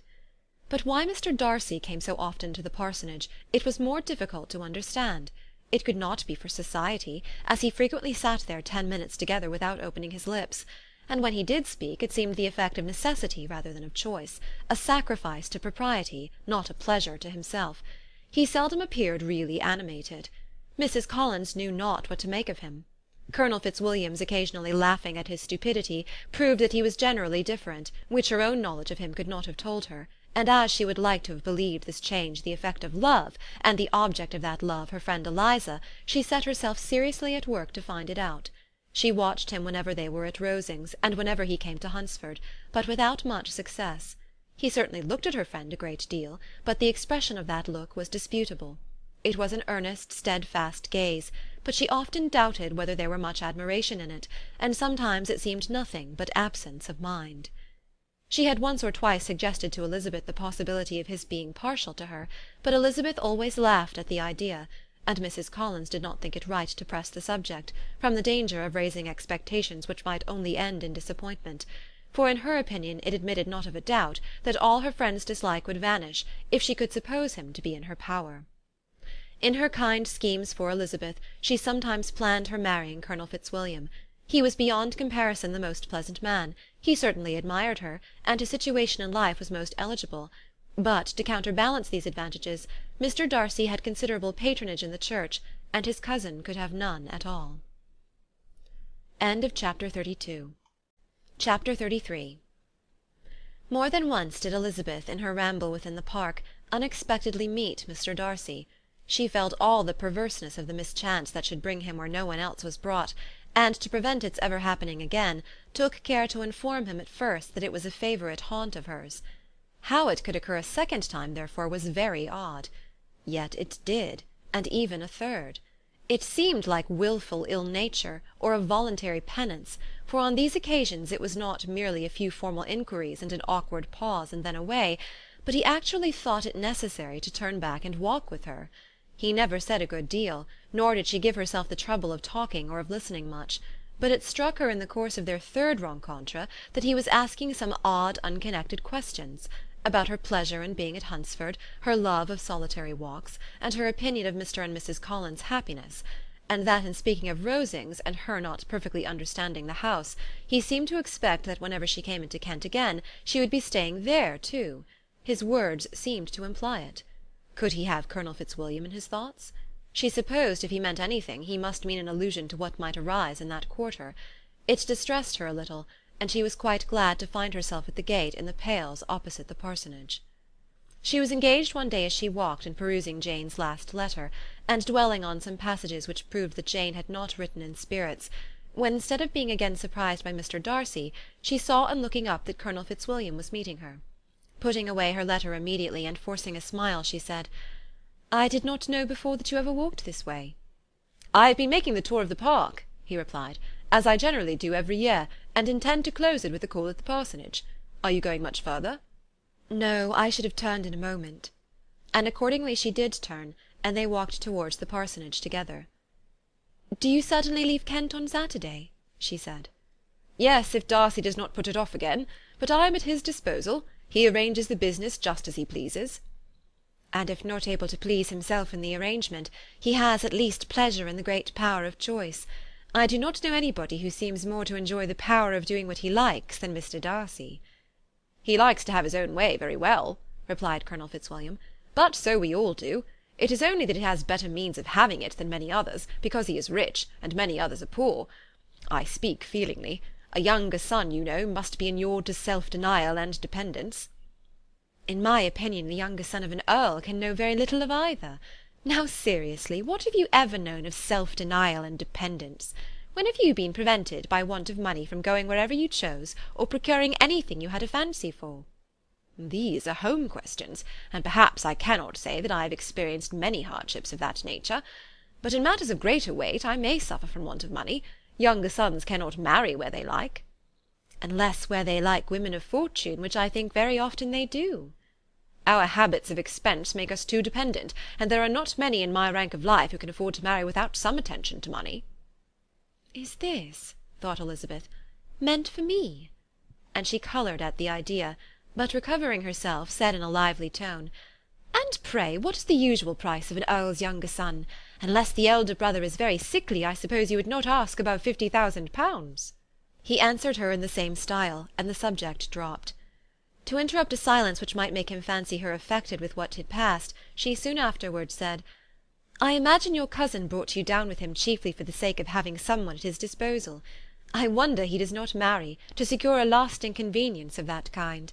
But perhaps his sister does as well for the present, and as she is under his sole care, he may do what he likes with her." "No," said Colonel Fitzwilliam, "that is an advantage which he must divide with me. I am joined with him in the guardianship of Miss Darcy." "Are you indeed? And pray what sort of guardians do you make? Does your charge give you much trouble? Young ladies of her age are sometimes a little difficult to manage, and if she has the true Darcy spirit, she may like to have her own way." As she spoke, she observed him looking at her earnestly, and the manner in which he immediately asked her why she supposed Miss Darcy likely to give them any uneasiness, convinced her that she had somehow or other got pretty near the truth. She directly replied, "You need not be frightened. I never heard any harm of her, and I dare say she is one of the most tractable creatures in the world. She is a very great favourite with some ladies of my acquaintance, Mrs. Hurst and Miss Bingley. I think I have heard you say that you know them." "I know them a little. Their brother is a pleasant, gentlemanlike man. He is a great friend of Darcy's." "Oh, yes," said Elizabeth dryly. "Mr. Darcy is uncommonly kind to Mr. Bingley, and takes a prodigious deal of care of him." "Care of him? Yes, I really believe Darcy does take care of him in those points where he most wants care. From something that he told me in our journey hither, I have reason to think Bingley very much indebted to him. But I ought to beg his pardon, for I have no right to suppose that Bingley was the person meant. It was all conjecture." "What is it you mean?" "It is a circumstance which Darcy could not wish to be generally known, because if it were to get round to the lady's family, it would be an unpleasant thing." "You may depend upon my not mentioning it." "And remember that I have not much reason for supposing it to be Bingley. What he told me was merely this. that he congratulated himself on having lately saved a friend from the inconveniences of a most imprudent marriage, but without mentioning names or any other particulars, and I only suspected it to be Bingley from believing him the kind of young man to get into a scrape of that sort, and from knowing them to have been together the whole of last summer." "Did Mr. Darcy give you reasons for this interference?" "I understood that there are some very strong objections against the lady." "And what arts did he use to separate them?" "He did not talk to me of his own arts," said Fitzwilliam, smiling. "He only told me what I have told you now." Elizabeth made no answer, and walked on, her heart swelling with indignation. After watching her a little, Fitzwilliam asked her why she was so thoughtful. "I am thinking of what you have been telling me," said she. "Your cousin's conduct does not suit my feelings. Why was he to be the judge?" "You are rather disposed to call his interference officious?" "I do not see what right Mr. Darcy had to decide on the propriety of his friend's inclination, or why upon his own judgment alone he was to determine and direct in what manner his friend was to be happy. But," she continued, recollecting herself, "as we know none of the particulars, it is not fair to condemn him. It is not to be supposed that there was much affection in the case." "That is not an unnatural surmise," said Fitzwilliam, "but it is a lessening of the honour of my cousin's triumph very sadly." This was spoken jestingly, but it appeared to her so just a picture of Mr. Darcy that she would not trust herself with an answer, and therefore, abruptly changing the conversation, talked on indifferent matters until they reached the parsonage. There, shut into her own room as soon as their visitor left them, she could think without interruption of all that she had heard. It was not to be supposed that any other people could be meant than those with whom she was connected. There could not exist in the world two men over whom Mr. Darcy could have such boundless influence. That he had been concerned in the measures taken to separate Bingley and Jane she had never doubted, but she had always attributed to Miss Bingley the principal design and arrangement of them. If his own vanity, however, did not mislead him, he was the cause, his pride and caprice were the cause, of all that Jane had suffered and still continued to suffer. He had ruined for a while every hope of happiness for the most affectionate, generous heart in the world, and no one could say how lasting an evil he might have inflicted. "There were some very strong objections against the lady," were Colonel Fitzwilliam's words, and those strong objections probably were, her having one uncle who was a country attorney, and another who was in business in London. "To Jane herself," she exclaimed, "there could be no possibility of objection, all loveliness and goodness as she is, her understanding excellent, her mind improved, and her manners captivating. Neither could anything be urged against my father, who, though with some peculiarities, has abilities Mr. Darcy himself need not disdain, and respectability which he will probably never reach." When she thought of her mother, her confidence gave way a little, but she would not allow that any objections there had material weight with Mr. Darcy, whose pride, she was convinced, would receive a deeper wound from the want of importance in his friends' connections, than from their want of sense, and she was quite decided at last that he had been partly governed by this worst kind of pride, and partly by the wish of retaining Mr. Bingley for his sister. The agitation and tears which the subject occasioned brought on a headache, and it grew so much worse towards the evening that, added to her unwillingness to see Mr. Darcy, it determined her not to attend her cousins to Rosings, where they were engaged to drink tea.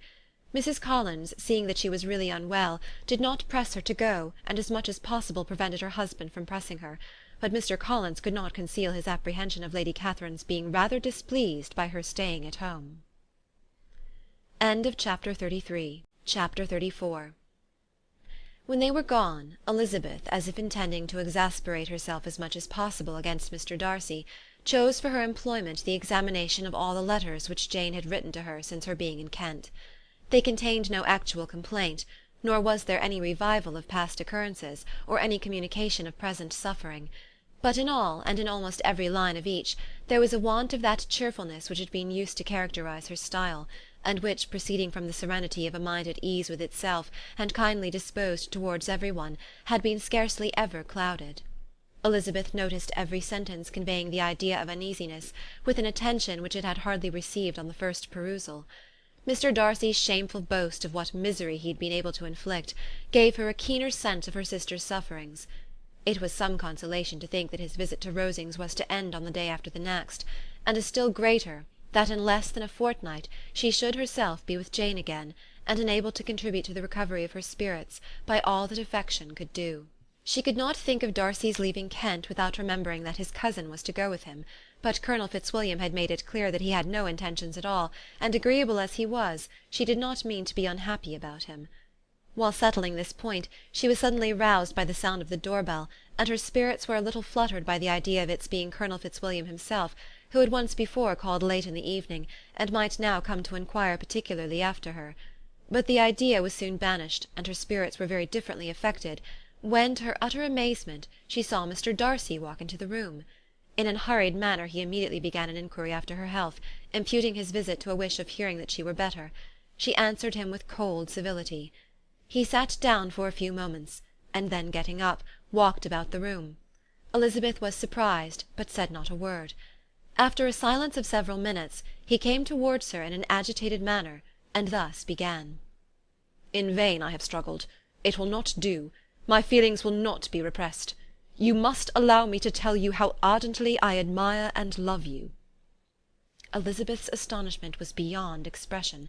She stared, coloured, doubted, and was silent. This he considered sufficient encouragement, and the avowal of all that he felt, and had long felt for her, immediately followed. He spoke well, but there were feelings besides those of the heart to be detailed, and he was not more eloquent on the subject of tenderness than of pride. His sense of her inferiority, of its being a degradation, of the family obstacles which had always opposed to inclination, were dwelt on with a warmth which seemed due to the consequence he was wounding, but was very unlikely to recommend his suit. In spite of her deeply rooted dislike, she could not be insensible to the compliment of such a man's affection, and though her intentions did not vary for an instant, she was at first sorry for the pain he was to receive, till, roused to resentment by his subsequent language, she lost all compassion in anger. She tried, however, to compose herself to answer him with patience, when he should have done. He concluded with representing to her the strength of that attachment which, in spite of all his endeavours, he had found impossible to conquer, and with expressing his hope that it would now be rewarded by her acceptance of his hand. As he said this, she could easily see that he had no doubt of a favourable answer. He spoke of apprehension and anxiety, but his countenance expressed real security. Such a circumstance could only exasperate further, and when he ceased, the colour rose into her cheeks, and she said, "In such cases as this, it is, I believe, the established mode to express a sense of obligation for the sentiments avowed, however unequally they may be returned. It is natural that obligation should be felt, and if I could feel gratitude, I would now thank you. But I cannot. I have never desired your good opinion, and you have certainly bestowed it most unwillingly. I am sorry to have occasioned pain to any one. It has been most unconsciously done, however, and I hope will be of short duration. The feelings which, you tell me, have long prevented the acknowledgment of your regard, can have little difficulty in overcoming it after this explanation." Mr. Darcy, who was leaning against the mantelpiece with his eyes fixed on her face, seemed to catch her words with no less resentment than surprise. His complexion became pale with anger, and the disturbance of his mind was visible in every feature. He was struggling for the appearance of composure, and would not open his lips till he believed himself to have attained it. The pause was to Elizabeth's feelings dreadful. At length, with a voice of forced calmness, he said, "And this is all the reply which I am to have the honour of expecting? I might perhaps wish to be informed why, with so little endeavour at civility, I am thus rejected, but it is of small importance." "I might as well inquire," replied she, "why, with so evident a desire of offending and insulting me, you chose to tell me that you liked me against your will, against your reason, and even against your character. Was not this some excuse for incivility, if I was incivil? But I have other provocations, you know I have. Had not my feelings decided against you, had they been indifferent, or had they even been favourable, do you think that any consideration would tempt me to accept the man who has been the means of ruining, perhaps for ever, the happiness of a most beloved sister?" As she pronounced these words, Mr. Darcy changed colour, but the emotion was short, and he listened without attempting to interrupt her while she continued.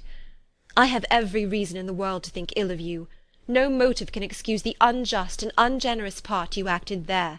You dare not, you cannot deny that you have been the principal, if not the only means of dividing them from each other, of exposing one to the censure of the world for caprice and instability, and the other to its derision for disappointed hopes, and involving them both in misery of the acutest kind." She paused, and saw with no slight indignation that he was listening with an air which proved him wholly unmoved by any feeling of remorse. He even looked at her with a smile of affected incredulity. "Can you deny that you have done it?" she repeated. With assumed tranquillity he then replied, "I have no wish of denying that I did everything in my power to separate my friend from your sister, or that I rejoice in my success. Towards him I have been kinder than towards myself." Elizabeth disdained the appearance of noticing this civil reflection, but its meaning did not escape, nor was it likely to conciliate her. "But it is not merely this affair," she continued, "on which my dislike is founded. Long before it had even taken place, my opinion of you was decided. Your character was unfolded in the recital which I received many months ago from Mr. Wickham. On this subject, what can you have to say? In what imaginary act of friendship can you here defend yourself, or under what misrepresentation can you here impose upon others?" "You take an eager interest in that gentleman's concerns?" said Darcy, in a less tranquil tone, and with a heightened colour. "Who that knows what his misfortunes have been can help feeling an interest in him?" "His misfortunes!" repeated Darcy contemptuously. "Yes, his misfortunes have been great indeed." "And of your infliction," cried Elizabeth with energy. "You have reduced him to his present state of poverty, comparative poverty. You have withheld the advantages which you must know to have been designed for him. You have deprived the best years of his life of that independence which was no less his due than his desert. You have done all this, and yet you can treat the mention of his misfortune with contempt and ridicule." "And this," cried Darcy, as he walked with quick steps across the room, "is your opinion of me? This is the estimation in which you hold me? I thank you for explaining it so fully. My faults, according to this calculation, are heavy indeed. But perhaps," added he, stopping in his walk and turning towards her, "these offences might have been overlooked, had not your pride been hurt by my honest confession of the scruples that had long prevented my forming any serious design. These bitter accusations might have been suppressed, had I, with greater policy, concealed my struggles, and flattered you into the belief of my being impelled by unqualified, unalloyed inclination, by reason, by reflection, by everything. But disguise of every sort is my abhorrence. Nor am I ashamed of the feelings I related. They were natural and just. Could you expect me to rejoice in the inferiority of your connections? To congratulate myself on the hope of relations whose condition in life is so decidedly beneath my own?" Elizabeth felt herself growing more angry every moment, yet she tried to the utmost to speak with composure when she said, "You are mistaken, Mr. Darcy, if you suppose that the mode of your declaration affected me in any other way than as it spared the concern which I might have felt in refusing you, had you behaved in a more gentlemanlike manner." She saw him start at this, but he said nothing, and she continued, "You could not have made the offer of your hand in any possible way that would have tempted me to accept it." Again his astonishment was obvious, and he looked at her with an expression of mingled incredulity and mortification. She went on, "From the very beginning, from the first moment, I may almost say, of my acquaintance with you, your manners, impressing me with the fullest belief of your arrogance, your conceit, and your selfish disdain for the feelings of others, were such as to form the groundwork of disapprobation, on which succeeding events have built so immovable a dislike. And I had not known you a month before I felt that you were the last man in the world whom I could ever be prevailed on to marry." "You have said quite enough, madam. I perfectly comprehend your feelings, and have now only to be ashamed of what my own have been. Forgive me for having taken up so much of your time, and accept my best wishes for your health and happiness." And with these words he hastily left the room, and Elizabeth heard him the next moment open the front door and quit the house. The tumult of her mind was now painfully great. She knew not how to support herself, and from actual weakness sat down and cried for half an hour. Her astonishment, as she reflected on what had passed, was increased by every review of it. That she should receive an offer of marriage from Mr. Darcy, that he should have been in love with her for so many months, so much in love as to wish to marry her in spite of all the objections which had made him prevent his friends marrying her sister, and which must appear at least with equal force in his own case, was almost incredible. It was gratifying to have inspired unconsciously so strong an affection. But his pride, his abominable pride, his shameless avowal of what he had done with respect to Jane, his unpardonable assurance in acknowledging, though he could not justify it, and the unfeeling manner in which he had mentioned Mr. Wickham, his cruelty towards whom he had not attempted to deny, soon overcame the pity which the consideration of his attachment had for a moment excited. She continued in very agitated reflections, till the sound of Lady Catherine's carriage made her feel how unequal she was to encounter Charlotte's observation, and hurried her away to her room. Chapter 35. Elizabeth awoke the next morning to the same thoughts and meditations, which had at length closed her eyes. She could not yet recover from the surprise of what had happened. It was impossible to think of anything else, and totally indisposed for employment, she resolved, soon after breakfast, to indulge herself in air and exercise.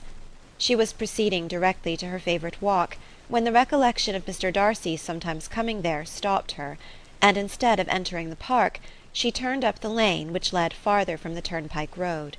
The park paling was still the boundary on one side, and she soon passed one of the gates into the grounds.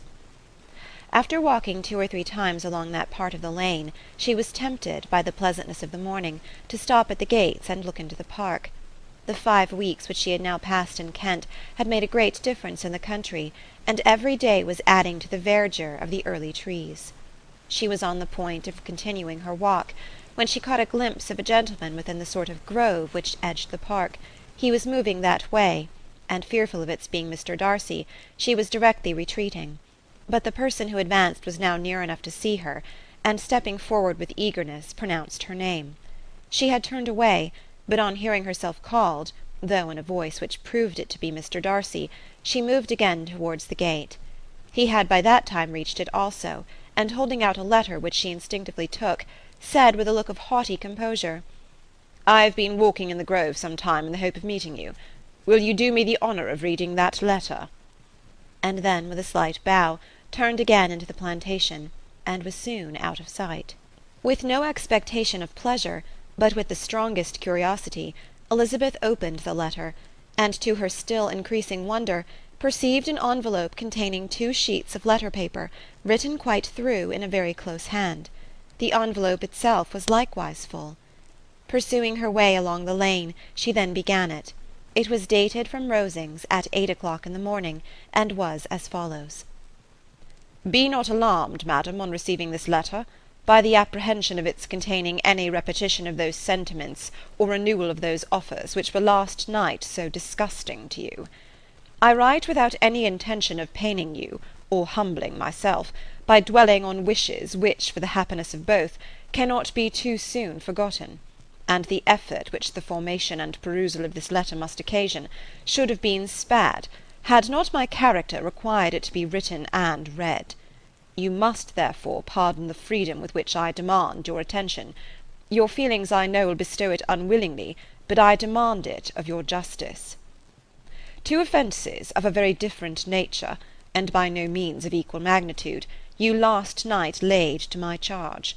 The first mentioned was, that regardless of the sentiments of either, I had detached Mr. Bingley from your sister, and the other, that I had, in defiance of various claims, in defiance of honour and humanity, ruined the immediate prosperity and blasted the prospects of Mr. Wickham.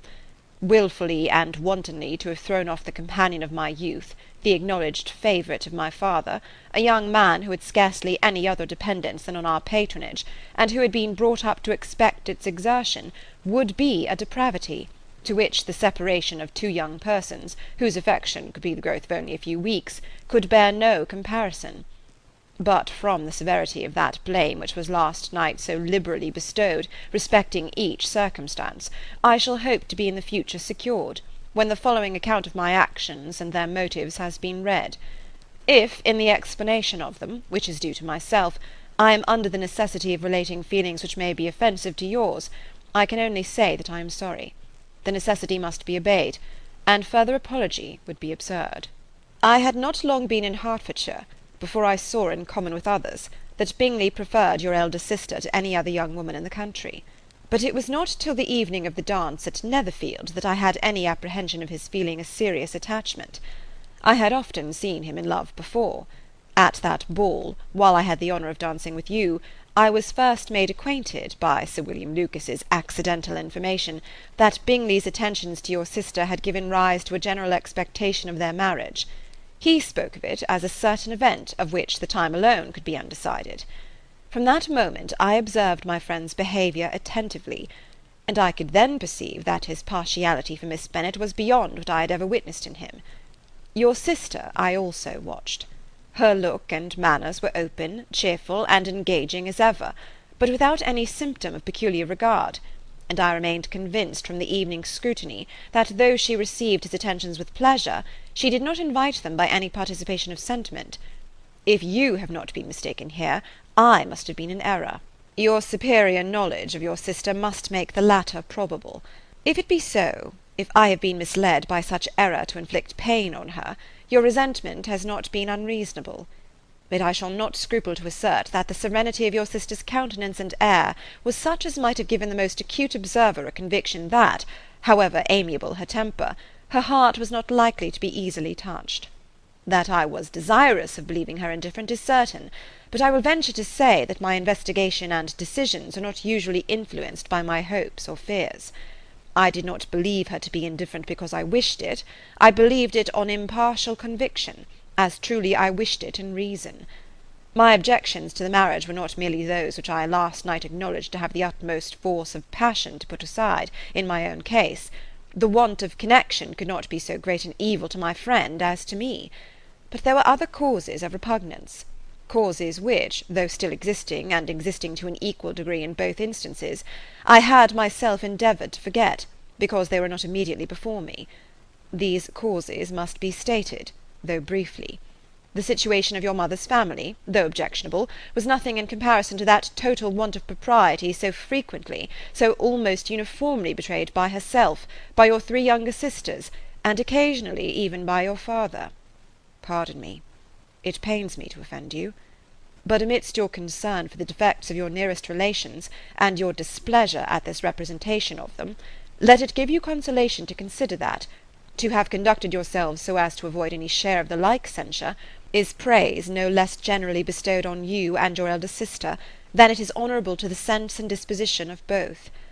I will only say farther, that from what passed that evening, my opinion of all parties was confirmed, and every inducement heightened which could have led me before to preserve my friend from what I esteemed a most unhappy connection. He left Netherfield for London on the day following, as you, I am certain, remember, with the design of soon returning. The part which I acted is now to be explained. His sister's uneasiness had been equally excited with my own. Our coincidence of feeling was soon discovered, and alike sensible that no time was to be lost in detaching their brother, we shortly resolved on joining him directly in London. We accordingly went, and there I readily engaged in the office of pointing out to my friend the certain evils of such a choice. I described and enforced them earnestly. But however this remonstrance might have staggered or delayed his determination, I do not suppose that it would ultimately have prevented the marriage, had it not been seconded by the assurance that I hesitated not in giving, of your sister's indifference.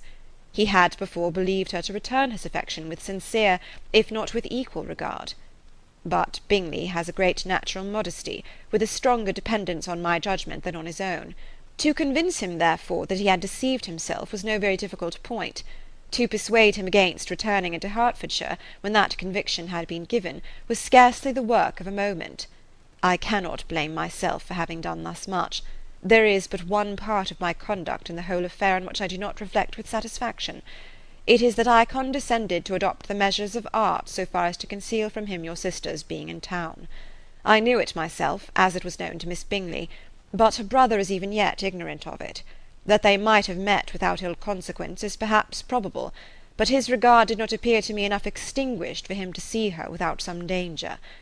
Perhaps this concealment, this disguise, was beneath me. It is done, however, and it was done for the best. On this subject I have nothing more to say, no other apology to offer. If I have wounded your sister's feelings, it was unknowingly done, and though the motives which governed me may to you very naturally appear insufficient, I have not yet learnt to condemn them. With respect to that other, more weighty accusation of having injured Mr. Wickham, I can only refute it by laying before you the whole of his connection with my family. Of what he has particularly accused me, I am ignorant, but of the truth of what I shall relate, I can summon more than one witness of undoubted veracity. Mr. Wickham is the son of a very respectable man, who had for many years the management of all the Pemberley estates, and whose good conduct in the discharge of his trust naturally inclined my father to be of service to him, and on George Wickham, who was his godson, his kindness was therefore liberally bestowed. My father supported him at school, and afterwards at Cambridge. Most important assistance, as his own father, always poor from the extravagance of his wife, would have been unable to give him a gentleman's education. My father was not only fond of this young man's society, whose manners were always engaging, he had also the highest opinion of him, and hoping the church would be his profession, intended to provide for him in it. As for myself, it is many, many years since I first began to think of him in a very different manner. The vicious propensities, the want of principle, which he was careful to guard from the knowledge of his best friend, could not escape the observation of a young man of nearly the same age with himself, and who had opportunities of seeing him in unguarded moments, which Mr. Darcy could not have. Here again I shall give you pain, to what degree you only can tell. But whatever may be the sentiments which Mr. Wickham has created, a suspicion of their nature shall not prevent me from unfolding his real character. It adds even another motive. My excellent father died about 5 years ago, and his attachment to Mr. Wickham was to the last so steady that in his will he particularly recommended it to me to promote his advancement in the best manner that his profession might allow, and if he took orders, desired that a valuable family living might be his as soon as it became vacant. There was also a legacy of £1,000. His own father did not long survive mine, and within half a year from these events, Mr. Wickham wrote to inform me, that finally, having resolved against taking orders, he hoped I should not think it unreasonable for him to expect some more immediate pecuniary advantage, in lieu of the preferment, by which he could not be benefited. He had some intention, he added, of studying law, and I must be aware that the interest of £1,000 would be a very insufficient support therein. I rather wished than believed him to be sincere, but at any rate was perfectly ready to accede to his proposal. I knew that Mr. Wickham ought not to be a clergyman. The business was therefore soon settled. He resigned all claim to assistance in the church, were it possible that he could ever be in a situation to receive it, and accepted in return £3,000. All connection between us seemed now dissolved. I thought too ill of him to invite him to Pemberley, or admit his society in town. In town I believe he chiefly lived, but his studying the law was a mere pretence, and being now free from all restraint, his life was a life of idleness and dissipation. For about 3 years I heard little of him, but on the decease of the incumbent of the living which had been designed for him, he applied to me again by letter for the presentation. His circumstances, he assured me, and I had no difficulty in believing it, were exceedingly bad. He had found the law a most unprofitable study, and was now absolutely resolved on being ordained if I would present him to the living in question, of which he trusted there could be little doubt, as he was well assured that I had no other person to provide for, and I could not have forgotten my revered father's intentions. You will hardly blame me for refusing to comply with this entreaty, or for resisting every repetition to it. His resentment was in proportion to the distress of his circumstances, and he was doubtless as violent in his abuse of me to others as in his reproaches to myself. After this period every appearance of acquaintance was dropped. How he lived I know not, but last summer he was again most painfully obtruded on my notice. I must now mention a circumstance which I would wish to forget myself, and which no obligation less than the present should induce me to unfold to any human being. Having said thus much, I feel no doubt of your secrecy. My sister, who is more than 10 years my junior, was left to the guardianship of my mother's nephew, Colonel Fitzwilliam, and myself. About a year ago she was taken from school, and an establishment formed for her in London, and last summer she went with the lady who presided over it to Ramsgate, and thither also went Mr. Wickham, undoubtedly by design, for there proved to have been a prior acquaintance between him and Mrs. Young, in whose character we were most unhappily deceived, and by her connivance and aid he so far recommended himself to Georgiana, whose affectionate heart retained a strong impression of his kindness to her as a child, that she was persuaded to believe herself in love, and to consent to an elopement. She was then but 15, which must be her excuse, and after stating her imprudence, I am happy to add that I owed the knowledge of it to herself. I joined them unexpectedly a day or two before the intended elopement, and then Georgiana, unable to support the idea of grieving and offending a brother whom she almost looked up to as a father, acknowledged the whole to me. You may imagine what I felt, and how I acted. Regard for my sister's credit and feelings prevented any public exposure, but I wrote to Mr. Wickham, who left the place immediately, and Mrs. Young was of course removed from her charge. Mr. Wickham's chief object was unquestionably my sister's fortune, which is £30,000, but I cannot help supposing that the hope of revenging himself on me was a strong inducement. His revenge would have been complete indeed.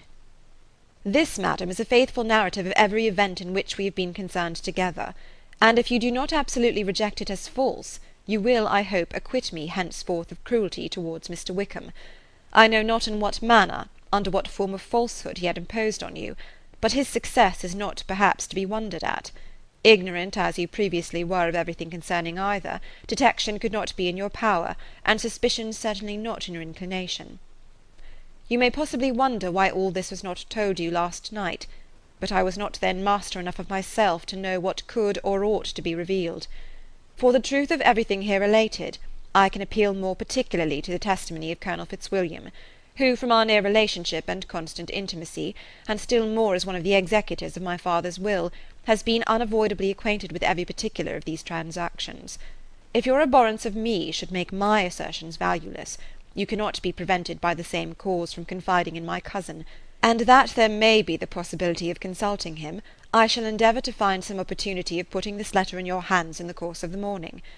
I will only add, God bless you. Fitzwilliam Darcy. End of chapter 35. Chapter 36. If Elizabeth, when Mr. Darcy gave her the letter, did not expect it to contain a renewal of his offers, she had formed no expectation at all of its contents. But such as they were, it may well be supposed how eagerly she went through them, and what a contrariety of emotion they excited. Her feelings, as she read, were scarcely to be defined. With amazement did she first understand that he believed any apology to be in his power, and steadfastly was she persuaded that he could have no explanation to give which a just sense of shame would not conceal. With a strong prejudice against everything he might say, she began his account of what had happened at Netherfield. She read with an eagerness which hardly left her power of comprehension, and from impatience of knowing what the next sentence might bring, was incapable of attending to the sense of the one before her eyes. His belief of her sister's insensibility she instantly resolved to be false, and his account of the real, the worst objections to the match, made her too angry to have any wish of doing him justice. He expressed no regret for what he had done which satisfied her. His style was not penitent, but haughty. It was all pride and insolence.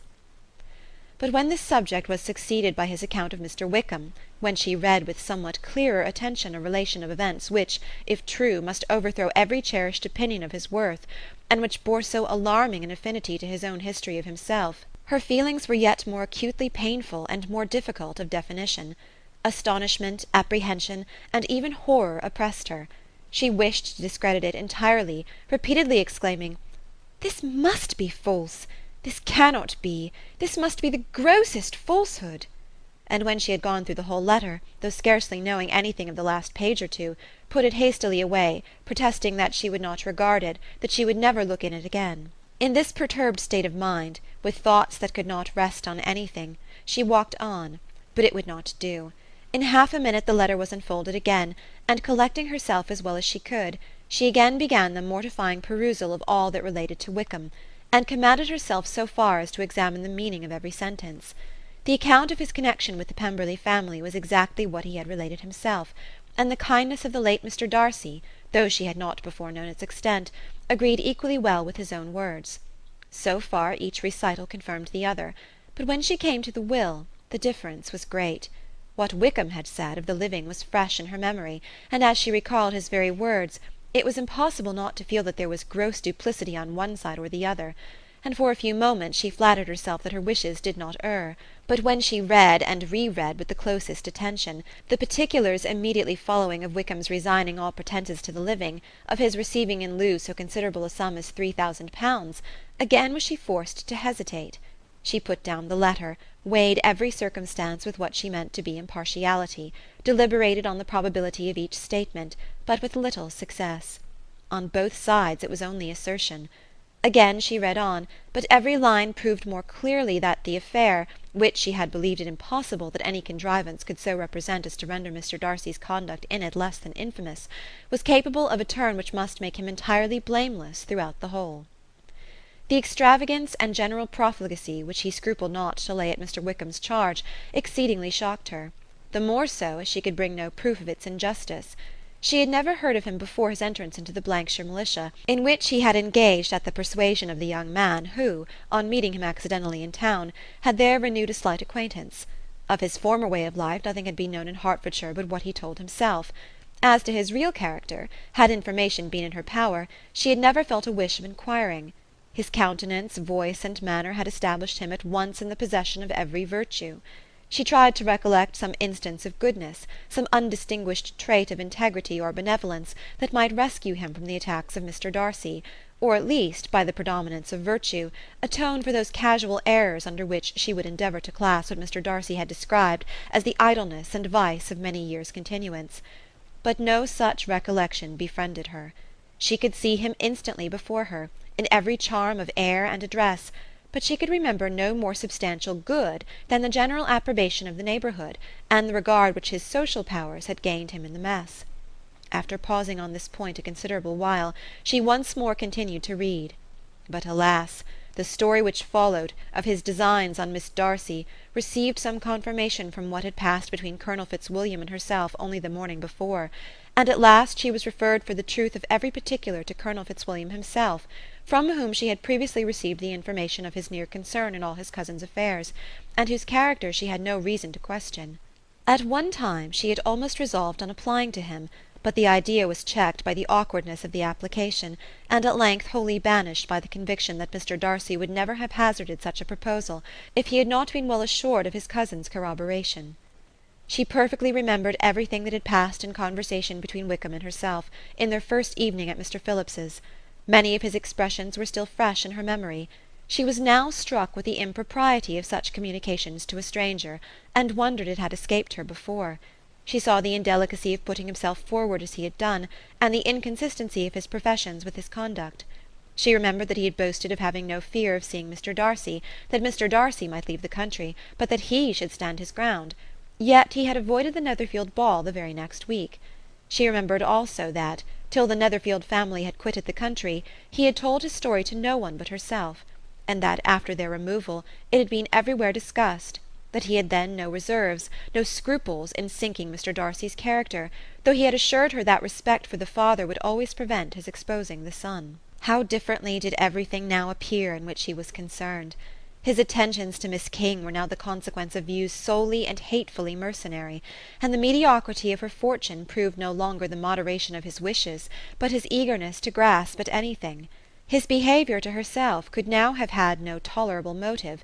He had either been deceived with regard to her fortune, or had been gratifying his vanity by encouraging the preference which she believed she had most incautiously shown.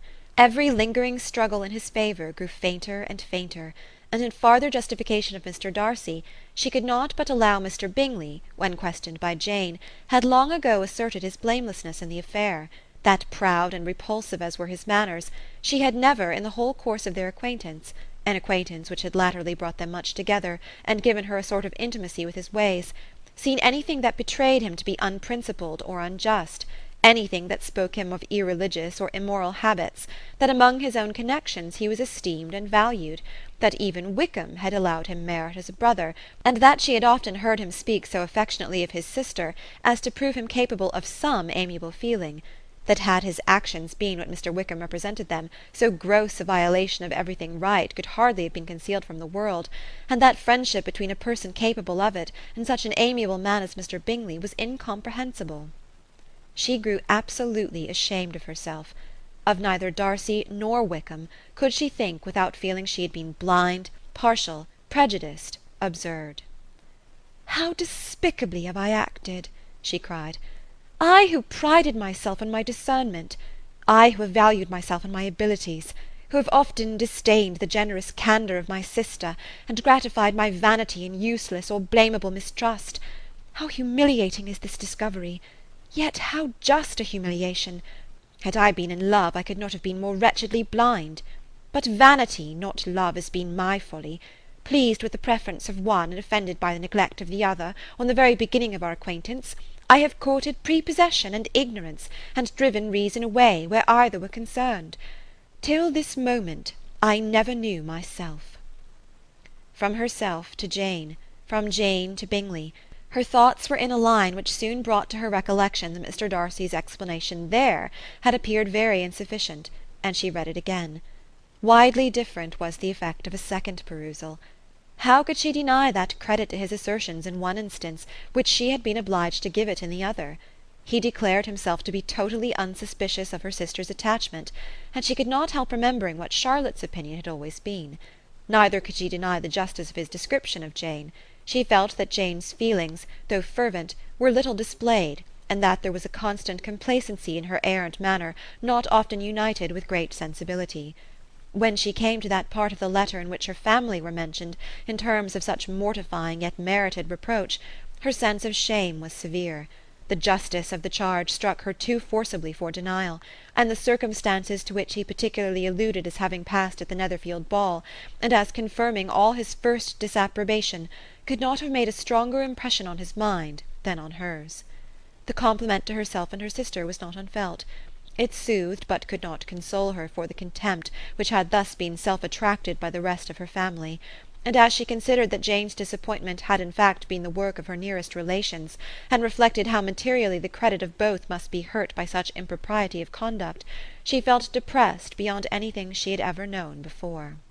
After wandering along the lane for 2 hours, giving way to every variety of thought, to reconsidering events, determining probabilities, and reconciling herself, as well as she could, to a change so sudden and so important, fatigue, and a recollection of her long absence, made her at length return home, and she entered the house with the wish of appearing cheerful as usual, and the resolution of repressing such reflections as must make her unfit for conversation. She was immediately told that the 2 gentlemen from Rosings had each called during her absence, Mr. Darcy only for a few minutes to take leave, but that Colonel Fitzwilliam had been sitting with them at least an hour, hoping for her return, and almost resolving to walk after her till she could be found. Elizabeth could but just affect concern in missing him. She really rejoiced at it. Colonel Fitzwilliam was no longer an object. She could think only of her letter. End of chapter 36. Chapter 37. The 2 gentlemen left Rosings the next morning, and Mr. Collins, having been in waiting near the lodges to make them his parting obeisance, was able to bring home the pleasing intelligence of their appearing in very good health, and in as tolerable spirits as could be expected after the melancholy scene so lately gone through at Rosings. To Rosings he then hastened, to console Lady Catherine and her daughter, and on his return brought back, with great satisfaction, a message from her ladyship, importing that she felt herself so dull as to make her very desirous of having them all to dine with her. Elizabeth could not see Lady Catherine without recollecting that, had she chosen it, she might by this time have been presented to her as her future niece, nor could she think without a smile of what her ladyship's indignation would have been. What would she have said? How would she have behaved? Were questions with which she amused herself. Their first subject was the diminution of the Rosings party. "I assure you I feel it exceedingly," said Lady Catherine. "I believe no one feels the loss of friends so much as I do, but I am particularly attached to these young men, and know them to be so much attached to me. They were excessively sorry to go, but so they always are. The dear Colonel rallied his spirits tolerably till just at last, but Darcy seemed to feel it most acutely, more, I think, than last year. His attachment to Rosings certainly increases." Mr. Collins had a compliment and an allusion to throw in here, which were kindly smiled on by the mother and daughter.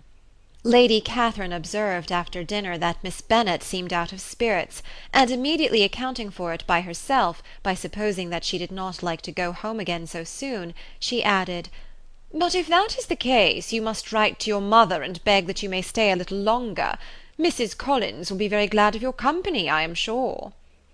"I am much obliged to your ladyship for your kind invitation," replied Elizabeth, "but it is not in my power to accept it. I must be in town next Saturday." "Why, at that rate you will have been here only 6 weeks. I expected you to stay 2 months. I told Mrs. Collins so before you came. There can be no occasion for your going so soon. Mrs. Bennet could certainly spare you for another fortnight." "But my father cannot. He wrote last week to hurry my return." "Oh, your father, of course, may spare you if your mother can. Daughters are never of so much consequence to a father. and if you will stay another month complete, it will be in my power to take one of you as far as London, for I am going there in early June, for a week, and as Dawson does not object to the barouche box, there will be very good room for one of you. And indeed, if the weather should happen to be cool, I should not object to taking you both, as you are neither of you large." "You are all kindness, madam, but I believe we must abide by our original plan." Lady Catherine seemed resigned. "Mrs. Collins, you must send a servant with them. You know I always speak my mind, and I cannot bear the idea of two young women travelling post by themselves. It is highly improper. You must contrive to send somebody. I have the greatest dislike in the world to that sort of thing. Young women should always be properly guarded and attended, according to their situation in life. When my niece Georgiana went to Ramsgate last summer, I made a point of her having two men-servants to go with her. Miss Darcy, the daughter of Mr. Darcy of Pemberley, and Lady Anne, could not have appeared with propriety in a different manner. I am excessively attentive to all those things. You must send John with the young ladies, Mrs. Collins. I am glad it occurred to me to mention it, for it would really be discreditable to you to let them go alone." "My uncle is to send a servant for us." "Oh, your uncle? He keeps a manservant, does he? I am very glad you have somebody who thinks of these things. Where shall you change horses? Oh, Bromley, of course. If you mention my name at the bell, you will be attended to." Lady Catherine had many other questions to ask respecting their journey, and as she did not answer them all herself, attention was necessary, which Elizabeth believed to be lucky for her, or with a mind so occupied she might have forgotten where she was. Reflection must be reserved for solitary hours. Whenever she was alone she gave way to it as the greatest relief, and not a day went by without a solitary walk, in which she might indulge in all the delight of unpleasant recollections. Mr. Darcy's letter she was in a fair way of soon knowing by heart. She studied every sentence, and her feelings towards its writer were at times widely different. When she remembered the style of his address, she was still full of indignation, but when she considered how unjustly she had condemned and upbraided him, her anger was turned against herself, and his disappointed feelings became the object of compassion. His attachment excited gratitude, his general character respect, but she could not approve him, nor could she for a moment repent her refusal, or feel the slightest inclination ever to see him again. In her own past behaviour there was a constant source of vexation and regret, and in the unhappy defects of her family a subject of yet heavier chagrin. They were hopeless of remedy. Her father, contented with laughing at them, would never exert himself to restrain the wild giddiness of his youngest daughters, and her mother, with manners so far from right herself, was entirely insensible of the evil. Elizabeth had frequently united with Jane in an endeavour to check the imprudence of Catherine and Lydia, but while they were supported by their mother's indulgence, what chance could there be of improvement? Catherine, weak-spirited, irritable, and completely under Lydia's guidance, had been always affronted by their advice, and Lydia, self-willed and careless, would scarcely give them a hearing. They were ignorant, idle, and vain. While there was an officer in Meryton they would flirt with him, and while Meryton was within a walk of Longbourn they would be going there for ever. Anxiety on Jane's behalf was another prevailing concern, and Mr. Darcy's explanation, by restoring Bingley to all her former good opinion, heightened the sense of what Jane had lost. His affection was proved to have been sincere, and his conduct cleared of all blame, unless any could attach to the implicitness of his confidence in his friend. How grievous, then, was the thought that, of a situation so desirable in every respect, so replete with advantage, so promising for happiness, Jane had been deprived, by the folly and indecorum of her own family. When to these recollections was added the development of Wickham's character, it may be easily believed that the happy spirits which had seldom been depressed before were now so much affected as to make it almost impossible for her to appear tolerably cheerful. Their engagements at Rosings were as frequent during the last week of her stay as they had been at first. The very last evening was spent there, and her ladyship again inquired minutely into the particulars of their journey, gave them directions as to the best method of packing, and was so urgent on the necessity of placing gowns in the only right way, that Maria thought herself obliged, on her return, to undo all the work of the morning, and pack her trunk afresh.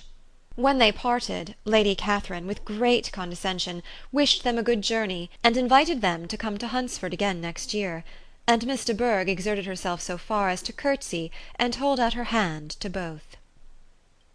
Chapter 38. On Saturday morning Elizabeth and Mr. Collins met for breakfast a few minutes before the others appeared, and he took the opportunity of paying the parting civilities which he deemed indispensably necessary. "I know not, Miss Elizabeth," said he, "whether Mrs. Collins has yet expressed her sense of your kindness in coming to us, but I am very certain you will not leave the house without receiving her thanks for it. The favour of your company has been much felt, I assure you. We know how little there is to tempt any one to our humble abode. Our plain manner of living, our small rooms and few domestics, and the little we see of the world, must make Hunsford extremely dull to a young lady like yourself, but I hope you will believe us grateful for the condescension, and that we have done everything in our power to prevent your spending your time unpleasantly." Elizabeth was eager with her thanks and assurances of happiness. She had spent 6 weeks with great enjoyment, and the pleasure of being with Charlotte, and the kind attentions she had received, must make her feel the obliged. Mr. Collins was gratified, and with a more smiling solemnity replied, "It gives me great pleasure to hear that you have passed your time not disagreeably. We have certainly done our best, and most fortunately having it in our power to introduce you to very superior society, and from our connection with Rosings, the frequent means of varying the humble home scene, I think we may flatter ourselves that your Hunsford visit cannot have been entirely irksome. Our situation with regard to Lady Catherine's family is indeed the sort of extraordinary advantage and blessing which few can boast. You see on what a footing we are, you see how continually we are engaged there. In truth, I must acknowledge that, with all the disadvantages of this humble parsonage, I should not think any one abiding in it an object of compassion, while they are sharers of our intimacy at Rosings." Words were insufficient for the elevation of his feelings, and he was obliged to walk about the room, while Elizabeth tried to unite civility and truth in a few short sentences. "You may, in fact, carry a very favourable report of us into Hertfordshire, my dear cousin. I flatter myself, at least, that you will be able to do so. Lady Catherine's great attentions to Mrs. Collins you have been a daily witness of, and altogether, I trust, it does not appear that your friend has drawn an unfortunate... but on this point it will be as well to be silent. Only let me assure you, my dear Miss Elizabeth, that I can from my heart most cordially wish you equal felicity in marriage. My dear Charlotte and I have but one mind and one way of thinking. There is in everything a most remarkable resemblance of character and ideas between us. We seem to have been designed for each other." Elizabeth could safely say that it was a great happiness where that was the case, and with equal sincerity could add that she firmly believed and rejoiced in his domestic comforts. She was not sorry, however, to have the recital of them interrupted by the lady from whom they sprang. Poor Charlotte! It was melancholy to leave her to such society. But she had chosen it with her eyes open, and though evidently regretting that her visitors were to go, she did not seem to ask for compassion. Her home and her housekeeping, her parish and her poultry, and all their dependent concerns, had not yet lost their charms. At length the chaise arrived, the trunks were fastened on, the parcels placed within, and it was pronounced to be ready. After an affectionate parting between the friends, Elizabeth was attended to the carriage by Mr. Collins, and as they walked down the garden he was commissioning her with his best respects to all her family, not forgetting his thanks for the kindness he had received at Longbourn in the winter, and his compliments to Mr. and Mrs. Gardiner, though unknown. He then handed her in, Maria followed, and the door was on the point of being closed, when he suddenly reminded them, with some consternation, that they had hitherto forgotten to leave any message for the ladies at Rosings. "But," he added, "you will of course wish to have your humble respects delivered to them, with your grateful thanks for their kindness to you while you have been here." Elizabeth made no objection. The door was then allowed to be shut, and the carriage drove off. "Good gracious!" cried Maria, after a few minutes' silence. "It seems but a day or two since we first came, and yet how many things have happened!" "A great many indeed," said her companion with a sigh. "We have dined 9 times at Rosings, besides drinking tea there twice. How much I shall have to tell!" Elizabeth added privately, "And how much I shall have to conceal." Their journey was performed without much conversation or any alarm, and within 4 hours of their leaving Hunsford they reached Mr. Gardiner's house, where they were to remain a few days. Jane looked well, and Elizabeth had little opportunity of studying her spirits, amidst the various engagements which the kindness of her aunt had reserved for them. But Jane was to go home with her, and at Longbourn there would be leisure enough for observation. It was not without an effort, meanwhile, that she could wait even for Longbourn before she told her sister of Mr. Darcy's proposals.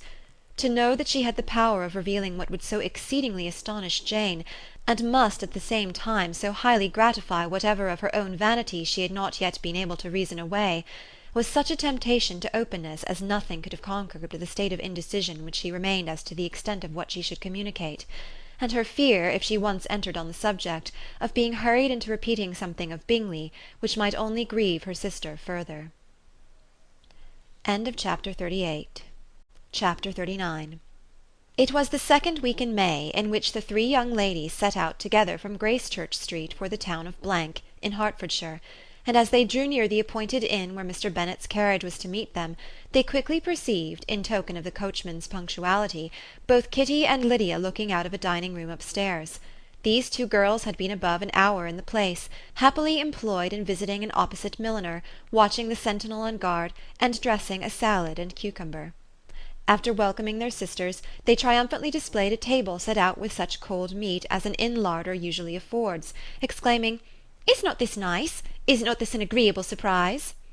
"And we mean to treat you all," added Lydia, "but you must lend us the money, for we have just spent ours at the shop out there."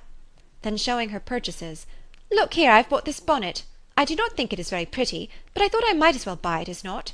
I shall pull it to pieces as soon as I get home, and see if I can make it up any better." And when her sisters abused it as ugly, she added with perfect unconcern, "Oh, but there were 2 or 3 much uglier in the shop, and when I have bought some prettier coloured satin to trim it with fresh, I think it will be very tolerable. Besides, it will not much signify what one wears this summer, after the Blankshire have left Meryton, and they are going in a fortnight." "Are they indeed?" cried Elizabeth with the greatest satisfaction. "They are going to be encamped near Brighton, and I do so want papa to take us all there for the summer. It would be such a delicious scheme, and I dare say it would cost hardly anything at all. Mamma would like to go too, of all things. Only think what a miserable summer else we shall have." Yes, thought Elizabeth, that would be a delightful scheme indeed, and completely do for us at once. Good heaven!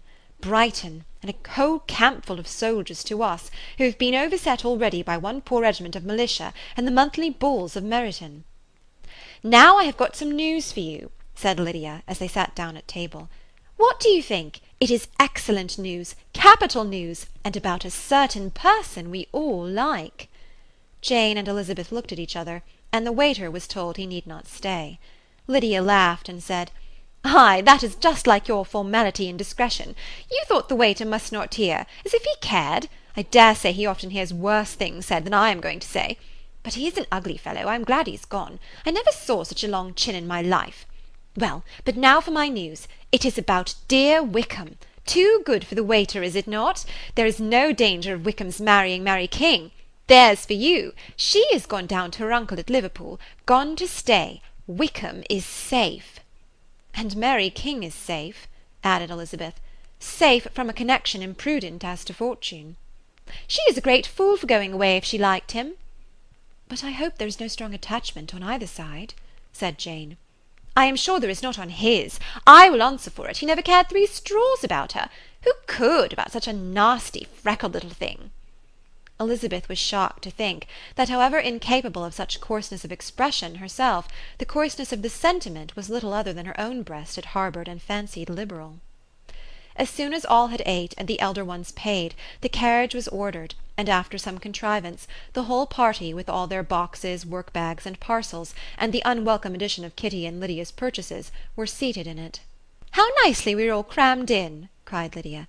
"I am glad I bought my bonnet, if it is only for the fun of having another bandbox.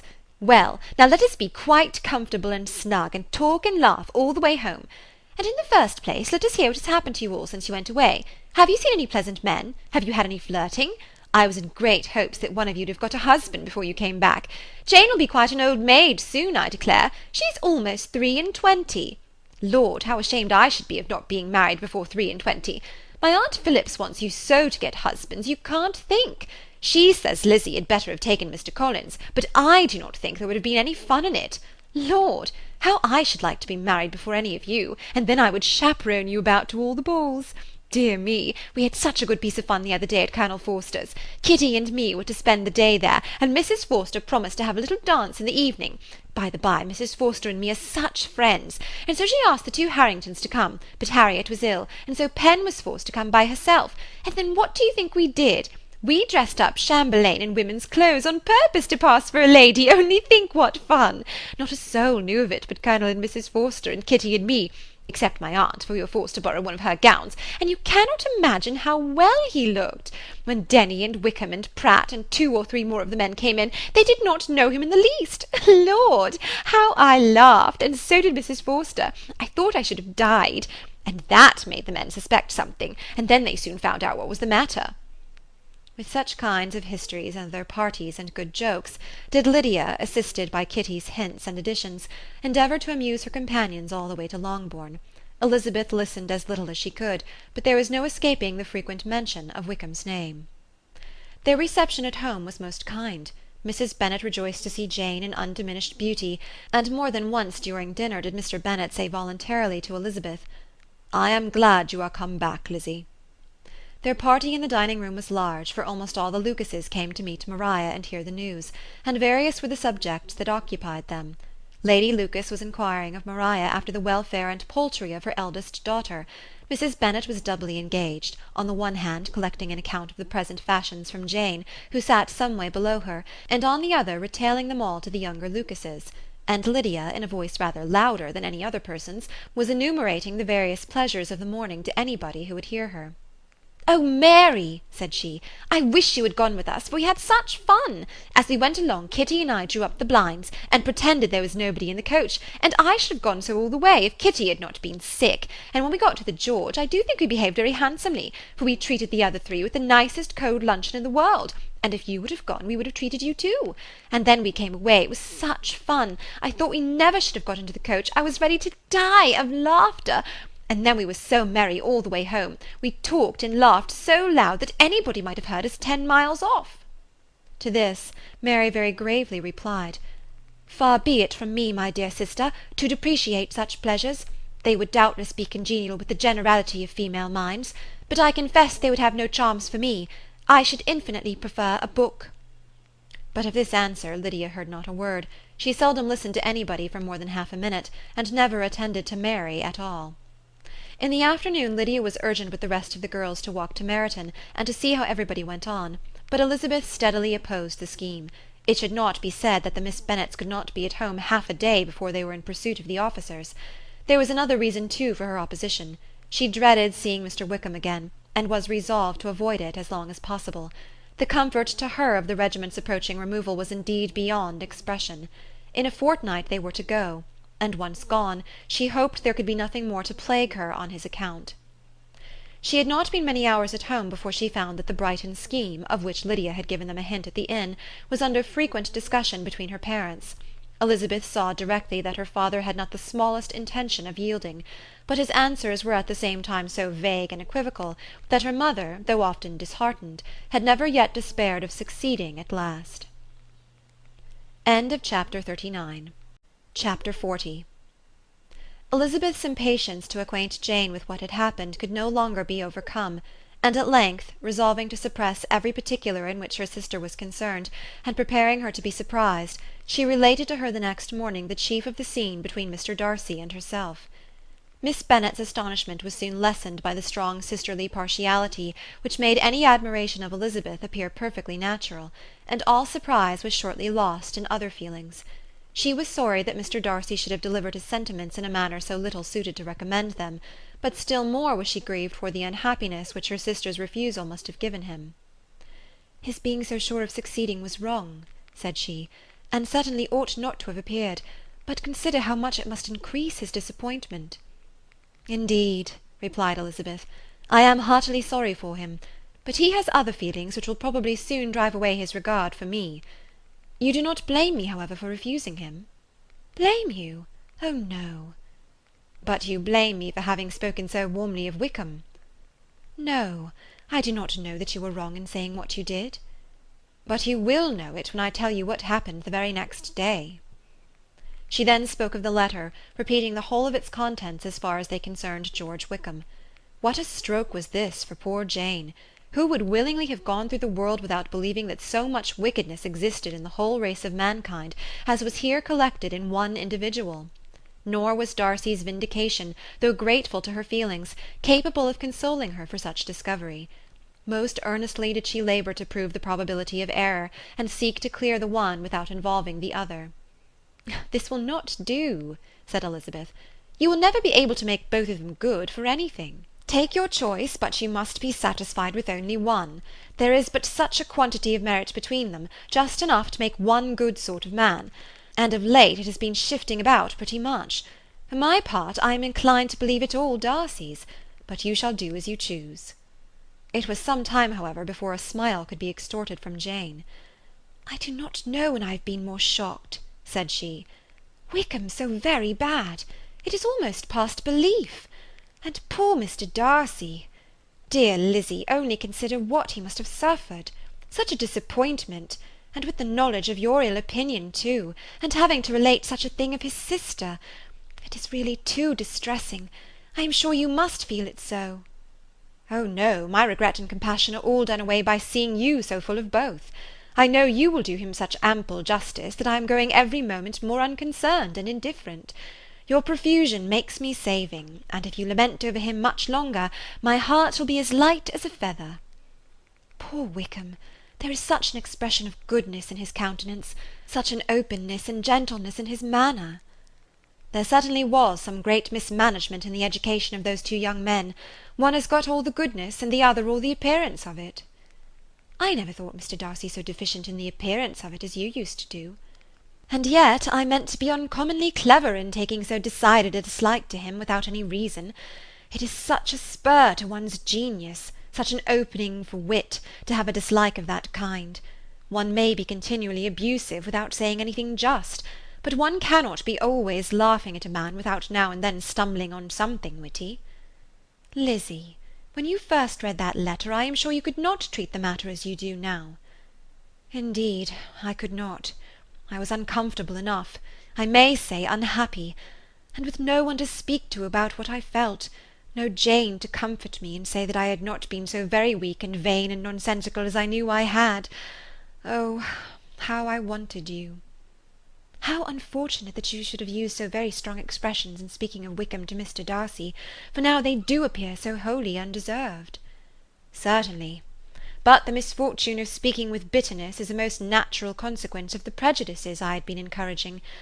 There is one point on which I want your advice. I want to be told whether I ought, or ought not, to make our acquaintance in general understand Wickham's character." Miss Bennet paused a little, and then replied, "Surely there can be no occasion for exposing him so dreadfully. What is your opinion?" "That it ought not to be attempted. Mr. Darcy has not authorized me to make his communication public. On the contrary, every particular relative to his sister was meant to be kept as much as possible to myself, and if I endeavour to undeceive people as to the rest of his conduct, who will believe me? The general prejudice against Mr. Darcy is so violent, that it would be the death of half the good people in Meryton to attempt to place him in an amiable light. I am not equal to it. Wickham will soon be gone, and therefore it will not signify to anyone here what he really is. Some time hence it will all be found out, and then we may laugh at their stupidity in not knowing it before. At present I will say nothing about it." "You are quite right. To have his errors made public might ruin him for ever.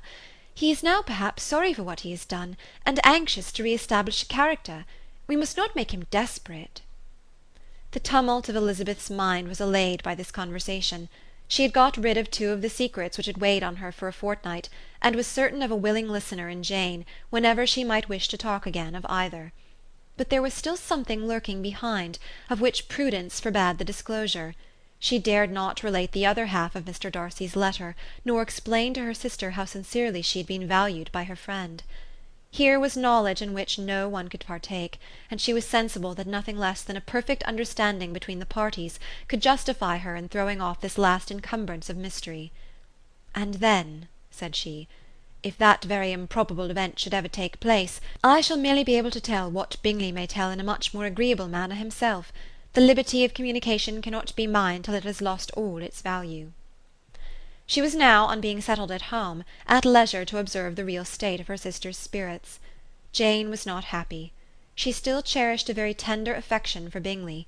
Having never even fancied herself in love before, her regard had all the warmth of first attachment, and from her age and disposition, greater steadiness than most first attachments often boast, and so fervently did she value his remembrance, and prefer him to every other man, that all her good sense, and all her attention to the feelings of her friends, were requisite to check the indulgence of those regrets which must have been injurious to her own health and their tranquillity. "Well, Lizzie," said Mrs. Bennet one day, "what is your opinion now of this sad business of Jane's? For my part, I am determined never to speak of it again to anybody. I told my sister Phillips so the other day, but I cannot find out that Jane saw anything of him in London. Well, he is a very undeserving young man, and I do not suppose there's the least chance in the world of her ever getting him now. There is no talk of him coming to Netherfield again in the summer, and I have inquired of everybody, too, who is likely to know." "I do not believe he will ever live at Netherfield any more." "Oh, well, it is just as he chooses. Nobody wants him to come. Though I shall always say he used my daughter extremely ill, and if I was her I would not have put up with it. Well, my comfort is, I am sure Jane will die of a broken heart, and then he will be sorry for what he has done." But Elizabeth could not receive comfort from any such expectation, and she made no answer. "Well, Lizzie," continued her mother soon afterwards, "so the Collinses live very comfortable, do they? Well, well, I only hope it will last. And what sort of table do they keep? Charlotte is an excellent manager, I dare say. If she is half as sharp as her mother, she is saving enough. There is nothing extravagant in their housekeeping, I dare say." "No, nothing at all." "A great deal of good management, depend upon it. Yes, yes, they will take care not to outrun their income. They will never be distressed for money. Well, much good may it do them.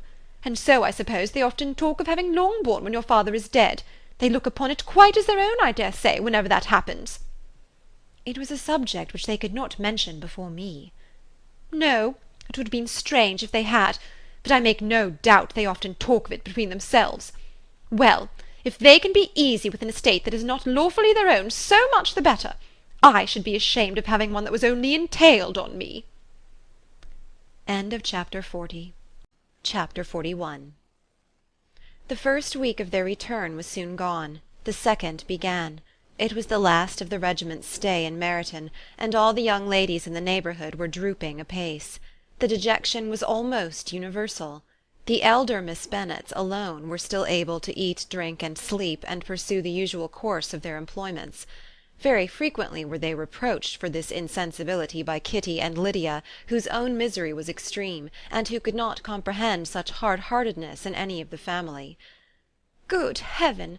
What is to become of us? What are we to do?" would they often exclaim in the bitterness of woe. "How can you be so smiling, Lizzie?" Their affectionate mother shared all their grief. She remembered what she had herself endured on a similar occasion 25 years ago. "I am sure," said she, "I cried for 2 days together when Colonel Miller's regiment went away. I thought I should have broken my heart." "I am sure I shall break mine," said Lydia. "If one could but go to Brighton," observed Mrs. Bennet.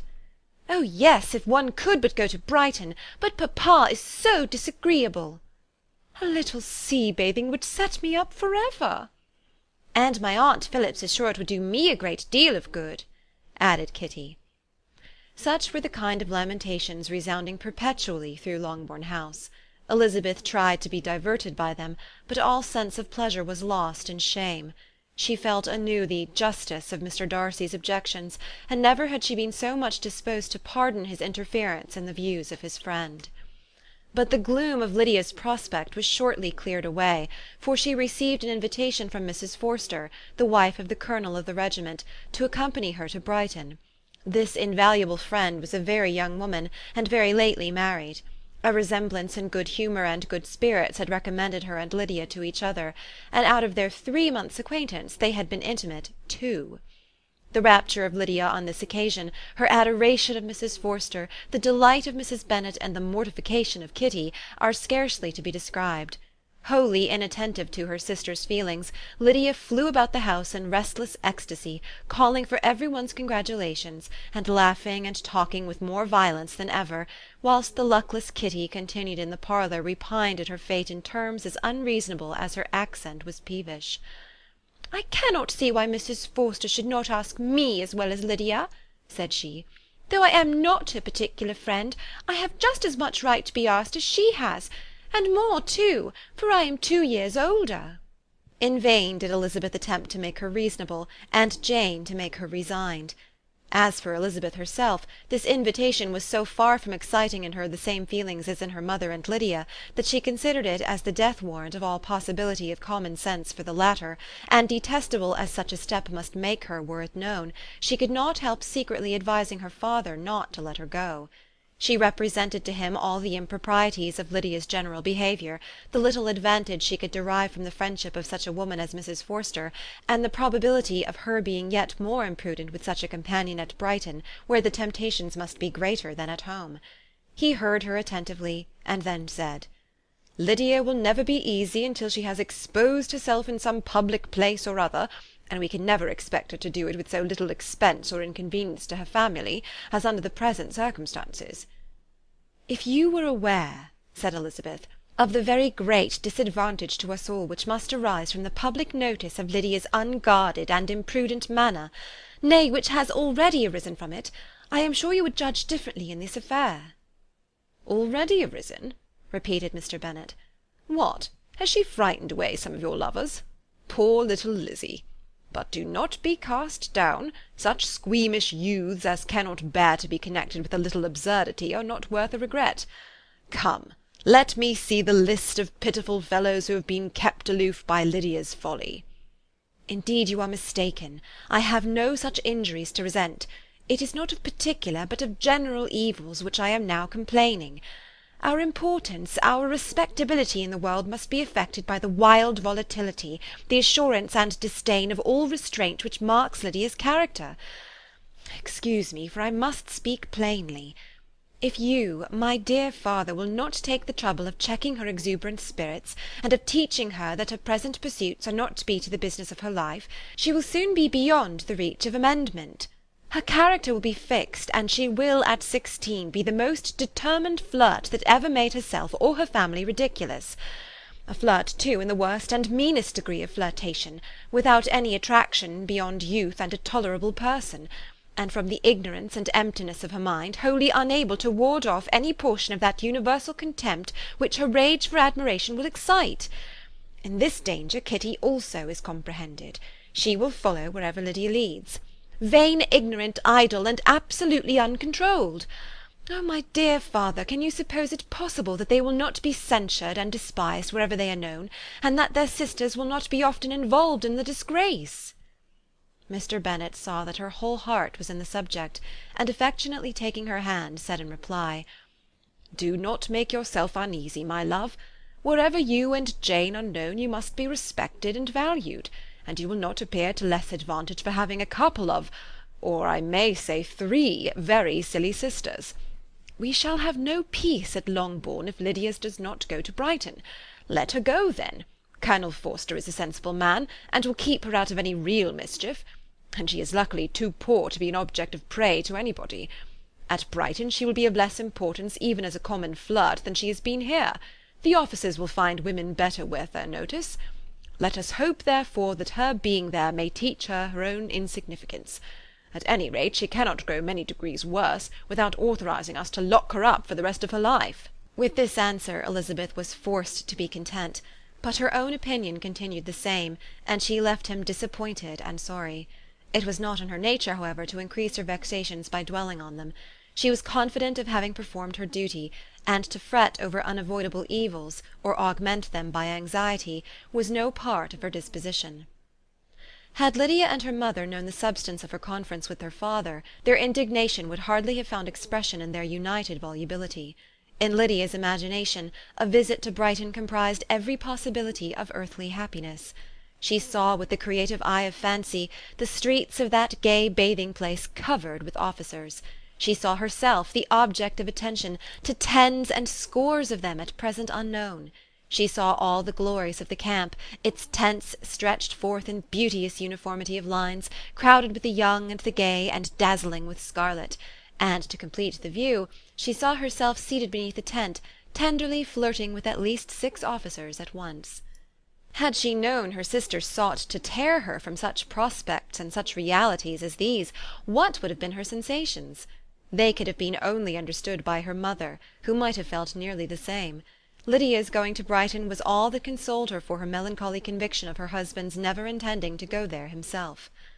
But they were entirely ignorant of what had passed, and their raptures continued, with little intermission, to the very day of Lydia's leaving home. Elizabeth was now to see Mr. Wickham for the last time. Having been frequently in company with him since her return, agitation was pretty well over, the agitations of formal partiality entirely so. She had even learnt to detect, in the very gentleness which had first delighted her, an affectation and a sameness to disgust and weary. In his present behaviour to herself, moreover, she had a fresh source of displeasure, for the inclination he soon testified of renewing those intentions which had marked the early part of their acquaintance could only serve, after what had since passed, to provoke her. She lost all concern for him in finding herself thus selected as the object of such idle and frivolous gallantry, and while she steadily repressed it, could not but feel the reproof contained in his believing that however long, and for whatever cause, his attentions had been withdrawn, her vanity would be gratified, and her preference secured at any time by their renewal. On the very last day of the regiment's remaining at Meryton, he dined with the other officers at Longbourn, and so little was Elizabeth disposed to part from him in good humour, that on his making some inquiry as to the manner in which her time had passed at Hunsford, she mentioned Colonel Fitzwilliam's and Mr. Darcy's having both spent 3 weeks at Rosings, and asked him if he was acquainted with the former. He looked surprised, displeased, alarmed, but with a moment's recollection and a returning smile, replied that he had formerly seen him often, and after observing that he was a very gentlemanlike man, asked her how she had liked him. Her answer was warmly in his favour. With an air of indifference he soon afterwards added, "How long did you say he was at Rosings?" "Nearly 3 weeks." "And you saw him frequently?" "Yes, almost every day." "His manners are very different from his cousin's?" "Yes, very different. But I think Mr. Darcy improves upon acquaintance." "Indeed!" cried Mr. Wickham, with a look which did not escape her. "And pray, may I ask—" But checking himself, he added in a gayer tone, "Is it in address that he improves? Has he deigned to add aught of civility to his ordinary style? For I dare not hope," he continued in a lower and more serious tone, "that he is improved in essentials." "Oh no," said Elizabeth. "In essentials I believe he is very much what he ever was." While she spoke, Wickham looked as if scarcely knowing whether to rejoice over her words or to distrust their meaning. There was a something in her countenance which made him listen with an apprehensive and anxious attention, while she added, "When I said that he improved on acquaintance, I did not mean that his mind or his manners were in a state of improvement, but that from knowing him better, his disposition was better understood." Wickham's alarm now appeared in a heightened complexion and agitated look. For a few minutes he was silent, till, shaking off his embarrassment, he turned to her again, and said in the gentlest of accents, "You, who so well know my feeling towards Mr. Darcy, will readily comprehend how sincerely I must rejoice that he is wise enough to assume even the appearance of what is right. His pride in that direction may be of service, if not to himself, to many others, for it must only deter him from such foul misconduct as I have suffered by. I only fear that the sort of cautiousness to which you, I imagine, have been alluding, is merely adopted on his visits to his aunt, of whose good opinion and judgment he stands much in awe. His fear of her has always operated, I know, when they were together, and a good deal is to be imputed to his wish of forwarding the match with Mr. Berg, which I am certain he has very much at heart." Elizabeth could not repress a smile at this, but she answered only by a slight inclination of the head. She saw that he wanted to engage her on the old subject of his grievances, and she was in no humour to indulge him. The rest of the evening passed with the appearance, on his side, of usual cheerfulness, but with no further attempt to distinguish Elizabeth, and they parted at last with mutual civility, and possibly a mutual desire of never meeting again. When the party broke up, Lydia returned with Mrs. Forster to Meryton, from whence they were to set out early the next morning. The separation between her and her family was rather noisy than pathetic. Kitty was the only one who shed tears, but she did weep from vexation and envy. Mrs. Bennet was diffuse in her good wishes for the felicity of her daughter, and impressive in her injunctions that she should not miss the opportunity of enjoying herself as much as possible, advice which there was every reason to believe would be well attended to. And in the clamorous happiness of Lydia herself in bidding farewell, the more gentle adieus of her sisters were uttered without being heard. Chapter 42. Had Elizabeth's opinion been all drawn from her own family, she could not have formed a very pleasing opinion of conjugal felicity or domestic comfort. Her father, captivated by youth and beauty, and that appearance of good humour which youth and beauty generally give, had married a woman whose weak understanding and illiberal mind had very early in their marriage put an end to all real affection for her. Respect, esteem, and confidence had vanished for ever, and all his views of domestic happiness were overthrown. But Mr. Bennet was not of a disposition to seek comfort for the disappointment which his own imprudence had brought on, in any of those pleasures which too often console the unfortunate for their folly or their vice. He was fond of the country and of books, and from these tastes had arisen his principal enjoyments. To his wife he was very little otherwise indebted than as her ignorance and folly had contributed to his amusement. This is not the sort of happiness which a man would in general wish to owe to his wife, but where other powers of entertainment are wanting, the true philosopher will derive benefit from such as are given. Elizabeth, however, had never been blind to the impropriety of her father's behaviour as a husband. She had always seen it with pain, but respecting his abilities, and grateful for his affectionate treatment of herself, she endeavoured to forget what she could not overlook, and to banish from her thoughts that continual breach of conjugal obligation and decorum, which, in exposing his wife to the contempt of her own children, was so highly reprehensible. But she had never felt so strongly as now the disadvantages which must attend the children of so unsuitable a marriage, nor ever been so fully aware of the evils arising from so ill-judged a direction of talents. Talents which, rightly used, might at least have preserved the respectability of his daughters, even if incapable of enlarging the mind of his wife. When Elizabeth had rejoiced over Wickham's departure, she found little other cause for satisfaction in the loss of the regiment. Their parties abroad were less varied than before, and at home she had a mother and sister whose constant repinings at the dullness of everything around them threw a real gloom over their domestic circle. And though Kitty might in time regain her natural degree of sense, since the disturbers of her brain were removed, her other sister, from whose disposition greater evil might be apprehended, was likely to be hardened in all her folly and assurance by a situation of such double danger as a watering-place and a camp. Upon the whole, therefore, she found, what has been sometimes found before, that an event to which she had been looking forward with impatient desire did not, in taking place, bring all the satisfaction she had promised herself. It was consequently necessary to name some other period for the commencement of actual felicity, to have some other point on which her wishes and hopes might be fixed, and by again enjoying the pleasure of anticipation, console herself for the present, and prepare for another disappointment. Her tour to the Lakes was now the object of her happiest thoughts. It was the best consolation for all the uncomfortable hours which the discontentedness of her mother and Kitty made inevitable, and could she have included Jane in the scheme, every part of it would have been perfect. But it is fortunate, thought she, that I have something to wish for.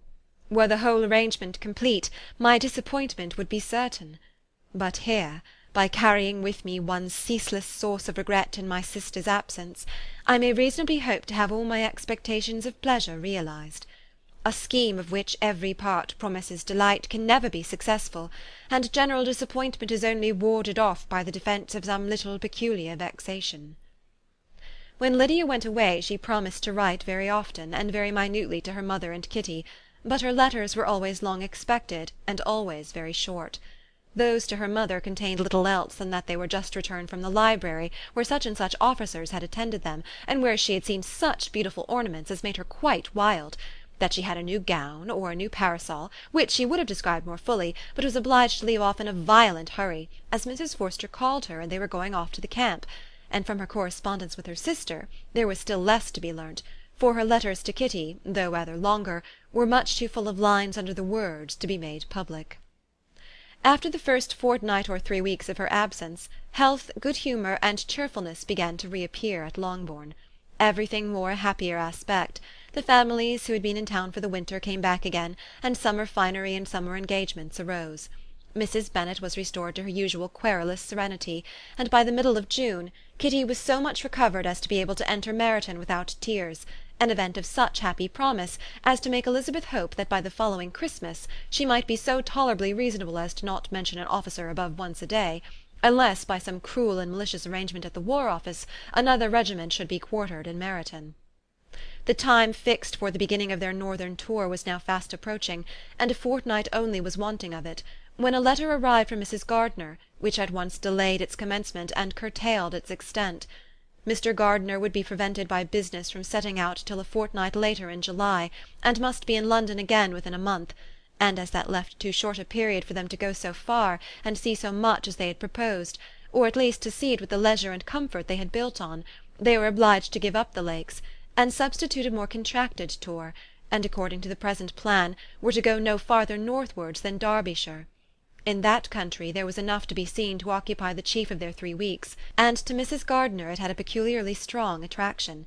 The town where she had formerly passed some years of her life, and where they were now to spend a few days, was probably as great an object of her curiosity as all the celebrated beauties of Matlock, Chatsworth, Dovedale, or the Peak. Elizabeth was excessively disappointed. She had set her heart on seeing the Lakes, and still thought there might have been time enough. But it was her business to be satisfied, and certainly her temper to be happy, and all was soon right again. With the mention of Derbyshire there were many ideas connected. It was impossible for her to see the word without thinking of Pemberley and its owner. "But surely," said she, "I may enter his county without impunity, and rob it of a few petrified spars without his perceiving me." The period of expectation was now doubled. 4 weeks were to pass away before her uncle and aunt's arrival, but they did pass away, and Mr. and Mrs. Gardiner, with their 4 children, did at length appear at Longbourn. The children, 2 girls of 6 and 8 years old, and 2 younger boys, were to be left under the particular care of their cousin Jane, who was the general favourite, and whose steady sense and sweetness of temper exactly adapted her for attending to them in every way, teaching them, playing with them, and loving them. The Gardiners stayed only 1 night at Longbourn, and set off the next morning with Elizabeth in pursuit of novelty and amusement. One enjoyment was certain, that of suitableness of companions, a suitableness which comprehended health and temper to bear inconveniences, cheerfulness to enhance every pleasure, and affection and intelligence, which might supply it among themselves, if there were disappointments abroad. It is not the object of this work to give a description of Derbyshire, nor of any of the remarkable places through which their route thither lay. Oxford, Blenheim, Warwick, Kenilworth, Birmingham, etc., are sufficiently known. A small part of Derbyshire is all the present concern. To the little town of Lambton, the scene of Mrs. Gardiner's former residence, and where she had lately learned some acquaintance still remained, they bent their steps, after having seen all the principal wonders of the country, and within 5 miles of Lambton, Elizabeth found from her aunt that Pemberley was situated. It was not in their direct road, nor more than a mile or 2 out of it. In talking over their route the evening before, Mrs. Gardiner expressed an inclination to see the place again. Mr. Gardiner declared his willingness, and Elizabeth was applied to for her approbation. "My love, should not you like to see a place of which you have heard so much?" said her aunt. "A place, too, with which so many of your acquaintances are connected. Wickham passed all his youth there, you know." Elizabeth was distressed. She felt that she had no business at Pemberley, and was obliged to assume a disinclination for seeing it. She must own that she was tired of seeing great houses. After going over so many, she really had no pleasure in fine carpets or satin curtains. Mrs. Gardiner abused her stupidity. "If it were merely a fine house richly furnished," said she, "I should not care about it myself, but the grounds are delightful. They have some of the finest woods in the country." Elizabeth said no more, but her mind could not acquiesce. The possibility of meeting Mr. Darcy, while viewing the place, instantly occurred. It would be dreadful. She blushed at the very idea, and thought it would be better to speak openly to her aunt than to run such a risk. But against this there were objections, and she finally resolved that it could be the last resource, if her private inquiries to the absence of the family were unfavourably answered. Accordingly, when she retired at night, she asked the chambermaid whether Pemberley were not a very fine place, what was the name of its proprietor, and, with no little alarm, whether the family were down for the summer. A most welcome negative followed the last question, and her alarms now being removed, she was at leisure to feel a great deal of curiosity to see the house herself, and when the subject was revived the next morning, and she was again applied to, could readily answer, and with a proper air of indifference, that she had not really any dislike to the scheme. To Pemberley, therefore, they were to go. Chapter 43. Elizabeth, as they drove along, watched for the first appearance of Pemberley Woods with some perturbation, and when at last they turned in at the lodge, her spirits were in a high flutter. The park was very large, and contained great variety of ground. They entered it in one of its lowest points, and drove for some time through a beautiful wood stretching over a wide extent. Elizabeth's mind was too full for conversation, but she saw and admired every remarkable spot and point of view. They gradually ascended for a half-mile, and then found themselves at the top of a considerable eminence, where the wood ceased, and the eye was instantly caught by Pemberley House, situated on the opposite side of a valley, into which the road with some abruptness wound. It was a large, handsome stone building, standing well on rising ground, and backed by a ridge of high woody hills, and in front a stream of some natural importance was swelled into greater, but without any artificial appearance. Its banks were neither formal nor falsely adorned. Elizabeth was delighted. She had never seen a place for which nature had done more, or where natural beauty had been so little counteracted by an awkward taste. They were all of them warm in their admiration, and at that moment she felt that to be mistress of Pemberley might be something. They descended the hill, crossed the bridge, and drove to the door, and while examining the nearer aspect of the house, all her apprehension of meeting its owner returned. She dreaded lest the chambermaid had been mistaken. On applying to see the place, they were admitted into the hall, and Elizabeth, as they waited for the housekeeper, had leisure to wonder at her being where she was. The housekeeper came, a respectable-looking elderly woman, much less fine and more civil than she had any notion of finding her. They followed her into the dining-parlour. It was a large, well-proportioned room, handsomely fitted up. Elizabeth, after slightly surveying it, went to a window to enjoy its prospect. The hill, crowned with wood, which they had descended, receiving increased abruptness from the distance, was a beautiful object. Every disposition of the ground was good, and she looked on the whole scene, the river, the trees scattered on its banks, and the winding of the valley as far as she could trace it, with delight. As they passed into other rooms, these objects were taking different positions, but from every window there were beauties to be seen. The rooms were lofty and handsome, and their furniture suitable to the fortunes of its proprietor. But Elizabeth saw, with admiration of his taste, that it was neither gaudy nor uselessly fine, with less of splendour and more real elegance than the furniture of Rosings. "And of this place," thought she, "I might have been mistress. With these rooms I might now have been familiarly acquainted. Instead of viewing them as a stranger, I might have rejoiced in them as my own, and welcomed to them as visitors my aunt and uncle. But no," recollecting herself, "that could never be. My aunt and uncle would have been lost to me. I should not have been allowed to invite them." This was a lucky recollection. It saved her from something very like regret. She longed to inquire of the housekeeper whether her master was really absent, but had not the courage for it. At length, however, the question was asked by her uncle, and she turned away with alarm, while Mrs. Reynolds replied that he was, adding, "But we expect him to-morrow with a large party of friends." How rejoiced was Elizabeth that their own journey had not by any circumstance been delayed a day. Her aunt now called her to look at a picture. She approached, and saw the likeness of Mr. Wickham, suspended amongst several other miniatures, over the mantelpiece. Her aunt asked her smilingly how she liked it. The housekeeper came forward, and told them it was a picture of a young gentleman, the son of her late master's steward, who had been brought up by him at his own expense. "He is now gone into the army," she added, "but I am afraid he has turned out very wild." Mrs. Gardiner looked at her niece with a smile, but Elizabeth could not return it.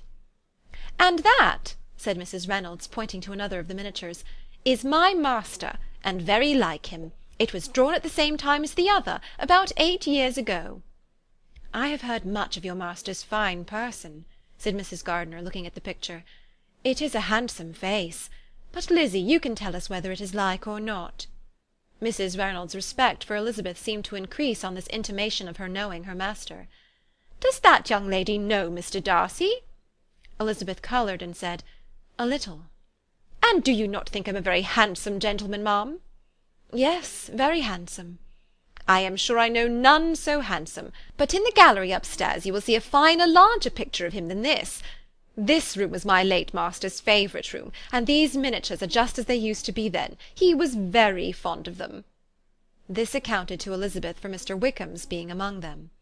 Mrs. Reynolds then directed their attention to one of Miss Darcy, drawn when she was only 8 years old. "And is Miss Darcy as handsome as her brother?" said Mrs. Gardiner. "Oh, yes, the handsomest young lady that ever was seen, and so accomplished. She plays and sings all day long. In the next room is a new instrument just come down for her, a present from my master. She comes here to-morrow with him." Mr. Gardiner, whose manners were very easy and pleasant, encouraged her communicativeness by his questions and remarks. Mrs. Reynolds, either by pride or attachment, had evidently great pleasure in talking of her master and his sister. "Is your master much at Pemberley in the course of the year?" "Not so much as I could wish, sir, but I dare say he may spend half his time here, and Miss Darcy is always down for the summer months." "Except," thought Elizabeth, "when she goes to Ramsgate." "If your master would marry, you might see more of him." "Yes, sir, but I do not know when that will be. I do not know who is good enough for him." Mr. and Mrs. Gardiner smiled. Elizabeth could not help saying, "It is very much to his credit, I am sure, that you should think so." "I say no more than the truth, and everybody will say that knows him," replied the other. Elizabeth thought this was going pretty far, and she listened with increasing astonishment as the housekeeper added, "I have never known a cross word from him in my life, and I have known him ever since he was 4 years old." This was praise, of all others most extraordinary, most opposite to her ideas. That he was not a good-tempered man had been her firmest opinion. Her keenest attention was awakened. She longed to hear more, and was grateful to her uncle for saying, "There are very few people of whom so much can be said. You are lucky in having such a master." "Yes, sir, I know I am. If I were to go through the world I could not meet with a better. But I have always observed that they who are good-natured when children are good-natured when they grow up, and he was always the sweetest-tempered, most generous-hearted boy in the world." Elizabeth almost stared at her. "Can this be Mr. Darcy?" thought she. "His father was an excellent man," said Mrs. Gardiner. "Yes, ma'am, that he was indeed, and his son will be just like him, just as affable to the poor." Elizabeth listened, wondered, doubted, and was impatient for more. Mrs. Reynolds could interest her on no other point. She related the subjects of the pictures, the dimensions of the rooms, and the price of the furniture in vain. Mr. Gardiner, highly amused by the kind of family prejudice to which she attributed her excessive commendation of her master, soon led again to the subject, and she dwelt with energy on his many merits as they proceeded together up the great staircase. "He is the best landlord and the best master," said she, "that ever lived. Not like the wild young men nowadays who think of nothing but themselves. There is not one of his tenants or servants but will give him a good name. Some people call him proud, but I am sure I never saw anything of it. To my fancy it is only because he does not rattle away like other young men." "In what an amiable light does this place him!" thought Elizabeth. "This fine account of him," whispered her aunt as they walked, "is not quite consistent with his behaviour to our poor friend." "Perhaps we might be deceived." "That is not very likely. Our authority was too good." On reaching the spacious lobby above, they were shown into a very pretty sitting-room, lately fitted up with greater elegance and lightness than the apartments below, and were informed that it was but just done to give pleasure to Miss Darcy, who had taken a liking to the room when last at Pemberley.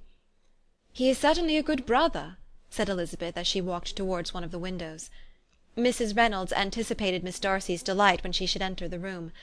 "And this is always the way with him," she added. "Whatever can give his sister any pleasure is sure to be done in a moment. There is nothing he would not do for her." The picture gallery, and 2 or 3 of the principal bedrooms, were all that remained to be shown. In the former were many good paintings, but Elizabeth knew nothing of the art, and from such as had been already visible below, she had willingly turned to look at some drawings of Miss Darcy's, in crayons, whose subjects were usually more interesting, and also more intelligible. In the gallery there were many family portraits, but they could have little to fix the attention of a stranger. Elizabeth walked in quest of the only face whose features would be known to her. At last it arrested her, and she beheld a striking resemblance to Mr. Darcy, with such a smile over the face as she remembered to have sometimes seen when he looked at her. She stood several minutes before the picture in earnest contemplation, and returned to it again before they quitted the gallery. Mrs. Reynolds informed them that it had been taken in his father's lifetime. There was certainly at this moment in Elizabeth's mind a more gentle sensation towards the original than she had ever felt at the height of their acquaintance. The commendation bestowed on him by Mrs. Reynolds was of no trifling nature. What praise is more valuable than the praise of an intelligent servant? As a brother, a landlord, a master, she considered how many people's happiness were in his guardianship, how much of pleasure or pain was it in his power to bestow, how much of good or evil must be done by him. Every idea that had been brought forward by the housekeeper was favourable to his character, and as she stood before the canvas on which he was represented, and fixed his eyes upon herself, she thought of his regard with a deeper sentiment of gratitude than it had ever raised before. She remembered its warmth, and softened its impropriety of expression.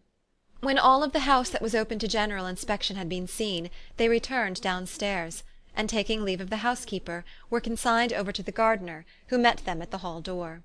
As they walked across the hall towards the river, Elizabeth turned back to look again, her aunt and uncle stopped also, and while the former was conjecturing as to the date of the building, the owner of it himself suddenly came forward from the road, which led behind it to the stables. They were within 20 yards of each other, and so abrupt was his appearance that it was impossible to avoid his sight. Their eyes instantly met, and the cheeks of both were overspread with the deepest blush. He absolutely stared, and for a moment seemed immovable from surprise, but shortly recovering himself, advanced toward the party, and spoke to Elizabeth, if not in terms of perfect composure, at least of perfect civility. She had instinctively turned away, but stopping on his approach, received his compliments with an embarrassment impossible to be overcome. Had his first appearance, or his resemblance to the picture they had just been examining, been insufficient to assure the other two that they now saw Mr. Darcy, the gardener's expression of surprise on beholding his master must immediately have told it. They stood a little aloof while he was talking to their niece, who, astonished and confused, scarcely dared lift her eyes to his face, and knew not what answer she returned to his civil inquiries after her family. Amazed at the alteration of his manner since they last parted, every sentence that he uttered was increasing her embarrassment, and every idea of the impropriety of her being found there recurring to her mind. The few minutes in which they continued were some of the most uncomfortable in her life. Nor did he seem much more at ease. When he spoke, his accent had none of its usual sedateness, and he repeated his inquiries as to the time of her having left Longbourn, and of her having stayed in Derbyshire, so often and in so hurried a way as plainly spoke the distraction of his thoughts. At length every idea seemed to fail him, and after standing a few moments without saying a word, he suddenly recollected himself and took leave. The others then joined her, and expressed admiration of his figure, but Elizabeth heard not a word, and wholly engrossed by her own feelings, followed them in silence. She was overpowered by shame and vexation. Her coming there was the most unfortunate, the most ill-judged thing in the world. How strange it must appear to him, and what a disgraceful light might it not strike so vain a man! It might seem as if she had purposely thrown herself in his way again. Oh, why did she come? Or why did he thus come a day before he was expected? Had they been only 10 minutes sooner, they should have been beyond the reach of his discrimination, for it was plain that he was that moment arrived, that moment alighted from his horse or his carriage. She blushed again and again over the perverseness of the meeting. And his behaviour, so strikingly altered, what could it mean? That he should even speak to her was amazing, but to speak with such civility, to inquire after her family! Never in her life had she seen his manners so little dignified, never had he spoken with such gentleness as on this unexpected meeting. What a contrast did it offer to his last address in Rosings Park, when he put his letter into her hand! She knew not what to think, or how to account for it. They had now entered a beautiful walk by the side of the water, and every step was bringing forward a nobler fall of ground, or a finer reach of the woods to which they were approaching. But it was some time before Elizabeth was sensible of any of it, and though she answered mechanically to the repeated appeals of her aunt and uncle, and seemed to direct her eyes to such objects as they pointed out, she distinguished no part of the scene. Her thoughts were all fixed on that one spot of Pemberley House, whichever it might be, where Mr. Darcy then was. She longed to know what at the moment was passing in his mind, in what manner he thought of her, and whether, in defiance of everything, she was still dear to him. Perhaps he had been civil only because he felt himself at ease, yet there had been that in his voice which was not like ease. Whether he had felt more of pain or of pleasure in seeing her she could not tell, but he certainly had not seen her with composure. At length, however, the remarks of her companions on her absence of mind aroused her, and she felt the necessity of appearing more like herself. They entered the woods, and bidding adieu to the river for a while, ascended some of the higher grounds, when in spots where the opening of the trees gave the eye power to wander were many charming views of the valley, the opposite hills, with the long range of woods overspreading many, and occasionally part of the stream. Mr. Gardiner expressed a wish of going round the whole park, but feared it might be beyond a walk. With a triumphant smile they were told that it was 10 miles round. It settled the matter, and they pursued the accustomed circuit, which brought them again after some time in a descent among hanging woods, to the edge of the water, and one of its narrowest parts. They crossed it by a simple bridge, in character with the general air of the scene. It was a spot less adorned than any they had yet visited, and the valley, here contracted into a glen, allowed room only for the stream, and a narrow walk amidst the rough coppice wood which bordered it. Elizabeth longed to explore its windings, but when they had crossed the bridge, and perceived their distance from the house, Mrs. Gardiner, who was not a great walker, could go no further, and thought only of returning to the carriage as quickly as possible. Her niece was therefore obliged to submit, and they took their way towards the house on the opposite side of the river, in the nearest direction. But their progress was slow, for Mr. Gardiner, though seldom able to indulge the taste, was very fond of fishing, and was so much engaged in watching the occasional appearance of some trout in the water, and talking to the man about them, that he advanced but little. Whilst wandering on in this slow manner, they were again surprised, and Elizabeth's astonishment was quite equal to what it had been at first, by the sight of Mr. Darcy approaching them, and at no great distance. The walk being here less sheltered than on the other side, allowed them to see him before they met. Elizabeth, however astonished, was at least more prepared for an interview than before, and resolved to appear and to speak with calmness, if he really intended to meet them. For a few moments, indeed, she felt that he would probably strike into some other path. The idea lasted while a turning in the walk concealed him from their view. The turning past, he was immediately before them. With a glance she saw that he had lost none of his recent civility, and to imitate his politeness, she began, as they met, to admire the beauty of the place. But she had not got beyond the words "delightful" and "charming," when some unlucky recollections obtruded, and she fancied that praise of Pemberley from her might be mischievously construed. Her colour changed, and she said no more. Mrs. Gardiner was standing a little behind, and on her pausing, he asked her if she would do him the honour of introducing him to her friends. This was a stroke of civility for which she was quite unprepared, and could hardly suppress a smile at his being now seeking the acquaintance of some of those very people against whom his pride had revolted in his offer to herself. "What will be his surprise," thought she, "when he knows who they are? He takes them now for people of fashion." The introduction, however, was immediately made, and as she named their relationship to herself, she stole a sly look at him to see how he bore it, and was not without the expectation of his decamping as fast as he could from such disgraceful companions. That he was surprised by the connection was evident. He sustained it, however, with fortitude, and so far from going away, turned his back with them and entered into conversation with Mr. Gardiner. Elizabeth could not but be pleased, could not but triumph. It was consoling that he should know she had some relations for whom there was no need to blush. She listened most attentively to all that passed between them, and gloried in every expression, every sentence of her uncle, which marked his intelligence, his taste, or his good manners. The conversation soon turned upon fishing, and she heard Mr. Darcy invite him with the greatest civility to fish there as often as he chose while he continued in the neighbourhood, offering at the same time to supply him with fishing tackle, and pointing out those parts of the stream where there was most usually sport. Mrs. Gardiner, who was walking arm in arm with Elizabeth, gave her a look expressive of wonder.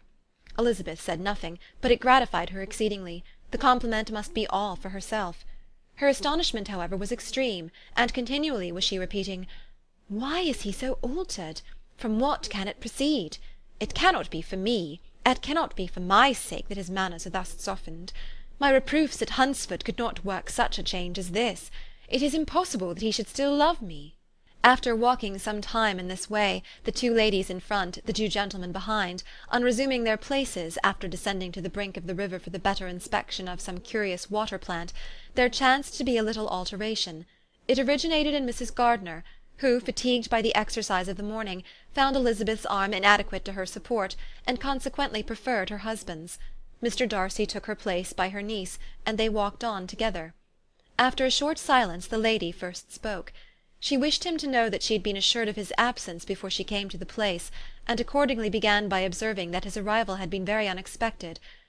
"For your housekeeper," she added, "informed us that you would certainly not be here till to-morrow, and indeed, before we left Bakewell, we understood that you were not immediately expected in the country."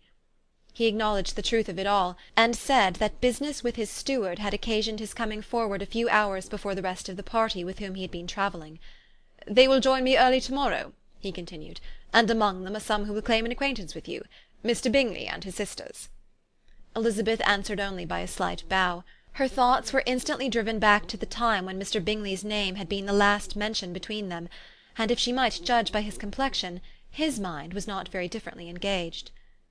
"There is also one other person in the party," he continued after a pause, "who more particularly wishes to be known to you. Will you allow me, or do I ask too much, to introduce my sister to your acquaintance during your stay at Lambton?" The surprise of such an application was great indeed. It was too great for her to know in what manner she acceded to it. She immediately felt that whatever desire Miss Darcy might have of being acquainted with her must be the work of her brother, and without looking farther, it was satisfactory, it was gratifying to know that his resentment had not made him think really ill of her.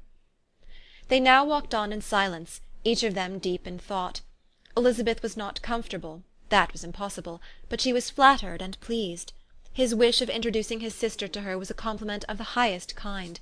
They soon outstripped the others, and when they had reached the carriage, Mr. and Mrs. Gardiner were half a quarter of a mile behind.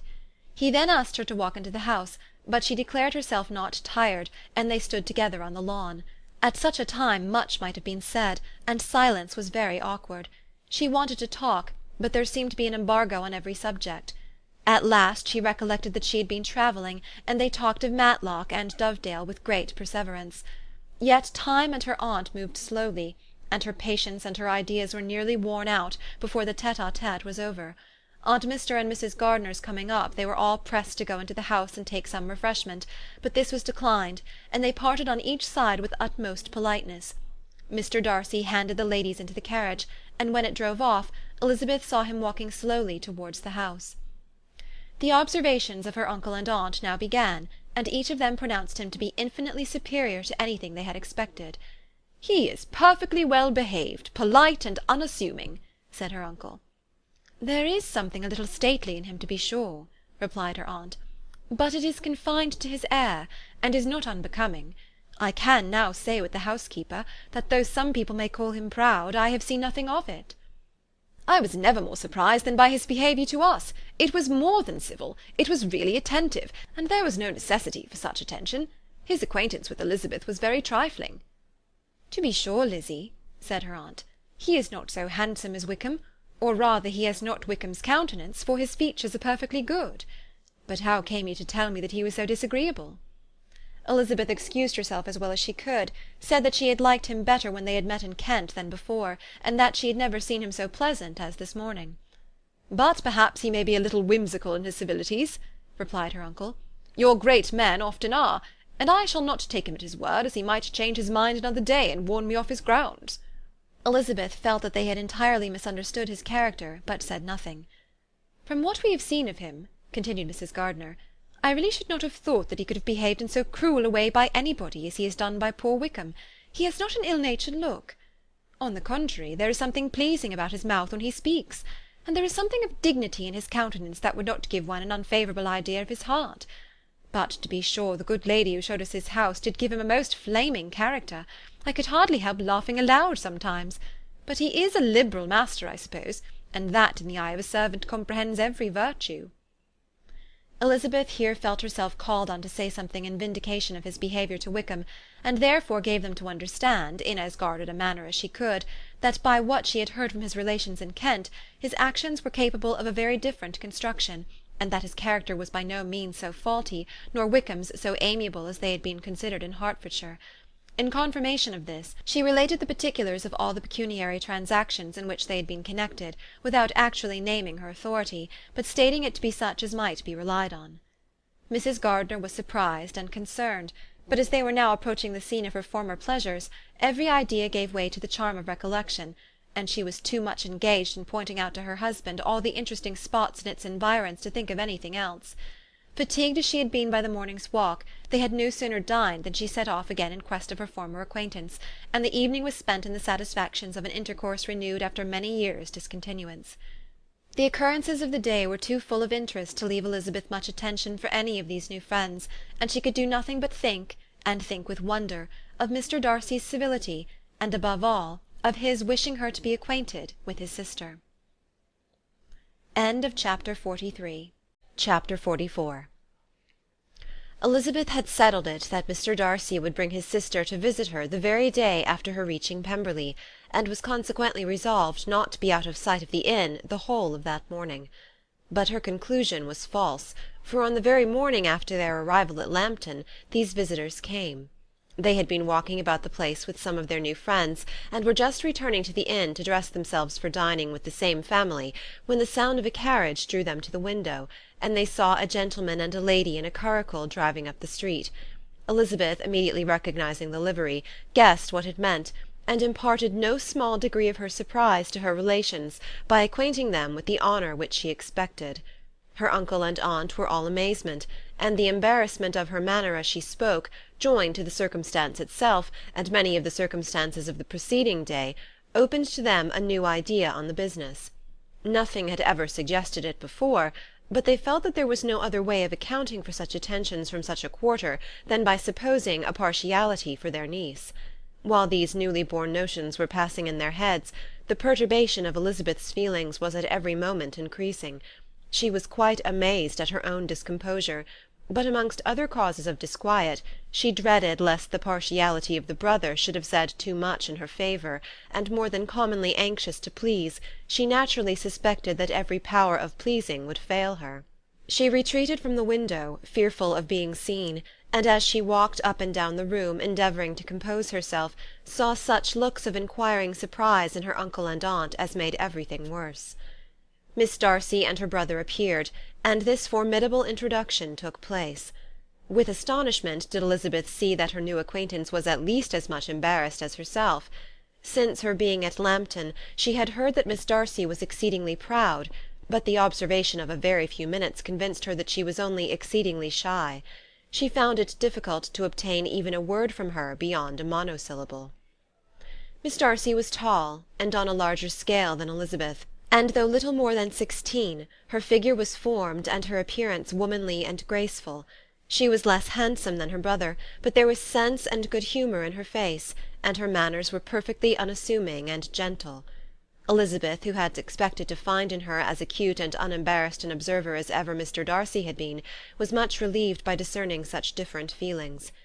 They had not long been together before Mr. Darcy told her that Bingley was also coming to wait on her, and she had barely time to express her satisfaction and prepare for such a visitor, when Bingley's quick step was heard on the stairs, and in a moment he entered the room. All Elizabeth's anger against him had been long done away, but had she still felt any, it could hardly have stood its ground against the unaffected cordiality with which he expressed himself on seeing her again.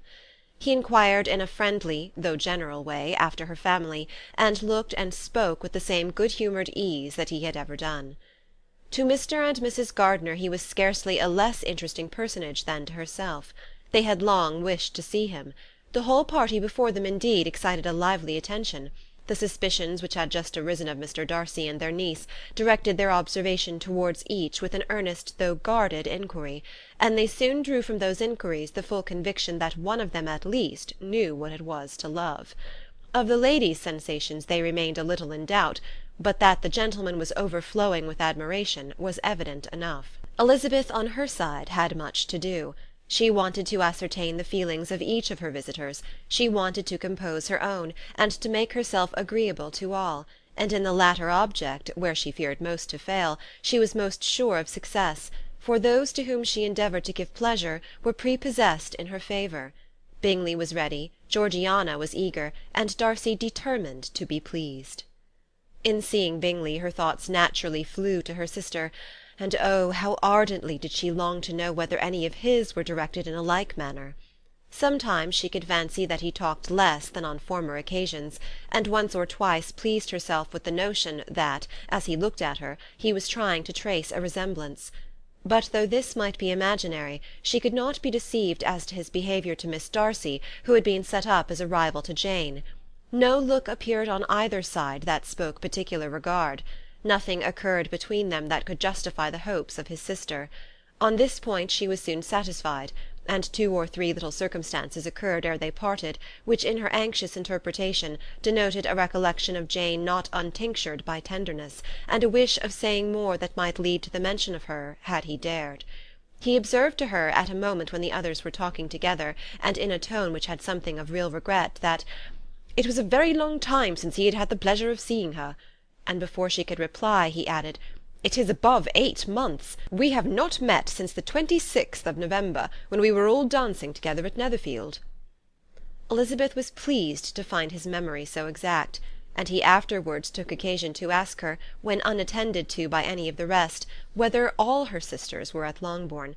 There was not much in the question, nor in the preceding remark, but there was a look and a manner which gave them meaning.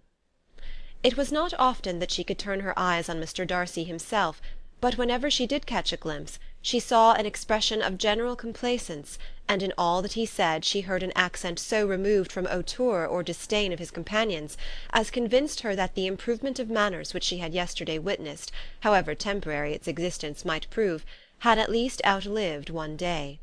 When she saw him thus seeking the acquaintance and courting the good opinion of people with whom any intercourse a few months ago would have been a disgrace, when she saw him thus civil, not only to herself, but to the very relations whom he had openly disdained, and recollected their last lively scene in Hunsford Parsonage, the difference, the change, was so great, and struck so forcibly on her mind, that she could hardly restrain her astonishment from being visible.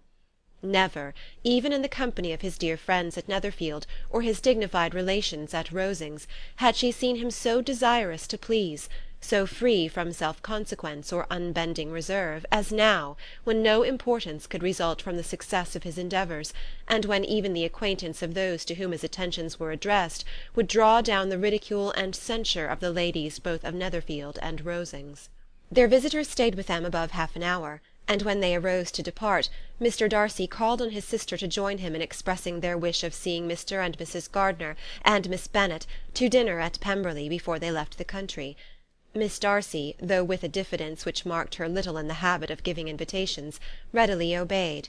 Mrs. Gardiner looked at her niece, desirous of knowing how she, whom the invitation most concerned, felt disposed as to its acceptance, but Elizabeth had turned away her head. Presuming, however, that this studied avoidance spoke rather a momentary embarrassment than any dislike of the proposal, and seeing in her husband, who was fond of society, a perfect willingness to accept it, she ventured to engage for their attendance, and the day after the next was fixed on. Bingley expressed great pleasure in the certainty of seeing Elizabeth again, having still a great deal to say to her, and many enquiries to make after all their Hertfordshire friends. Elizabeth, construing all this into a wish of hearing her speak of her sister, was pleased, and on this account, as well as some others, found herself, when their visitors left them, capable of considering the last half-hour with some satisfaction, though while it was passing, the enjoyment of it had been little. Eager to be alone, and fearful of inquiries or hints from her uncle and aunt, she stayed with them only long enough to hear their favourable opinion of Bingley, and then hurried away to dress. But she had no reason to fear Mr. and Mrs. Gardiner's curiosity. It was not their wish to force her communication. It was evident that she was much better acquainted with Mr. Darcy than they had before any idea of. It was evident that he was very much in love with her. They saw much to interest, but nothing to justify inquiry. Of Mr. Darcy it was now a matter of anxiety to think well, and as far as their acquaintance reached, there was no fault to find. They could not be untouched by his politeness, and had they drawn his character from their own feelings and his servant's report, without any reference to any other account, the circle in Hertfordshire to which he was known would not have recognized it for Mr. Darcy. There was now an interest, however, in believing the housekeeper, and they soon became sensible that the authority of a servant who had known him since he was 4 years old, and whose own manners indicated respectability, was not to be hastily rejected. Neither had anything occurred in the intelligence of their Lambton friends that could materially lessen its weight. They had nothing to accuse him of but pride. Pride he probably had, and if not, it would certainly be imputed by the inhabitants of a small market town where the family did not visit. It was acknowledged, however, that he was a liberal man, and did much good among the poor. With respect to Wickham, the travellers soon found that he was not held there in much estimation, for though the chief of his concerns with the son of his patron were imperfectly understood, it was yet a well-known fact that, on his quitting Derbyshire, he had left many debts behind him, which Mr. Darcy had afterwards discharged. As for Elizabeth, her thoughts were at Pemberley this evening more than the last, and the evening, though as it passed it seemed long, was not long enough to determine her feelings towards one in that mansion, and she lay awake 2 whole hours endeavouring to make them out. She certainly did not hate them. No, hatred had vanished long ago, and she had almost as long been ashamed of ever feeling a dislike against him that could be so called. The respect created by the conviction of his valuable qualities, though at first unwillingly admitted, had for some time ceased to be repugnant to her feeling, and it was now heightened into somewhat of a friendlier nature, by the testimony so highly in his favour, and bringing forward his disposition in so amiable a light, which yesterday had produced. But above all, above respect and esteem, there was a motive within her of goodwill which could not be overlooked. It was gratitude not merely for having once loved her, but for loving her still well enough to forgive all the petulance and acrimony of her manner in rejecting him, and all the unjust accusations accompanying her rejection. He, who, she had been persuaded, would avoid her as his greatest enemy, seemed, on this accidental meeting, most eager to preserve the acquaintance, and without any indelicate display of regard, or any peculiarity of manner, where their 2 selves only were concerned, was soliciting the good opinion of her friends, and bent on making her known to his sister. Such a change in a man of so much pride exciting not only astonishment but gratitude, for to love, ardent love, it must be attributed, and as such its impression on her was of a sort to be encouraged, as by no means unpleasing, though it could not be exactly defined. She respected, she esteemed, she was grateful to him, she felt a real interest in his welfare, and she only wanted to know how far she wished that welfare to depend upon herself, and how far it would be for the happiness of both that she should employ the power, which her fancy told her she still possessed, of bringing on her the renewal of his addresses. It had been settled in the evening between the aunt and the niece that such a striking civility as Miss Darcy's in coming to see them on the very day of her arrival at Pemberley, for she had reached it only to a late breakfast, ought to be imitated, though it could not be equalled, by some exertion of politeness on their side, and consequently that it would be highly expedient to wait on her at Pemberley the following morning. They were therefore to go. Elizabeth was pleased, though when she asked herself the reason, she had very little to say in reply. Mr. Gardiner left them soon after breakfast. The fishing scheme had been renewed the day before, and a positive engagement made of his meeting some of the gentlemen at Pemberley before noon. Chapter 45. Convinced as Elizabeth now was that Miss Bingley's dislike of her had originated in jealousy, she could not help feeling how unwelcome her appearance at Pemberley must be to her, and was curious to know with how much civility on that lady's side the acquaintance would now be renewed. On reaching the house, they were shown through the hall into the saloon, whose northern aspect rendered it delightful for summer. Its windows opening to the ground admitted a most refreshing view of the high woody hills behind the house, and of the beautiful oaks and Spanish chestnuts which were scattered over the intermediate lawn. In this house they were received by Miss Darcy, who was sitting there with Mrs. Hurst and Miss Bingley, and the lady with whom she lived in London. Georgiana's reception of them was very civil, but attended with all the embarrassment which, though proceeding from shyness and the fear of doing wrong, would easily give to those who felt themselves inferior the belief of her being proud and reserved. Mrs. Gardiner and her niece, however, did her justice, and pitied her.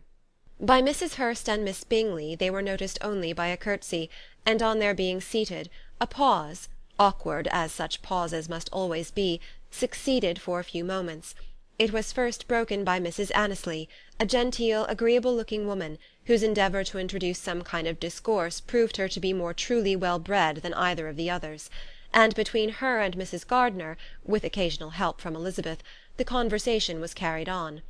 Miss Darcy looked as if she wished for courage enough to join in it, and sometimes did venture a short sentence when there was least danger of its being heard. Elizabeth soon saw that she was herself closely watched by Miss Bingley, and that she could not speak a word, especially to Miss Darcy, without calling her attention. This observation would not have prevented her from trying to talk to the latter, had they not been seated at an inconvenient distance, but she was not sorry to be spared the necessity of saying much. Her own thoughts were employing her. She expected every moment that some of the gentlemen would enter the room. She wished, she feared that the master of the house might be amongst them, and whether she wished or feared it most, she could scarcely determine. After sitting in this manner a quarter of an hour without hearing Miss Bingley's voice, Elizabeth was roused by receiving from her a cold inquiry after the health of her family. She answered with equal indifference and brevity, and the others said no more. The next variation which their visit afforded was produced by the entrance of servants with cold meat, cake, and a variety of all the finest fruits in season; but this did not take place till after many a significant look and smile from Mrs. Annesley to Miss Darcy had been given, to remind her of her post. There was now employment for the whole party, for though they could not all talk, they could all eat, and the beautiful pyramids of grapes, nectarines, and peaches soon collected them round the table.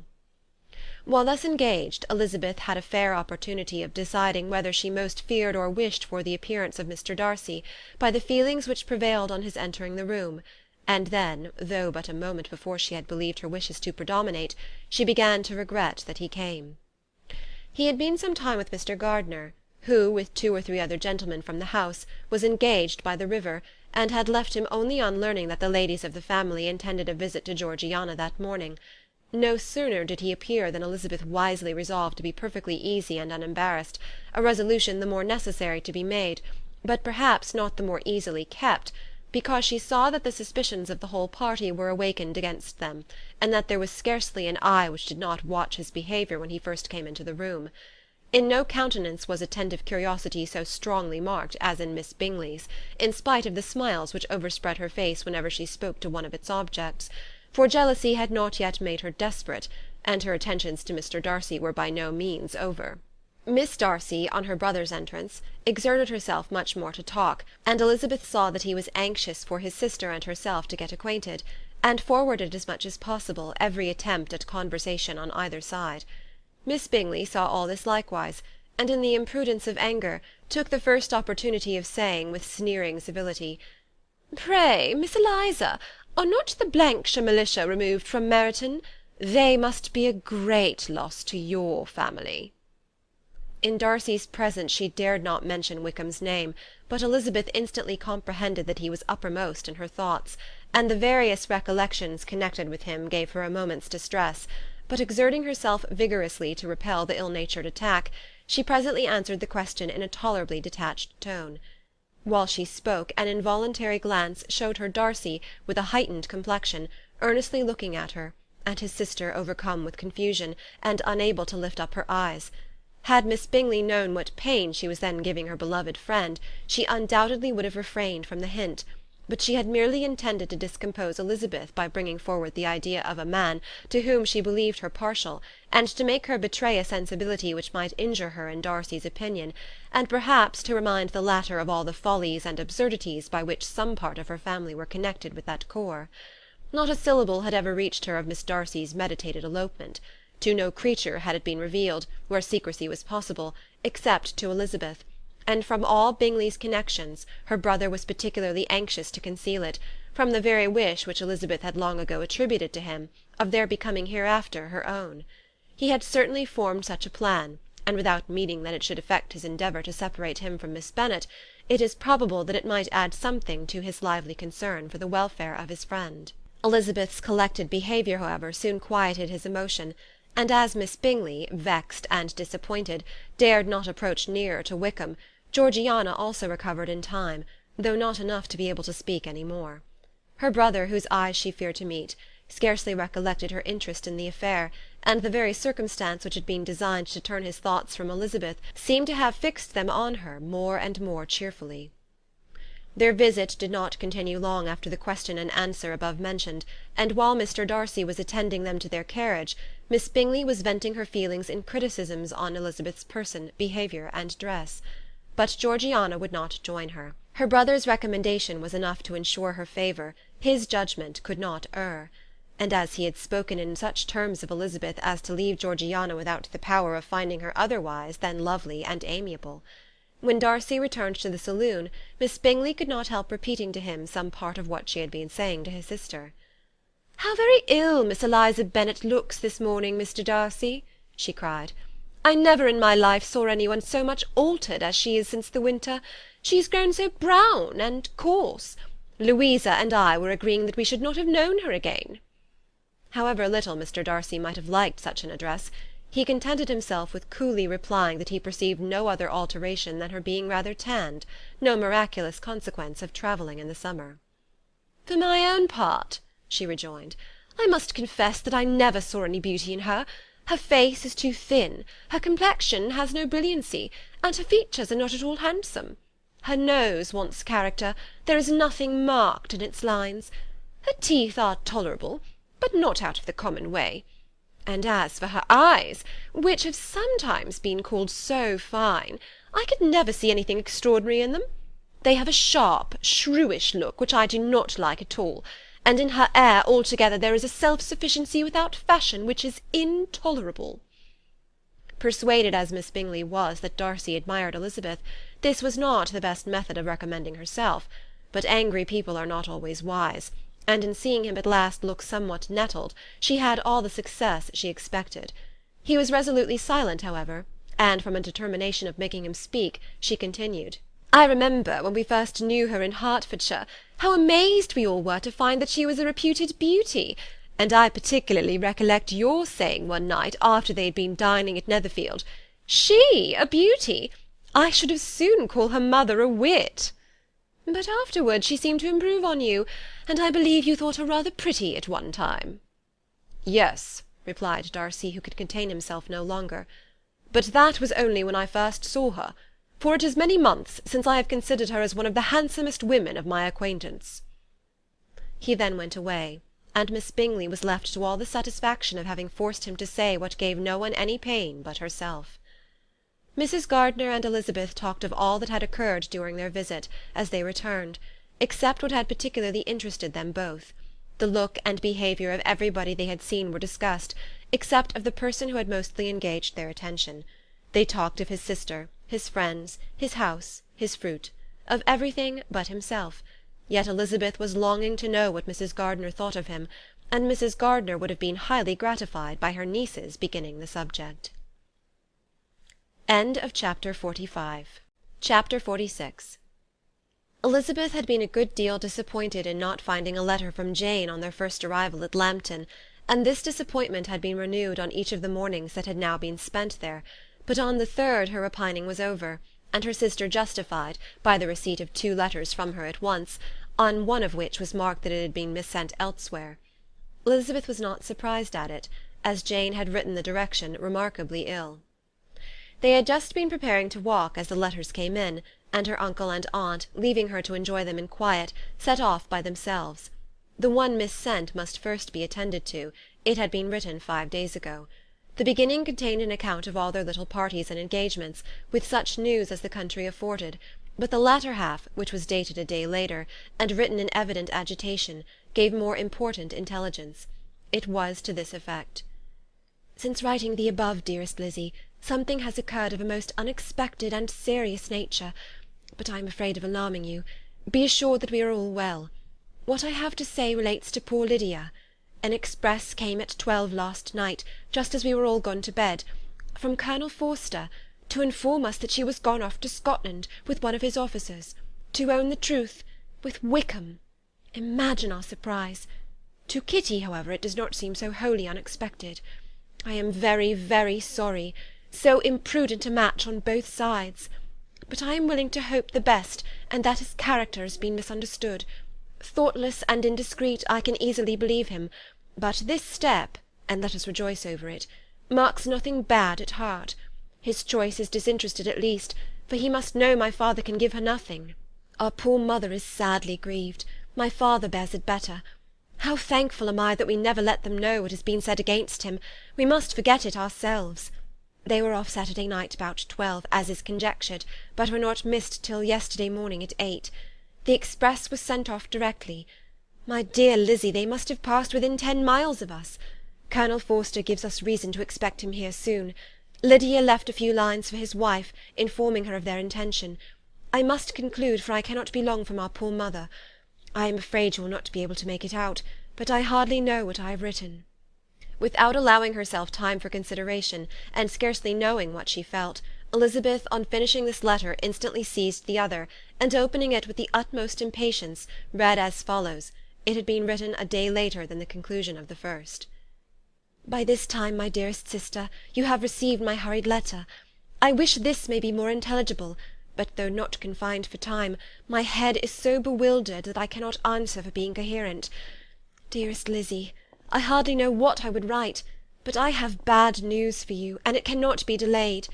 Imprudent as the marriage between Mr. Wickham and our poor Lydia would be, we are now anxious to be assured that it has taken place, for there is but too much reason to fear they are not gone to Scotland. Colonel Forster came yesterday, having left Brighton the day before, not many hours after the express. Though Lydia's short letter to Mrs. F. gave them to understand that they were going to Gretna Green, something was dropped by Denny expressing his belief that W. never intended to go there, or to marry Lydia at all, which was repeated to Colonel F., who, instantly taking the alarm, set off from B. intending to trace their route. He did trace them easily to Clapham, but no further, for on entering that place they removed into a hackney coach, and dismissed the chaise that brought them from Epsom. All that is known after this is, that they were seen to continue the London road. I know not what to think. After making every possible inquiry on that side of London, Colonel F. came on into Hertfordshire, anxiously renewing them at all the turnpikes, and all the inns in Barnet and Hatfield, but without any success. No such people had been seen to pass through. With the kindest concern he came on to Longbourn, and broke his apprehensions to us in a manner most creditable to his heart. I am sincerely grieved for him and Mrs. F., but no one can throw any blame on them. Our distress, my dear Lizzie, is very great. My father and mother believe the worst, but I cannot think so ill of him. Many circumstances might make it more eligible for them to be married privately in town than to pursue their first plan, and even if he could form such a design against a young woman of Lydia's connections, which is not likely, can I suppose her so lost to everything? Impossible. I grieve to find, however, that Colonel F. is not disposed to depend upon their marriage. He shook his head when I expressed my hopes, and said he feared W. was not a man to be trusted. My poor mother is really ill, and keeps her room. Could she exert herself, it would be better, but this is not to be expected. And as to my father, I never in my life saw him so affected. Poor Kitty has anger for having concealed their attachment, but as it was a matter of confidence, one cannot wonder. I am truly glad, dearest Lizzie, that you have been spared something of these distressing scenes. But now, as the first shock is over, shall I own that I long for your return? I am not so selfish, however, as to press for it, if inconvenient. Adieu. I take up my pen again to do what I have just told you I would not, but circumstances are such that I cannot help earnestly begging you all to come here as soon as possible. I know my dear uncle and aunt so well that I am not afraid of requesting it, though I have still something more to ask of the former.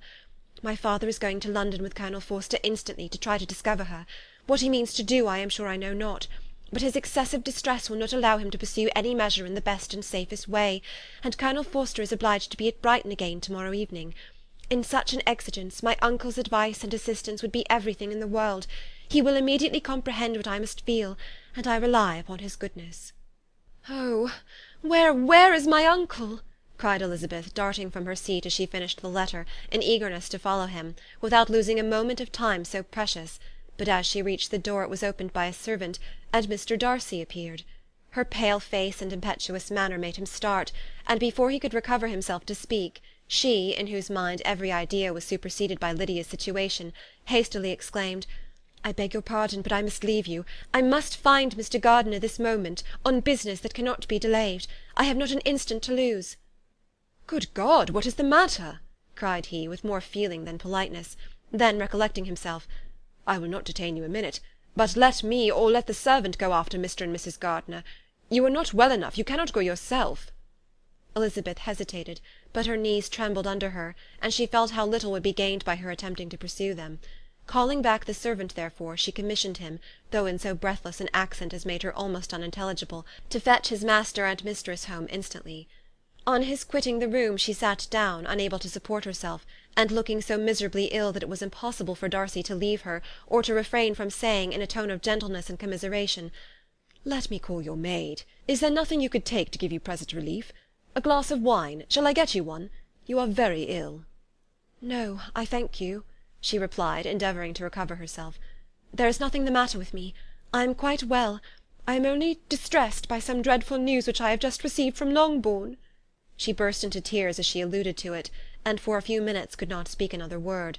Darcy, in wretched suspense, could only say something indistinctly of his concern, and observe her in compassionate silence. At length she spoke again.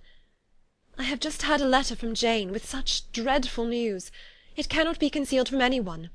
My younger sister has left all her friends, has eloped, has thrown herself into the power of Mr. Wickham.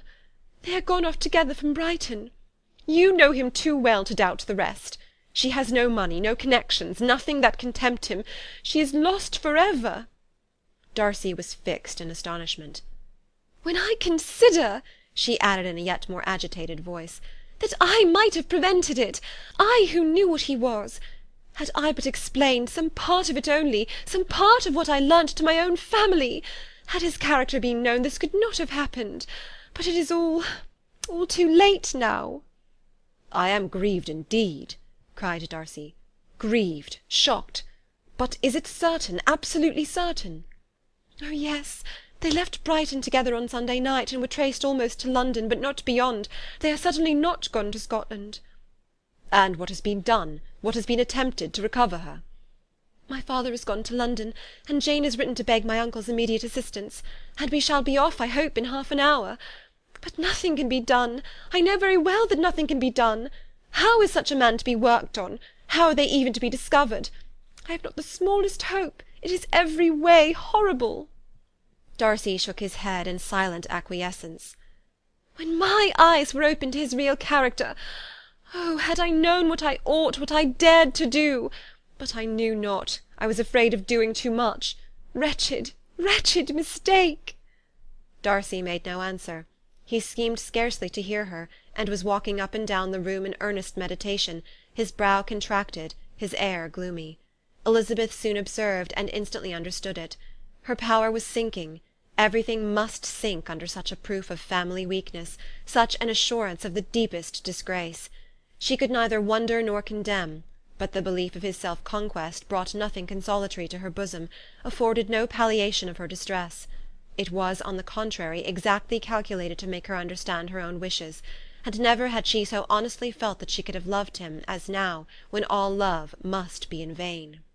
But self, though it would intrude, could not engross her. Lydia, the humiliation, the misery she was bringing on them all, soon swallowed up every private care, and covering her face with her handkerchief, Elizabeth was soon lost to everything else, and after a pause of several minutes was only recalled to a sense of her situation by the voice of her companion, who, in a manner which, though it spake compassion, spoke likewise restraint, said, "I am afraid you have long been desiring my absence, nor have I anything to plead in excuse of my stay, but real, though unavailing concern.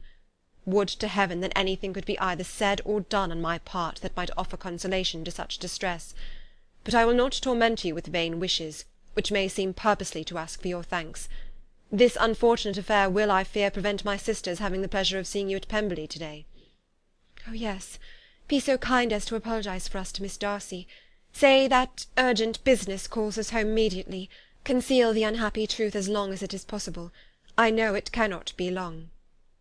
He readily assured her of his secrecy, again expressed his sorrow for her distress, wished it a happier conclusion than there was at present reason to hope, and leaving his compliments for her relations, with only one serious parting look, went away.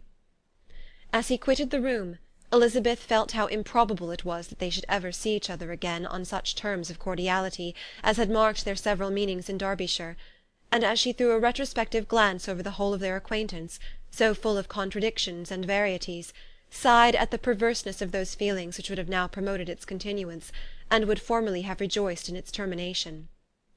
If gratitude and esteem are good foundations of affection, Elizabeth's change of sentiment will be neither improbable nor faulty; but if otherwise, if regard springing from such sources is unreasonable or unnatural, in comparison of what is so often described as arising on a first interview with its object, and even before two words have been exchanged, nothing can be said in her defence, except that she had given somewhat of a trial to the latter method in her partiality for Wickham, and that its ill success might, perhaps, authorize her to seek the other less interesting mode of attachment. Be that as it may, she saw him go with regret, and in this early example of what Lydia's infamy must produce, found additional anguish as she reflected on that wretched business. Never, since reading Jane's second letter, had she entertained a hope of Wickham's meaning to marry her. No one but Jane, she thought, could flatter herself with such an expectation. Surprise was the least of her feelings on this development. While the contents of the first letter remained in her mind, she was all surprise, all astonishment that Wickham should marry a girl whom it was impossible he could marry for money, and how Lydia could ever have attached him had appeared incomprehensible. But now it was all too natural. For such an attachment as this she might have sufficient charms, and though she did not suppose Lydia to be deliberately engaging in an elopement without the intention of marriage, she had no difficulty in believing that neither her virtue nor her understanding would preserve her from falling an easy prey. She had never perceived, while the regiment was in Hertfordshire, that Lydia had any partiality for him, but she was convinced that Lydia wanted only encouragement to attach herself to anybody. Sometimes one officer, sometimes another, had been her favourite, as their attentions raised them in her opinion. Her affections had continually been fluctuating, but never without an object. The mischief of neglect and mistaken indulgence towards such a girl! Oh, how acutely did she now feel it!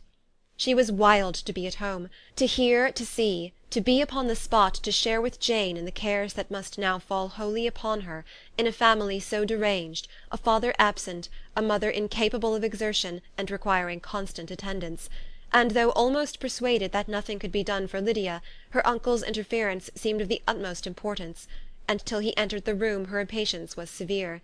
Mr. and Mrs. Gardiner had hurried back in alarm, supposing by the servant's account that their niece was taken suddenly ill, but satisfying them instantly on that head, she eagerly communicated the cause of their summons, reading the two letters aloud, and dwelling on the postscript of the last with trembling energy. Though Lydia had never been a favourite with them, Mr. and Mrs. Gardiner could not be but deeply afflicted.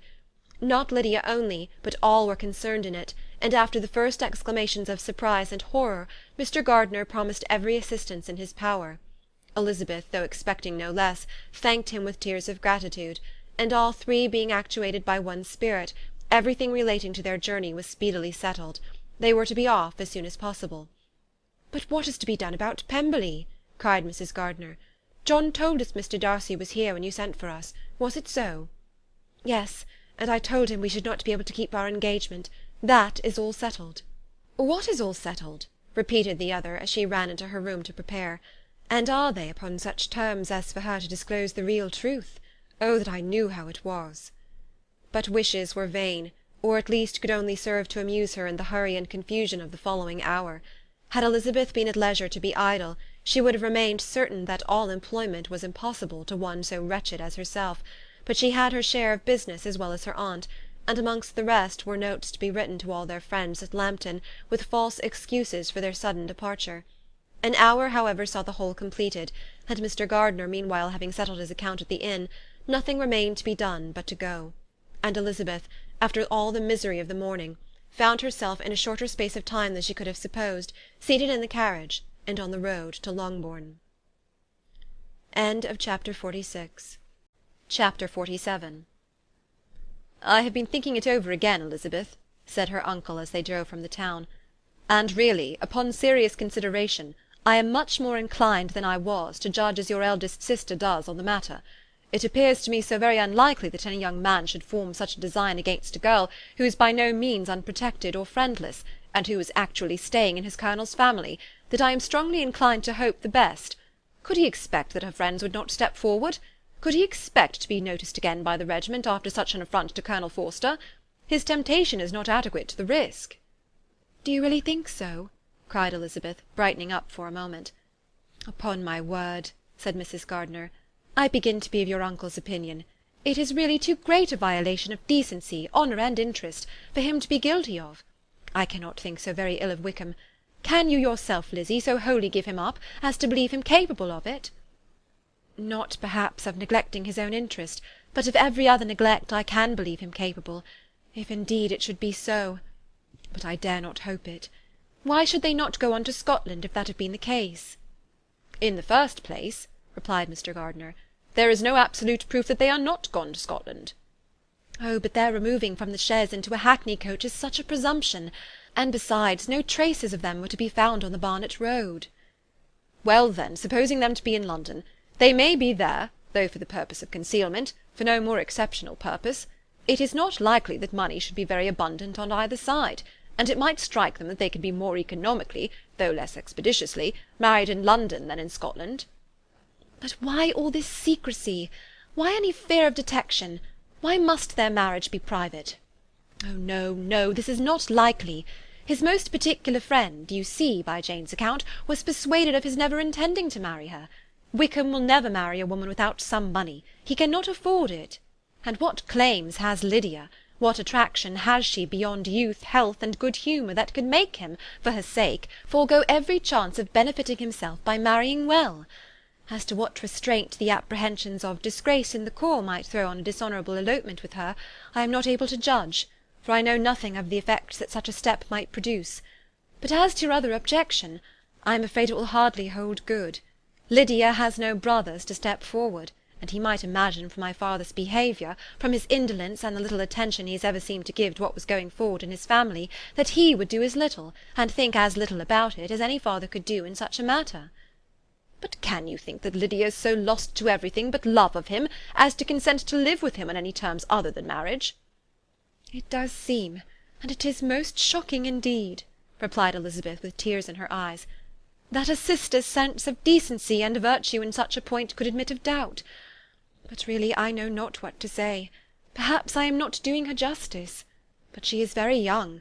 She has never been taught to think on serious subjects, and for the last half-year, nay, for a 12-month, she has been given up to nothing but amusement and vanity. She has been allowed to dispose of her time in the most idle and frivolous manner, and to adopt any opinions that came in her way. Since the Blankshire were first quartered in Meryton, nothing but love, flirtation, and officers have been in her head. She has been doing everything in her power by thinking and talking on the subject, to give greater, what shall I call it, susceptibility to her feelings, which are naturally lively enough. And we all know that Wickham has every charm of person and address that can captivate a woman." "But you see that Jane," said her aunt, "does not think so very ill of Wickham as to believe him capable of the attempt." "Of whom does Jane ever think ill? And who is there, whatever might be their former conduct, that she would think capable of such an attempt, till it were proved against them? But Jane knows, as well as I do, what Wickham really is.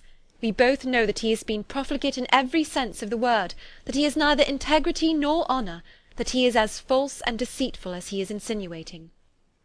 "And do you really know all this?" cried Mrs. Gardiner, whose curiosity as to the mode of her intelligence was all alive. "I do indeed," replied Elizabeth, colouring. "I told you the other day of his infamous behaviour to Mr. Darcy, and you yourself, when last at Longbourn, heard in what manner he spoke of the man who had behaved with such forbearance and liberality towards him. And there are other circumstances which I am not at liberty, which it is not worth while to relate, but his lies about the whole Pemberley family are endless. From what he said of Miss Darcy, I was thoroughly prepared to see a proud, reserved, disagreeable girl. Yet he knew to the contrary himself. He must know that she was as amiable and unpretending as we have found her." "But does Lydia know nothing of this? Can she be as ignorant of what you and Jane seem so well to understand?" "Oh, yes, that is the worst of it all. Till I was in Kent, and saw so much both of Mr. Darcy and his relation Colonel Fitzwilliam, I was ignorant of the truth myself. And when I returned home, the Blankshire was to leave Meryton a week or fortnight's time. As that was the case, neither Jane, to whom I related the whole, nor I thought it necessary to make our knowledge public. For of what use could it apparently be to any one, that the good opinion which all the neighbourhood had of him should then be overthrown? And even when it was settled that Lydia should go with Mrs. Forster, the necessity of opening her eyes to his character never occurred to me. That she could be in any danger from the deception never entered my head. That such a consequence as this could ensue, you may easily believe was far enough from my thoughts." "When they all removed to Brighton, therefore, you had no reason, I suppose, to believe them fond of each other?" "Not the slightest. I can remember no symptom of affection on either side, and had anything of the kind been perceptible, you must be aware that ours is not a family on which it could be thrown away. When first he entered the corps, she was ready enough to admire him, but so we all were. Every girl in or near Meryton was out of her senses about him for the first 2 months, but he never distinguished her by any particular attention, and consequently, after a moderate period of extravagant and wild admiration, her fancy for him gave way, and others of the regiment, who treated her with more distinction, again became her favourites. It may be easily believed that however little of novelty could be added to their fears, hopes, and conjectures on this interesting subject by its repeated discussion, no other could detain them from it long, during the whole of the journey. From Elizabeth's thoughts it was never absent. Fixed there by the keenest of all anguish, self-reproach, she could find no interval of ease or forgetfulness. They travelled as expeditiously as possible, and sleeping one night on the road, reached Longbourn by dinner-time the next day.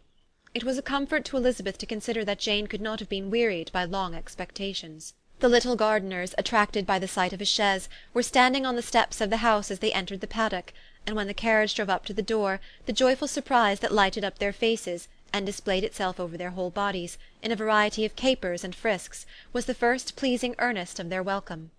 Elizabeth jumped out, and after giving each of them a hasty kiss, hurried into the vestibule, where Jane, who came running down from her mother's apartment, immediately met her.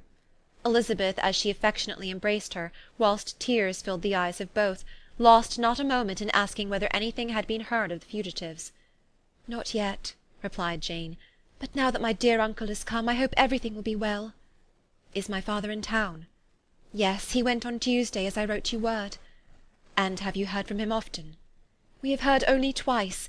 He wrote to me a few lines on Wednesday to say that he had arrived in safety, and to give me his directions, which I particularly begged him to do. He merely added that he should not write again till he had something of importance to mention." "And my mother, how is she? How are you all?" "My mother is tolerably well, I trust, though her spirits are greatly shaken.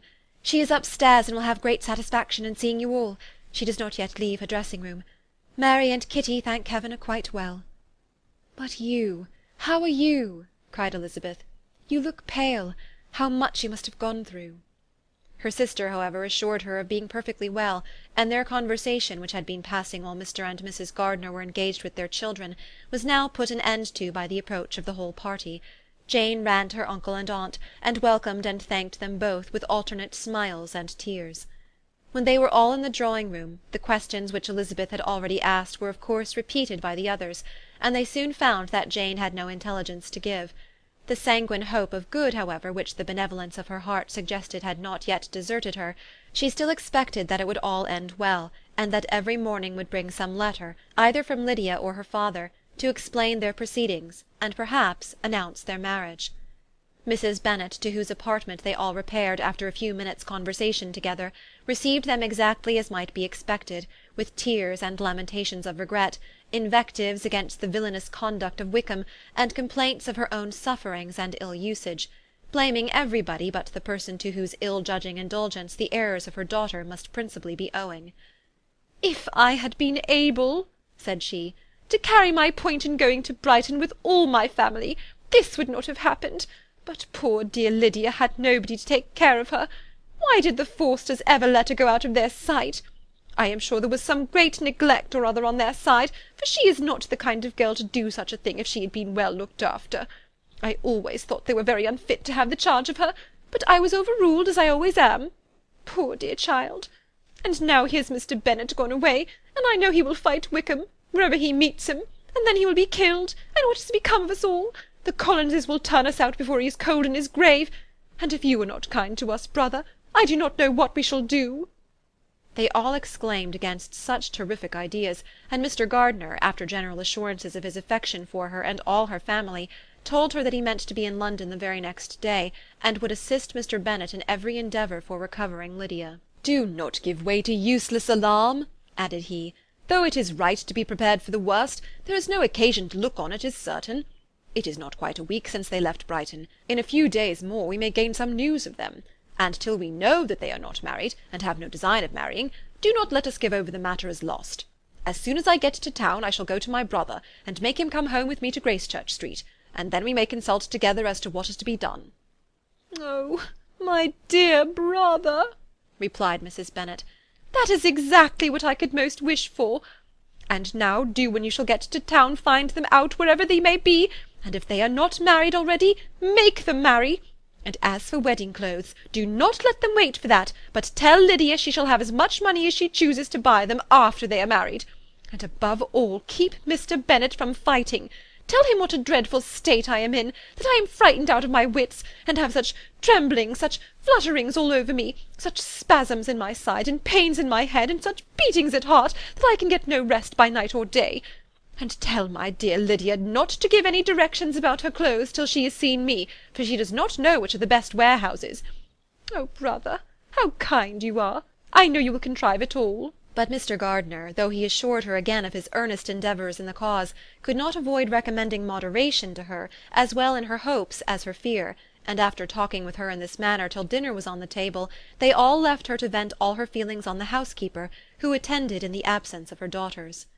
Though her brother and sister were persuaded that there was no real occasion for such a seclusion from the family, they did not attempt to oppose it, for they knew that she had not prudence enough to hold her tongue before the servants, while they waited at table, and judged it better that one only of the household, and the one whom they could most trust, should comprehend all her fears and solicitude on the subject. In the dining-room they were soon joined by Mary and Kitty, who had been too busily engaged in their separate apartments to make their appearance before. One came from her books, and the other from her toilette. The faces of both, however, were tolerably calm, and no change was visible in either, except that the loss of her favourite sister, or the anger which she had herself incurred in this business, had given more of fretfulness than usual to the accents of Kitty. As for Mary, she was mistress enough of herself to whisper to Elizabeth, with a countenance of grave reflection, soon after they were seated at table, "This is a most unfortunate affair, and will probably be much talked of. But we must stem the tide of malice, and pour into the wounded bosoms of each other the balm of sisterly consolation." Then, perceiving Elizabeth had no intention of replying, she added, "Unhappy as the event must be for Lydia, we may draw from it this useful lesson, that loss of virtue in a female is irretrievable, that one false step involves her in endless ruin, that reputation is no less brittle than it is beautiful, and that she cannot be too much guarded in her behaviour towards the undeserving of the other sex." Elizabeth lifted up her eyes in amazement, but was too much oppressed to make any reply. Mary, however, continued to console herself with such kind of moral extractions from the evil before them. In the afternoon, the two elder Miss Bennets were able to be for a half-hour by themselves, and Elizabeth instantly availed herself of the opportunity of making any inquiries which Jane was equally eager to satisfy. After joining in general lamentations over the dreadful sequel of this event, which Elizabeth considered as all but certain, and Miss Bennet could not assert to be wholly impossible, the former continued the subject by saying, "But tell me all and everything about it which I have not already heard. Give me further particulars. What did Colonel Forster say? Had they no apprehension of anything before the elopement took place? They must have seen them together for ever." "Colonel Forster did own that he had often suspected some partiality, especially on Lydia's side, but nothing to give him any alarm. I am so grieved for him. His behaviour was attentive and kind to the utmost. He was coming to us in order to assure us of his concern, before he had any idea of their not being gone to Scotland. When that apprehension first got abroad, it hastened his journey." "And was Denny convinced that Wickham would not marry? Did he know of their intending to go off? Had Colonel Forster seen Denny himself?" "Yes, but when questioned by him, Denny denied knowing anything of their plans, and would not give his real opinion about it. He did not repeat his persuasion of their not marrying, and from that, I am inclined to hope, he might have been misunderstood before." "And till Colonel Forster came himself, not one of you entertained a doubt, I suppose, of their being really married?" "How was it possible that such an idea should enter our brains? I felt a little uneasy, a little fearful of my sister's happiness with him in marriage, because I know that his conduct had not been always quite right. My father and mother knew nothing of that. They only felt how imprudent a match it must be. Kitty then owned, with a very natural triumph on knowing more than the rest of us, that in Lydia's last letter she had prepared her for such a step. She had known, it seems, of their being in love with each other many weeks." "But not before they went to Brighton?" "No, I believe not." "And did Colonel Forster appear to think well of Wickham himself? Does he know his real character?" "I must confess that he did not speak so well of Wickham as he formerly did. He believed him to be imprudent and extravagant, and since this sad affair has taken place, it is said that he left Meryton greatly in debt, but I hope this may be false. Oh, Jane, had we been less secret, had we told what we knew of him, this could not have happened. Perhaps it would have been better, replied her sister, but to expose the former faults of any person without knowing what their present feelings were seemed unjustifiable. We acted with the best intentions. Could Colonel Forster repeat the particulars of Lydia's note to his wife? He brought it with him for us to see. Jane then took it from her pocket-book, and gave it to Lydia. These were the contents.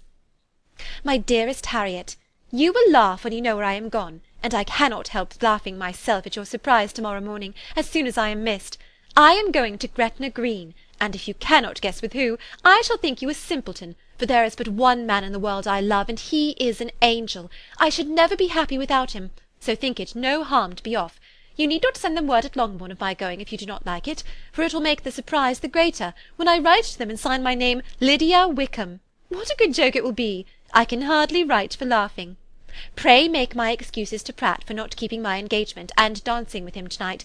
Tell him I hope he will excuse me when he knows all, and tell him I will dance with him at the next ball we meet with great pleasure. I shall send for my clothes when I get to Longbourn, but I wish you would tell Sally to mend a great slit in my worked muslin gown before they are packed up. Good-bye. Give my love to Colonel Forster. I hope you will drink to our good journey. Your affectionate friend, Lydia Bennet. Oh, thoughtless, thoughtless Lydia! cried Elizabeth when she had finished it. What a letter is this, to be written at such a moment! But at least it shows that she was serious on the subject of their journey. Whatever he might afterwards persuade her to, it was not on her side a scheme of infamy. My poor father, how he must have felt it! I never saw anyone so shocked. He could not speak a word for full 10 minutes. My mother was taken ill immediately, and the whole house in such confusion. Oh, Jane, cried Elizabeth, was there a servant belonging to it who did not know the whole story before the end of the day? I do not know. I hope there was. But to be guarded at such a time is very difficult. My mother was in hysterics, and though I endeavoured to give her every assistance in my power, I am afraid I did not do so much as I might have done.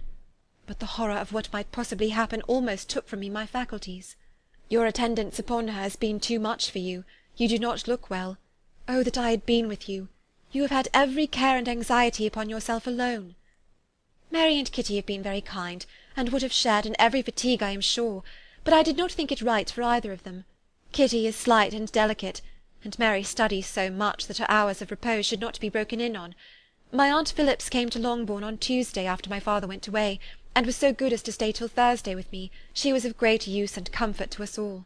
And Lady Lucas has been very kind. She walked here on Wednesday morning to condole with us, and offered her services, or any of her daughters, if they should be of any use to us. She had better have stayed at home, cried Elizabeth. Perhaps she meant well, but under such a misfortune as this, one cannot see too little of one's neighbours. Assistance is impossible, condolence insufferable. Let them triumph over us at a distance, and be satisfied. She then proceeded to inquire into the measures which her father had intended to pursue while in town for the recovery of his daughter. He meant, I believe, replied Jane, to go to Epsom, the place where they last changed horses, see the postillions, and try if anything could be made out from them. His principal object must be to discover the number of the hackney coach which took them from Clapham. It had come with a fare from London, and as he thought that the circumstance of a gentleman and ladies removing from one carriage into another might be remarked, he meant to make inquiries at Clapham. If he could anyhow discover at what house the coachman had before set down his fare, he determined to make inquiries there, and hoped it might not be impossible to find out the stand and number of the coach. I do not know of any other designs that he had formed, but he was in such a hurry to be gone, and his spirits so greatly discomposed, that I had difficulty in finding out even so much as this. End of chapter 47. Chapter 48. The whole party were in hopes of a letter from Mr. Bennet the next morning, but the post came in without bringing a single line from him. His family knew him to be, on all common occasions, a most negligent and dilatory correspondent, but at such a time they had hoped for exertion. They were forced to conclude that he had no pleasing intelligence to send, but even of that they would have been glad to be certain. Mr. Gardiner had waited only for the letters before he set off. When he was gone, they were certain at least of receiving constant information of what was going on, and their uncle promised, at parting, to prevail on Mr. Bennet to return to Longbourn, as soon as he could, to the great consolation of his sister, who considered it as the only security for her husband's not being killed in a duel. Mrs. Gardiner and the children were to remain in Hertfordshire a few days longer, as the former thought her presence might be serviceable to her nieces. She shared in their attendance on Mrs. Bennet, and was a great comfort to them in their hours of freedom. Their other aunt also visited them frequently, and as always, as she said, with the design of cheering and heartening them up, though, as she never came without reporting some fresh instance of Wickham's extravagance or irregularity, she seldom went away without leaving them more dispirited than she found them. All Meryton seemed striving to blacken the man who, but 3 months before, had been almost an angel of light. He was declared to be in debt to every tradesman in the place, and his intrigues, all honoured with the title of seduction, had been extended into every tradesman's family. Everybody declared that he was the wickedest young man in the world, and everybody began to find out that they had always distrusted the appearance of his goodness. Elizabeth, though she did not credit above half of what was said, believed enough to make her former assurance of her sister's ruin more certain, and even Jane, who believed still less of it, became almost hopeless, more especially as the time was now come when, if they had gone to Scotland, which she had never before entirely despaired of, they must in all probability have gained some news of them. Mr. Gardiner left Longbourn on Sunday. On Tuesday his wife received a letter from him. It told them that, on his arrival, he had immediately found out his brother, and persuaded him to come to Gracechurch Street; that Mr. Bennet had been to Epsom and Clapham before his arrival, but without gaining any satisfactory information, and that he was now determined to inquire at all the principal hotels in town, as Mr. Bennet thought it possible that they might have gone to one of them, on their first coming to London, before they procured lodgings. Mr. Gardiner himself did not expect any success from this measure, but as his brother was eager in it, he meant to assist him in pursuing it. He added that Mr. Bennet seemed wholly disinclined at present to leave London, and promised to write again very soon. There was also a postscript to this effect. I have written to Colonel Forster to desire him to find out, if possible, from some of the young man's intimates in the regiment, whether Wickham has any relations or connections who would be likely to know in what part of town he has now concealed himself. If there were any one that one could apply to with a probability of gaining such a clue as that, it might be of essential consequence. At present we have nothing to guide us. Colonel Forster will, I dare say, do everything in his power to satisfy us on this head. But on second thoughts, perhaps, Lizzie could tell us what relations he has now living better than any other person. Elizabeth was at no loss to understand from whence this deference to her authority proceeded, but it was not in her power to give any information of so satisfactory a nature as the compliment deserved. She had never heard of his having had any relations, except a father and a mother, both of whom had been dead many years. It was possible, however, that some of his companions in the Blankshire might be able to give more information, and though she was not very sanguine in expecting it, the application was a something to look forward to. Every day at Longbourn was now a day of anxiety, but the most anxious part of each was when the post was expected. The arrival of letters was the grand object of every morning's impatience. Through letters, whatever of good or bad was to be told would be communicated, and every succeeding day was expected to bring some news of importance.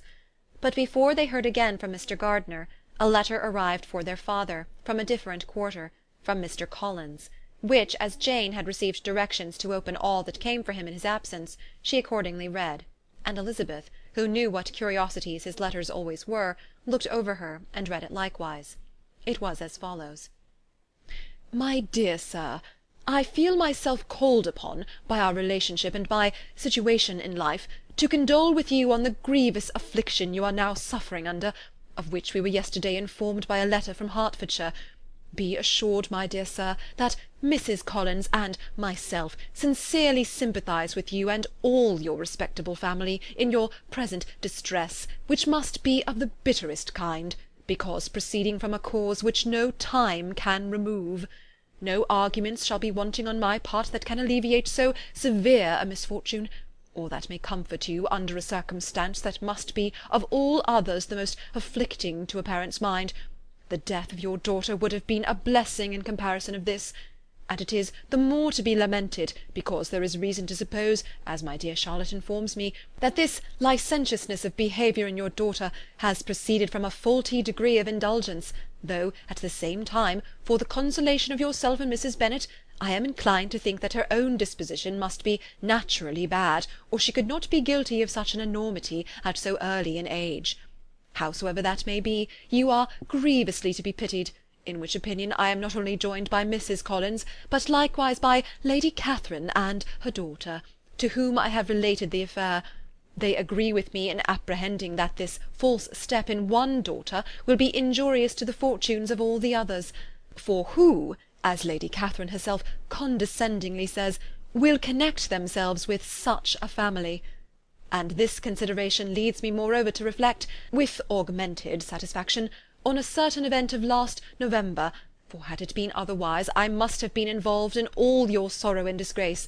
Let me then advise you, dear sir, to console yourself as much as possible, to throw off your unworthy child from your affection for ever, and leave her to reap the fruits of her own heinous offence. I am, dear sir, etc., etc.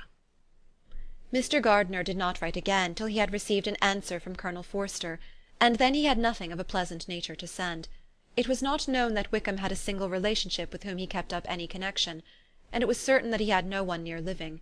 His former acquaintances had been numerous, but since he had been in the militia, it did not appear that he was on terms of particular friendship with any of them.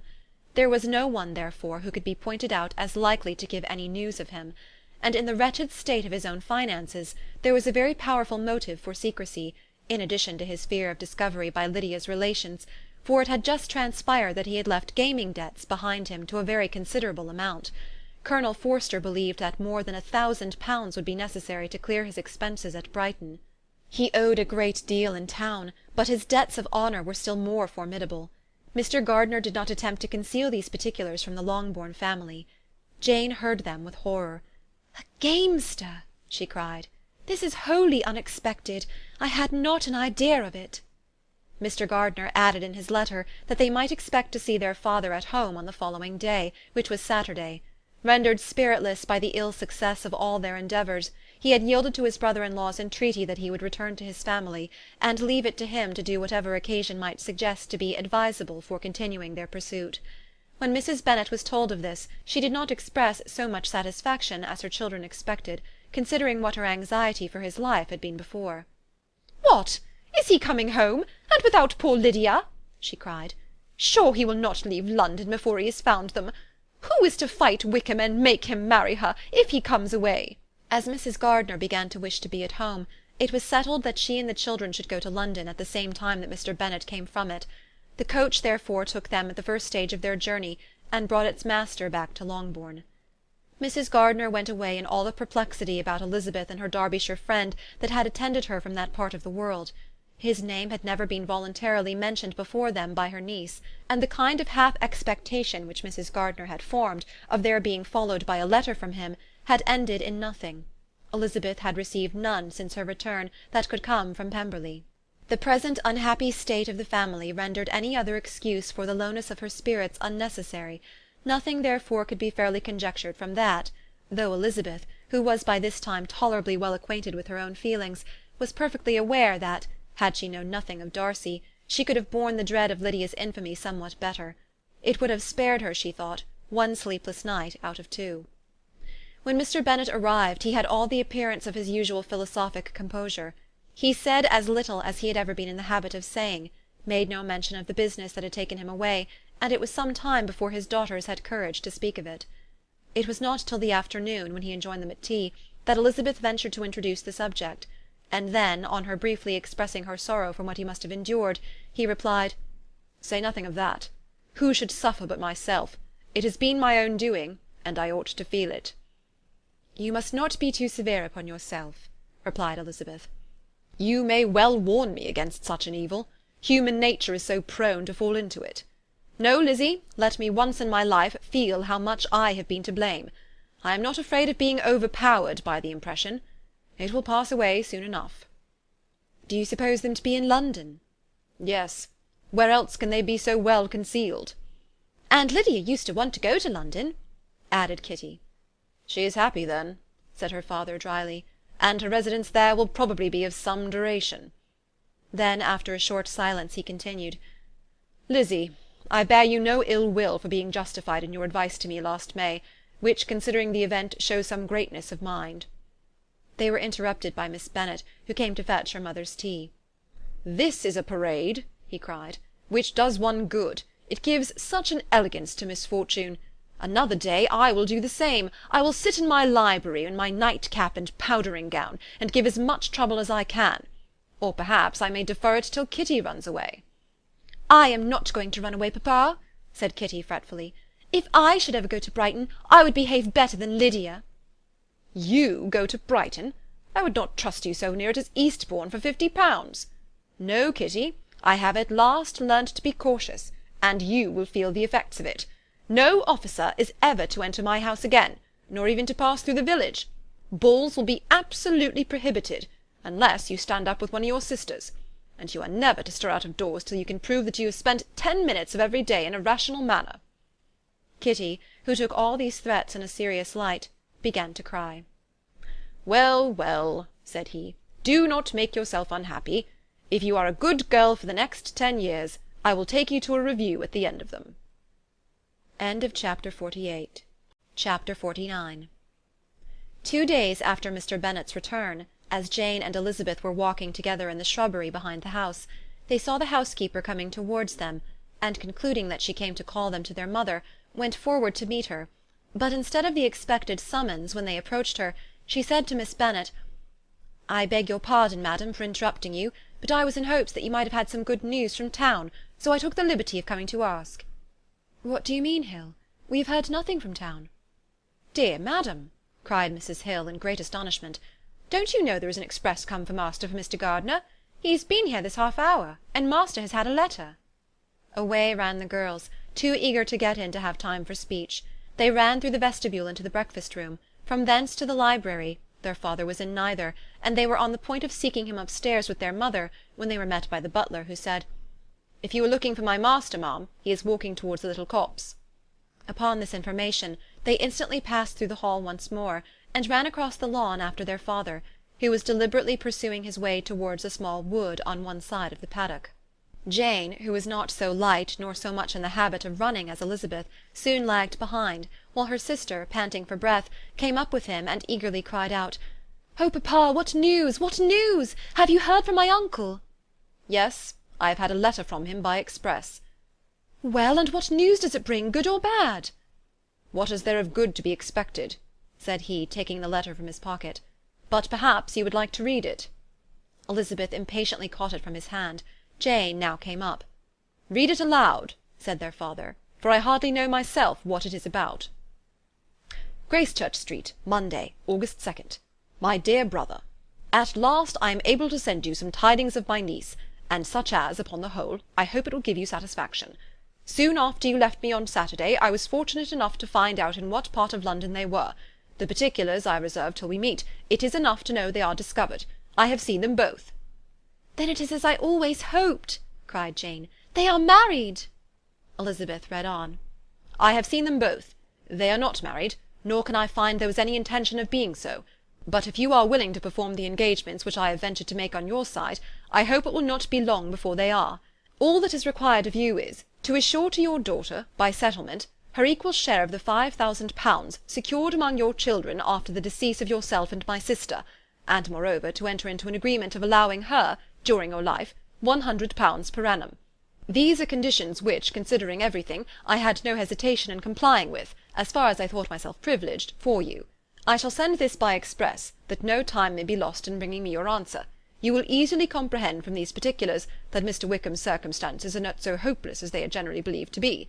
The world has been deceived in that respect, and I am happy to say there will be some little money, even when all his debts are discharged, to settle on my niece, in addition to her own fortune. If, as I conclude will be the case, you send me full powers to act in your name throughout the whole of this business, I will immediately give directions to Haggerston for preparing a proper settlement. There will not be the smallest occasion for your coming to town again. Therefore stay quiet at Longbourn, and depend on my diligence and care. Send back your answer as fast as you can, and be careful to write explicitly. We have judged it best that my niece should be married from this house, of which I hope you will approve. She comes to us to-day. I shall write again as soon as anything more is determined on. Yours, etc., Edward Gardner. "Is it possible?" cried Elizabeth when she had finished. "Can it be possible that he will marry her?" "Wickham is not so undeserving then as we had thought him," said her sister. "My dear father, I congratulate you." "And have you answered the letter?" cried Elizabeth. "No, but it must be done soon." Most earnestly did she then entreat him to lose no more time before he wrote. "Oh, my dear father," she cried, "come back and write immediately. Consider how important every moment is in such a case." "Let me write for you," said Jane, "if you dislike the trouble yourself." "I dislike it very much," he replied, "but it must be done." And so saying, he turned back with them and walked towards the house. "And may I ask," asked Elizabeth, "but the terms, I suppose, must be complied with." "Complied with? I'm only ashamed of his asking so little." "And they must marry. Yet he is such a man." "Yes, yes, they must marry. There is nothing else to be done. But there are two things that I want very much to know. One is, how much money your uncle has laid down to bring it about, and the other, how am I ever to pay him?" "Money? My uncle!" cried Jane. "What do you mean, sir?" "I mean that no man in his senses would marry Lydia on so slight a temptation as 100 a year during my life, and 50 after I am gone." "That is very true," said Elizabeth, "though it had not occurred to me before. His debts to be discharged, and something still to remain. Oh, it must be my uncle's doings. Generous, good man, I am afraid he has distressed himself. A small sum could not do all this." "No," said her father. "Wickham's a fool if he takes her with a farthing less than 10,000 pounds. I should be sorry to think so ill of him in the very beginning of our relationship."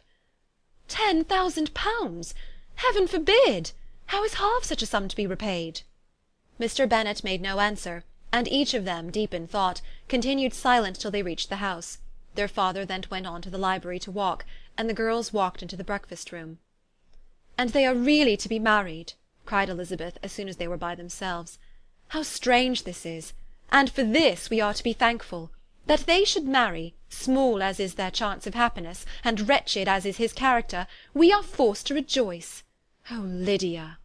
"I comfort myself with thinking," replied Jane, "that he certainly would not marry Lydia if he had not a real regard for her. Though our kind uncle has done something towards clearing him, I cannot believe that 10,000 pounds, or anything like it, has been advanced. He has children of his own, and may have more. How could he spare half 10,000 pounds? "If he were ever able to learn what Wickham's debts have been," said Elizabeth, "and how much is settled on his side on our sister, we shall exactly know what Mr. Gardner has done for them, because Wickham has not a sixpence of his own. The kindness of my uncle and aunt can never be requited. Their taking her home, and affording her their personal protection and countenance, is such a sacrifice to her advantage as years of gratitude cannot enough acknowledge. By this time she is actually with them. If such goodness does not make her miserable now, she will never deserve to be happy. What a meeting for her, when she first sees my aunt!" "We must endeavour to forget all that has passed on either side," said Jane. "I hope and trust they will yet be happy. His consenting to marry her is a proof, I will believe, that he has come to a right way of thinking. Their mutual affection will steady them, and I flatter myself they will settle so quietly, and live in so rational a manner, as may in time make their past imprudence forgotten." "Their conduct has been such," replied Elizabeth, "as neither you nor I nor anybody can ever forget. It is useless to talk of it." It now occurred to the girls that their mother was in all likelihood perfectly ignorant of what had happened. They went to the library, therefore, and asked their father whether he would not wish them to make it known to her. He was writing, and without raising his head, coolly replied, "Just as you please." "May we take my uncle's letter to read to her?" "Take whatever you like, and get away." Elizabeth took the letter from his writing-table, and they went upstairs together. Mary and Kitty were both with Mrs. Bennet. One communication would, therefore, do for all. After a slight preparation for good news, the letter was read aloud. Mrs. Bennet could hardly contain herself. As soon as Jane had read Mr. Gardner's hope of Lydia's being soon married, her joy burst forth, and every following sentence added to its exuberance. She was now in an irritation as violent from delight as she had ever been fidgety from alarm and vexation. To know that her daughter would be married was enough. She was disturbed by no fear for her felicity, nor humbled by any remembrance of her misconduct.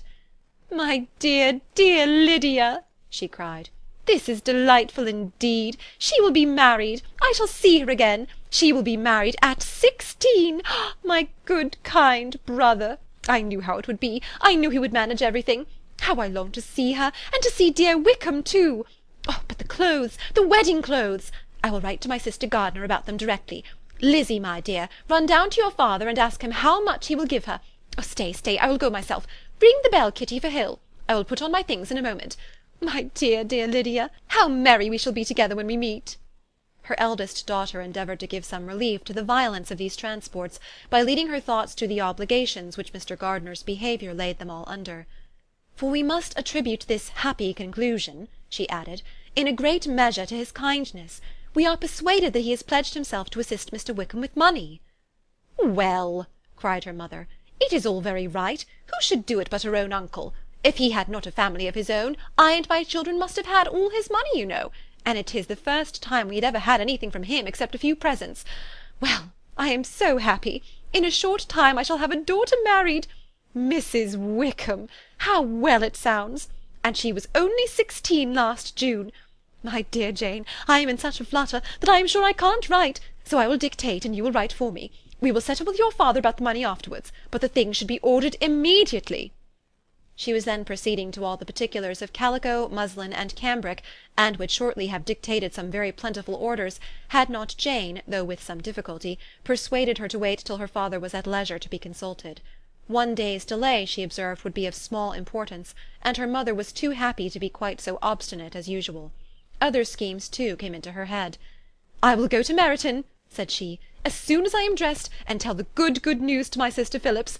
And as soon as I come back, I can call on Lady Lucas and Mrs. Long. Kitty, run down and order the carriage. An airing would do me a great deal of good, I am sure. Girls, can I do anything for you in Meryton? Oh, here comes Hill. My dear Hill, have you heard the good news? Miss Lydia is going to be married, and you shall all have a bowl of punch to make merry at her wedding." Mrs. Hill began instantly to express her joy. Elizabeth received her congratulations among the rest, and then, sick of this folly, took refuge in her own room, that she might think with freedom. Poor Lydia's situation must at best be bad enough, but that it was no worse she had need to be thankful. She felt it so, and though in looking forward neither rational happiness nor worldly prosperity could be justly expected for her sister, in looking back to what they had feared only 2 hours ago, she felt all the advantages of what they had gained. Chapter 50. Mr. Bennet had very often wished before this period of his life that, instead of spending his whole income, he had laid by an annual sum for the better provision of his children and of his wife, if she survived him. He now wished it more than ever. Had he done his duty in that respect, Lydia need not have been indebted to her uncle for whatever of honour or credit could now be purchased for her. The satisfaction of prevailing on one of the most worthless young men in Great Britain to be her husband might then have rested in its proper place. He was seriously concerned that a cause of so little advantage to any one should be forwarded at the sole expense of his brother-in-law, and he was determined, if possible, to find out the extent of his assistance, and to discharge the obligation as soon as he could. When first Mr. Bennet had married, economy was held to be perfectly useless, for of course they were to have a son. The son was to join in cutting off the entail as soon as he should be of age, and the widow and younger children would by that means be provided for. 5 daughters successively entered the world, but yet the son was to come, and Mrs. Bennet, for many years after Lydia's birth, had been certain that he would. This event had at last been despaired of, but it was then too late to be saving. Mrs. Bennet had no turn for economy, and her husband's love of independence had alone prevented their exceeding their income. £5,000 was settled by marriage articles on Mrs. Bennet and the children, but in what proportions it should be divided amongst the latter depended on the will of the parents. This was one point, with regard to Lydia at least, which was now to be settled, and Mr. Bennet could have no hesitation in acceding to the proposal before him. In terms of grateful acknowledgment for the kindness of his brother, though expressed most concisely, he then delivered on paper his perfect approbation of all that was done, and his willingness to fulfil the engagements that had been made for him. He had never before supposed that, could Wickham be prevailed on to marry his daughter, it would be done with so little inconvenience to himself as by the present arrangement. He would scarcely be £10 a year the loser by the 100 that was to be paid them; for what with her board and pocket allowance, and the continual presents and money which passed to her through her mother's hands, Lydia's expenses had been very little within that sum. That it would be done with such trifling exertion on his side too was another very welcome surprise, for his wish at present was to have as little trouble in the business as possible.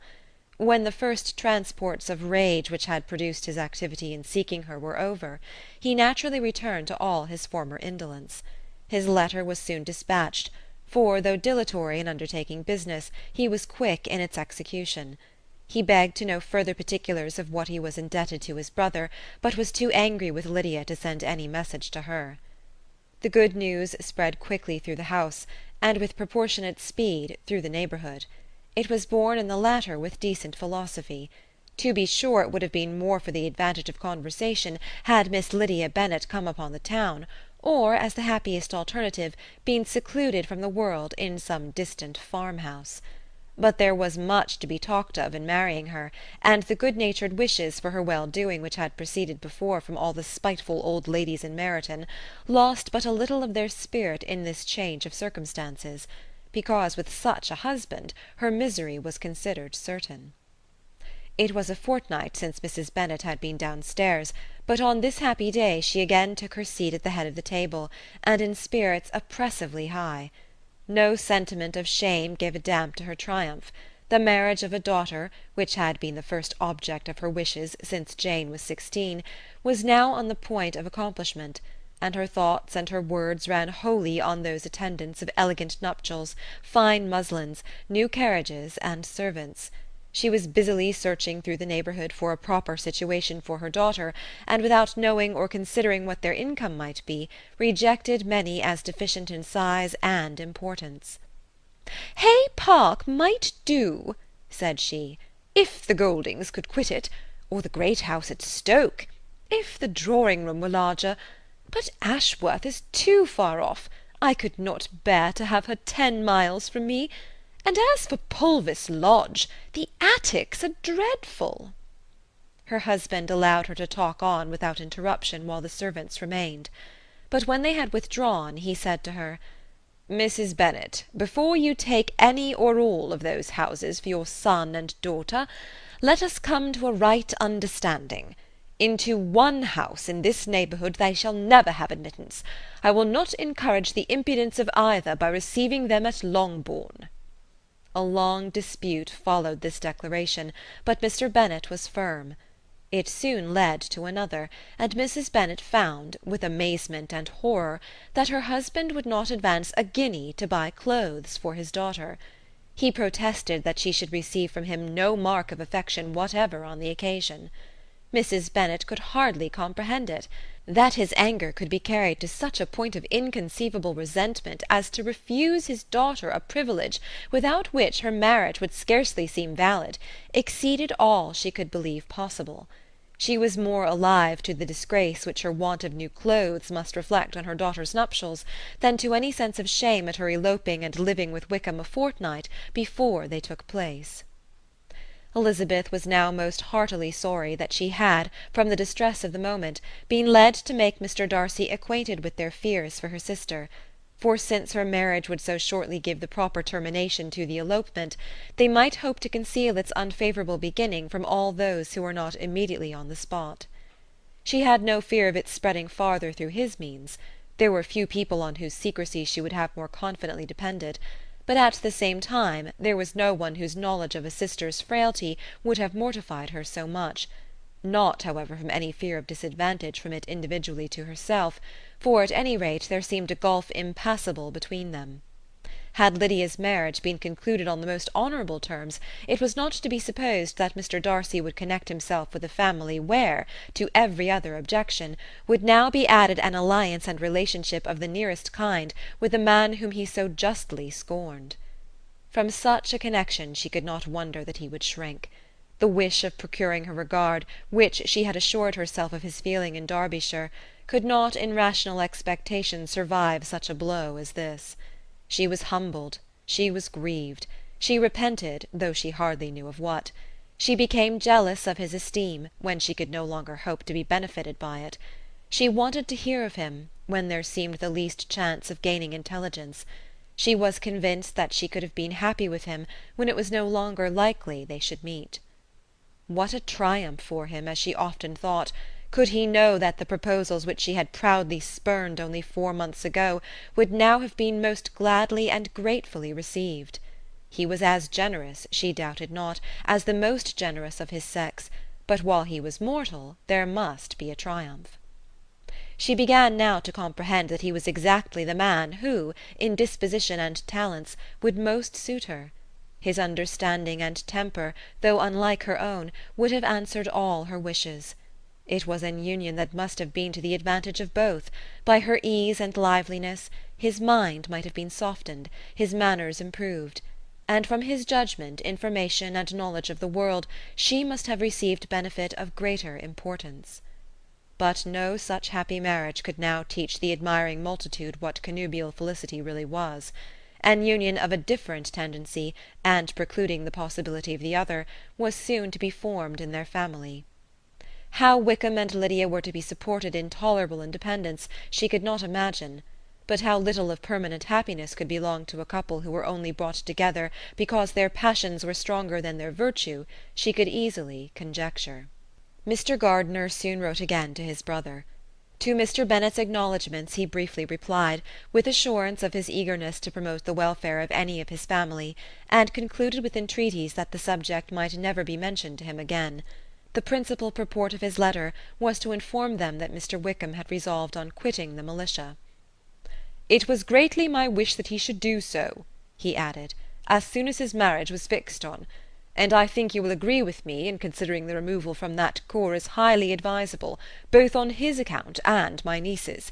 It is Mr. Wickham's intention to go into the regulars, and among his former friends there are still some who are able and willing to assist him in the army.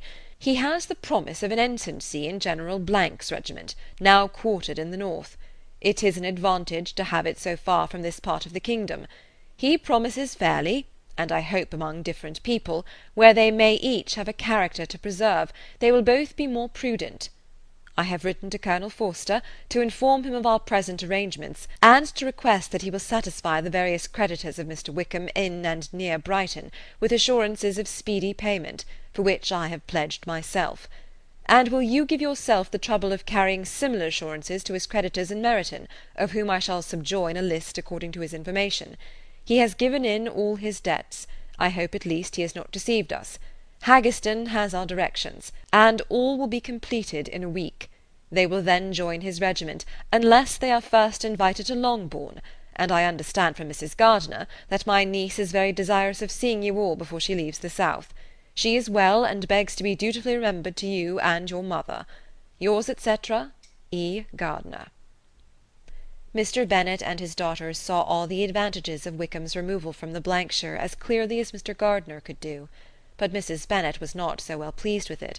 Lydia's being settled in the north, just when she had expected most pleasure and pride in her company, for she had by no means given up her plan of their residing in Hertfordshire, was a severe disappointment, and besides it was such a pity that Lydia should be taken from a regiment where she was acquainted with everybody, and had so many favourites.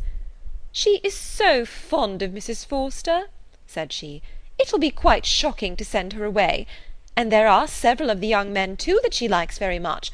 The officers may not be so pleasant in General Blank's regiment." His daughter's request, for such it might be considered, of being admitted into her family again before she set off for the north, received at first an absolute negative. But Jane and Elizabeth, who agreed in wishing, for the sake of their sister's feelings and consequence, that she should be noticed on her marriage by her parents, urged him so earnestly, yet so rationally and so mildly, to receive her and her husband at Longbourn as soon as they were married, that he was prevailed on to think as they thought and act as they wished. And their mother had the satisfaction of knowing that she would be able to show her married daughter in the neighbourhood before she was banished to the north. When Mr. Bennet wrote again to his brother, therefore, he sent his permission for them to come, and it was settled that as soon as the ceremony was over they should proceed to Longbourn. Elizabeth was surprised, however, that Wickham should consent to such a scheme, and had she consulted only her own inclination, any meeting with him would have been the last object of her wishes. Chapter 51. Their sister's wedding day arrived, and Jane and Elizabeth felt for her probably more than she felt for herself. The carriage was sent to meet them at blank, and they were to return in it by dinner-time. Their arrival was dreaded by the elder Miss Bennets, and Jane more especially, who gave Lydia the feelings which would have attended herself had she been the culprit, and was wretched in the thought of what her sister must endure.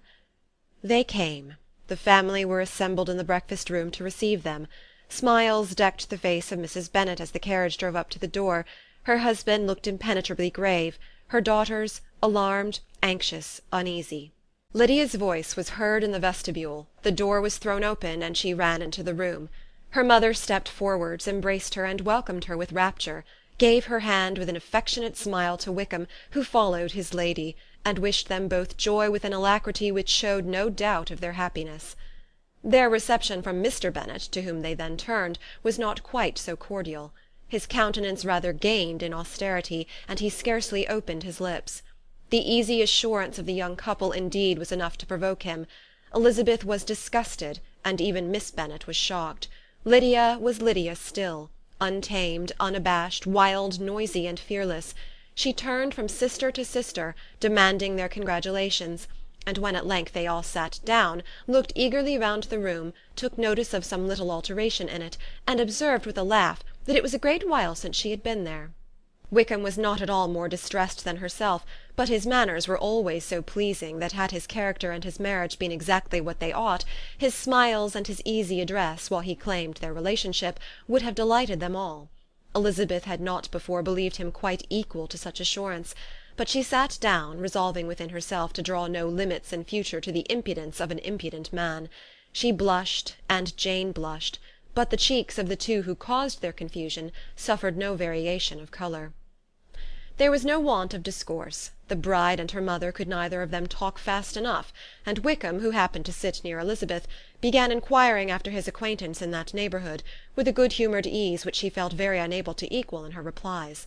They seemed each of them to have the happiest memories in the world. Nothing of the past was recollected with pain, and led Lydia involuntarily to subjects which her sisters would not have alluded to for the world. "Only think of its being 3 months," she cried, "since I went away! It seems but a fortnight, I declare, and yet there have been things enough happened in the time. Good gracious, when I went away I am sure I had no more idea of being married till I came back again, though I thought it would be very good fun if I was." Her father lifted up his eyes. Jane was distressed. Elizabeth looked expressively at Lydia, but she, who never heard or saw anything of which she chose to be insensible, gaily continued, "Oh, mamma, do the people hereabouts know I am married to-day? I was afraid they might not, and we overtook William Golding in his curricle, so I was determined he should know it, and so I let down the side-glass next to him, and took off my glove, and let my hand just rest upon the window-frame, so that he might see the ring, and then I bowed and smiled like anything." Elizabeth could bear it no longer. She got up and ran out of the room, and returned no more, till she heard them passing through the hall to the dining-parlour. She then joined them soon enough to see Lydia, with anxious parade, walk up to her mother's right hand, and hear her say to her eldest sister, "Ah, Jane, I take your place now, and you must go lower, because I am a married woman." It was not to be supposed that time would give Lydia that embarrassment from which she had been so wholly free at first. Her ease and good spirits increased. She longed to see Mrs. Phillips, the Lucases, and all their other neighbours, and to hear herself called Mrs. Wickham by each of them, and in the meantime she went after dinner to show her ring, and boast of being married, to Mrs. Hill and the 2 housemaids. "Well, mamma," said she, when they were all returned to the breakfast-room, "and what do you think of my husband? Is he not a charming man? I am sure my sisters must all envy me. I only hope they may have half my good luck. They must all go to Brighton. That is the place to get husbands. What a pity it is, mamma, we did not all go." "Very true, and if I had my will we should. But, my dear Lydia, I don't at all like your going such a way off. Must it be so?" "Oh, Lord, yes, there is nothing in that. I shall like it of all things. You and papa and my sisters must come down and see us. We shall be at Newcastle all the winter, and I dare say there will be some balls, and I will take good care to get partners for them all." "I should like it beyond anything," said her mother. And then, when you go away, you may leave one or two of my sisters behind you, and I dare say I shall get husbands for them before the winter is over." "I thank you for my share of the favour," said Elizabeth, "but I do not particularly like your way of getting husbands." Their visitors were not to remain above 10 days with them. Mr. Wickham had received his commission before he left London, and he was to join his regiment at the end of a fortnight. No one but Mrs. Bennet regretted that their stay would be so short, and she made the most of the time by visiting about with her daughter and having very frequent parties at home. These parties were acceptable to all. To avoid a family circle was even more desirable to such as did think than such as did not. Wickham's affection for Lydia was just what Elizabeth had expected to find it, not equal to Lydia's for him. She had scarcely needed her present observation to be satisfied, from the reason of things, that their elopement had been brought on by the strength of her love rather than by his, and she would have wondered why, without violently caring for her, he chose to elope with her at all, had she not felt certain that his flight was rendered necessary by distress of circumstances, and if that were the case, he was not the young man to resist an opportunity of having a companion. Lydia was exceedingly fond of him. He was her dear Wickham on every occasion. No one was to be put in competition with him. He did everything best in the world, and she was sure he would kill more birds on the 1st of September than anybody else in the country. One morning, soon after their arrival, as she was sitting with her 2 elder sisters, she said to Elizabeth, "Lizzie, I never gave you an account of my wedding, I believe. You were not by when I told mamma and the others all about it. Are not you curious to hear how it was managed?" "Not really," replied Elizabeth. "I think there cannot be too little said on the subject." "La, you are so strange! But I must tell you how it went off. We were married, you know, at St. Clement's, because Wickham's lodgings were in that parish, and it was settled that we should all be there by 11 o'clock. My uncle and aunt and I were to go together, and the others were to meet us at the church. Well, Monday morning came, and I was in such a fuss. I was so afraid, you know, that something would happen to put it off, and then I should have gone quite distracted. And there was my aunt, all the time I was dressing, preaching, and talking away just as if she was reading a sermon. However, I did not hear above 1 word in 10, for I was thinking, you may suppose, of my dear Wickham. I longed to know whether he would be married in his blue coat. Well, and so we breakfasted at 10 as usual. I thought it would never be over, for by the by you are to understand that my uncle and aunt were horrid unpleasant all the time I was with them. If you'll believe me, I did not once put my foot out of doors, though I was there a fortnight, not one party or scheme or anything. To be sure, London was rather thin, but however, the little theatre was open. Well, and so just as the carriage came to the door, my uncle was called away upon business to that horrid man, Mr. Stone. And then, you know, when once they got together, there is no end of it. Well, I was so frightened I did not know what to do, for my uncle was to give me away, and if we were beyond the hour we could not be married all day. But luckily he came back again in 10 minutes' time, and then we all set out.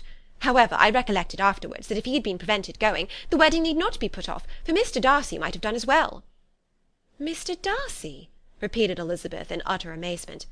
"Oh, yes, he was to come there with Wickham, you know." "Oh, but gracious me! I quite forgot. I ought not to have said a word about it. I promised them so faithfully. What will Wickham say? It was to be such a secret." "If it was to be a secret," said Jane, "say not another word on the subject. You may depend upon my seeking no further." "Oh, certainly," said Elizabeth, though burning with curiosity. "We will ask you no questions." "Thank you," said Lydia, "for if you did, I should certainly tell you all, and then Wickham would be angry." On such encouragement to ask, Elizabeth was forced to put it out of her power by running away. But to live in ignorance on such a point was impossible, or at least it was impossible not to try for information. Mr. Darcy had been at her sister's wedding. It was exactly a scene, and exactly among people where he had apparently least to do, and least temptation to go. Conjectures as to the meaning of it, rapid and wild, hurried into her brain, but she was satisfied with none. Those that best pleased her, as placing his conduct in the noblest light, seemed most improbable. She could not bear such suspense, and hastily seizing a sheet of paper, wrote a short letter to her aunt, to request an explanation of what Lydia had dropped, if it were compatible with the secrecy which had been intended. "You may readily comprehend," she added, "what my curiosity must be to know how a person unconnected with any of us, and comparatively speaking a stranger to our family, should have been amongst you at such a time. Pray write instantly and let me understand it, unless it is, for very cogent reasons, to remain in the secrecy which Lydia seems to think necessary, and then I must endeavour to be satisfied with ignorance." "Not that I shall, though," she added to herself as she finished the letter. "And, my dear aunt, if you do not tell me in an honourable manner, I shall certainly be reduced to tricks and stratagems to find it out." Jane's delicate sense of honour would not allow her to speak to Elizabeth privately of what Lydia had let fall. Elizabeth was glad of it. Till it appeared whether her inquiries would receive any satisfaction, she had rather be without a confidant. Chapter 52. Elizabeth had the satisfaction of receiving an answer to her letter as soon as she possibly could. She was no sooner in possession of it than, hurrying into the little copse, where she was least likely to be interrupted, she sat down on one of the benches and prepared to be happy, for the length of the letter convinced her that it did not contain a denial. Gracechurch Street, September 6th. My dear niece, I have just received your letter, and shall devote this whole morning to answering it, as I foresee that a little writing will not comprise what I have to tell you. I must confess myself surprised by your application. I did not expect it from you. Don't think me angry, however, for I only mean to let you know that I did not imagine such inquiries to be necessary on your side.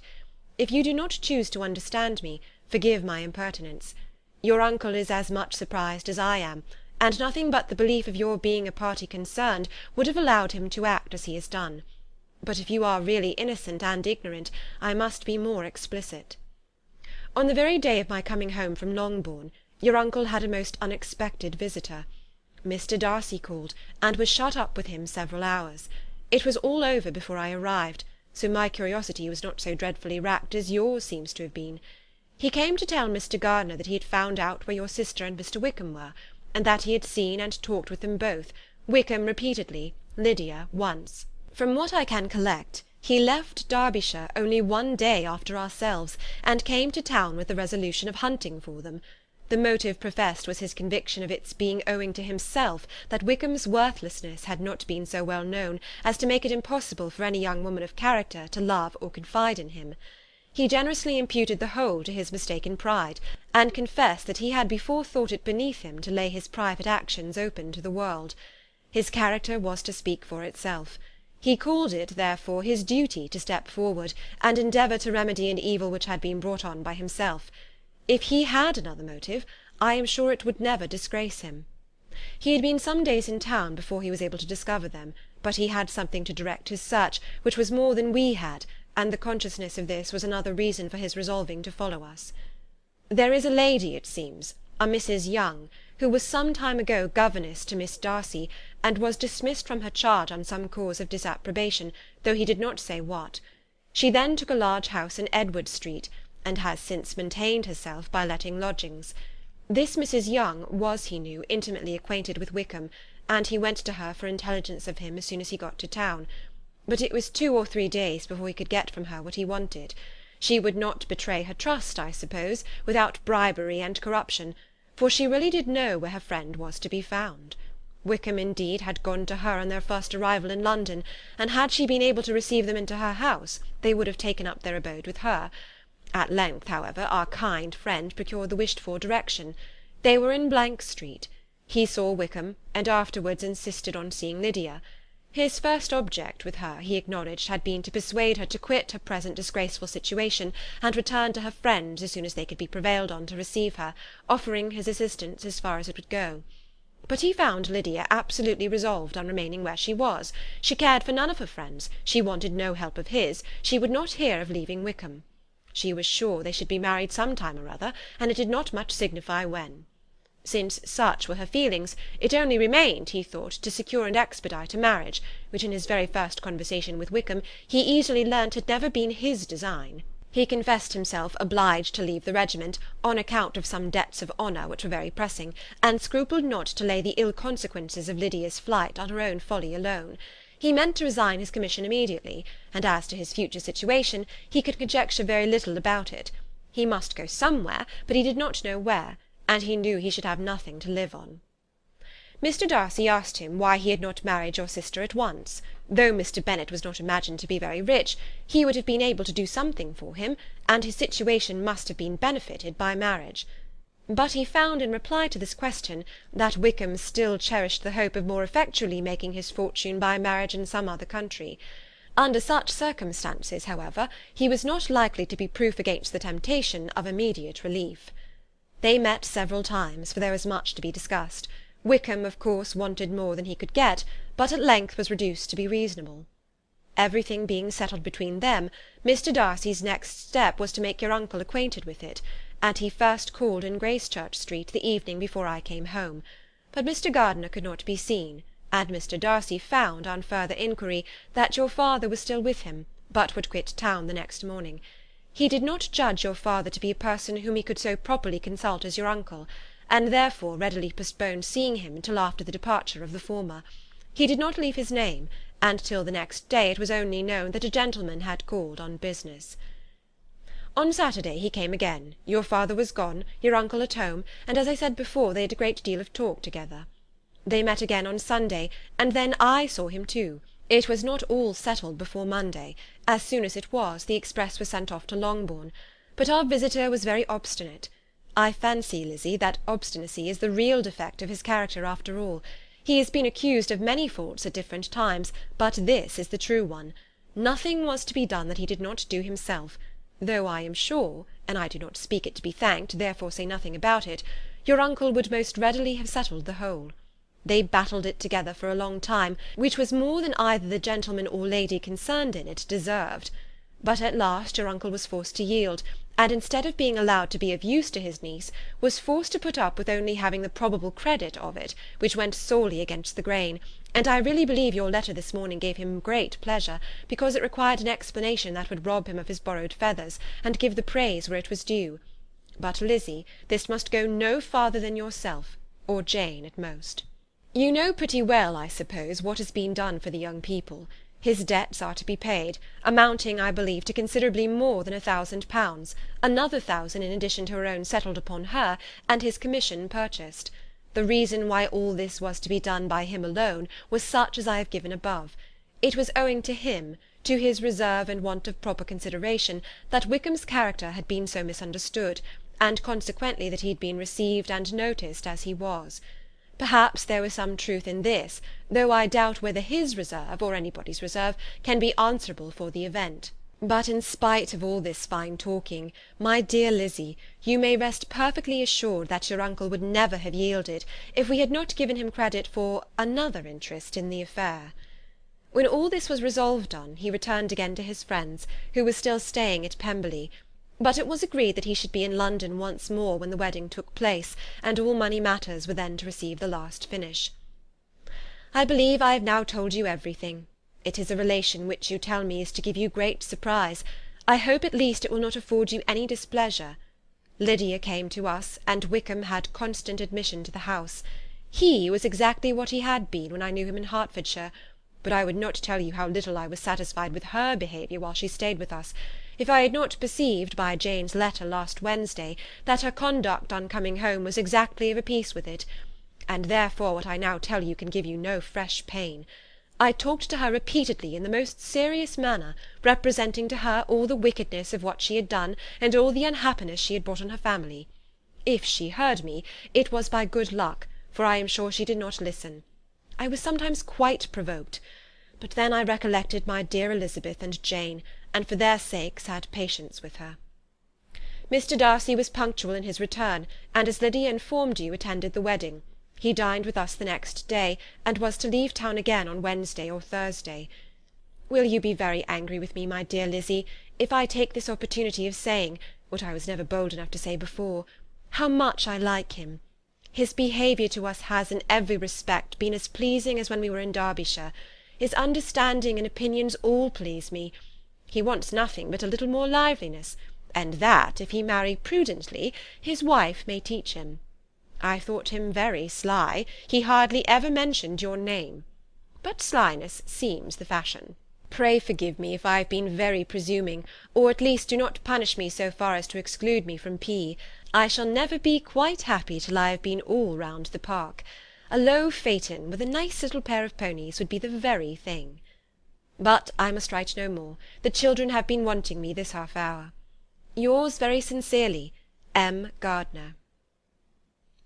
The contents of this letter threw Elizabeth into a flutter of spirits, in which it was difficult to determine whether pleasure or pain bore the greatest share. The vague and unsettled suspicions which uncertainty had produced of what Mr. Darcy might have been doing to forward her sister's match, which she had feared to encourage as an exertion of goodness too great to be probable, and at the same time dreaded to be just, from the pain of obligation, were proved beyond their greatest extent to be true. He had followed them purposely to town, he had taken on himself all the trouble and mortification attendant on such a research, in which supplication had been necessary to a woman whom he must abominate and despise, and where he was reduced to meet, frequently meet, reason with, persuade, and finally bribe, the man whom he always most wished to avoid, and whose very name it was punishment to him to pronounce. He had done all this for a girl whom he could neither regard nor esteem. Her heart did whisper that he had done it for her, but it was a hope shortly checked by other considerations, and she soon felt that even her vanity was insufficient, when required to depend on his affection for her, for a woman who had already refused him, as able to overcome a sentiment so natural as abhorrence against relationship with Wickham. Brother-in-law of Wickham! Every kind of pride must revolt from the connection. He had, to be sure, done much. She was ashamed to think how much. But he had given a reason for his interference, which asked no extraordinary stretch of belief. It was reasonable that he should feel he had been wrong. He had liberality, and he had the means of exercising it, and though she would not place herself as his principal inducement, she could perhaps believe that remaining partiality for her might assist his endeavours in a cause where her peace of mind must be materially concerned. It was painful, exceedingly painful, to know that they were under obligations to a person who could never receive a return. They owed the restoration of Lydia, her character, everything to him. Oh, how heartily did she grieve over every ungracious sensation she had ever encouraged, every saucy speech she had ever directed towards him. For herself she was humbled, but she was proud of him, proud that in a cause of compassion and honour he had been able to get the better of himself. She read over her aunt's commendation of him again and again. It was hardly enough, but it pleased her. She was even sensible of some pleasure, though mixed with regret, on finding how steadfastly both she and her uncle had been persuaded that affection and confidence subsisted between Mr. Darcy and herself. She was roused from her seat and her reflections by some one's approach, and before she could strike into another path she was overtaken by Wickham. "I am afraid I interrupt your solitary ramble, my dear sister," said he as he joined her. "You certainly do," she replied with a smile, "but it does not follow that the interruption must be unwelcome." "I should be sorry indeed if it were. We were always good friends, and now we are better." "True. Are the others coming out?" "I do not know. Mrs. Bennet and Lydia are going in the carriage to Meryton. And so, my dear sister, I find from our uncle and aunt that you have actually seen Pemberley." She replied in the affirmative. "I almost envy you the pleasure, and yet I believe it would be too much for me, or else I could take it in my way to Newcastle. And you saw the old housekeeper, I suppose? Poor Reynolds, she was always very fond of me, but of course she did not mention my name to you." "Yes, she did." "And what did she say?" "That you were gone into the army, and she was afraid had not turned out well. At such a distance as that, you know, things are strangely misrepresented." "Certainly," he replied, biting his lips. Elizabeth hoped she had silenced him, but he soon afterwards said, "I was surprised to see Darcy in town last month. We passed each other several times. I wonder what he can be doing there."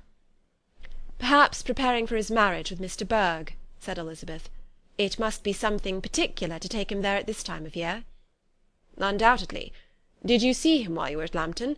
I thought I understood from the gardeners that you had." "Yes, he introduced us to his sister." "And do you like her?" "Very much." "I have heard, indeed, that she has uncommonly improved within this year or two. When I last saw her she was not very promising. I am very glad you liked her. I hope she will turn out well." "I dare say she will. She has got over the most trying age." "Did you go by the village of Kympton?" "I do not recollect that we did." "I mention it because it is the living which I ought to have had. A most delightful place. Excellent parsonage house. It would have suited me in every respect." "How should you have liked making sermons?" "Exceedingly well. I should have considered it as part of my duty, and the exertion would have been nothing. One ought not to repine, but to be sure it would have been such a thing for me. The quiet, the retirement of such a life would have answered all my ideas of happiness. But it was not to be. Did you ever hear Darcy mention the circumstance when you were in Kent?" "I have heard from authority, which I thought as good, that it was left to you conditionally only, and at the will of the present patron." "You have? Yes, there was something in that. I told you so from the first, you may remember." "I did hear, too, that there was a time when sermon-making was not so palatable to you as it seems to be at present, that you actually declared your resolution of never taking orders, and that the business had been compromised accordingly." "You did? And it was not wholly without foundation. You may remember what I told you on that point when first we talked of it." They were now almost at the door of the house, for she had walked fast to get rid of him, and unwilling for her sister's sake to provoke him, she only said in reply with a good-humoured smile, "Come, Mr. Wickham, we are brother and sister, you know. Do not let us quarrel about the past. In future, I hope we shall always be of one mind." She held out her hand, he kissed it with affectionate gallantry, though he hardly knew where to look, and they entered the house. Chapter 52. Chapter 53. Mr. Wickham was so perfectly satisfied with this conversation that he never again distressed himself, or provoked his dear sister Elizabeth, by introducing the subject of it, and she was pleased to find that she had said enough to keep him quiet. The day of his and Lydia's departure soon came, and Mrs. Bennet was forced to submit to a separation, which, as her husband by no means entered into her scheme of their all going to Newcastle, was likely to continue at least a twelvemonth. "Oh, my dear Lydia," she cried, "when shall we meet again?" "Oh, Lord, I don't know. Not these 2 or 3 years, perhaps." "Write to me very often, my dear." "As often as I can, but you know married women have never much time for writing. My sisters may write to me. They will have nothing else to do." Mr. Wickham's adieus were much more affectionate than his wife's. He smiled, looked handsome, and said many pretty things. "He is as fine a fellow," said Mr. Bennet as soon as they were out of the house, "as ever I saw. He simpers and smirks and makes love to us all. I am prodigiously proud of him. I defy even Sir William Lucas himself to produce a more valuable son-in-law." The loss of her daughter made Mrs. Bennet very dull for several days. "I often think," said she, "that there is nothing so bad as parting with one's friends. One seems so forlorn without them." "This is the consequence, you see, madam, of marrying a daughter," said Elizabeth. "It must make you better satisfied that your other 4 are single." "It is no such thing. Lydia does not leave me because she is married, but only because her husband's regiment happens to be so far off. If that had been nearer, she would not have gone so soon." But the spiritless condition which this event threw her into was shortly relieved, and her mind opened again to the agitation of hope, by an article of news which then began to be in circulation. The housekeeper at Netherfield had received orders to prepare for the arrival of her master, who was coming down in a day or 2 to shoot there for several weeks. Mrs. Bennet was quite in the fidgets. She looked at Jane, and smiled and shook her head by turns. "Well, well, and so Mr. Bingley is coming down, sister," for Mrs. Phillips first brought her the news. "Well, so much the better. Not that I care about it, though. He is nothing to us, you know, and I am sure I never want to see him again. But, however, he is very welcome to come to Netherfield if he likes it, and who knows what may happen? But that is nothing to us. You know, sister, we agreed long ago never to mention a word about it. And so is it quite certain he is coming?" "You may depend on it," replied the other, "for Mrs. Nicholls was in Meryton last night. I saw her passing by, and went out myself on purpose to know the truth of it, and she told me that it was certain true. He comes down on Thursday at the latest, very likely on Wednesday. She was going to the butcher's, she told me, on purpose to order in some meat on Wednesday, and she has got 3 couple of duck just fit to be killed." Miss Bennet had not been able to hear of his coming without changing colour. It was many months since she had mentioned his name to Elizabeth, but now, as soon as they were alone together, she said, "I saw you look at me to-day, Lizzie, when my aunt told us of the present report, and I know I appeared distressed. But don't imagine it was from any silly cause. I was only confused for the moment, because I felt that I should be looked at. I do assure you that the news does not affect me either with pleasure or pain. I am glad of one thing, that he comes alone, because we shall see the less of him. Not that I am afraid of myself, but I dread other people's remarks." Elizabeth did not know what to make of it. Had she not seen him in Derbyshire, she might have supposed him capable of coming there with no other view than what was acknowledged, but she still thought him partial to Jane, and she wavered as to the greater probability of his coming there with his friend's permission, or being bold enough to come without it. "Yet it is hard," she sometimes thought, "that this poor man cannot come to a house which he has legally hired, without raising all this speculation. I will leave him to himself." In spite of what her sister declared, and really believed to be her feelings in the expectation of his arrival, Elizabeth could easily perceive that her spirits were affected by it. They were more disturbed, more unequal, than she had often seen them. The subject which had been so warmly canvassed between their parents about a twelvemonth ago was now brought forward again. "As soon as ever Mr. Bingley comes, my dear," said Mrs. Bennet, "you will wait on him, of course." "No, no, you forced me into visiting him last year, and promised if I went to see him he should marry one of my daughters. But it ended in nothing, and I will not be sent on a fool's errand again." His wife represented to him how absolutely necessary such an attention would be from all the neighbouring gentlemen on his returning to Netherfield. "'Tis an etiquette I despise," said he. "If he wants our society, let him seek it. He knows where we live. I will not spend my hours in running after my neighbours every time they go away and come back again." "Well, all I know is that it will be abominably rude if you do not wait on him. But, however, that shan't prevent my asking him to dine here. I am determined. We must have Mrs. Long and the Goldings soon. That will make 13 with ourselves, so there will be just room at table for him." Consoled by this resolution, she was the better able to bear her husband's incivility, though it was very mortifying to know that her neighbours might all see Mr. Bingley, in consequence of it, before they did. As the day of his arrival drew near, "I begin to be sorry that he comes at all," said Jane to her sister. "It would be nothing. I could see him with perfect indifference, but I can hardly bear to hear it thus perpetually talked of. My mother means well, but she does not know, no one can know, how much I suffer from what she says. Happy shall I be when his stay at Netherfield is over." "I wish I could say anything to comfort you," replied Elizabeth, "but it is wholly out of my power. You must feel it, and the usual satisfaction of preaching patience to a sufferer is denied me, because you have always so much." Mr. Bingley arrived. Mrs. Bennet, through the assistance of servants, contrived to have the earliest tidings of it, that the period of anxiety and fretfulness on her side might be as long as it could. She counted the days that must intervene before their invitation could be sent, hopeless of seeing him before. But on the third morning after his arrival in Hertfordshire, she saw him, from her dressing-room window, enter the paddock and ride towards the house. Her daughters were eagerly called to partake of her joy. Jane resolutely kept her place at the table, but Elizabeth, to satisfy her mother, went to the window. She looked, she saw Mr. Darcy with him, and sat down again by her sister. "There is a gentleman with him, mamma," said Kitty. "Who can it be?" "Some acquaintance or other, my dear, I suppose. I am sure I do not know." "La!" replied Kitty, "it looks just like that man that used to be with him before, Mr. What's-his-name, that tall, proud man." "Good gracious! Mr. Darcy! And so it does, I vow.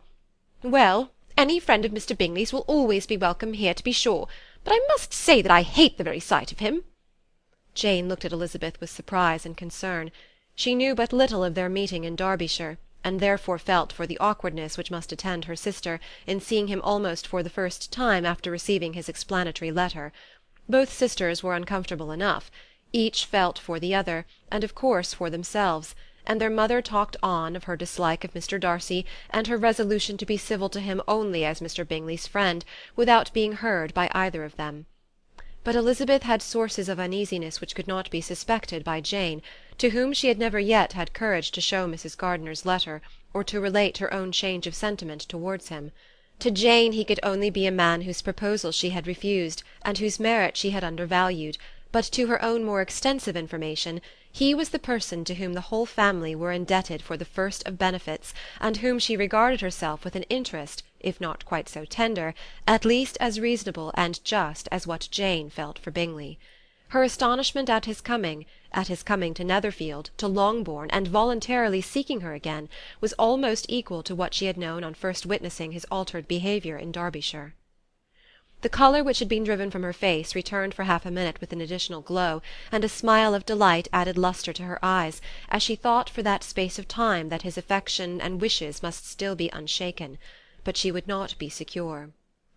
"Let me first see how he behaves," said she. "It will then be early enough for expectation." She sat intently at work, striving to be composed, without daring to lift up her eyes, till anxious curiosity carried them to the face of her sister as the servant was approaching the door. Jane looked a little paler than usual, but more sedate than Elizabeth had expected.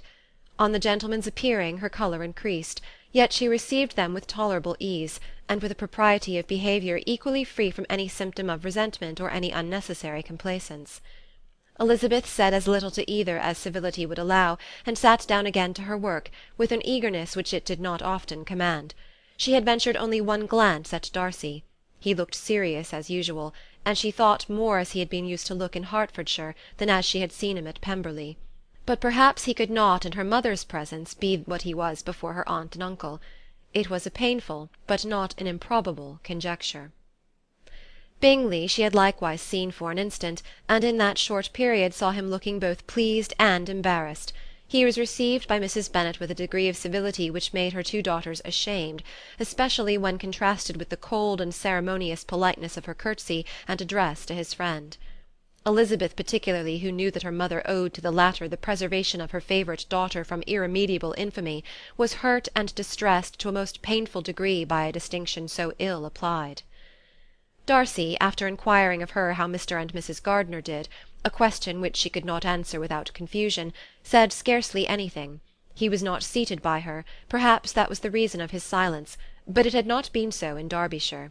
There he had talked to her friends when he could not to herself, but now several minutes elapsed without bringing the sound of his voice, and when occasionally, unable to resist the impulse of curiosity, she raised her eyes to his face, she as often found him looking at Jane as at herself, and frequently on no object but the ground. More thoughtfulness and less anxiety to please than when they had last met were plainly expressed. She was disappointed, and angry with herself for being so. "Could I expect it to be otherwise?" said she. "Yet why did he come?" She was in no humour for conversation with any one but himself, and to him she had hardly courage to speak. She inquired after his sister, but could do no more. "It is a long time, Mr. Bingley, since you went away," said Mrs. Bennet. He readily agreed to it. "I began to be afraid you would never come back again. People did say you meant to quit the place entirely at Michaelmas, but however I hope it is not true. A great many changes have happened in the neighbourhood since you went away. Miss Lucas is married and settled, and one of my own daughters. I suppose you have heard of it? Indeed, you must have seen it in the papers. It was in the Times and the Courier, I know, though it was not put in as it ought to be. It was only said lately George Wickham Esquire to Miss Lydia Bennet, without there being a syllable said of her father, or the place where she lived, or anything. It was my brother Gardiner's drawing up too, and I wonder how he came to make such an awkward business of it. Did you see it?" Bingley replied that he did, and made his congratulations. Elizabeth dared not lift up her eyes. How Mr. Darcy looked, therefore, she could not tell. "It is a delightful thing, to be sure, to have a daughter well married," continued her mother. "But at the same time, Mr. Bingley, it is very hard to have her taken such away from me. They are gone down to Newcastle, a place quite northward, it seems, and there they are to stay I do not know how long. His regiment is there, for I suppose you have heard of his leaving the Blankshire, and of his being gone into the regulars. Thank heaven he has some friends, though perhaps not so many as he deserves." Elizabeth, who knew this to be levelled at Mr. Darcy, was in such a misery of shame that she could hardly keep her seat. It drew from her, however, the exertion of speaking, which nothing else had so effectually done before, and she asked Bingley whether he meant to make any stay in the country at present. A few weeks, he believed. "When you have killed all your own birds, Mr. Bingley," said her mother, "I beg you will come here and shoot as many as you please on Mr. Bennet's manor. I am sure he'll be vastly happy to oblige you, and will save all the best of the coveys for you." Elizabeth's misery increased at such unnecessary, such officious attention. Were the same fair prospect to arise at present as had flattered them a year ago, everything, she was persuaded, would be hastening to the same vexatious conclusion. At that instant she felt that years of happiness could not make Jane or herself amends for moments of such painful confusion. "The first wish of my heart," said she to herself, "is never more to be in company with either of them. Their society can afford no pleasure that will atone for such wretchedness as this. Let me never see either one or the other again." Yet the misery, for which years of happiness were to offer no compensation, received soon afterwards material relief, from observing how much the beauty of her sister rekindled the admiration of her former lover. When first he came in he had spoken to her but little, but every 5 minutes seemed to be giving her more of his attention. He found her as handsome as she had been last year, as good-natured and as unaffected, though not quite so chatty. Jane was anxious that no difference should be perceived in her at all, and was really persuaded that she talked as much as ever, but her mind was so busily engaged that she did not always know when she was silent. When the gentlemen rose to go away, Mrs. Bennet was mindful of her intended civility, and they were invited and engaged to dine at Longbourn in a few days' time. "You are quite a visit in my debt, Mr. Bingley," she added, "for when you went to town last winter you promised to take a family dinner with us as soon as you returned. I have not forgot, you see, and I assure you I was very much disappointed that you did not come back and keep your engagement." Bingley looked a little silly at this reflection, and said something of his concern at having been prevented by business.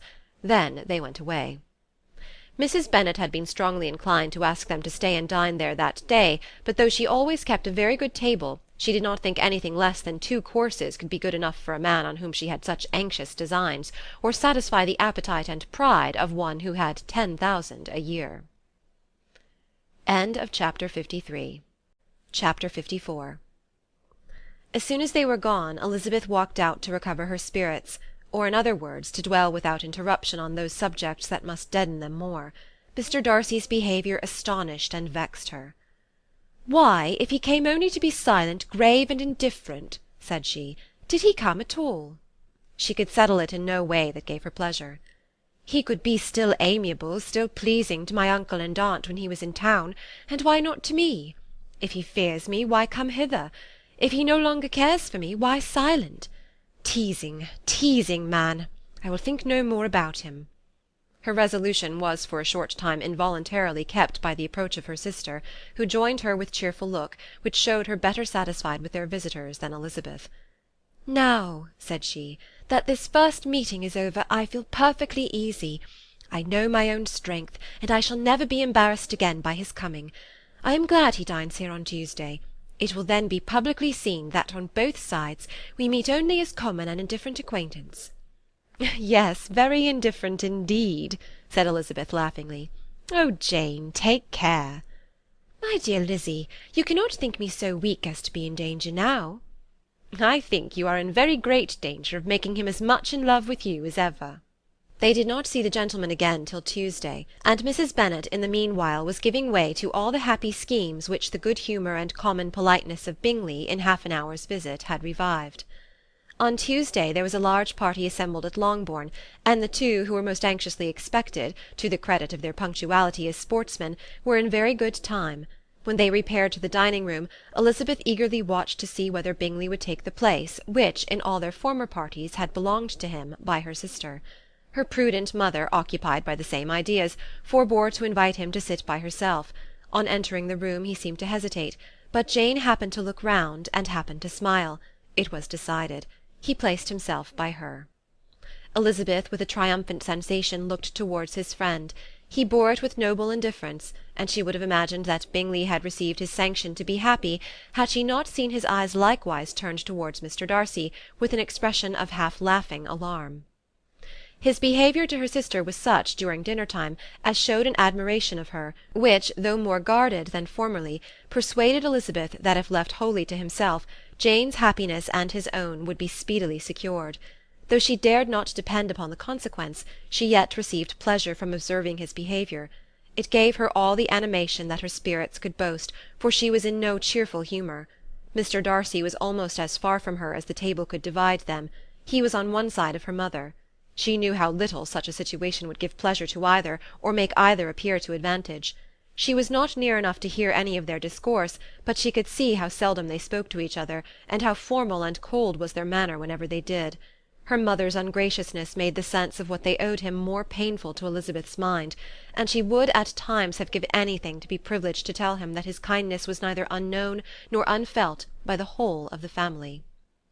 She was in hopes that the evening would afford some opportunity of bringing them together, that the whole of the visit would not pass away without enabling them to enter into something more of conversation than the mere ceremonious salutation attending his entrance. Anxious and uneasy, the period which passed in the drawing-room, before the gentlemen came, was wearisome and dull to a degree that made her almost uncivil. She looked forward to their entrance as the point on which all her chance of pleasure for the evening must depend. "If he does not come to me, then," she said, "I shall give him up for ever." The gentleman came, and she thought he looked as if he would have answered her hopes. But alas, the ladies had crowded round the table where Miss Bennet was making tea, and Elizabeth pouring out the coffee, in so close a confederacy that there was not a single vacancy near her which would admit of a chair; and on the gentleman's approaching, one of the girls moved closer to her than ever, and said in a whisper, "The men shan't come and part us, I am determined. We want none of them, do we?" Darcy had walked away to another part of the room. She followed him with her eyes, envied every one to whom he spoke, had scarcely patience enough to help anybody to coffee, and then was enraged against herself for being so silly. A man who has once been refused! How could I ever be foolish enough to expect a renewal of his love? Is there one among the sex who could not protest against such a weakness as a second proposal to the same woman? There is no indignity so abhorrent to their feelings. She was revived a little, however, by his bringing back his coffee-cup himself, and she seized the opportunity of saying, "Is your sister at Pemberley still?" "Yes, she will remain there till Christmas." "And quite alone? Have all her friends left her?" "Mrs. Annesley is with her. The others have gone on to Scarborough these 3 weeks." She could think of nothing more to say, but if he wished to converse with her, he might have better success. He stood by her, however, for some minutes in silence, and at last, on the young lady's whispering to Elizabeth again, he walked away. When the tea-things were removed, and the card-tables placed, and the ladies all rose, and Elizabeth was then hoping to be joined by him, when all her views were overthrown by seeing him fall a victim to her mother's rapacity for whist-players, and in a few moments after seated with the rest of the party. She now lost every expectation of pleasure. They were confined for the evening at different tables, and she had nothing to hope, but that his eyes were so often turned towards her side of the room as to make him play as unsuccessfully as herself. Mrs. Bennet had designed to keep the 2 Netherfield gentlemen to supper, but their carriage was unluckily ordered before any of the others, and she had no opportunity of detaining them. "Well, girls," said she, as soon as they were left to themselves, "what say you to the day? I think everything is passed off uncommonly well, I assure you. The dinner was as well dressed as any I ever saw, the venison was roasting to a turn, and everybody said they never saw so fat a haunch. The soup was 50 times better than what we had at the Lucases last week, and even Mr. Darcy acknowledged that the partridges were remarkably well done, and I suppose he has 2 or 3 French cooks at least. And, my dear Jane, I never saw you look in greater beauty. Mrs. Long said so too, for I asked her whether you did not. And what do you think she said besides? 'Ah, Mrs. Bennet, we shall have her at Netherfield at last.' She did indeed. I do think Mrs. Long is as good a creature as ever lived, and her nieces are very pretty behaved girls, and not at all handsome. I like them prodigiously." Mrs. Bennet, in short, was in very great spirits. She had seen enough of Bingley's behaviour to Jane to be convinced that she would get him at last, and her expectations of advantage to her family, when in a happy humour, were so far beyond reason that she was quite disappointed at not seeing him there again the next day to make his proposals. "It has been a very agreeable day," said Miss Bennet to Elizabeth. "The party seemed so well selected, so suitable with one another. I hope we may often meet again." Elizabeth smiled. "Lizzy, you must not do so. You must not suspect me. It mortifies me. I assure you that I have now learnt to enjoy his conversation as an agreeable and sensible young man, without having a wish beyond it. I am perfectly satisfied, from what his manners now are, that he had never any design of engaging my affection.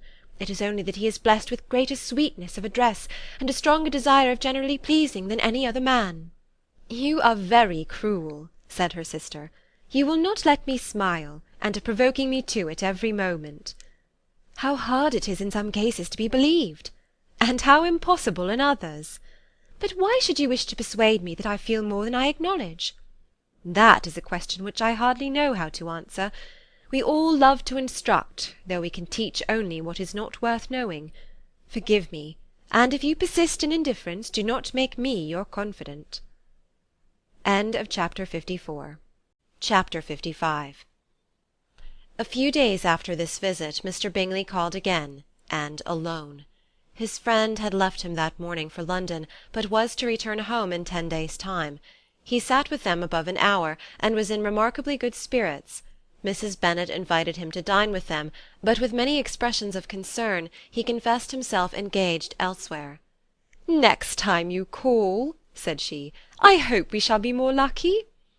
He should be particularly happy at any time, etc., etc., and if she would give him leave, would take an early opportunity of waiting on them. "Can you come to-morrow?" Yes, he had no engagement at all for to-morrow, and her invitation was accepted with alacrity. He came, and in such very good time that the ladies were none of them dressed. In ran Mrs. Bennet to her daughter's room in her dressing-gown, and with her hair half finished, crying out, "My dear Jane, make haste and hurry down. He is come. Mr. Bingley is come. He is indeed. Make haste, make haste. Here, Sarah, come to Miss Bennet this moment, and help her on with her gown. Never mind Miss Lizzie's hair." "We will be down as soon as we can," said Jane. "But I dare say Kitty is forwarder than either of us, for she went upstairs half an hour ago." "Oh, hang Kitty! What has she to do with it? Come, be quick, be quick! Where is your sash, my dear?" But when her mother was gone, Jane would not be prevailed on to go down without one of her sisters. The same anxiety to get them by themselves was visible again in the evening. After tea Mr. Bennet retired to the library, as was his custom, and Mary went upstairs to her instrument. 2 obstacles of the 5 being thus removed, Mrs. Bennet sat down, and winking at Elizabeth and Catherine for a considerable time, without making any impression on them. Elizabeth would not observe her, and when at last Kitty did, she very innocently said, "What is the matter, mamma? What do you keep winking at me for? What am I to do?" "Oh, nothing, child, nothing. I did not wink at you." She then sat still 5 minutes longer, but unable to waste such a precious occasion, she suddenly got up, and saying to Kitty, "Come here, my love, I want to speak to you," took her out of the room. Jane instantly gave a look at Elizabeth which spoke her distress at such premeditation, and her entreaty that she would not give in to it. In a few minutes Mrs. Bennet half opened the door, and called out, "Lizzie, my dear, I want to speak with you." Elizabeth was forced to go. "We may as well leave them by themselves, you know," said her mother as soon as she was in the hall. "Kitty and I are going upstairs to sit in my dressing-room." Elizabeth made no attempt to reason with her mother, but remained quietly in the hall, till she and Kitty were out of sight, then returned to the drawing-room. Mrs. Bennet's schemes for the day were ineffectual. Bingley was everything that was charming, except the professed lover of her daughter. His ease and cheerfulness rendered him a most agreeable addition to their evening party, and he bore with the ill-judged officiousness of the mother, and heard all her silly remarks with a forbearance and command of countenance particularly grateful to the daughter. He scarcely needed an invitation to stay supper, and before he went away an engagement was formed, chiefly through his own and Mrs. Bennet's means, for his coming next morning to shoot with her husband. After this day Jane said no more of her indifference. Not a word passed between the sisters concerning Bingley, but Elizabeth went to bed in the happy belief that all must speedily be concluded, unless Mr. Darcy returned within the stated time. Seriously, however, she felt tolerably persuaded that all this must have taken place with that gentleman's concurrence. Bingley was punctual to his appointment, and he and Mr. Bennet spent the morning together, as had been agreed on. The latter was much more agreeable than his companion expected. There was nothing of presumption or folly in Bingley that could provoke his ridicule, or disgust him into silence, and he was more communicative and less eccentric than the other had ever seen him. Bingley of course returned with him to dinner, and in the evening Mrs. Bennet's invention was again at work to get everybody away from him and her daughter. Elizabeth, who had a letter to write, went into the breakfast-room for that purpose soon after tea, for as the others were all going to sit down to cards, she could not be wanted to counteract her mother's schemes. But on returning to the drawing-room, when her letter was finished, she saw, to her infinite surprise, there was reason to fear that her mother had been too ingenious for her. On opening the door, she perceived her sister and Bingley standing together over the hearth, as if engaged in earnest conversation, and had this led to no suspicion, the faces of both, as they hastily turned round and moved away from each other, would have told it all. Their situation was awkward enough, but hers, she thought, was still worse. Not a syllable was uttered by either, and Elizabeth was on the point of going away again, when Bingley, who, as well as the other, had sat down, suddenly rose, and whispering a few words to her sister, ran out of the room. Jane could have no reserves from Elizabeth where confidence would give pleasure, and instantly embracing her, acknowledged with the liveliest emotion that she was the happiest creature in the world. "'Tis too much," she added, "by far too much. I do not deserve it. Oh, why is everybody not as happy?" Elizabeth's congratulations were given with a sincerity, a warmth, a delight, which words could but poorly express. Every sentence of kindness was a fresh source of happiness to Jane, but she would not allow herself to stay with her sister, or say half that remained to be said for the present. "I must go instantly to my mother," she cried. I would not on any account trifle with her affectionate solicitude, or allow her to hear it from any one but myself. He is gone to my father already. Oh, Lizzie, to know that what I have to relate will give such pleasure to all my dear family! How shall I bear so much happiness?" She then hastened away to her mother, who had purposely broken up the card-party, and was sitting upstairs with Kitty.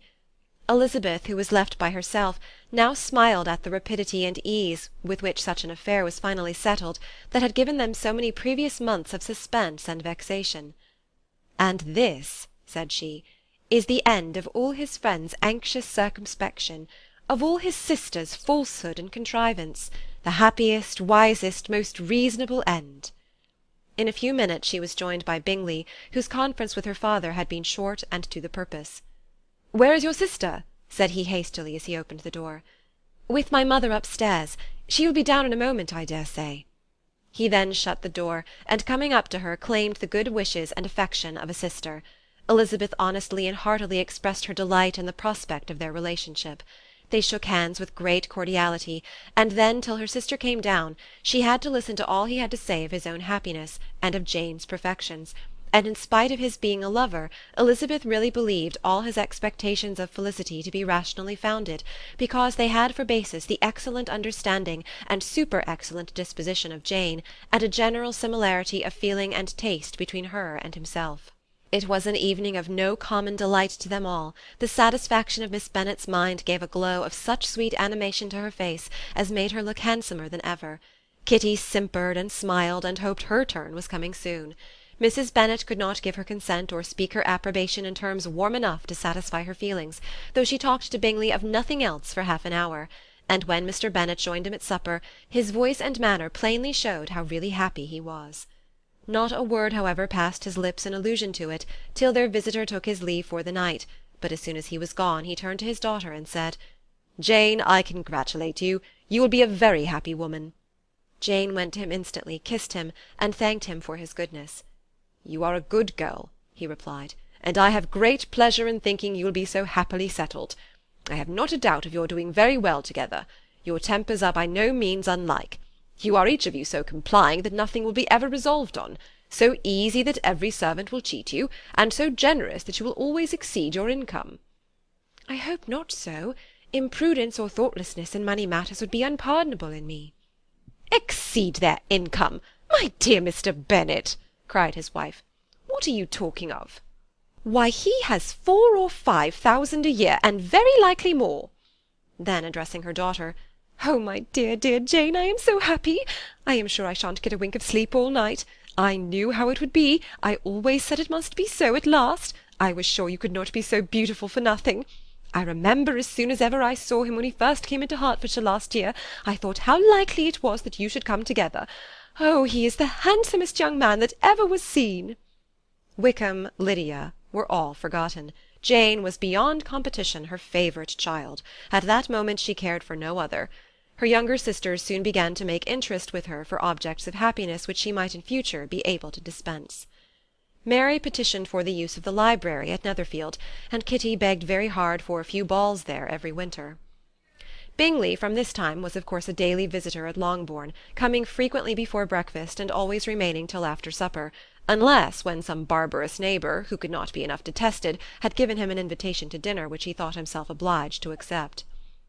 Elizabeth had now but little time for conversation with her sister, for while he was present Jane had no attention to bestow on any one else, but she found herself considerably useful to both of them in those hours of separation that must sometimes occur. In the absence of Jane he always attached himself to Elizabeth, for the pleasure of talking with her, and when Bingley was gone, Jane constantly sought the same means of relief. "He has made me so happy," said she one evening, "by telling me that he was totally ignorant of my being in town last spring. I had not believed it possible." "I suspected as much," said Elizabeth, "but how did he account for it?" "It must have been his sister's doing. They were certainly no friends to his acquaintance with me, which I cannot wonder at, since he might have chosen so much more advantageously in many respects. But when they see, as I trust they will, that the brother is happy with me, they will learn to be contented, and we shall be on good terms again, though we can never be what we once were to each other." "That is the most unforgiving speech," said Elizabeth, "that I ever heard you utter. Good girl! It would vex me indeed to see you again the dupe of Miss Bingley's pretended regard." "Would you believe it, Lizzie, that when he went to town last November he really loved me, and nothing but a persuasion of my being indifferent would have prevented his coming down again?" "He made a little mistake, to be sure, but it is to the credit of his modesty." This naturally introduced a panegyric from Jane on his diffidence, and the little value he put on his own good qualities. Elizabeth was pleased to find that he had not betrayed the interference of his friend, for though Jane had the most generous and forgiving heart in the world, she knew it was a circumstance which must prejudice her against him. "I am certainly the most fortunate creature that ever existed," cried Jane. "Oh, Lizzie, why am I thus singled from my family and blessed above them all? If I could but see you as happy, if there were but such another man for you! If you were to give me 40 such men, I could never be so happy as you. Till I have your disposition, your goodness, I can never have your happiness. No, no, let me shift for myself, and perhaps, if I have very good luck, I may meet with another Mr. Collins in time." The situation of affairs in the Longbourn family could not be long a secret. Mrs. Bennet was privileged to whisper it to Mrs. Phillips, and she ventured without any permission to do the same by all her neighbours in Meryton. The Bennets were speedily pronounced to be the luckiest family in the world, though only a few weeks before, when Lydia had first run away, they had been generally proved to be marked out for misfortune. Chapter 56. One morning, about a week after Bingley's engagement with Jane had been formed, as he and the females of the family were sitting together in the dining-room, their attention was suddenly drawn to the window by the sound of a carriage, and they perceived a chaise and four driving up the lawn. It was too early in the morning for visitors, and besides, the equipage did not answer to that of any of their neighbours. The horses were post, and neither the carriage nor the livery of the servant who preceded it were familiar to them. As it was certain, however, that somebody was coming, Bingley instantly prevailed on Miss Bennet to avoid the confinement of such an intrusion, and walk away with him into the shrubbery. They both set off, and the conjectures of the remaining three continued, though with little satisfaction, till the door was thrown open and their visitor entered. It was Lady Catherine de Bourgh. They were, of course, all intending to be surprised, but their astonishment was beyond their expectation, and on the part of Mrs. Bennet and Kitty, though she was perfectly unknown to them, even inferior to what Elizabeth felt. She entered the room with an air more than usually ungracious, made no other reply to Elizabeth's salutation than a slight inclination of the head, and sat down without saying a word. Elizabeth had mentioned her name to her mother on her ladyship's entrance, though no request of introduction had been made. Mrs. Bennet, all amazement, though flattered by having a guest of such high importance, received her with the utmost politeness. After sitting for a moment in silence, she said very stiffly to Elizabeth, "I hope you are well, Miss Bennet. That lady, I suppose, is your mother?" Elizabeth replied very concisely that she was. "And that, I suppose, is one of your sisters?" "Yes, madam," said Mrs. Bennet, delighted to speak to Lady Catherine. "She is my youngest girl but one. My youngest of all is lately married, and my eldest is somewhere about the grounds, walking with a young man who, I believe, will soon become a part of the family." "You have a very small park here," returned Lady Catherine after a short silence. "It is nothing in comparison of Rosings, my lady, I dare say, but I assure you it is much larger than Sir William Lucas's." "This must be a most inconvenient sitting-room for the evening in summer. The windows are full west." Mrs. Bennet assured her that they never sat there after dinner, and then added, "May I take the liberty of asking your ladyship whether you left Mr. and Mrs. Collins well?" "Yes, very well. I saw them the night before last." Elizabeth now expected that she would produce a letter for her from Charlotte, as it seemed the only probable motive for her calling. But no letter appeared, and she was completely puzzled.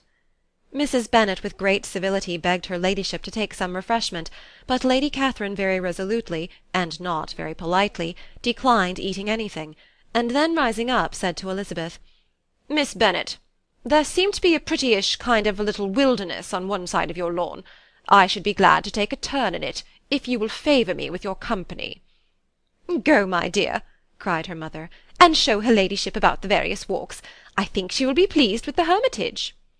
Elizabeth obeyed, and running into her own room for her parasol, attended her noble guest downstairs. As they passed through the hall, Lady Catherine opened the doors into the dining-parlour and drawing-room, and pronouncing them after a short survey to be decent-looking rooms, walked on. Her carriage remained at the door, and Elizabeth saw that her waiting-woman was in it. They proceeded in silence along the gravel walk that led to the copse. Elizabeth was determined to make no effort for conversation with a woman who was now more than usually insolent and disagreeable. "How could I ever think her like her nephew?" said she, as she looked in her face. As soon as they entered the copse, Lady Catherine began in the following manner. "You can be at no loss, Miss Bennet, to understand the reason of my journey hither. Your own heart, your own conscience must tell you why I come." Elizabeth looked with unaffected astonishment. "Indeed, you are mistaken, madam. I have not been at all able to account for the honour of seeing you here." "Miss Bennet," replied her ladyship in an angry tone, "you ought to know that I am not to be trifled with. But however insincere you may choose to be, you shall not find me so. My character has ever been celebrated for its sincerity and frankness, and in a cause of such moment as this I shall certainly not depart from it. A report of a most alarming nature reached me 2 days ago. I was told that not only was your sister on the point of being most advantageously married, but that you, that Miss Elizabeth Bennet, would in all likelihood be soon afterwards united to my nephew, my own nephew, Mr. Darcy. Though I know it must be a scandalous falsehood, though I would not injure him so much as to suppose the truth of it possible, I instantly resolved on setting off for this place, that I might make my sentiments known to you." "If you believed it impossible to be true," said Elizabeth, colouring with astonishment and disdain, "I wonder you took the trouble of coming so far. What could your ladyship propose by it?" "At once to insist upon having such a report universally contradicted." "Your coming to Longbourn to see me and my family," said Elizabeth coolly, "will be rather a confirmation of it, if indeed such a report is in existence." "If! Do you then pretend to be ignorant of it? Has it not been industriously circulated by yourselves? Do you not know that such a report is spread about?"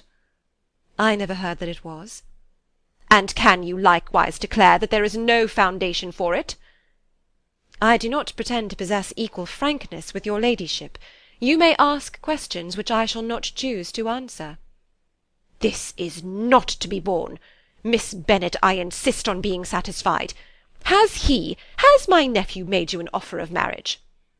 "Your ladyship has declared it to be impossible." "It ought to be so. It must be so while he retains the use of his reason.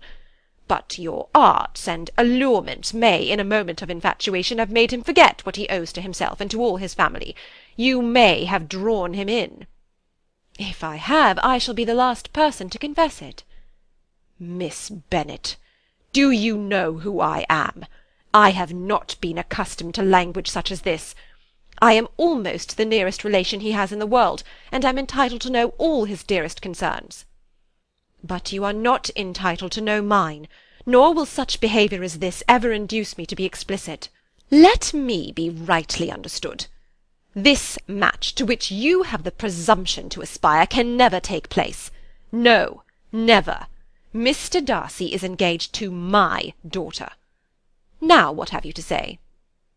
"Only this, that if he is so, you can have no reason to suppose he'll make an offer to me." Lady Catherine hesitated for a moment, and then replied, "The engagement between them is of a peculiar kind. From their infancy they have been intended for each other. It was the favourite wish of his mother as well as of hers. While in their cradles we planned the union. And now, at the moment when the wishes of both sisters would be accomplished in their marriage, to be prevented by a young woman of inferior birth, of no importance in the world, and wholly unallied to the family. Do you pay no regard to the wishes of his friends? To his tacit engagement with Mr. Berg? Are you lost to every feeling of propriety and delicacy? Have you not heard me say that from his earliest hours he was destined for his cousin?" "Yes, and I had heard it before. But what is that to me? If there is no other objection to my marrying your nephew, I shall certainly not be kept from it by knowing that his mother and aunt wished him to marry Mr. Berg. You both did as much as you could in planning the marriage. Its completion depended on others. If Mr. Darcy is neither by honour nor inclination confined to his cousin, why is he not to make another choice? And if I am that choice, why may I not accept him?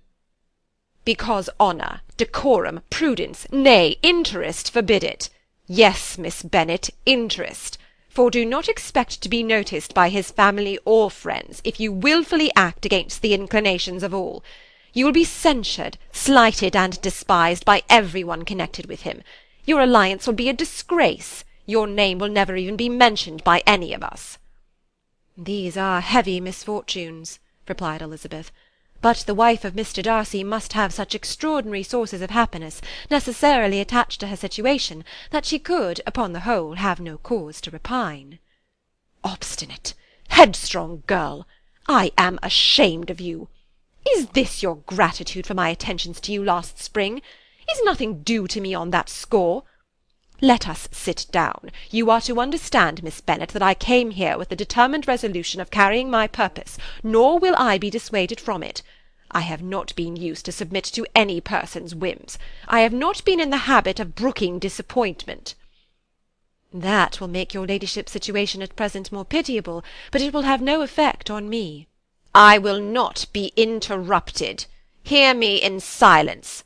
My daughter and my nephew are formed for each other. They are descended on the maternal side from the same noble line, and on the father's from respectable, honourable, and ancient, though untitled, families. Their fortune on both sides is splendid. They are destined for each other by the voice of every member of their respective houses. And what is to divide them? The upstart pretensions of a young woman without family connections or fortune. Is this to be endured? But it must not, shall not be.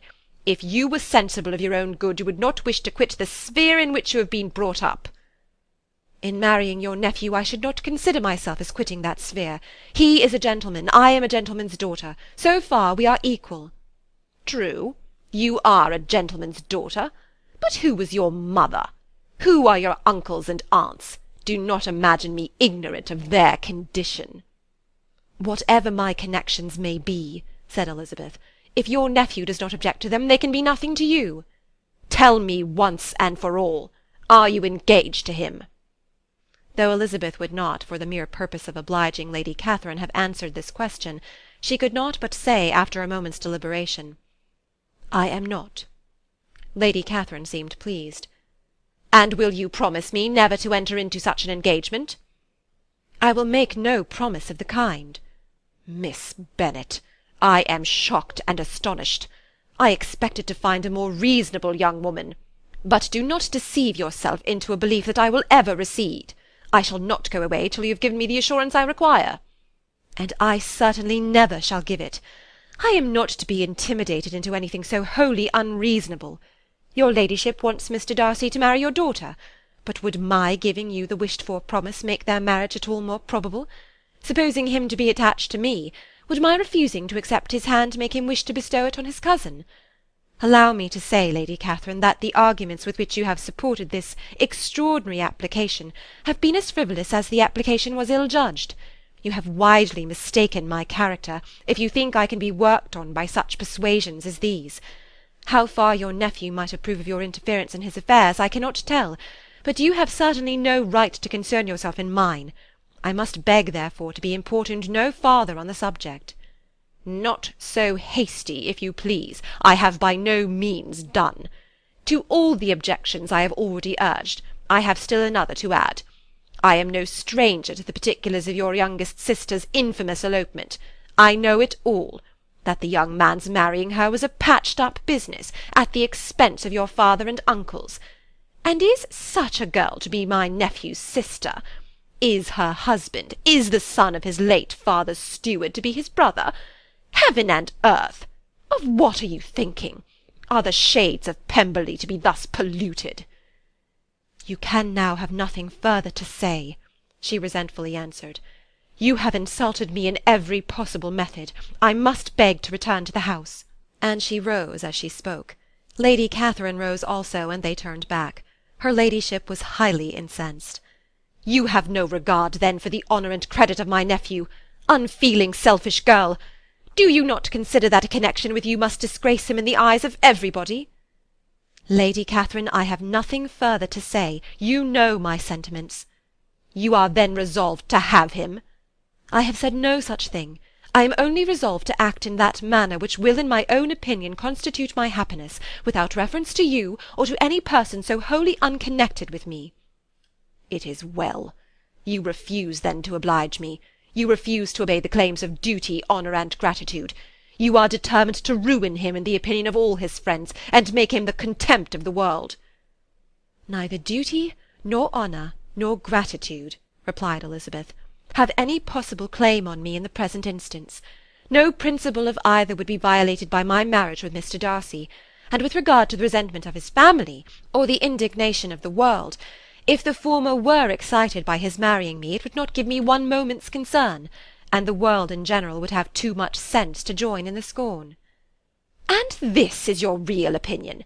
This is your final resolve? Very well. I shall now know how to act. Do not imagine, Miss Bennet, that your ambition will ever be gratified. I came to try you.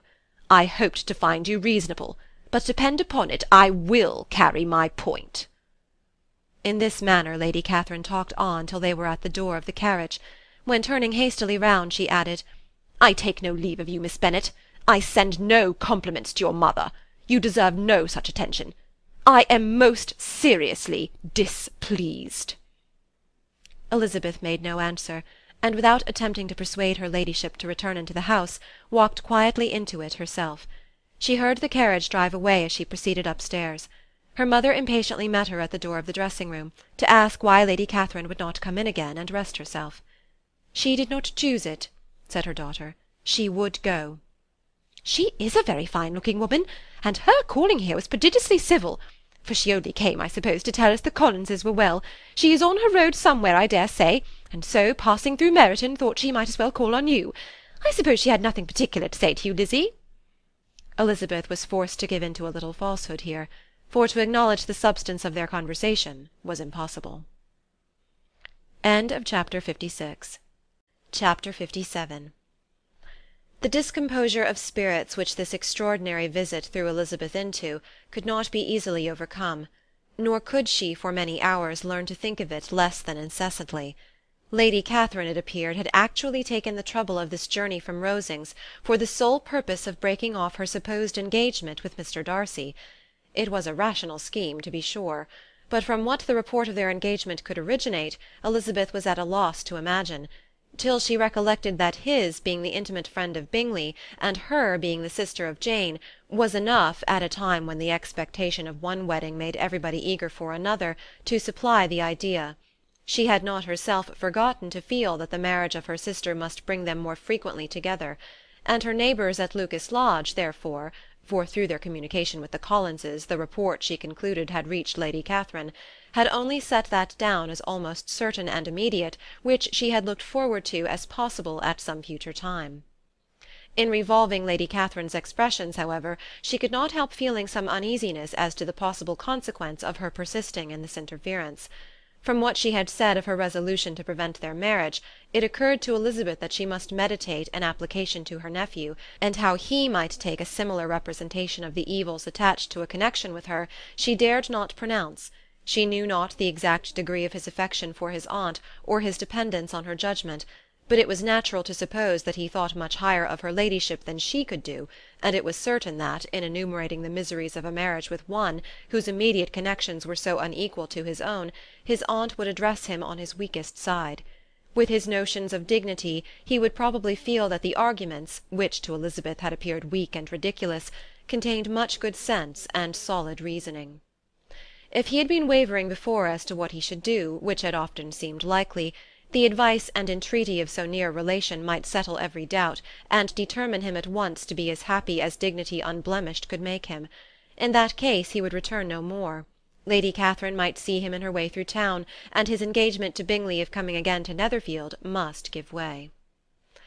If, therefore, an excuse for not keeping his promise should come to his friend within a few days, she added, I shall know how to understand it. I shall then give over every expectation, every wish of his constancy. If he is satisfied with only regretting me, when he might have obtained my affections and hand, I shall soon cease to regret him at all. The surprise of the rest of the family on hearing who their visitor had been was very great, but they obligingly satisfied it with the same kind of supposition which had appeased Mrs. Bennet's curiosity, and Elizabeth was spared from much teasing on the subject. The next morning, as she was going downstairs, she was met by her father, who came out of his library with a letter in his hand. "Lizzie," said he, "I was going to look for you. Come into my room." She followed him thither, and her curiosity to know what he had to tell her was heightened by the supposition of its being in some manner connected with the letter he held. It suddenly struck her that it might be from Lady Catherine, and she anticipated with dismay all the consequent explanations. She followed her father to the fireplace, and they both sat down. He then said, "I have received a letter this morning that has astonished me exceedingly. As it principally concerns yourself, you ought to know its contents.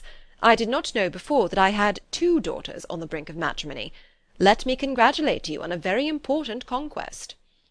The colour now rushed into Elizabeth's cheeks in the instantaneous conviction of its being a letter from the nephew instead of the aunt, and she was undetermined whether most to be pleased that he explained himself at all, or offended that his letter was not rather addressed to herself, when her father continued, "You look conscious. Young ladies have great penetration in such matters as these, but I think I may defy even your sagacity to discover the name of your admirer. This letter is from Mr. Collins." "From Mr. Collins? And what can he have to say?" "Something very much to the purpose, of course. He begins with congratulations on the approaching nuptials of my eldest daughter, of which, it seems, he has been told by some of the good-natured, gossiping Lucases. I shall not sport with your impatience by reading what he says on that point. What relates to yourself is as follows. Having thus offered you the sincere congratulations of Mrs. Collins and myself on this happy event, let me now add a short hint on the subject of another, of which we have been advertised by the same authority. Your daughter Elizabeth, it is presumed, will not long bear the name of Bennet after her elder sister has resigned it, and the chosen partner of her fate may be reasonably looked up to as one of the most illustrious personages in this land. Can you possibly guess, Lizzie, who is meant by this? This young gentleman is blessed in a peculiar way with everything the heart of mortal can most desire, splendid property, noble kindred, and extensive patronage. Yet in spite of all these temptations, let me warn my cousin Elizabeth and yourself of what evils you may incur by a precipitate closure with this gentleman's proposals, which, of course, you'll be inclined to take immediate advantage of. Have you any idea, Lizzie, who this gentleman is? But now it comes out. My motive for cautioning you is as follows. We have reason to imagine that his aunt, Lady Catherine de Bourgh, does not look on the match with a friendly eye. Mr. Darcy, you see, is the man. Now, Lizzie, I think I have surprised you. Could he or the Lucases have pitched on any man within the circle of our acquaintance, whose name would have given the lie more effectually to what they related? Mr. Darcy, who never looks at any woman but to see a blemish, and who probably never looked at you in his life. It is admirable." Elizabeth tried to join in her father's pleasantry, but could only force one most reluctant smile. Never had his wit been directed in a manner so little agreeable to her. "Are you not diverted?" "Oh, yes. Pray read on." "After mentioning the likelihood of this marriage to her ladyship last night, she immediately, with her usual condescension, expressed what she felt on the occasion, when it became apparent that on the score of some family objections on the part of my cousin, she would never give her consent to what she termed so disgraceful a match. I thought it my duty to give the speediest intelligence of this to my cousin, that she and her noble admirer may be well aware of what they are about, and not run hastily into a marriage which has not been properly sanctioned.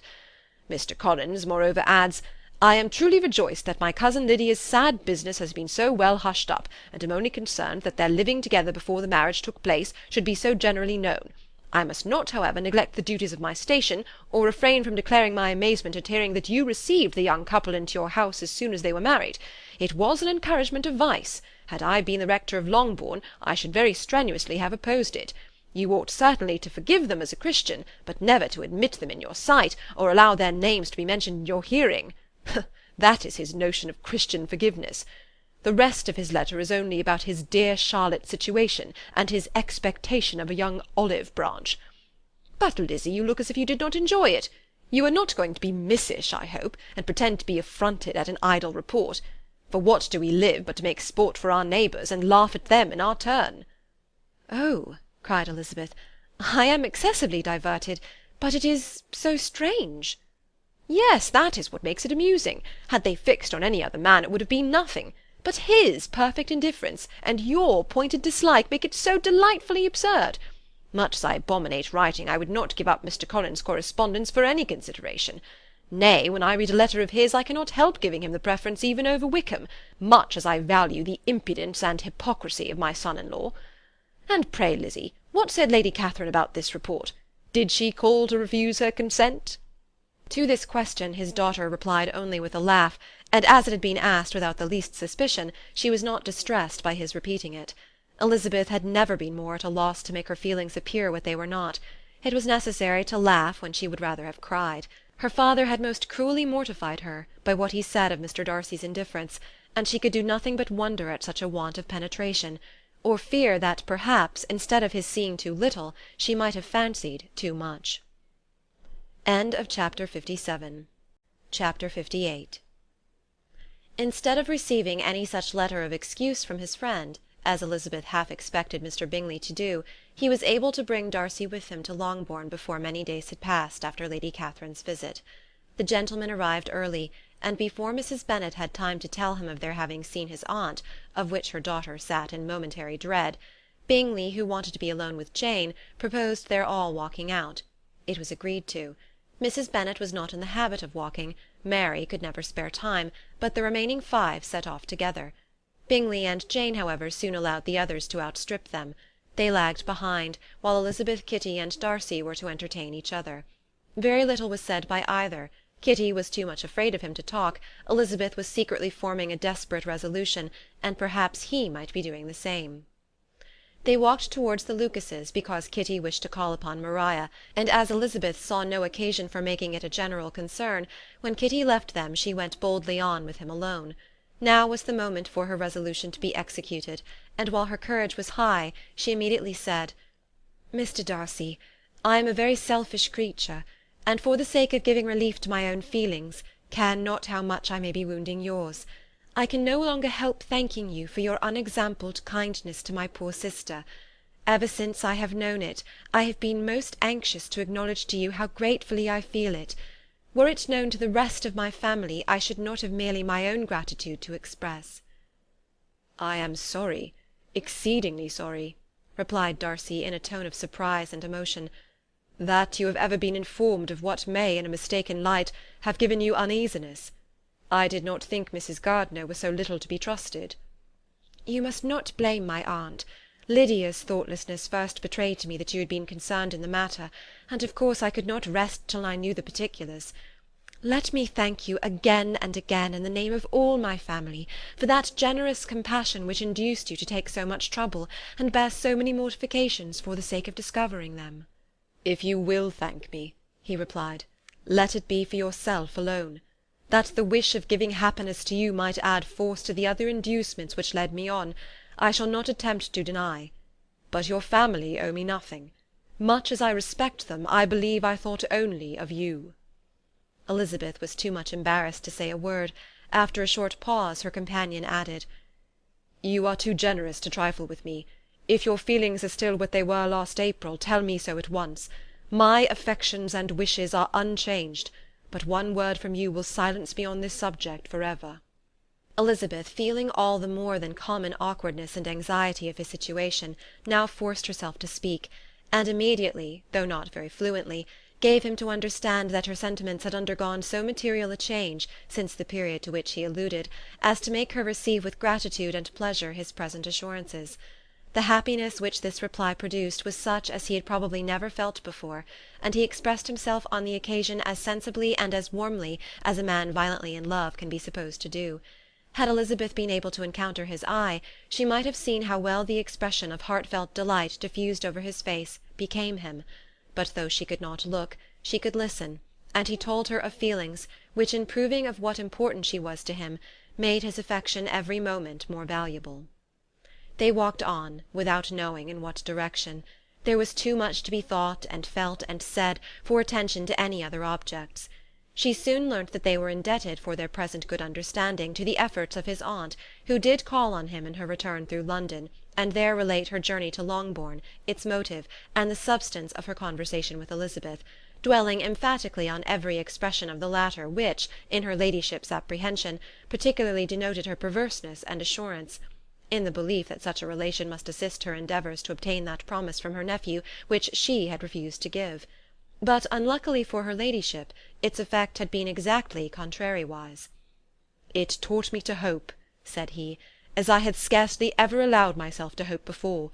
I knew enough of your disposition to be certain that, had you been absolutely, irrevocably decided against me, you would have acknowledged it to Lady Catherine, frankly and openly." Elizabeth coloured and laughed as she replied, "Yes, you know enough of my frankness to believe me capable of that. After abusing you so abominably to your face, I could have no scruple in abusing you to all your relations." "What did you say of me that I did not deserve? For though your accusations were ill-founded, formed on mistaken premises, my behaviour to you at the time had merited the severest reproof. It was unpardonable. I cannot think of it without abhorrence." "We will not quarrel for the greater shame of blame annexed that evening," said Elizabeth. "The conduct of neither, if strictly examined, will be irreproachable. But since then we have both, I hope, improved in civility." "I cannot be so easily reconciled to myself. The recollection of what I then said, of my conduct, my manners, my expressions during the whole of it, is now, and has been many months, inexpressibly painful to me. Your reproof, so well applied, I shall never forget. Had you behaved in a more gentlemanlike manner. Those were your words. You know not, you can scarcely conceive how they have tortured me, though it was some time, I confess, before I was reasonable enough to allow their justice." "I was certainly very far from expecting them to make so strong an impression. I had not the smallest idea of their ever being felt in such a way." "I can easily believe it. You thought me then devoid of every proper feeling. I am sure you did. The turn of your countenance I shall never forget, as you said that I could not have addressed you in any possible way that would have induced you to accept me." "Oh, do not repeat what I then said. These recollections will not do at all. I assure you that I have long been most heartily ashamed of it." Darcy mentioned his letter. "Did it," said he, "did it soon make you think better of me? Did you, on reading it, give any credit to its contents?" She explained what its effect on her had been, and how gradually all her former prejudices had been removed. "I knew," said he, "that what I wrote must give you pain, but it was necessary. I hope you have destroyed the letter. There was one part especially, the opening of it, which I should dread your having the power of reading again. I can remember some expressions which might justly make you hate me." "The letter shall certainly be burnt, if you believe it essential to the preservation of my regard. But though we have both reason to think my opinions not entirely unalterable, they are not, I hope, quite so easily changed as that implies." "When I wrote that letter," replied Darcy, "I believed myself perfectly calm and cool, but I am since convinced that it was written in a dreadful bitterness of spirit." "The letter perhaps began in bitterness, but it did not end so. The adieu is charity itself. But think no more of the letter. The feelings of the person who wrote, and the person who received it, are now so widely different from what they then were, that every unpleasant circumstance attending it ought to be forgotten. You must learn some of my philosophy. Think only of the past, as its remembrance gives you pleasure." "I cannot give you credit for any philosophy of the kind.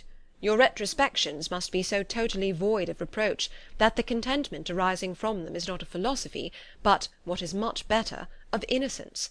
But with me it is not so. Painful recollections will intrude which cannot, which ought not, to be repelled. I have been a selfish being all my life, in practice, though not in principle.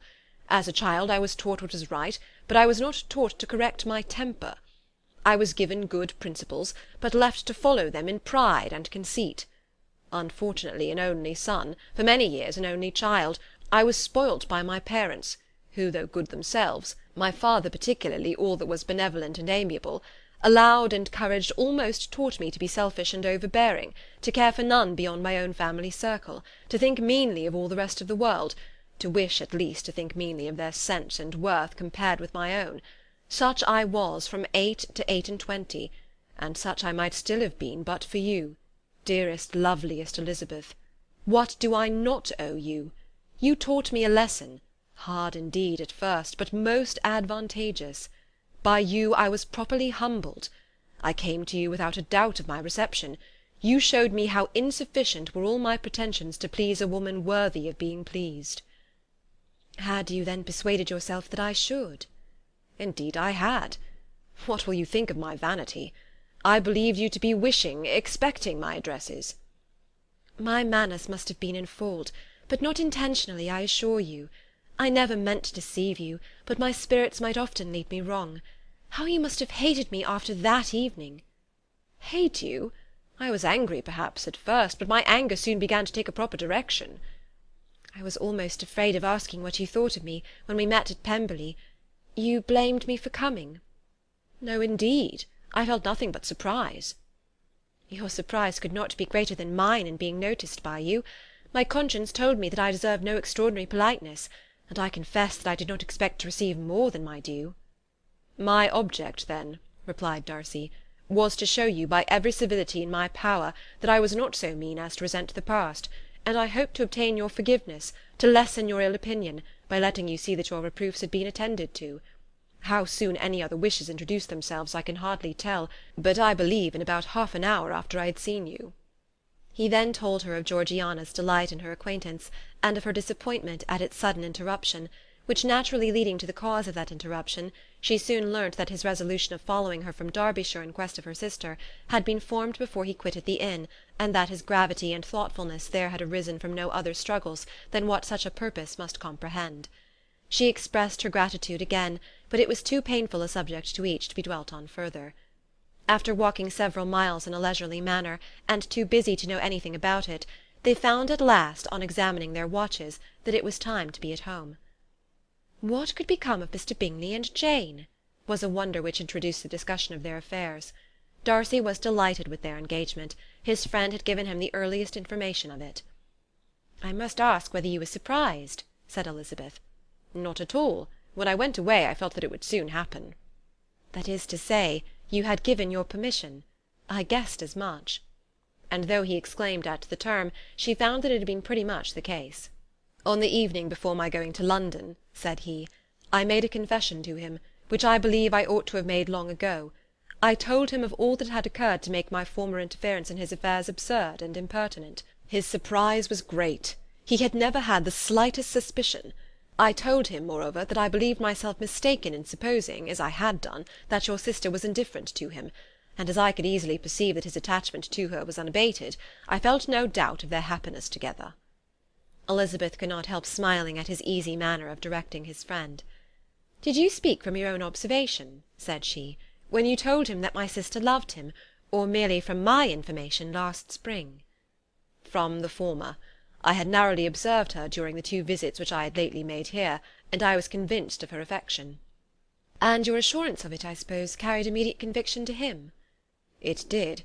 Bingley is most unaffectedly modest. His diffidence had preventing his depending on his own judgment in so anxious a case, but his reliance on mine made everything easy. I was obliged to confess one thing, which for a time, and not unjustly, offended him. I could not allow myself to conceal that your sister had been in town 3 months last winter, that I had known it, and purposely kept it from him. He was angry. But his anger, I am persuaded, lasted no longer than he remained in any doubt of your sister's sentiments. He has heartily forgiven me now." Elizabeth longed to observe that Mr. Bingley had been a most delightful friend, so easily guided that his worth was invaluable, but she checked herself. She remembered that he had yet to learn to be laughed at, and it was rather too early to begin. In anticipating the happiness of Bingley, which of course was to be inferior only to his own, he continued the conversation till they reached the house. In the hall they parted. Chapter 59. "My dear Lizzie, where can you have been walking to?" was a question which Elizabeth received from Jane as soon as she entered their room, and from all the others when they sat down to table. She had only to say in reply that they had wandered about till she was beyond her own knowledge. She coloured as she spoke, but neither that nor anything else awakened a suspicion of the truth. The evening passed quietly, unmarked by anything extraordinary. The acknowledged lovers talked and laughed, the unacknowledged were silent. Darcy was not of a disposition in which happiness overflows in mirth, and Elizabeth, agitated and confused, rather knew that she was happy than felt herself to be so, for besides the immediate embarrassment there were other evils before her. She anticipated what would be felt in the family when her situation became known. She was aware that no one liked him but Jane, and even feared that with the others it was a dislike which not all his fortune and consequence might do away. At night she opened her heart to Jane. Though suspicion was very far from Miss Bennet's general habits, she was absolutely incredulous here. "You are joking, Lizzie. This cannot be. Engaged to Mr. Darcy! No, no, you shall not deceive me. I know it to be impossible." "This is a wretched beginning indeed. My sole dependence was on you, and I am sure nobody else will believe me if you do not. Yet indeed I am in earnest. I speak nothing but the truth. He still loves me, and we are engaged." Jane looked at her doubtingly. "Oh, Lizzie, it cannot be. I know how much you dislike him." "You know nothing of the matter. That is all to be forgot. Perhaps I did not always love him so well as I do now. But in such cases as these a good memory is unpardonable. This is the last time I shall ever remember it myself." Miss Bennet still looked all amazement.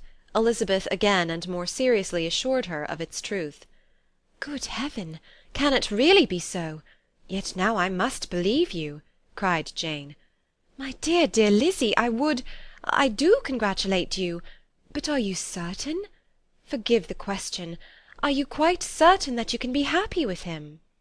"There can be no doubt of that. It is settled between us already that we are to be the happiest couple in the world. But are you pleased, Jane? Shall you like to have such a brother?" "Very, very much. Nothing could give either Bingley or myself more delight.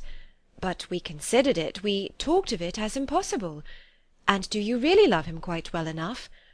Oh, Lizzie, do anything rather than marry without affection. Are you quite sure that you feel what you ought to do?" "Oh, yes. You will only think I feel more than I ought to do when I tell you all." "What do you mean?" "Why, I must confess that I love him better than I do Bingley. I am afraid you will be angry." "My dearest sister, now be serious. I want to talk very seriously. Let me know everything that I am to know without delay. Will you tell me how long you have loved him?" "It has been coming on so gradually that I hardly know when it began. But I believe I must date it from my first seeing his beautiful grounds at Pemberley." Another entreaty that she would be serious, however, produced the desired effect, and she soon satisfied Jane by her solemn assurances of attachment. When convinced on that article, Miss Bennet had nothing further to wish. "Now I am quite happy," said she, "for you will be as happy as myself. I always had a value for him. Were it for nothing but his love of you, I must always have esteemed him. But now, as Bingley's friend and your husband, there can only be Bingley and yourself more dear to me. But, Lizzie, you have been very sly, very reserved with me. How little did you tell me of what passed at Pemberley and Lambton! I owe all that I know of it to another, not to you." Elizabeth told her the motives of her secrecy. She had been unwilling to mention Bingley, and the unsettled state of her own feelings had made her equally avoid the name of his friend.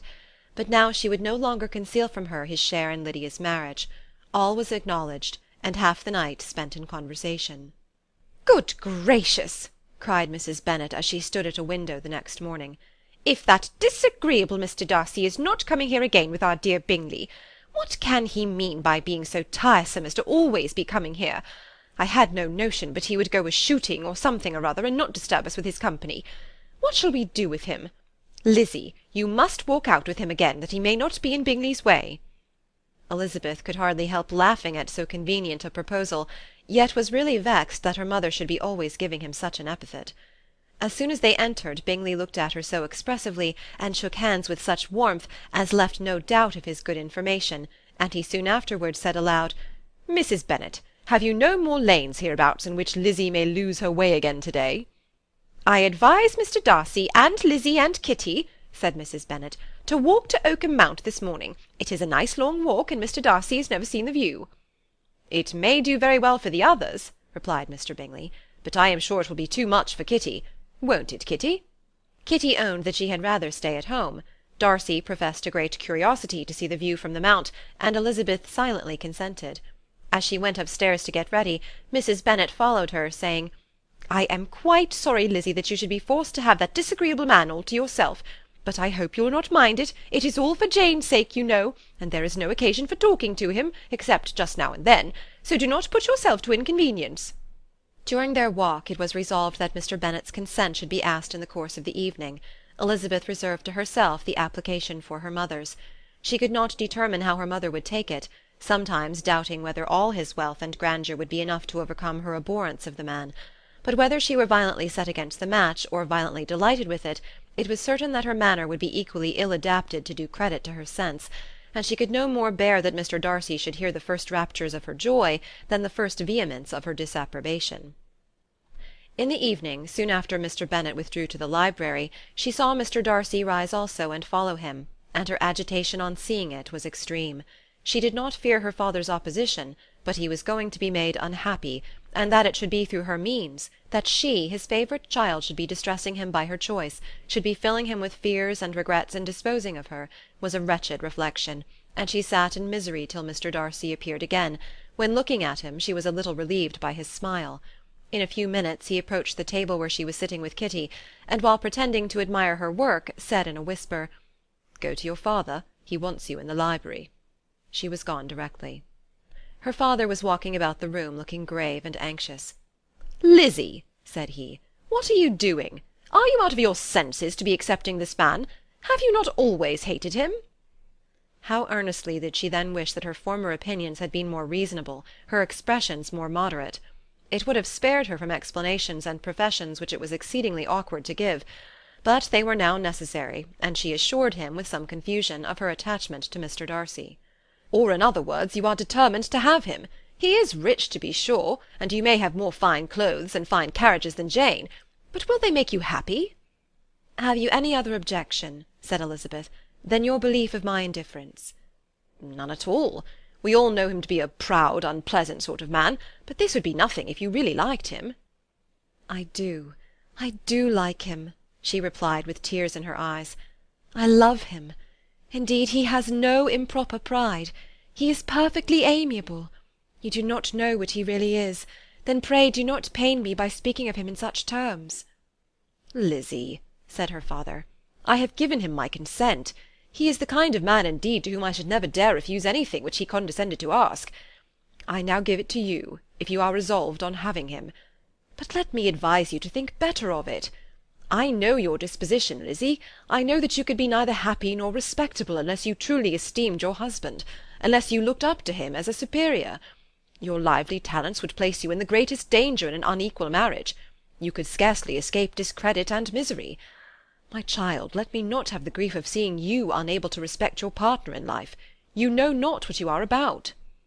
Elizabeth, still more affected, was earnest and solemn in her reply, and at length, by repeated assurances that Mr. Darcy was really the object of her choice, by explaining the gradual change which her estimation of him had undergone, relating her absolute certainty that his affection was not the work of a day, but had stood the test of many months' suspense, and enumerating with energy all his good qualities, she did conquer her father's incredulity, and reconcile him to the match.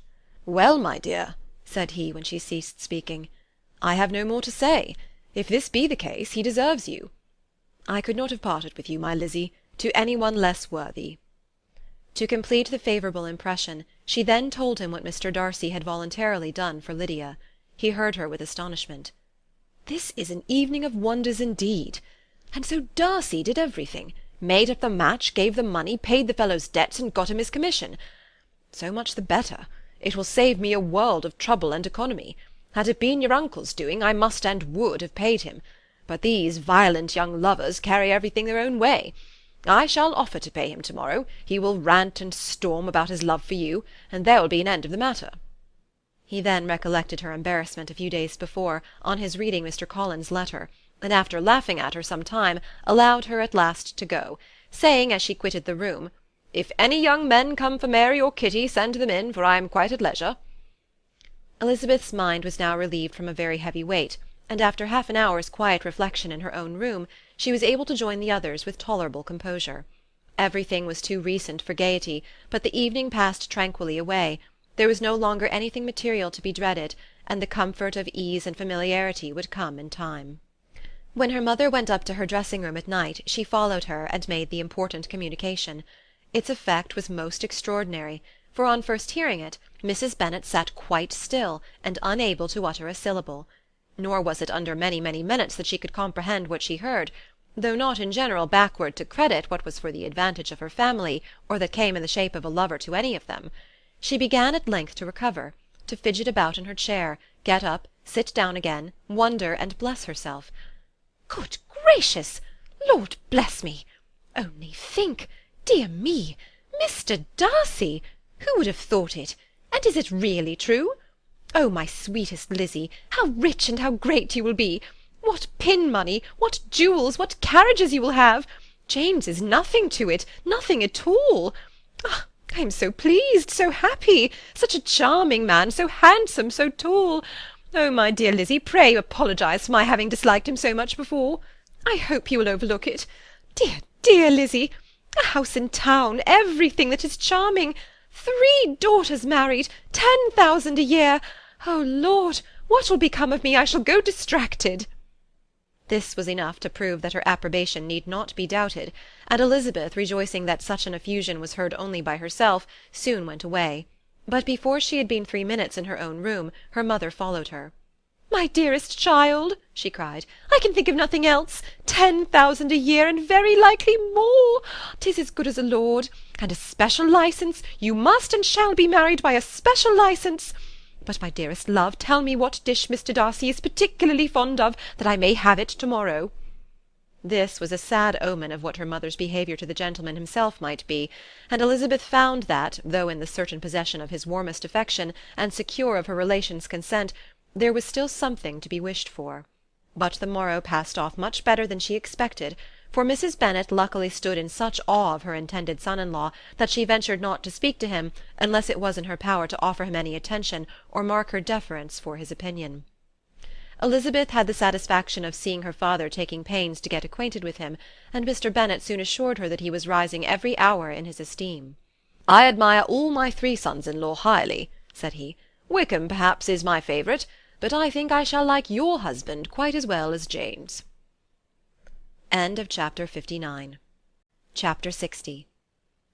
Elizabeth's spirits soon rising to playfulness again, she wanted Mr. Darcy to account for his having ever fallen in love with her. "How could you begin?" said she. "I can comprehend your going on charmingly when once you had made a beginning, but what could set you off in the first place?" "I cannot fix on the hour, or the spot, or the look, or the words which laid the foundation. It is too long ago. I was in the middle before I knew that I had begun." "My beauty you had early withstood, and as for my manners, my behaviour to you was at least always bordering on the uncivil, and I never spoke to you without rather wishing to give you pain than not. Now be sincere. Did you admire me for my impertinence?" "For the liveliness of your mind, I did." "You may as well call it impertinence at once. It was very little less. The fact is that you were sick of civility, of deference, of officious attention. You were disgusted with the women who were always speaking and looking and thinking for your approbation alone. I roused and interested you because I was so unlike them. Had you not been really amiable, you would have hated me for it, but in spite of the pains you took to disguise yourself, your feelings were always noble and just, and in your heart you thoroughly despised the persons who so assiduously courted you. There, I have saved you the trouble of accounting for it, and really, all things considered, I begin to think it perfectly reasonable. To be sure, you knew no actual good of me, but nobody thinks of that when they fall in love." "Was there no good in your affectionate behaviour to Jane while she was ill at Netherfield?" "Dearest Jane! Who could have done less for her? But make a virtue of it by all means. My good qualities are under your protection, and you are to exaggerate them as much as possible. And in return it belongs to me to find occasions for teasing and quarrelling with you as often as may be. And I shall begin directly by asking you what made you so unwilling to come to the point at last. What made you so shy of me when you first called, and afterwards dined here? Why, especially when you called, did you look as if you did not care about me?" "Because you were grave and silent, and gave me no encouragement." "But I was embarrassed." "And so was I." "You might have talked to me more when you came to dinner." "A man who had felt less might." How unlucky that you should have a reasonable answer to give, and that I should be so reasonable as to admit it. But I wonder how long you would have gone on, if you had been left to yourself. I wonder when you would have spoken if I had not asked you. My resolution of thanking you for your kindness to Lydia had certainly great effect. Too much, I am afraid, for what becomes of the moral if our comfort springs from a breach of promise? For I ought not to have mentioned the subject. This will never do. You need not distress yourself. The moral will be perfectly fair. Lady Catherine's unjustifiable endeavours to separate us were the means of removing all my doubts. I am not indebted for my present happiness to your eager desire of expressing your gratitude. I was not in a humour to wait for any opening of yours. My aunt's intelligence had given me hope, and I was determined at once to know everything. Lady Catherine has been of infinite use, which ought to make her happy, for she loves to be of use. But tell me, what did you come down to Netherfield for? Was it merely to ride to Longbourn and be embarrassed, or had you intended any more serious consequence? My real purpose was to see you, and to judge, if I could, whether I might ever hope to make you love me. My avowed one, or what I avowed to myself, was to see whether your sister was still partial to Bingley, and if she were, to make the confession to him which I have since made. Shall you ever have courage to announce to Lady Catherine what is to befall her? I am more likely to want more time than courage, Elizabeth, but it ought to be done, and if you will give me a sheet of paper, it shall be done directly. And if I had not a letter to write myself, I might sit by you and admire the evenness of your writing, as another young lady once did. But I have an aunt too, who must not be longer neglected. From an unwillingness to confess how much her intimacy with Mr. Darcy had been overrated, Elizabeth had never yet answered Mrs. Gardiner's long letter. But now, having that to communicate which she knew would be most welcome, she was almost ashamed to find that her uncle and aunt had already lost 3 days of happiness, and immediately wrote as follows. I would have thanked you before, my dear aunt, as I ought to have done, for your long, kind, satisfactory detail of particulars, but to say the truth, I was too cross to write. You supposed more than really existed. But now suppose as much as you choose. Give a loose rein to your fancy, indulge your imagination in every possible flight which the subject will afford, and unless you believe me actually married, you cannot greatly err. You must write again very soon, and praise him a great deal more than you did in your last. I thank you again and again for not going to the Lakes. How could I be so silly as to wish it? Your idea of the ponies is delightful. We will go round the park every day. I am the happiest creature in the world. Perhaps other people have said so before, but not one with such justice. I am happier even than Jane. She only smiles. I laugh. Mr. Darcy sends you all the love in the world that he can spare from me. You are all to come to Pemberley at Christmas. Yours, etc. Mr. Darcy's letter to Lady Catherine was in a different style, and still different from either was what Mr. Bennet sent to Mr. Collins, in reply to his last. Dear Sir, I must trouble you once more for congratulations. Elizabeth will soon be the wife of Mr. Darcy. Console Lady Catherine as well as you can. But if I were you, I would stand by the nephew. He has more to give. Yours sincerely, etc. Miss Bingley's congratulations to her brother on his approaching marriage were all that was affectionate and insincere. She wrote even to Jane on the occasion, to express her delight, and repeat all her former professions of regard. Jane was not deceived, but she was affected, and though feeling no reliance on her, could not help writing her a much kinder answer than she knew was deserved. The joy which Miss Darcy expressed on receiving similar information was as sincere as her brother's in sending it. 4 sides of paper were insufficient to contain all her delight, and all her earnest desire of being loved by her sister. Before any answer could arrive from Mr. Collins, or any congratulations to Elizabeth from his wife, the Longbourn family heard that the Collinses were come themselves to Lucas Lodge. The reason of this sudden removal was soon evident. Lady Catherine had been rendered so exceedingly angry by the contents of her nephew's letter, that Charlotte, really rejoicing in the match, was anxious to get away till the storm was blown over.